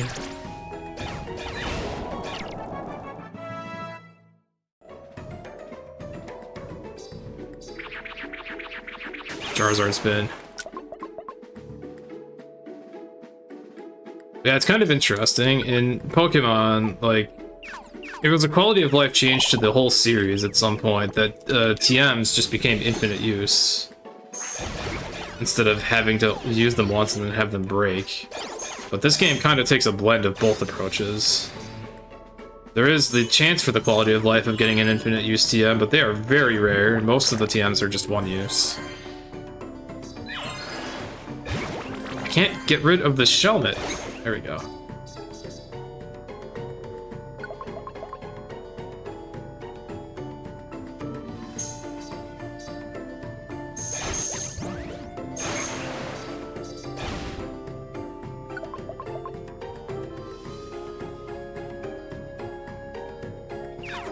Oh, what did you disturb the sleeping Tepig for, Kingdra? He was just chilling. I like Tepig. It had a little more of a role in PMD speedrunning for a bit there, and that I routed it into Gates any percent, and I also routed it into Super No Wonder Mail any percent for a bit. It's been routed out of most of that, but it is still used in the Gates No Wonder Mail speedrun at least. Hello, Flurby.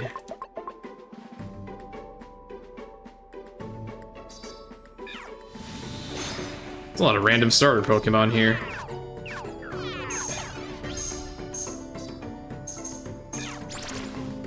My current life situation is I am getting hungry in a dungeon called Super Apple Forest.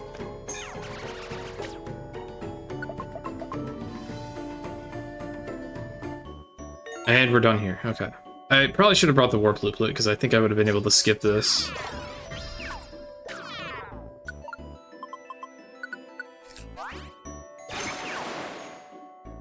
That said, it's linear, so I'm pretty sure it's going to be over fast either way. Yeah.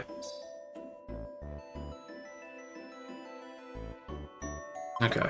Interesting layout, that one. It makes like a pinwheel shape once you complete the floor.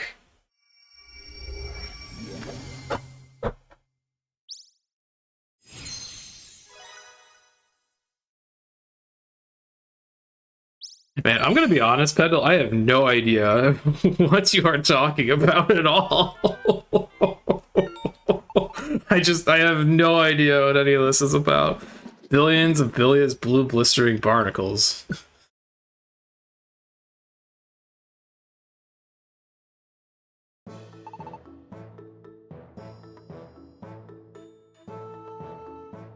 Man, how close am I to ranking up? 3,340. Yeah, I feel like something's missing. There's like very few missions left. Am I master rank? Oh, I am close to the final rank. That's why it's taking so long. Okay. We're not that far off. Alright. I don't need to be that worried. I'm just further in the run than I thought I was. Okay. And I have my main team, so let's do as Elf's mission. Wherever it was, I forgot. Yeah, I guess it's going okay. I'm further than I think I am. For what that's worth. As Elf is air continent, okay.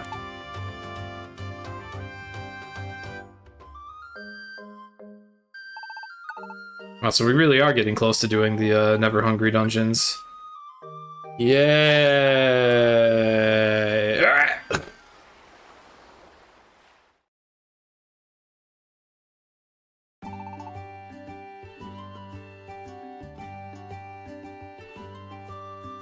Okay, let me make sure my inventory is not terrible.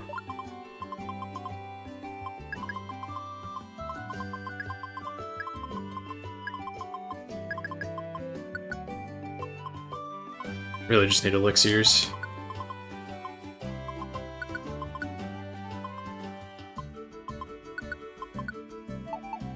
Okay.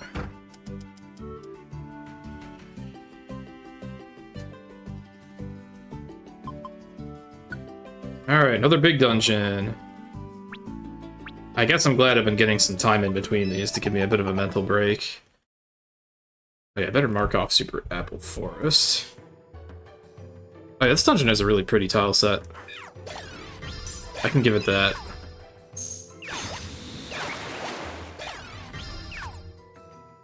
Where the hell are the stairs on this floor?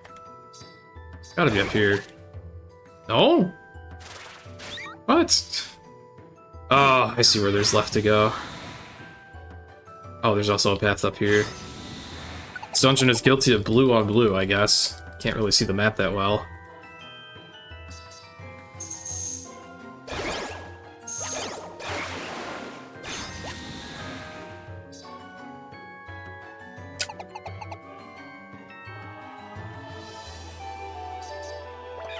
Sorry, Ivysaur. I like Ivysaur.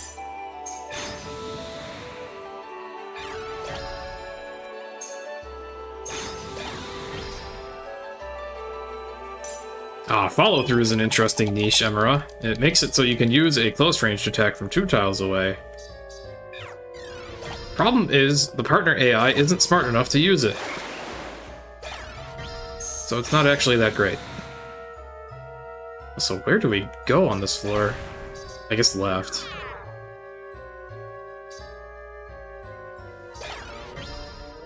Oh yeah, wow, this was kind of a small floor.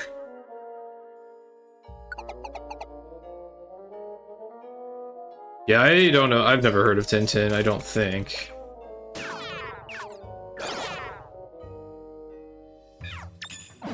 That is definitely Monster House on the left.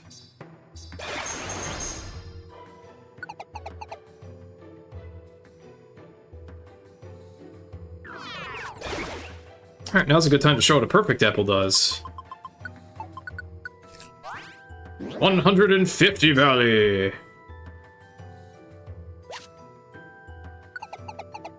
And then if you have a second one, it puts you at 200.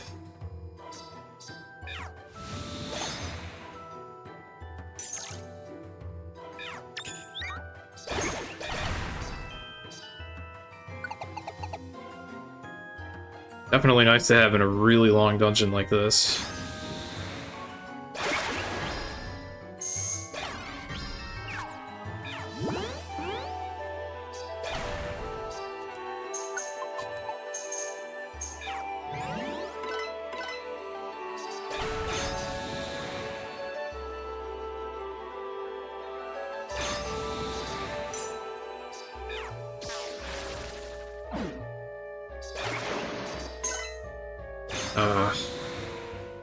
Another floor where we need to go a very specific way. Oh, come on! Alright, I'm putting the grass slip back on. Screw this. Oh, crap. I want that on, Seismitoad. Damn it. Menuing! Ah! Okay, there we go. Where even am I now? Okay.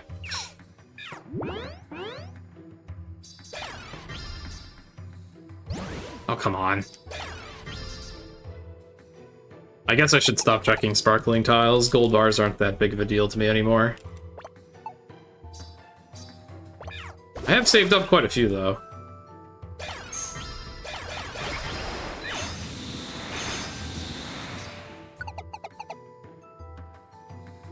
Not yet, Cobral, actually. This is one of the Lake Fairies dungeons, although this does look identical to an Ever Hungry dungeon, I do have to admit.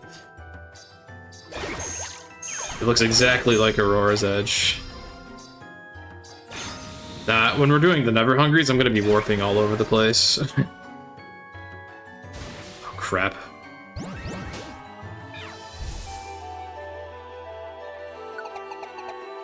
But this dungeon, we're strong enough that I can just navigate it normally and still have it be plenty fast. Ow. And not get one-shot by stuff like I would in the Never Hungries. Well, okay, they won't one-shot me, but they'll two-shot me in those.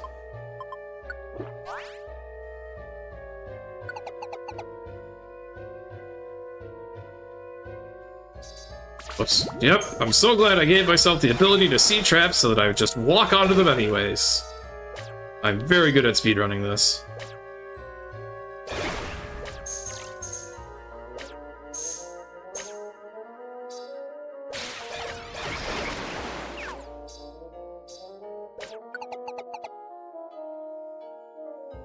Yeah, oh no, I didn't. I missed the 40 floor gates layout dungeons. Aw. Darn.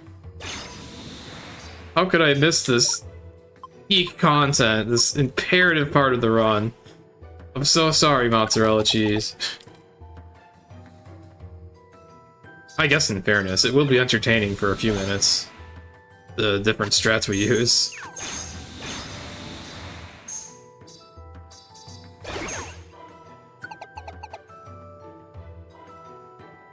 Too bad I'll be playing those dungeons for like an hour. That's the problem. They take so long to get through.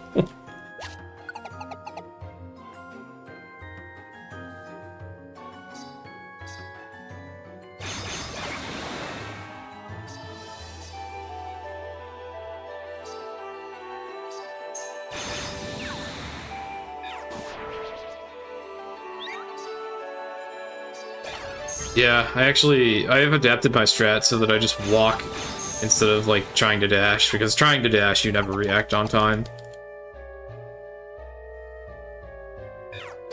Even with walking, I sometimes don't react on time to the stairs getting found.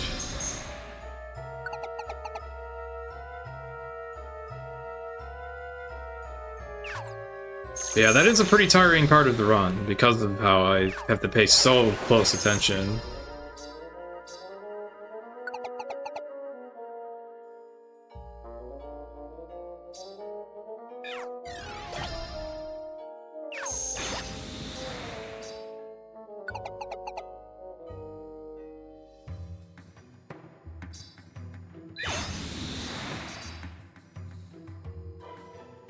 Ah, those are water tiles, but I can't even walk on them.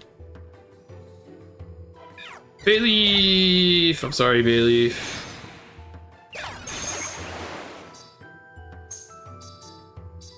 There was a trap here.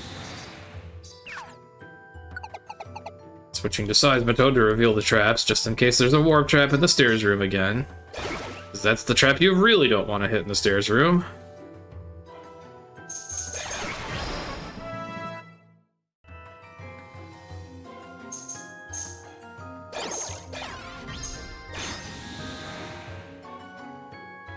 Oh, come on, will one of you go the correct direction? Alright.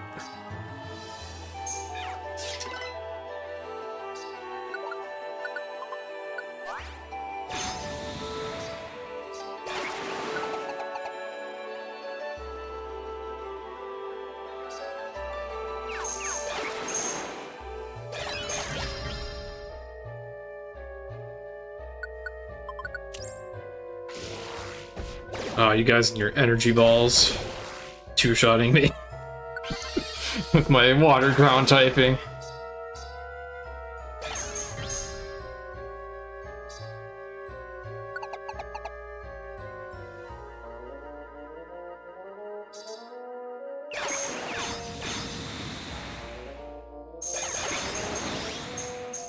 Ah, crap.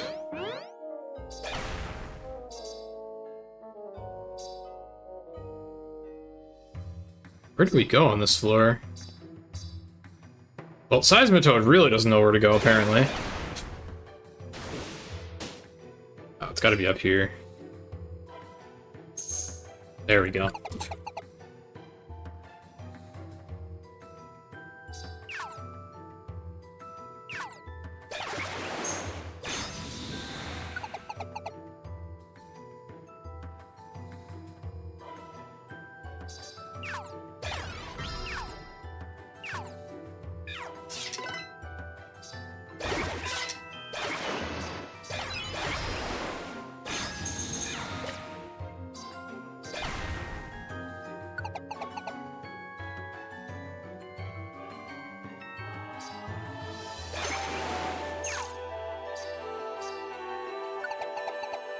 We are almost done with the freaking lake fairies. Oh, well, actually we are. I didn't even realize this was the last floor. Okay. Oh, this room kind of reminds me of Crystal Cave, or Crystal Crossing from PND2. Okay. Yeah, Zelf respects my will and determination of sitting through all that garbage. Oh, Zelf, just wait for the Never Hungries, man. Oh. Oh. Definitely the part of the run I'm looking forward to the least. I hate that part. Just unlocked one of them. I think Rough Tunnel is one of them, I think. It might have also been one of the gold treasures, I forget.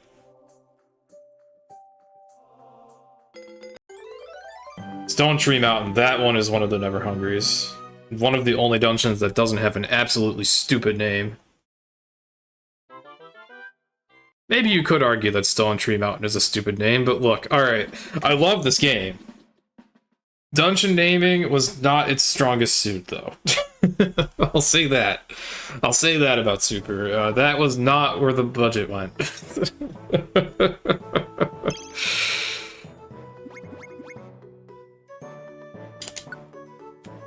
Alright, where else do we want to go anyways? That was everything I had written down there. Okay. I could probably do, Bioram's dungeon as well. Let's see. Unlock any missions? Nah. Alright, we have only Secret Quarry left for dungeons that I know will unlock something.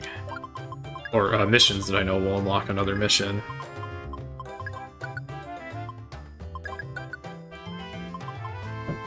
How many treasure boxes do I have? Quite a few. I'm gonna open these. Yeah, I figured I'd have enough connections by now to get Klefki, who joins after you have a certain amount, and then, when you get them, they let you unlock multiple boxes at once. So I can see if I get any more HP boosters here, and I got one. I'll take it. Got one citrus berry. Alright, Sand Continent.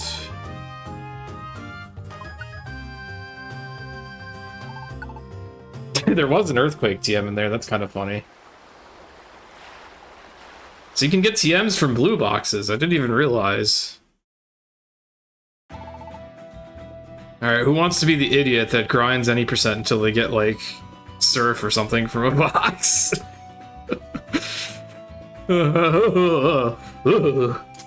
Not me.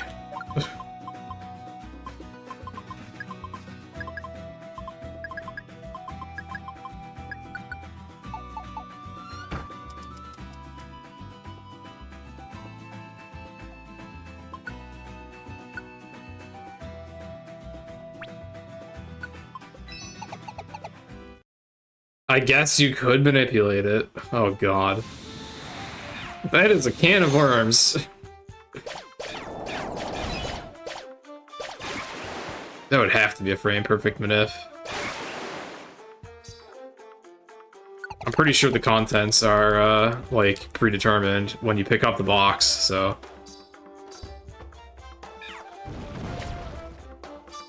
Yeah.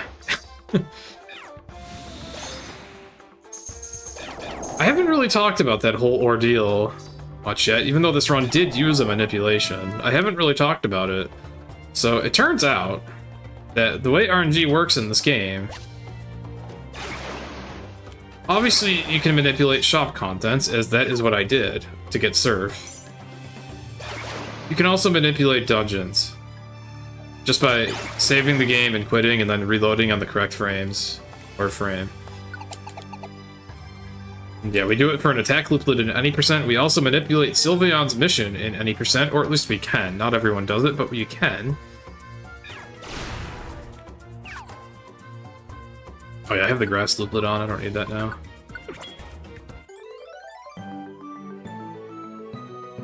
I also just put the wind looplet back, that is not a good idea.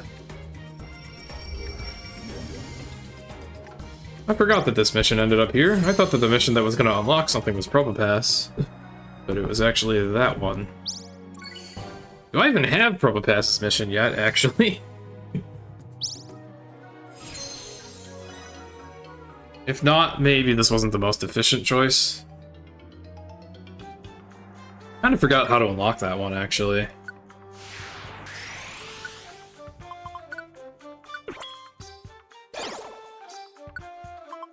Sea looplet, we'll give that to Seismitoad. You did see it pop up, or maybe I am going to do that one now. I don't remember, whatever. Whatever happens, happens at this point. There's a mission here. I have literally nothing else on my entire table telling me that it's gonna unlock any other missions, so...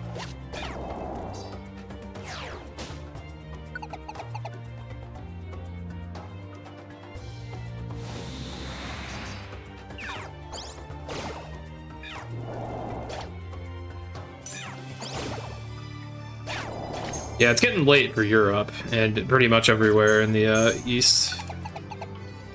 So, yeah, wish everyone in Europe a good night that's getting tired. Ah, they've got like 6 hours to go, roughly.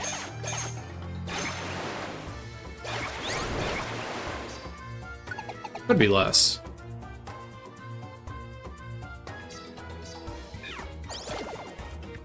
I'll try to make it less.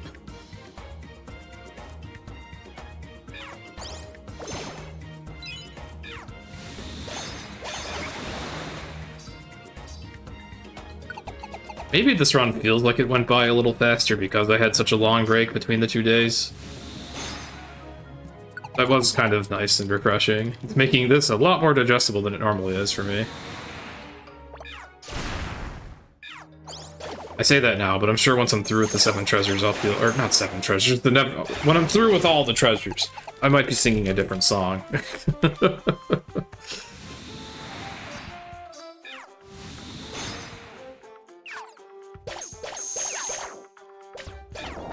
Oh boy, grab the rocks getting thrown.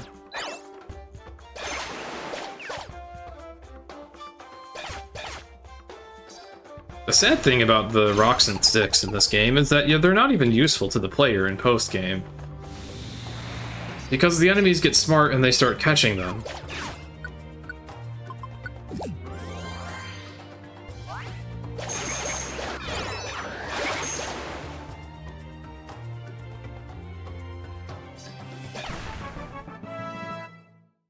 Unless you equip the water looplet, I guess, then you can use thorns pretty effectively. That's the only way. And there's only one water looplet, so...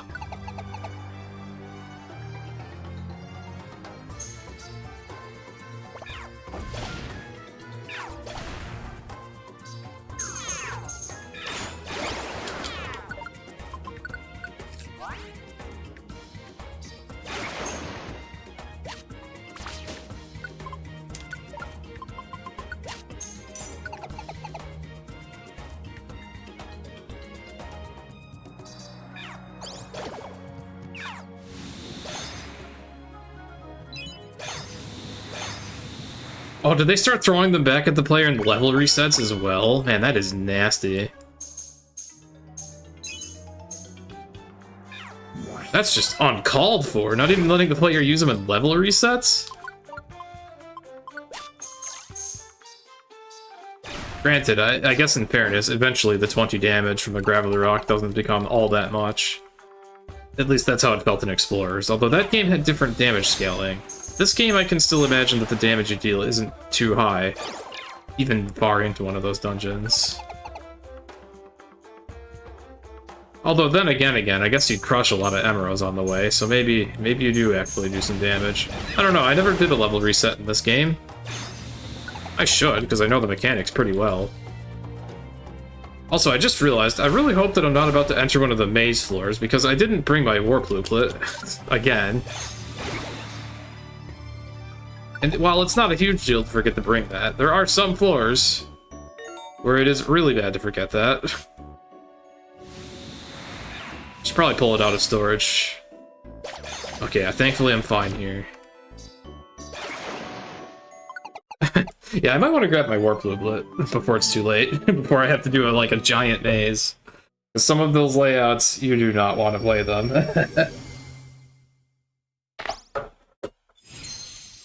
Chat is not ready to know how bad some of those layouts actually are. Okay, that was probably past his mission. Okay.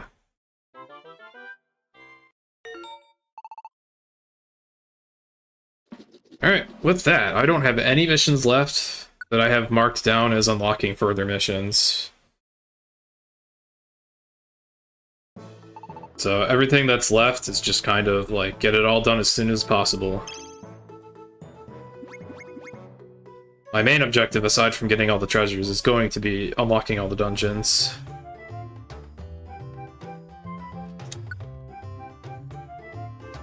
What do I have today? Where are we going? You know what? I should probably do Altar of Ice Depths. Let's get that out of the way. I want to get all the bosses done so that way I can get rid of Brine on Kingdra. Because it's not very good for dungeons. And instead I could teach another Rain Dance move, which might sound redundant, but it's actually really nice for when Seismitoad's in danger.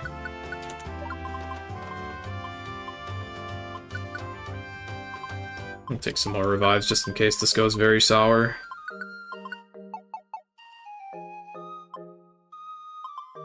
Alright, take the grass looplet. Thanks for the good luck, Pendle. And thank you in advance.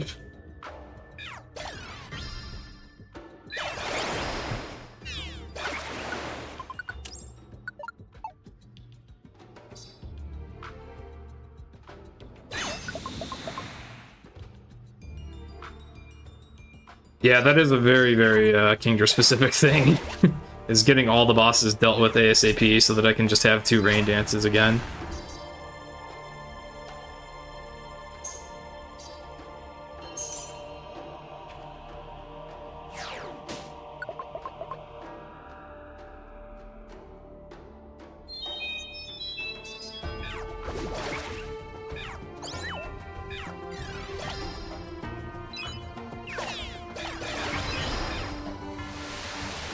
Oh, you used Rain Dance? You set off our trap card.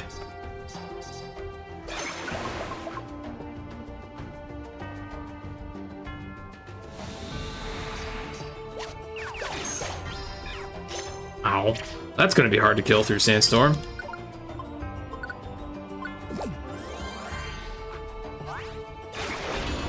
This would be a good example of a situation where it would be nice if Seismitoad had someone else use Rain Dance for him.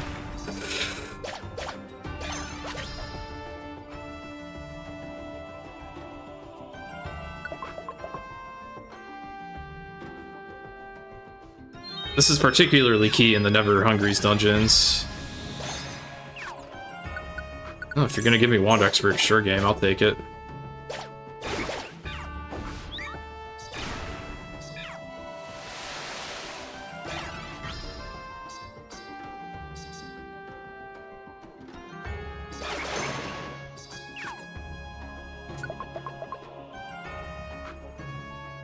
I think this dungeon's another, like, 20-floor dungeon.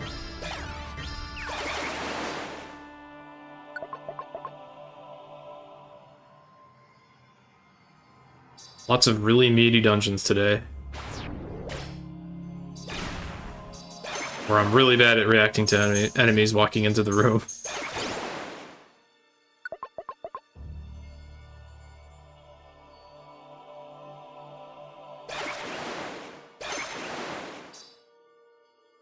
Oh yeah, this dungeon spawns a lot of gold bars too. Definitely a good farm spot. Although I think this dungeon disappears after you beat it. So it's a good farm spot, but you'd have to actively not beat the dungeon. I think. At least I remember at one point trying to look for it and not being able to find it.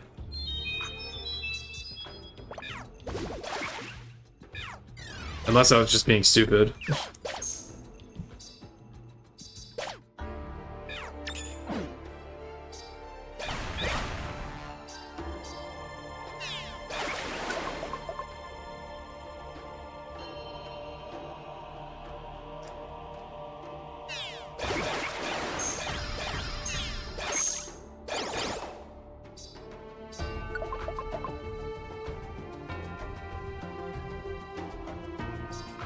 Holy traps. You know what? I don't really care about Wand Expert here. I'm gonna swap that. Oh, I said I'm gonna swap that into... Oh, Power Boost X. Sure. It's a pretty good trade at this time. This is Altar of Ice Depths. This is one of the unique 100% requirements that I haven't mentioned yet. You can also unlock black-white forms of Kyurem. I think other Pokemon that have form changes just let you pick their form or have some other gimmick associated with switching forms. But with Kyurem in particular, you actually have to unlock it. I deemed this to be a part of the 100% requirements, though it is the one thing that the game doesn't necessarily care that much about. Like, it acknowledges the treasure collection, and it acknowledges getting all the Pokemon and visiting all the dungeons. This is one thing that's easy to forget. Oh, and you do have to go to Pelipper Island. Okay, so you can farm this place in Pelipper Island. It's random what form you get? Oh yeah, when you fight it, it is random, yeah.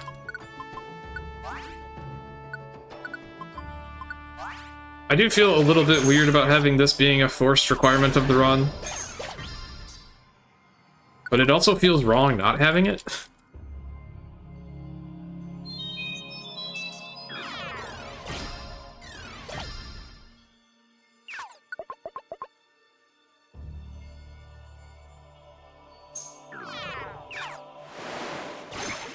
So yeah, this is the only thing that we do in Hundo that doesn't really line up with the three main requirements.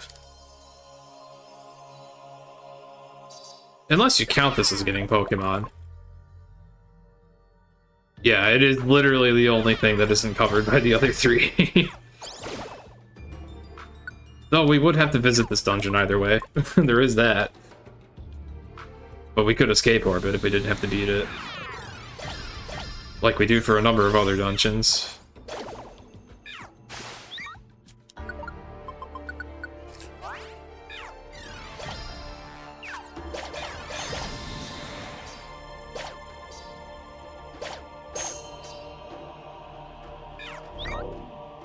Oh, that would have hurt. That was sheer cold.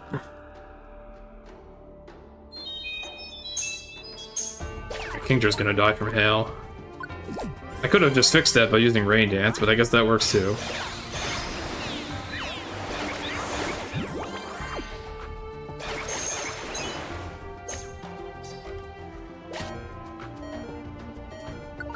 Yeah, let's just use Rain Dance next floor. That'll regen us.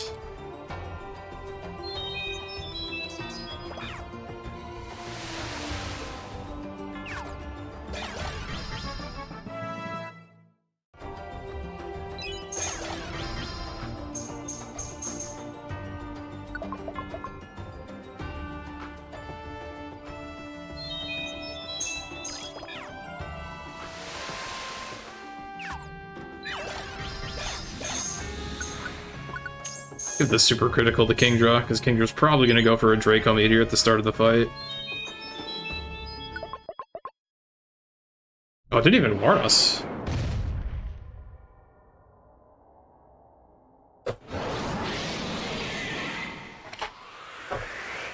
Here I'm round 2.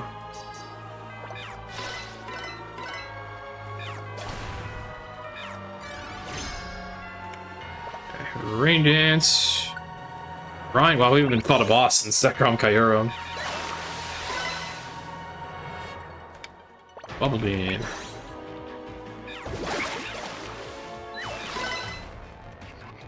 And it's already dead. Eventful boss as usual.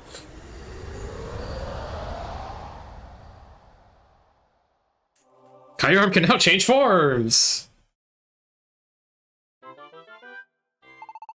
Yeah, that is all that unlocks.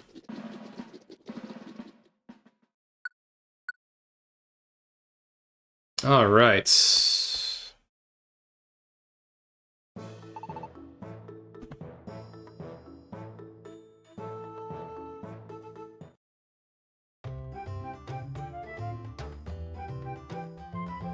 Alright, so I guess I don't even really need to check who's available. We just need to go anywhere now. Preferably to a dungeon that has not been visited yet. This is where escape orbs finally start to be kind of useful.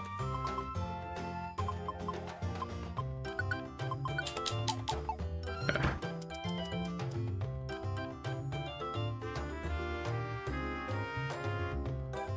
Alright, so I don't have anywhere left here that I haven't been yet that has a mission. So I'm just going to go here so that I get this dungeon check and leave it immediately. That counts for visiting dungeons.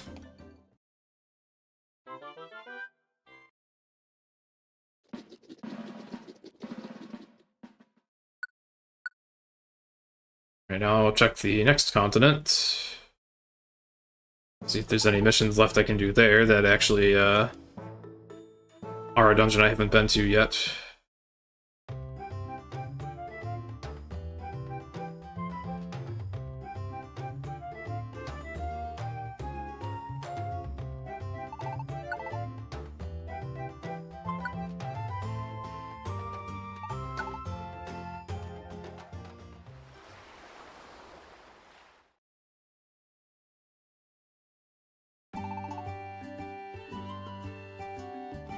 It would be interesting if you did actually have to beat all the dungeons. Then I would have to get good at level resets in this game.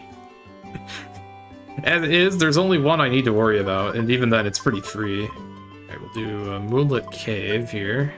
Just leave this one immediately as well.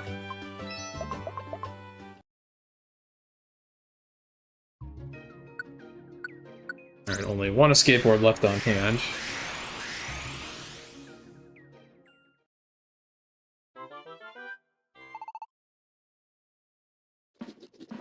Fittingly, I think Lunatone's mission unlocked that one. There could also be travelers in these dungeons, but the only way to find out would be to explore them fully, and at this point, I'm gonna wait until I get to the point where the game tells me where those are. Once you are out of visible missions, the game just tells you where the travelers are. Also, wait, I'm getting expedition points for this? What? I didn't even notice. I thought you at least had to explore a floor to get points. Wait, so you can just convert your escape orbs into expedition points? Or wait, can you just give up and get points? Wait. The Expedition Society isn't doing a very good job verifying that we're actually working. Oh yeah, Ampharos, we it was great in there. Okay, here's an actual like mission I need to do. Yeah, we worked very hard, Ampharos. It was very pretty in there. I remember the first 3 seconds of the music loop very specifically.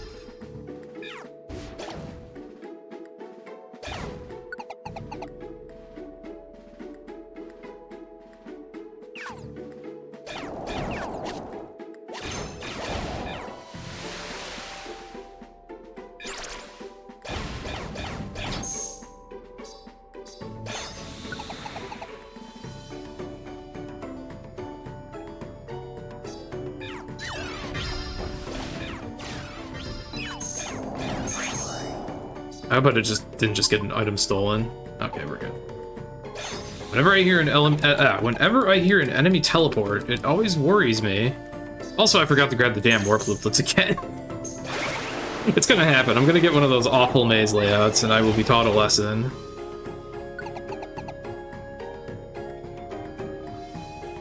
Yeah. Yeah, I guess... What does Ampharos know? He can't find his way around at all. Yeah, this dungeon's really cool! Ampharos, that's the cafe. Oh. Well, no wonder they weren't so hostile here.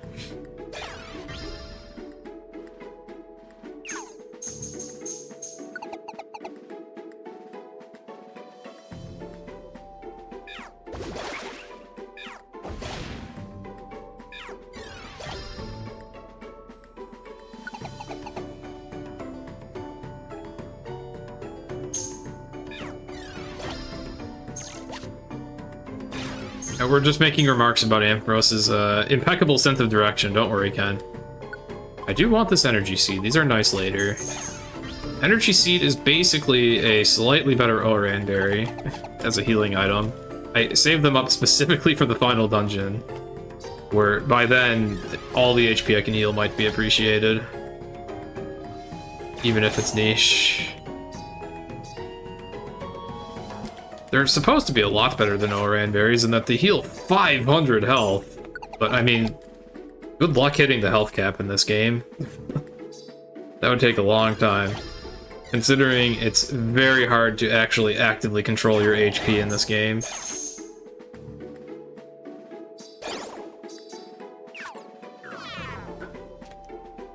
You just have to randomly find citrus berries. What do you need 500 health for? You don't. It's just the cap. I mean, it's also the amount that an energy seed heals, so I guess if you want to get everything out of an energy seed, then you need 500 health. Because an Oran only heals 100, which is a lot. That's usually fine enough. But when we get to the final dungeon where I'm gonna have, like, probably 150 health, it'll be nice to be able to heal all of that.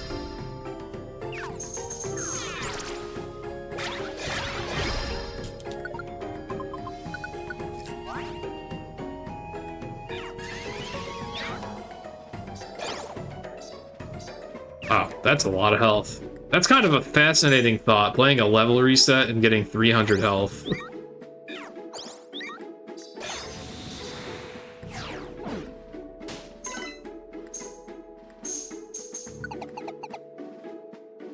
When do I run this with no vitamins? For 1 million channel points. Actually, I shouldn't say that to you, because you probably do have a lot of channel points.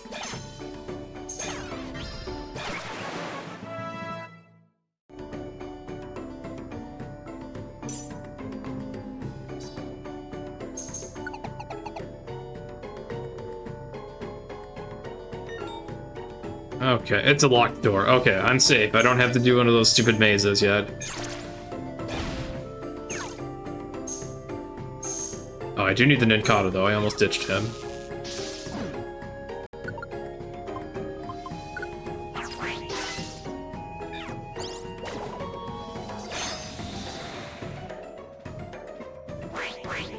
Don Pucklin, Don Pucklin!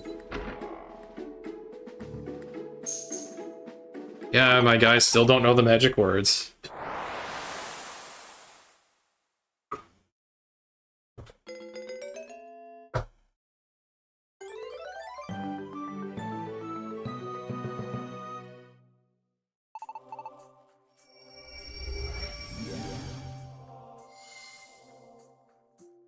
Got it, so be careful with Snowy Cave.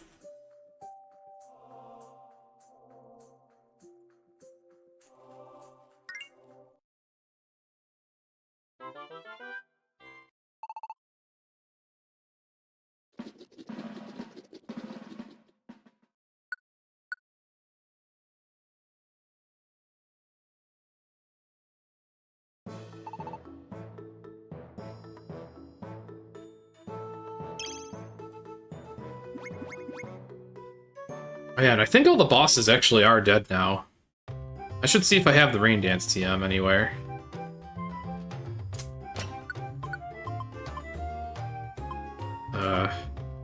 It's very hard to find in this mess. Oh, there it is. Yeah, I'm pretty sure I'm done with Brine now. Pretty sure. Even if there is a boss left, I can live without Brine, it's fine.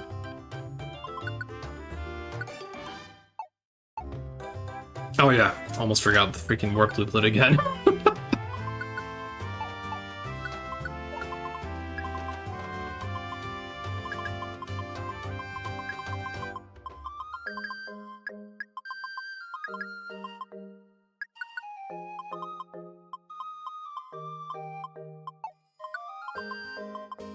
Let me get my escape orbs out too. How many do I have? 10. Okay, that's quite a few. Okay. I probably don't need anywhere near that many right now.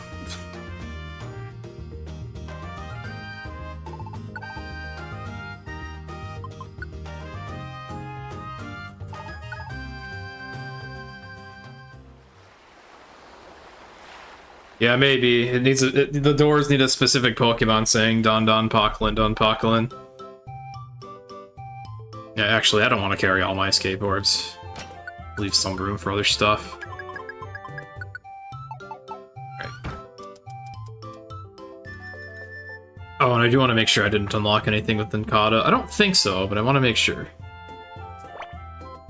Just in case I'm wrong. Okay, we're good.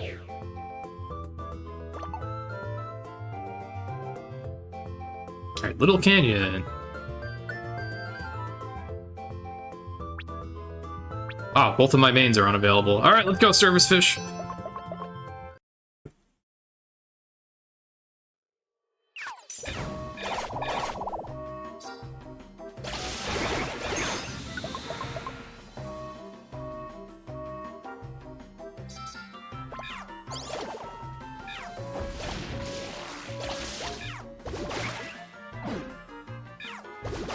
So this dungeon's funny. It's full of, like, really tanky, not fully evolved Pokemon. Mostly starters. And Arkin for some reason.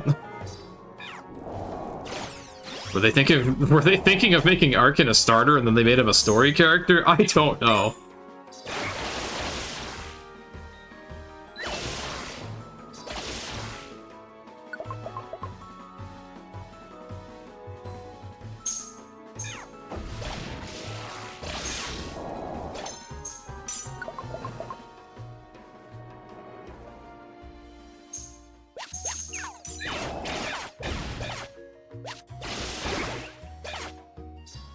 Oops. Oh, there's also Litwick here for some reason.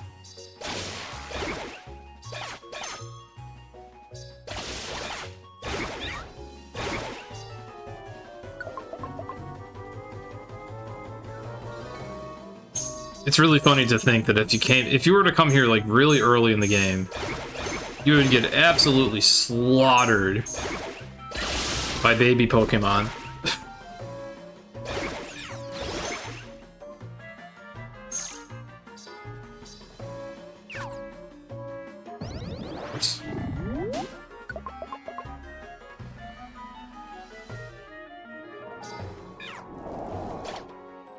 Yeah, look at that, just tanking Charizard's Heat Wave like nothing.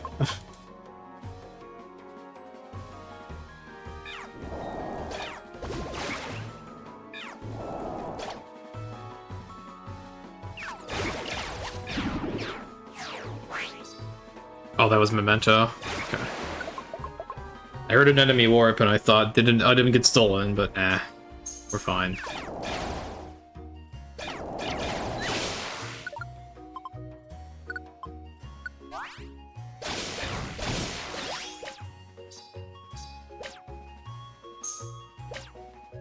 Or Service Fish is on fire, though.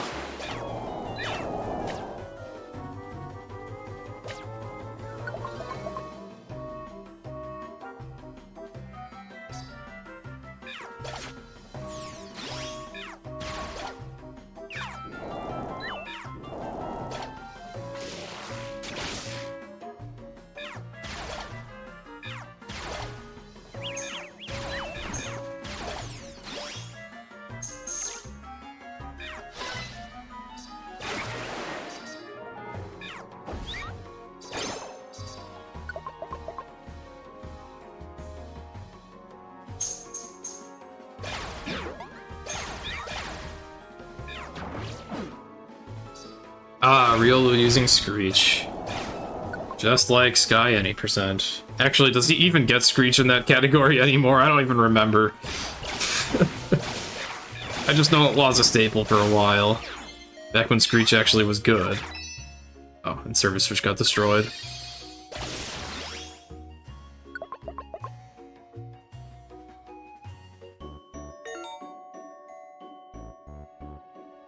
Oh, is this another one of those? Yeah, this is another one of those jank layouts that the AI is really weird with.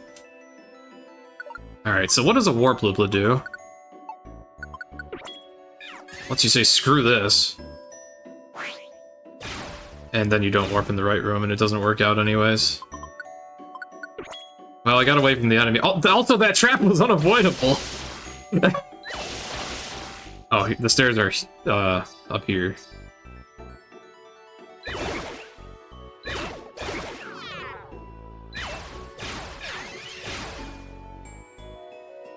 That's such a weird layout.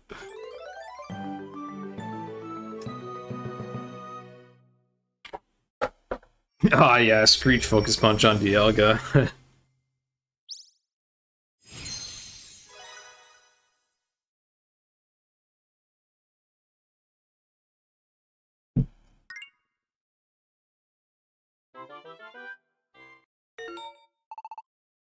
Alright, Grass Continent has a lot of dungeons worth using an escape orb on.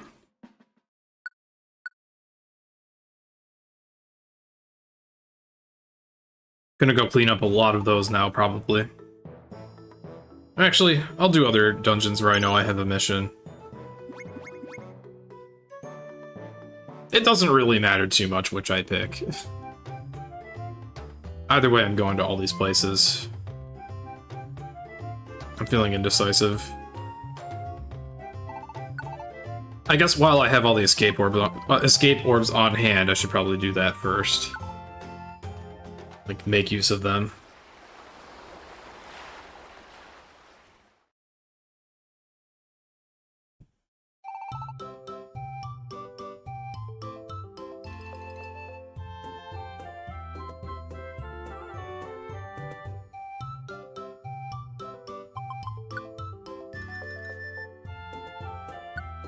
Yeah, this is a 39 floor level reset that we are thankfully not doing.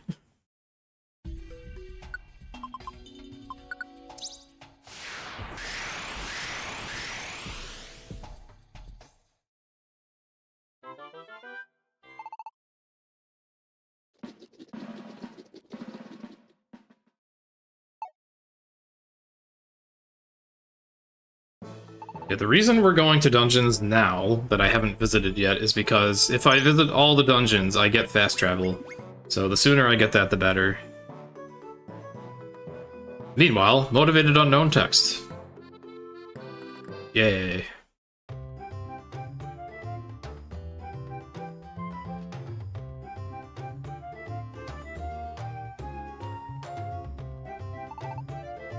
Oh, so they made that they made that dungeon a lot easier than Sacred Ruins, huh?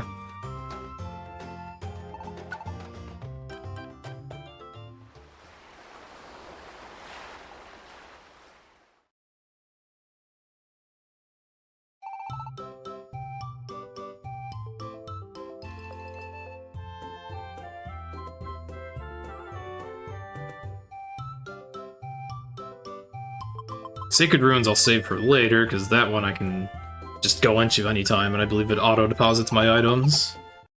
So that can be a convenient feature if I want to reset my inventory. That dungeon, Hidden Cave, I believe is a dungeon you never ever want to go to. Yo, Rob, thank you for the good luck.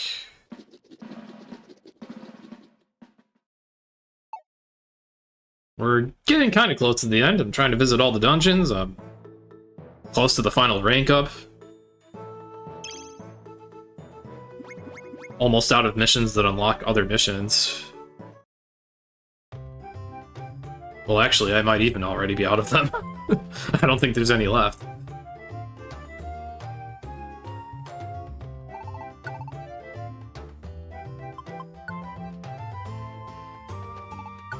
We have like roughly 100 to go.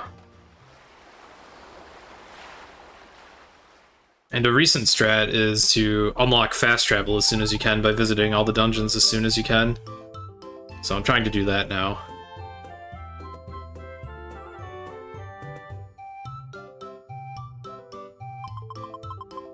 Path of Fondleys. Fresh Meadow? Okay, Fresh Meadow's the last one here, I think. Yeah, oh, and Freedom Coast. Okay. And Service Fish is getting all the all the experience. Yeah, we're getting there, we're getting there. Trying to make it so the last 100 Pokemon are less tedious by having fast travel. I think I'm gonna rank up soon just from all the points I'm getting from doing this. Then we're gonna do Never Hungries and stuff. Stuff I dread. Learning from the Ampharos School of Exploration. Oh boy, another unknown! Did you know that if you take a motivated unknown with another motivated Pokemon, they get an unbelievable 6 times experience? Woo!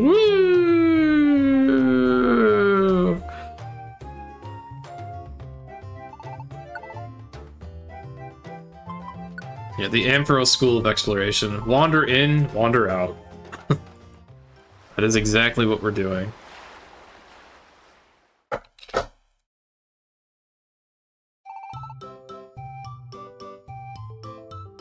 Grass Continent has by far the most of the dungeons that we don't really ever get a mission in. Because it hosts a lot of the level resets. Oh, no more Service Fish. Alright, call him Kingdra.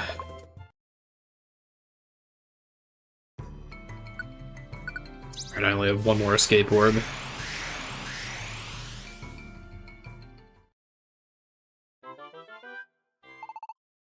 That one was not worth very much.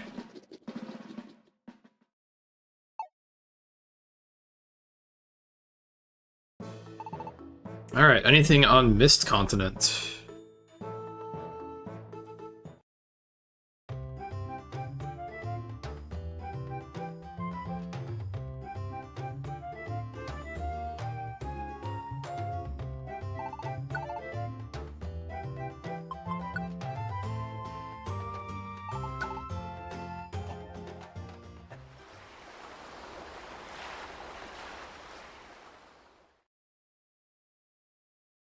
I do like Lapras, but it is soon to be out of business, at least as far as our team is concerned. When we finally do unlock everything. Or visit everything. Okay, Pumpkaboo Forest and Frozen Falls. Alright. Oh, and I don't have any of my mains. Alright, come Service Fish! Alright, we're finally actually doing a dungeon! That is a monster house.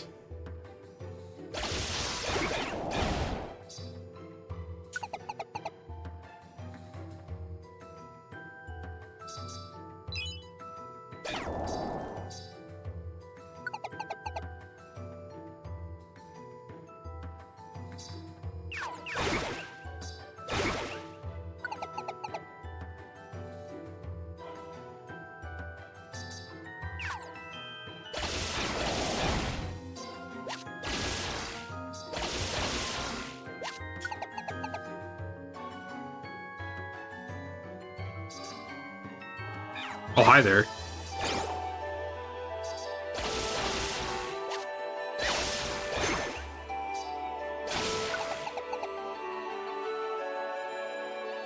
Yeah, welcome to Pumpkaboo Forest. Here's a monster house. There's no Pumpkaboos here, but we have Gorgeist. Oh, and a skateboard. Cool. That's convenient. Back up to 2 on hand without even checking storage.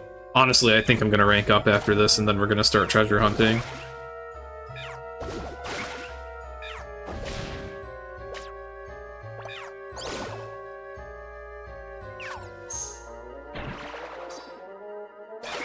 Funnily, wait, there's a, oh, it's one of these, okay.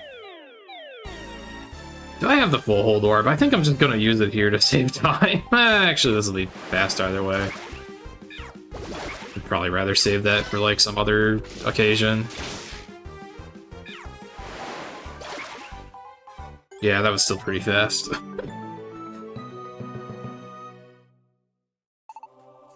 I admit defeat.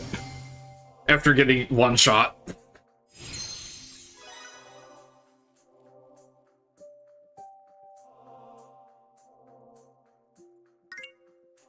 Okay, that was the mission there. Lost my train of thought.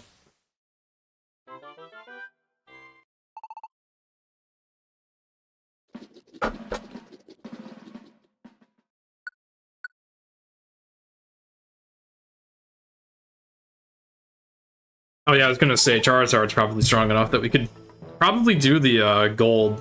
Oh yeah, there we go. There's the final rank.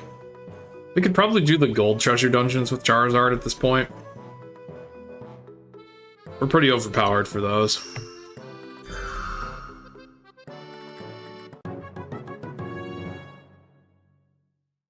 Alright, that's 2 PP ups for free, and a bunch of gold bars, and all the legendaries unlocked, and all the songs in the jukebox unlocked.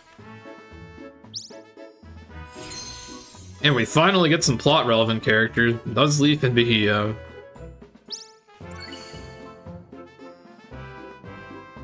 I don't remember if we unlock any missions. Oh yeah, of course we do. We get Zygarde and, Yveltal, the Bacon Burb. It's like, ah, I finally got my own game!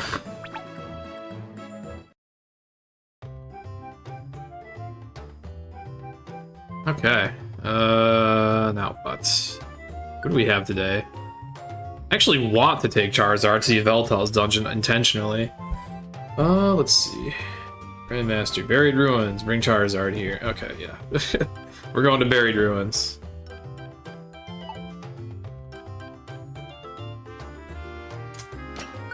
We're gonna do more, PP up shenanigans.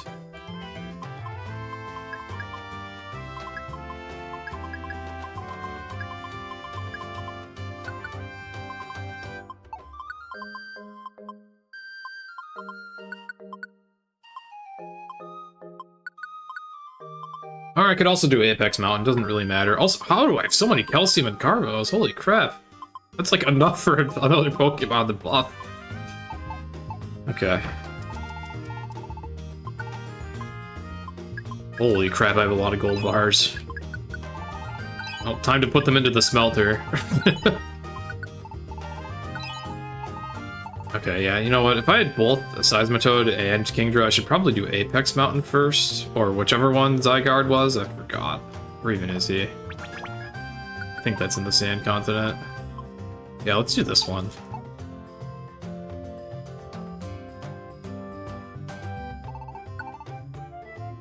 Get another really big, tedious dungeon out of the way.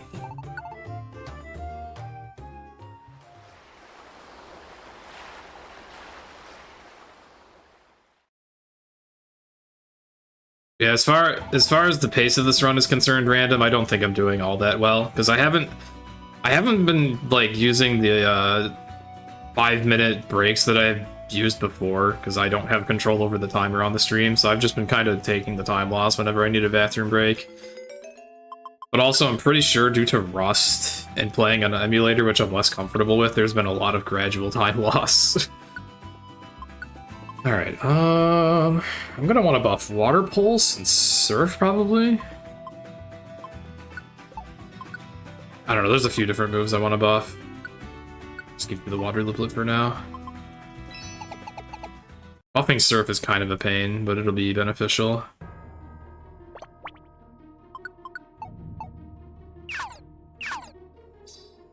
Alright, tactics. Wait there. Surf's up. Why'd you have to show up now? Oh my goodness, you're tanky too. Okay. Try again. And then you, I want to buff Water Pulse. Okay. You have the Water Looplet. Yes, okay. Didn't even get Surf.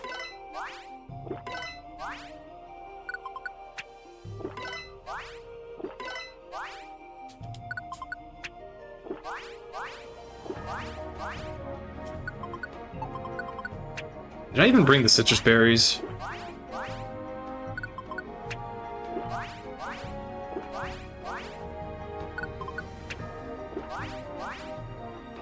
Okay. How many of these do I have? Alright, well, Surf's at 25, that's fine. Water Pulse is at 24. Alright, I want to get Blizzard. And I want to get Muddy Water. Did I just hit? I hit for Alligator. Because he was in the room. Whoops. Whoops. Alright, give me that Water Looplet. Okay, I saw citrus berries.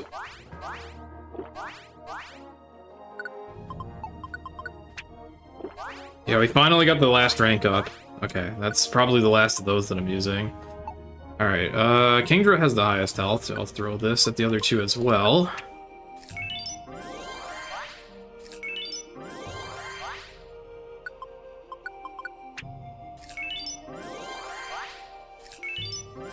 Okie dokie.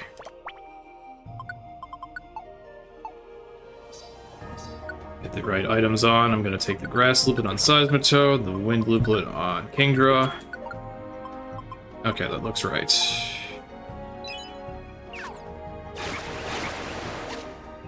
And now for a 30-floor dungeon with gates layouts. Again.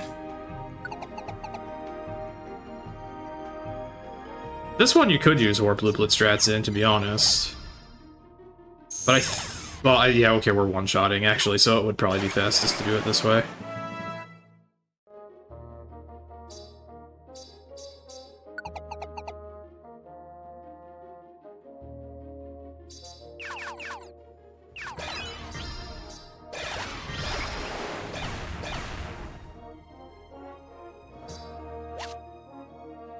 Not doing a very good job reacting to when stairs get found, either. It's gonna be really bad when I am doing warp strats, I have a feeling.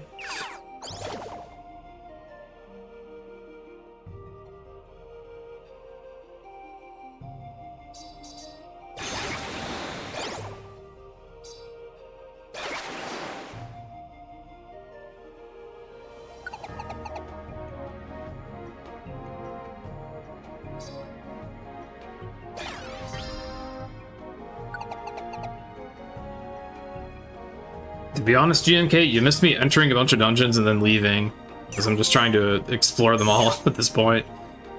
And exploring counts as just entering and leaving by this game's silly definitions.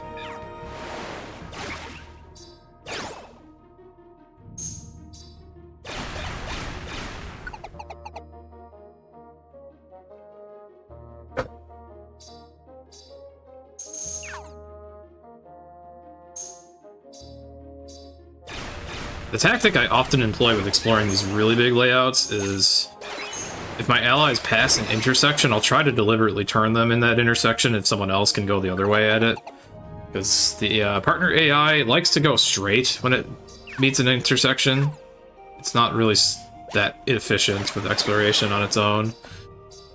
And then also, if the two Pokemon are, like, kind of... If the two Pokemon that I'm waiting to explore everywhere are stuck together, I'll grab one of them and force them to separate, so that they explore a little more efficiently for me.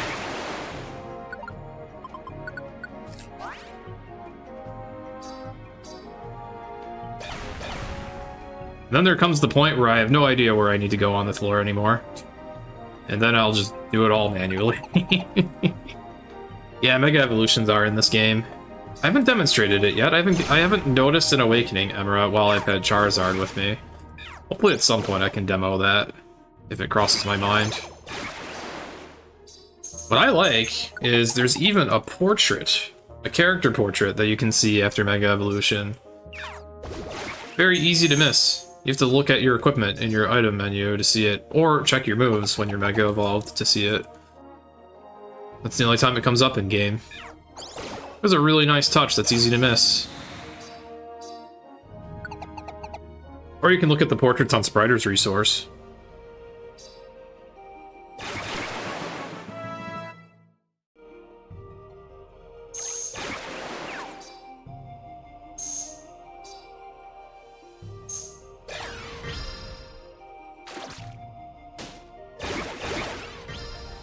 How? What an oddly linear floor. Holy crap. Look at this hallway. That would have been terrible for Warp Looplet. Those are like your worst enemy if you're trying to use the warp strats. Is if there's like a really long hallway on the way to the stairs room, at that point it's like you either catch it when you warp in there or you're never getting in there.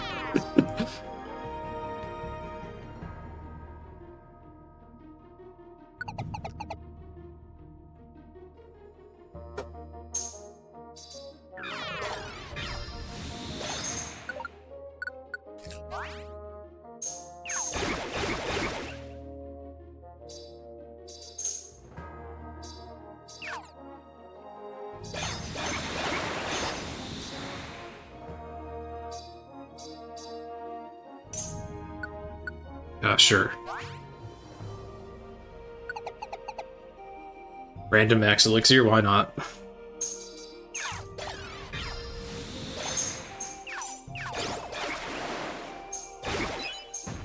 Whoops, I just walked onto a visible stealth rock. Good job. Oh man, I love saving frames with the wind looplets. Because of it not being immune to elements. There's something very satisfying about that.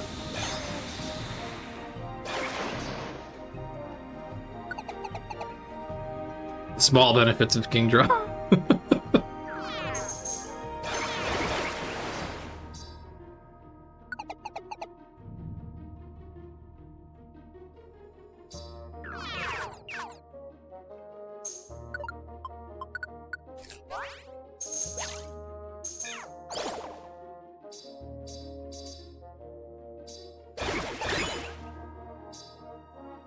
Gator, you were in the hallway. Why'd you turn around? Oh, my partners are being so stupid.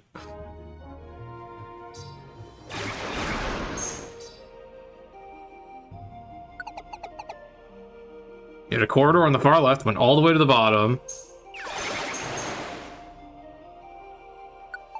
Oh, hey, citrus. Sure, don't mind if I do.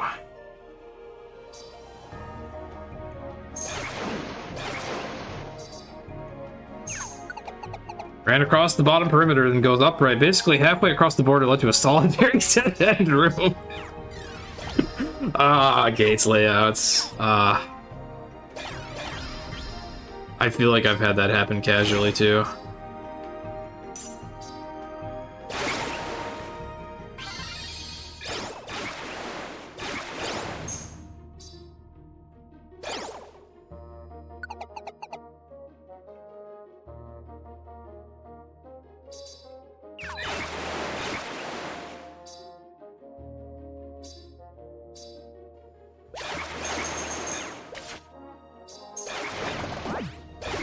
Alright, well, I don't know what got blocked.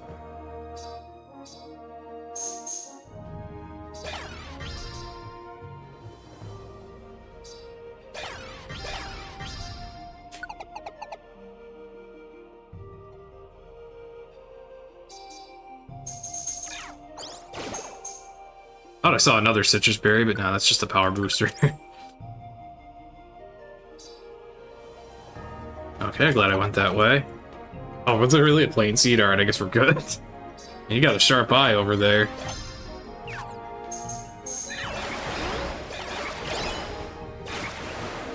Yeah, I did contemplate playing with the text log on the top screen, which would make things like that easier to see, but the problem is I'm so heavily reliant on having the map on this screen, and I can't see the map very well with the text log in the way on the top screen, so I'm just constantly dying of cringe when I'm trying to play with the text log on the top screen. I can't do it anymore.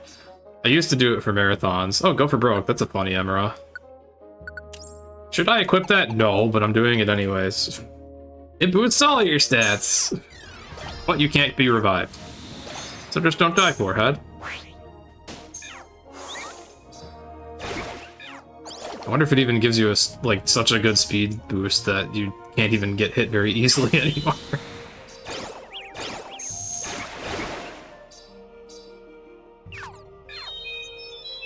I have revive all orbs. Those would still override that. So it wouldn't be the worst if he were to actually die. So yeah, I'll happily use go for broke with a revive all orb, so that I don't actually have to go for broke. He is dodging moves like the Matrix. I'm starting to think that actually boosts your speed. Oh, Rain's Blessing. Hello. I don't need that. We're already like one-shotting stuff. That would just be time loss. Now, if I find Rain's Blessing in like a Never Hungries, then we're cooking. That just automatically triggers Rain for the whole floor. So really amazing for the really long, brutal dungeons.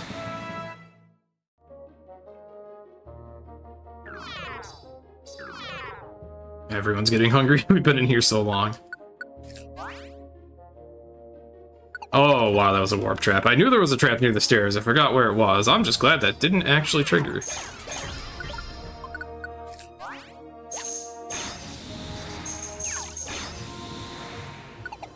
Oh, now is not the time to get phone calls.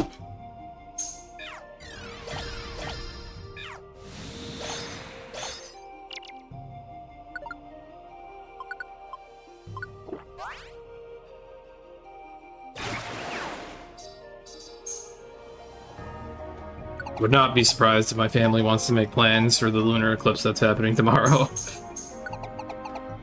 It would not be the first time that I found out about plans the day before. Except I don't want to go anywhere for that, because it is expected to be insanely crowded where I live. Like, screw that. Hello, Monster House. That is not the Pokemon I wanted to switch to. So I guess I'll take the 15,000 XP, or 1,500, and then a death, I guess.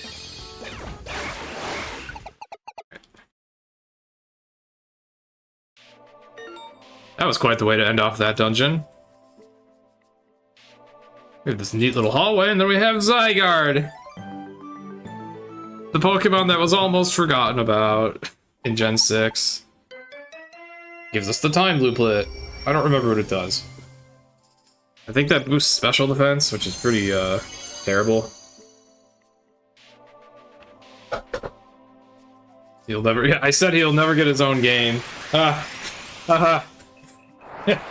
I have this tendency to just kind of summon video games into existence by saying they'll never happen. I said that there wouldn't be another PMD game. A week later, we get frickin' Rescue Team DX. I said that there wouldn't be another paper. I said there's no way they'd remake Thousand Year Door. They're remaking Thousand Year Door. I said that Zygarde probably won't ever get his own game. You got fucking Legends ZA. Like, alright, at this point, if I doubt a game's going to exist, clearly it's gonna exist in weeks. I just keep summoning games. All I have to do is doubt that they can possibly exist.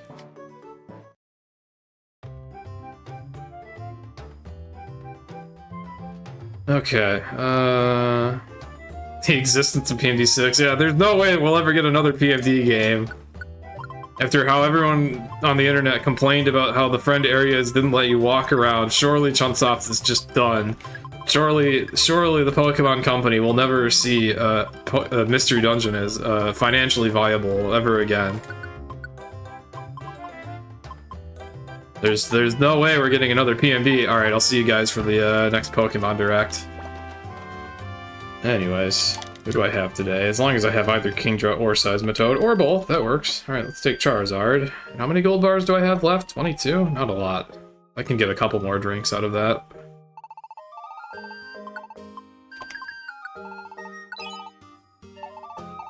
Do I have any more citrus berries or life seeds? I don't think so.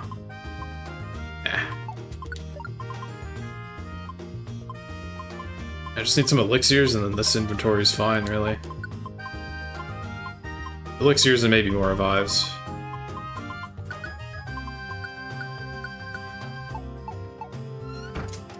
How is that talking to the deposit box? Game. You silly game. It'll just be Red Rescue Team on Switch Online. Woo!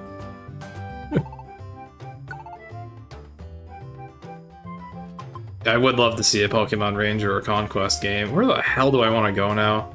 Where is Yveltal's dungeon? Oh my god.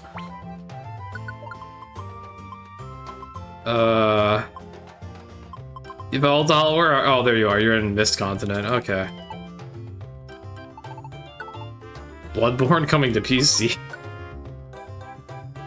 I have not even played Bloodborne. I played it very briefly, and after being a Dark Souls shield hurdler, I couldn't do Bloodborne's playstyle at all. Surely they'll never make that a PC port. Surely we'll never get another Pokemon Conquest. There's just simply no way that the Pokemon Company will ever coordinate with what the fuck was the name of the company? I don't even remember. Alright, anyways, let's go Charizard. Another really long dungeon, but this one is kind of funny because we can do this. Woo! Oh, the stairs are down there.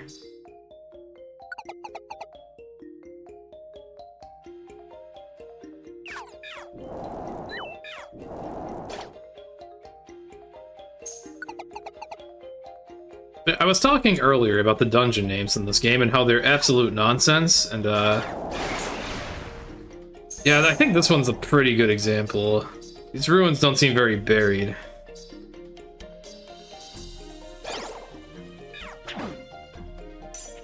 Also, what the hell is Pichu doing here?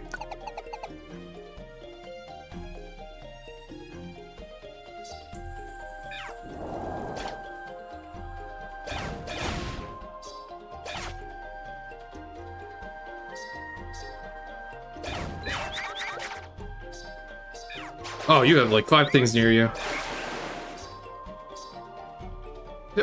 For alligator, why? Oh my goodness.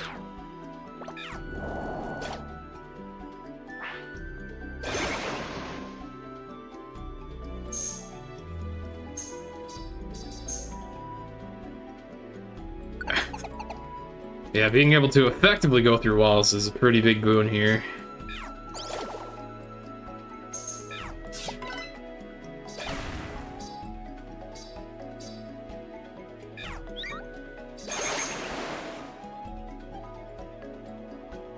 That is a tall dead end.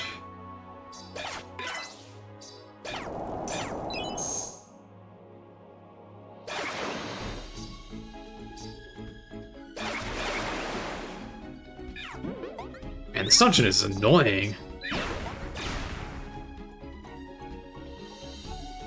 But yeah, I guess it is nice to be able to just do that. Like, oh, alright, the stairs are way far away from where we are? Oh well.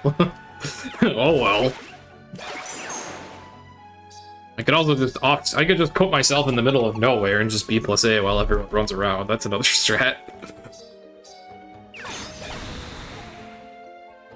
And then for Alligator gets stuck going in a— oh no, Seismitoad gets stuck going left and right, and then he goes back anyways. Oh my god, the AI is terrible in this place.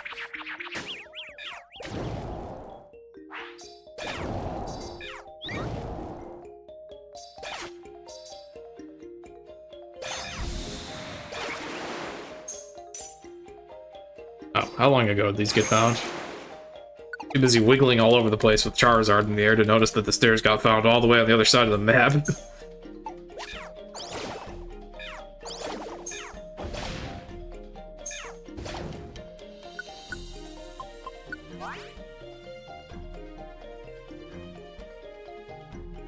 Wait, what the fuck is this floor? Oh, it's all down this way.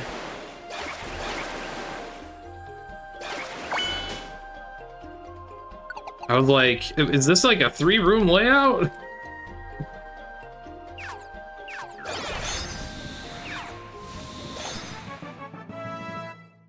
The goop on the floor, oh, the rainbow stuff? If you step on enough of those, you make an emerald spawn. Those are the colored stones that are laying around, that when you equip them onto your looplet, you get a random buff. Well, it tells you what the buff does. Togetic, hello. That's one of my favorite Pokemon. What is Togetic doing in Yveltal's dungeon? Anyways, yeah, the emeralds give you power-ups. Effectively randomly generated power-ups. And if you get enough emerald dust, which is all the stuff on the ground, I guess specifically 20 of them, a random one spawns where you're standing.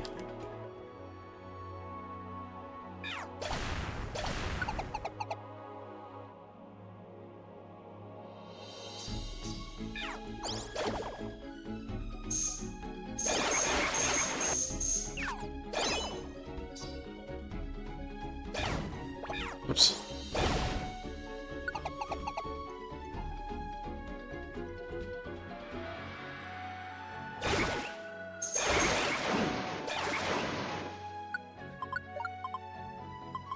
Oh, I never used all the drinks I brought. Whoops. No, don't throw that out. Ah, my goodness. Oh, yeah, you know, I need this apple really badly. Yeah, you know what, let's just get rid of that PP. Oh, I can finally show this off. Oh, except I skipped the animation because he was off screen. But, well, I have a Mega Charizard now. Actually, what happens if I unequip that? Can I randomly switch forms? Because it randomly chooses the form. Okay, well, yeah, there's Mega Evolution just wearing off.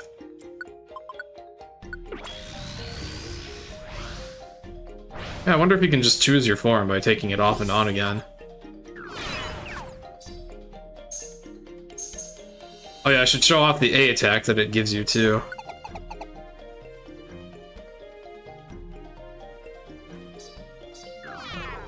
I can still fly. Explosions! Oh. Oh yeah, it makes pink sparkles appear, and those are just random items.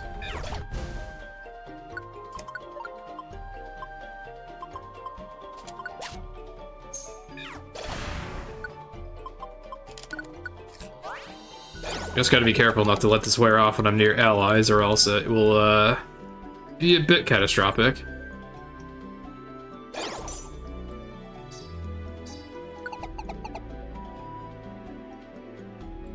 Oh yeah, I guess you could take this... I guess it's an advantage to be able to Mega Evolve in a level reset. It's the only way to get, like, a good A attack. Oh, I'm not immune to ailments, but at least that doesn't make the Awakening wear off in this game. It's been a while since I played Rescue Team DX casually, but I do remember the Mega Evolution gimmick in that game was that it wore off as soon as you got an ailment. Or it usually wore off as soon as you got an ailment. Whereas here, it's just straight up it wears off after X turns. I think it wears off faster if you use the A attack, and I believe the A attack also breaks walls. Yeah, this is the Berserk status. You run in a random direction, punch random stuff, and then it wears off. You can punch your allies is the problem.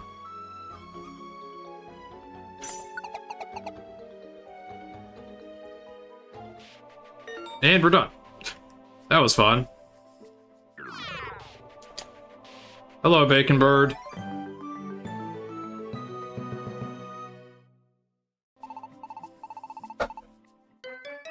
The Darkness Looplet. Very good for mixed attackers. Plus 20 to both offensive stats. I don't know if it's any better than the Sand Looplet. Maybe it depends on the base power of your moves.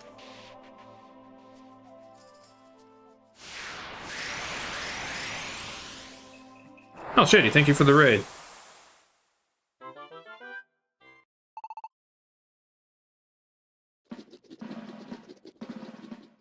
You just missed the conversation about how, Pokken Tournament 2 will definitely never happen. Surely there is no way that Bandai Namco and Pokemon Company would ever coordinate again.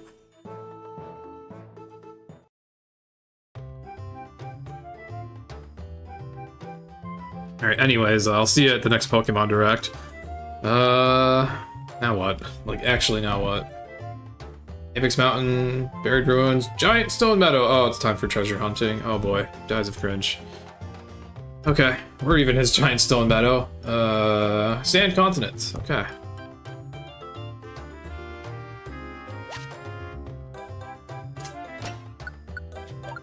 Yo, nice. The gambling actually kind of almost getting somewhere. Almost. Right. I even have like viable mains today. Yeah, Charizard can probably do this, but I have the whole team. Okay.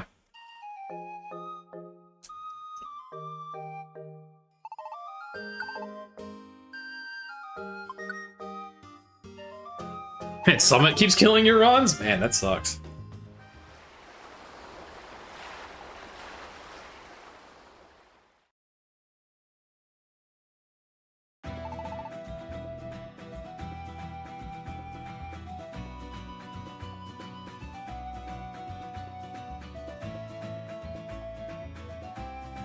Two Frost TMs, nice.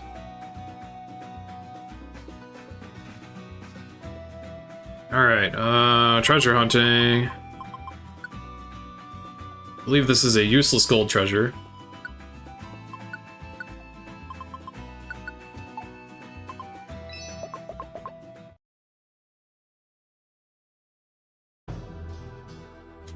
Wait, is this a...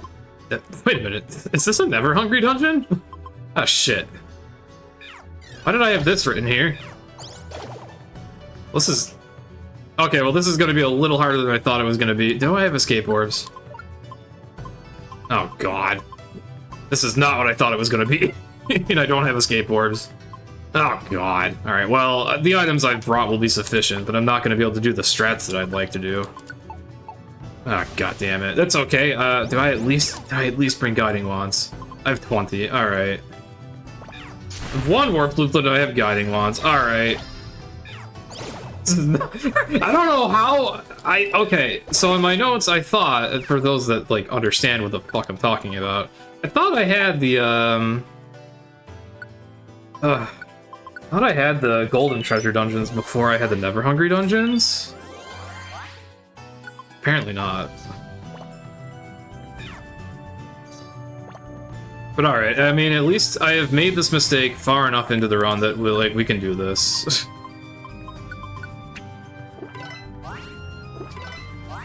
Wait, there's a wand expert on this floor? Well, shit, that would be great to find, yeah. Yeah, I guess this is the problem with the dungeon names in this game being, like, stupidly vague.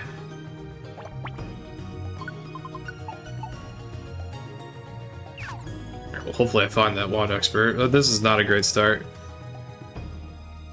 Yeah, man, I could have sworn... Also, the AI doesn't know how to navigate this kind of T-shape, which is lovely. I should probably be using Rain Dance here.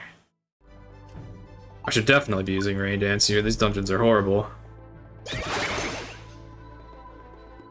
I heard low health, but I guess not. And I don't know if I got that wand expert. I'm probably not finding it. I'll live. Okay.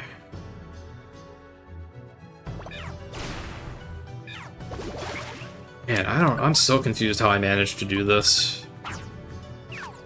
Also, that was an unfortunate waste. What? Oh, he just took damage. The thorny shadow path strat. Oh yeah, this is the dungeon where you get the satiated looplet, right? That's probably why I do this one first. I'm still so confused. It's like, what did I skip in my notes? I'm just so confused how I managed to do this, even with my notes. Whatever. Confused and glad that I'm at least decently prepared. This would have been catastrophic if I didn't have many revives, and I'm still a little worried, admittedly, about that. But yeah, I've got like 2 pages. A decent amount. But yeah, we are gonna be here a while.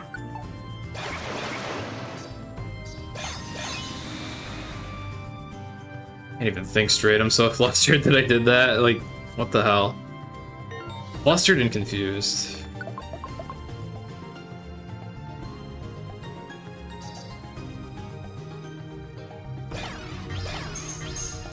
Yeah, this is gonna be a 40-floor dungeon with awful layouts that I wasn't really mentally ready for.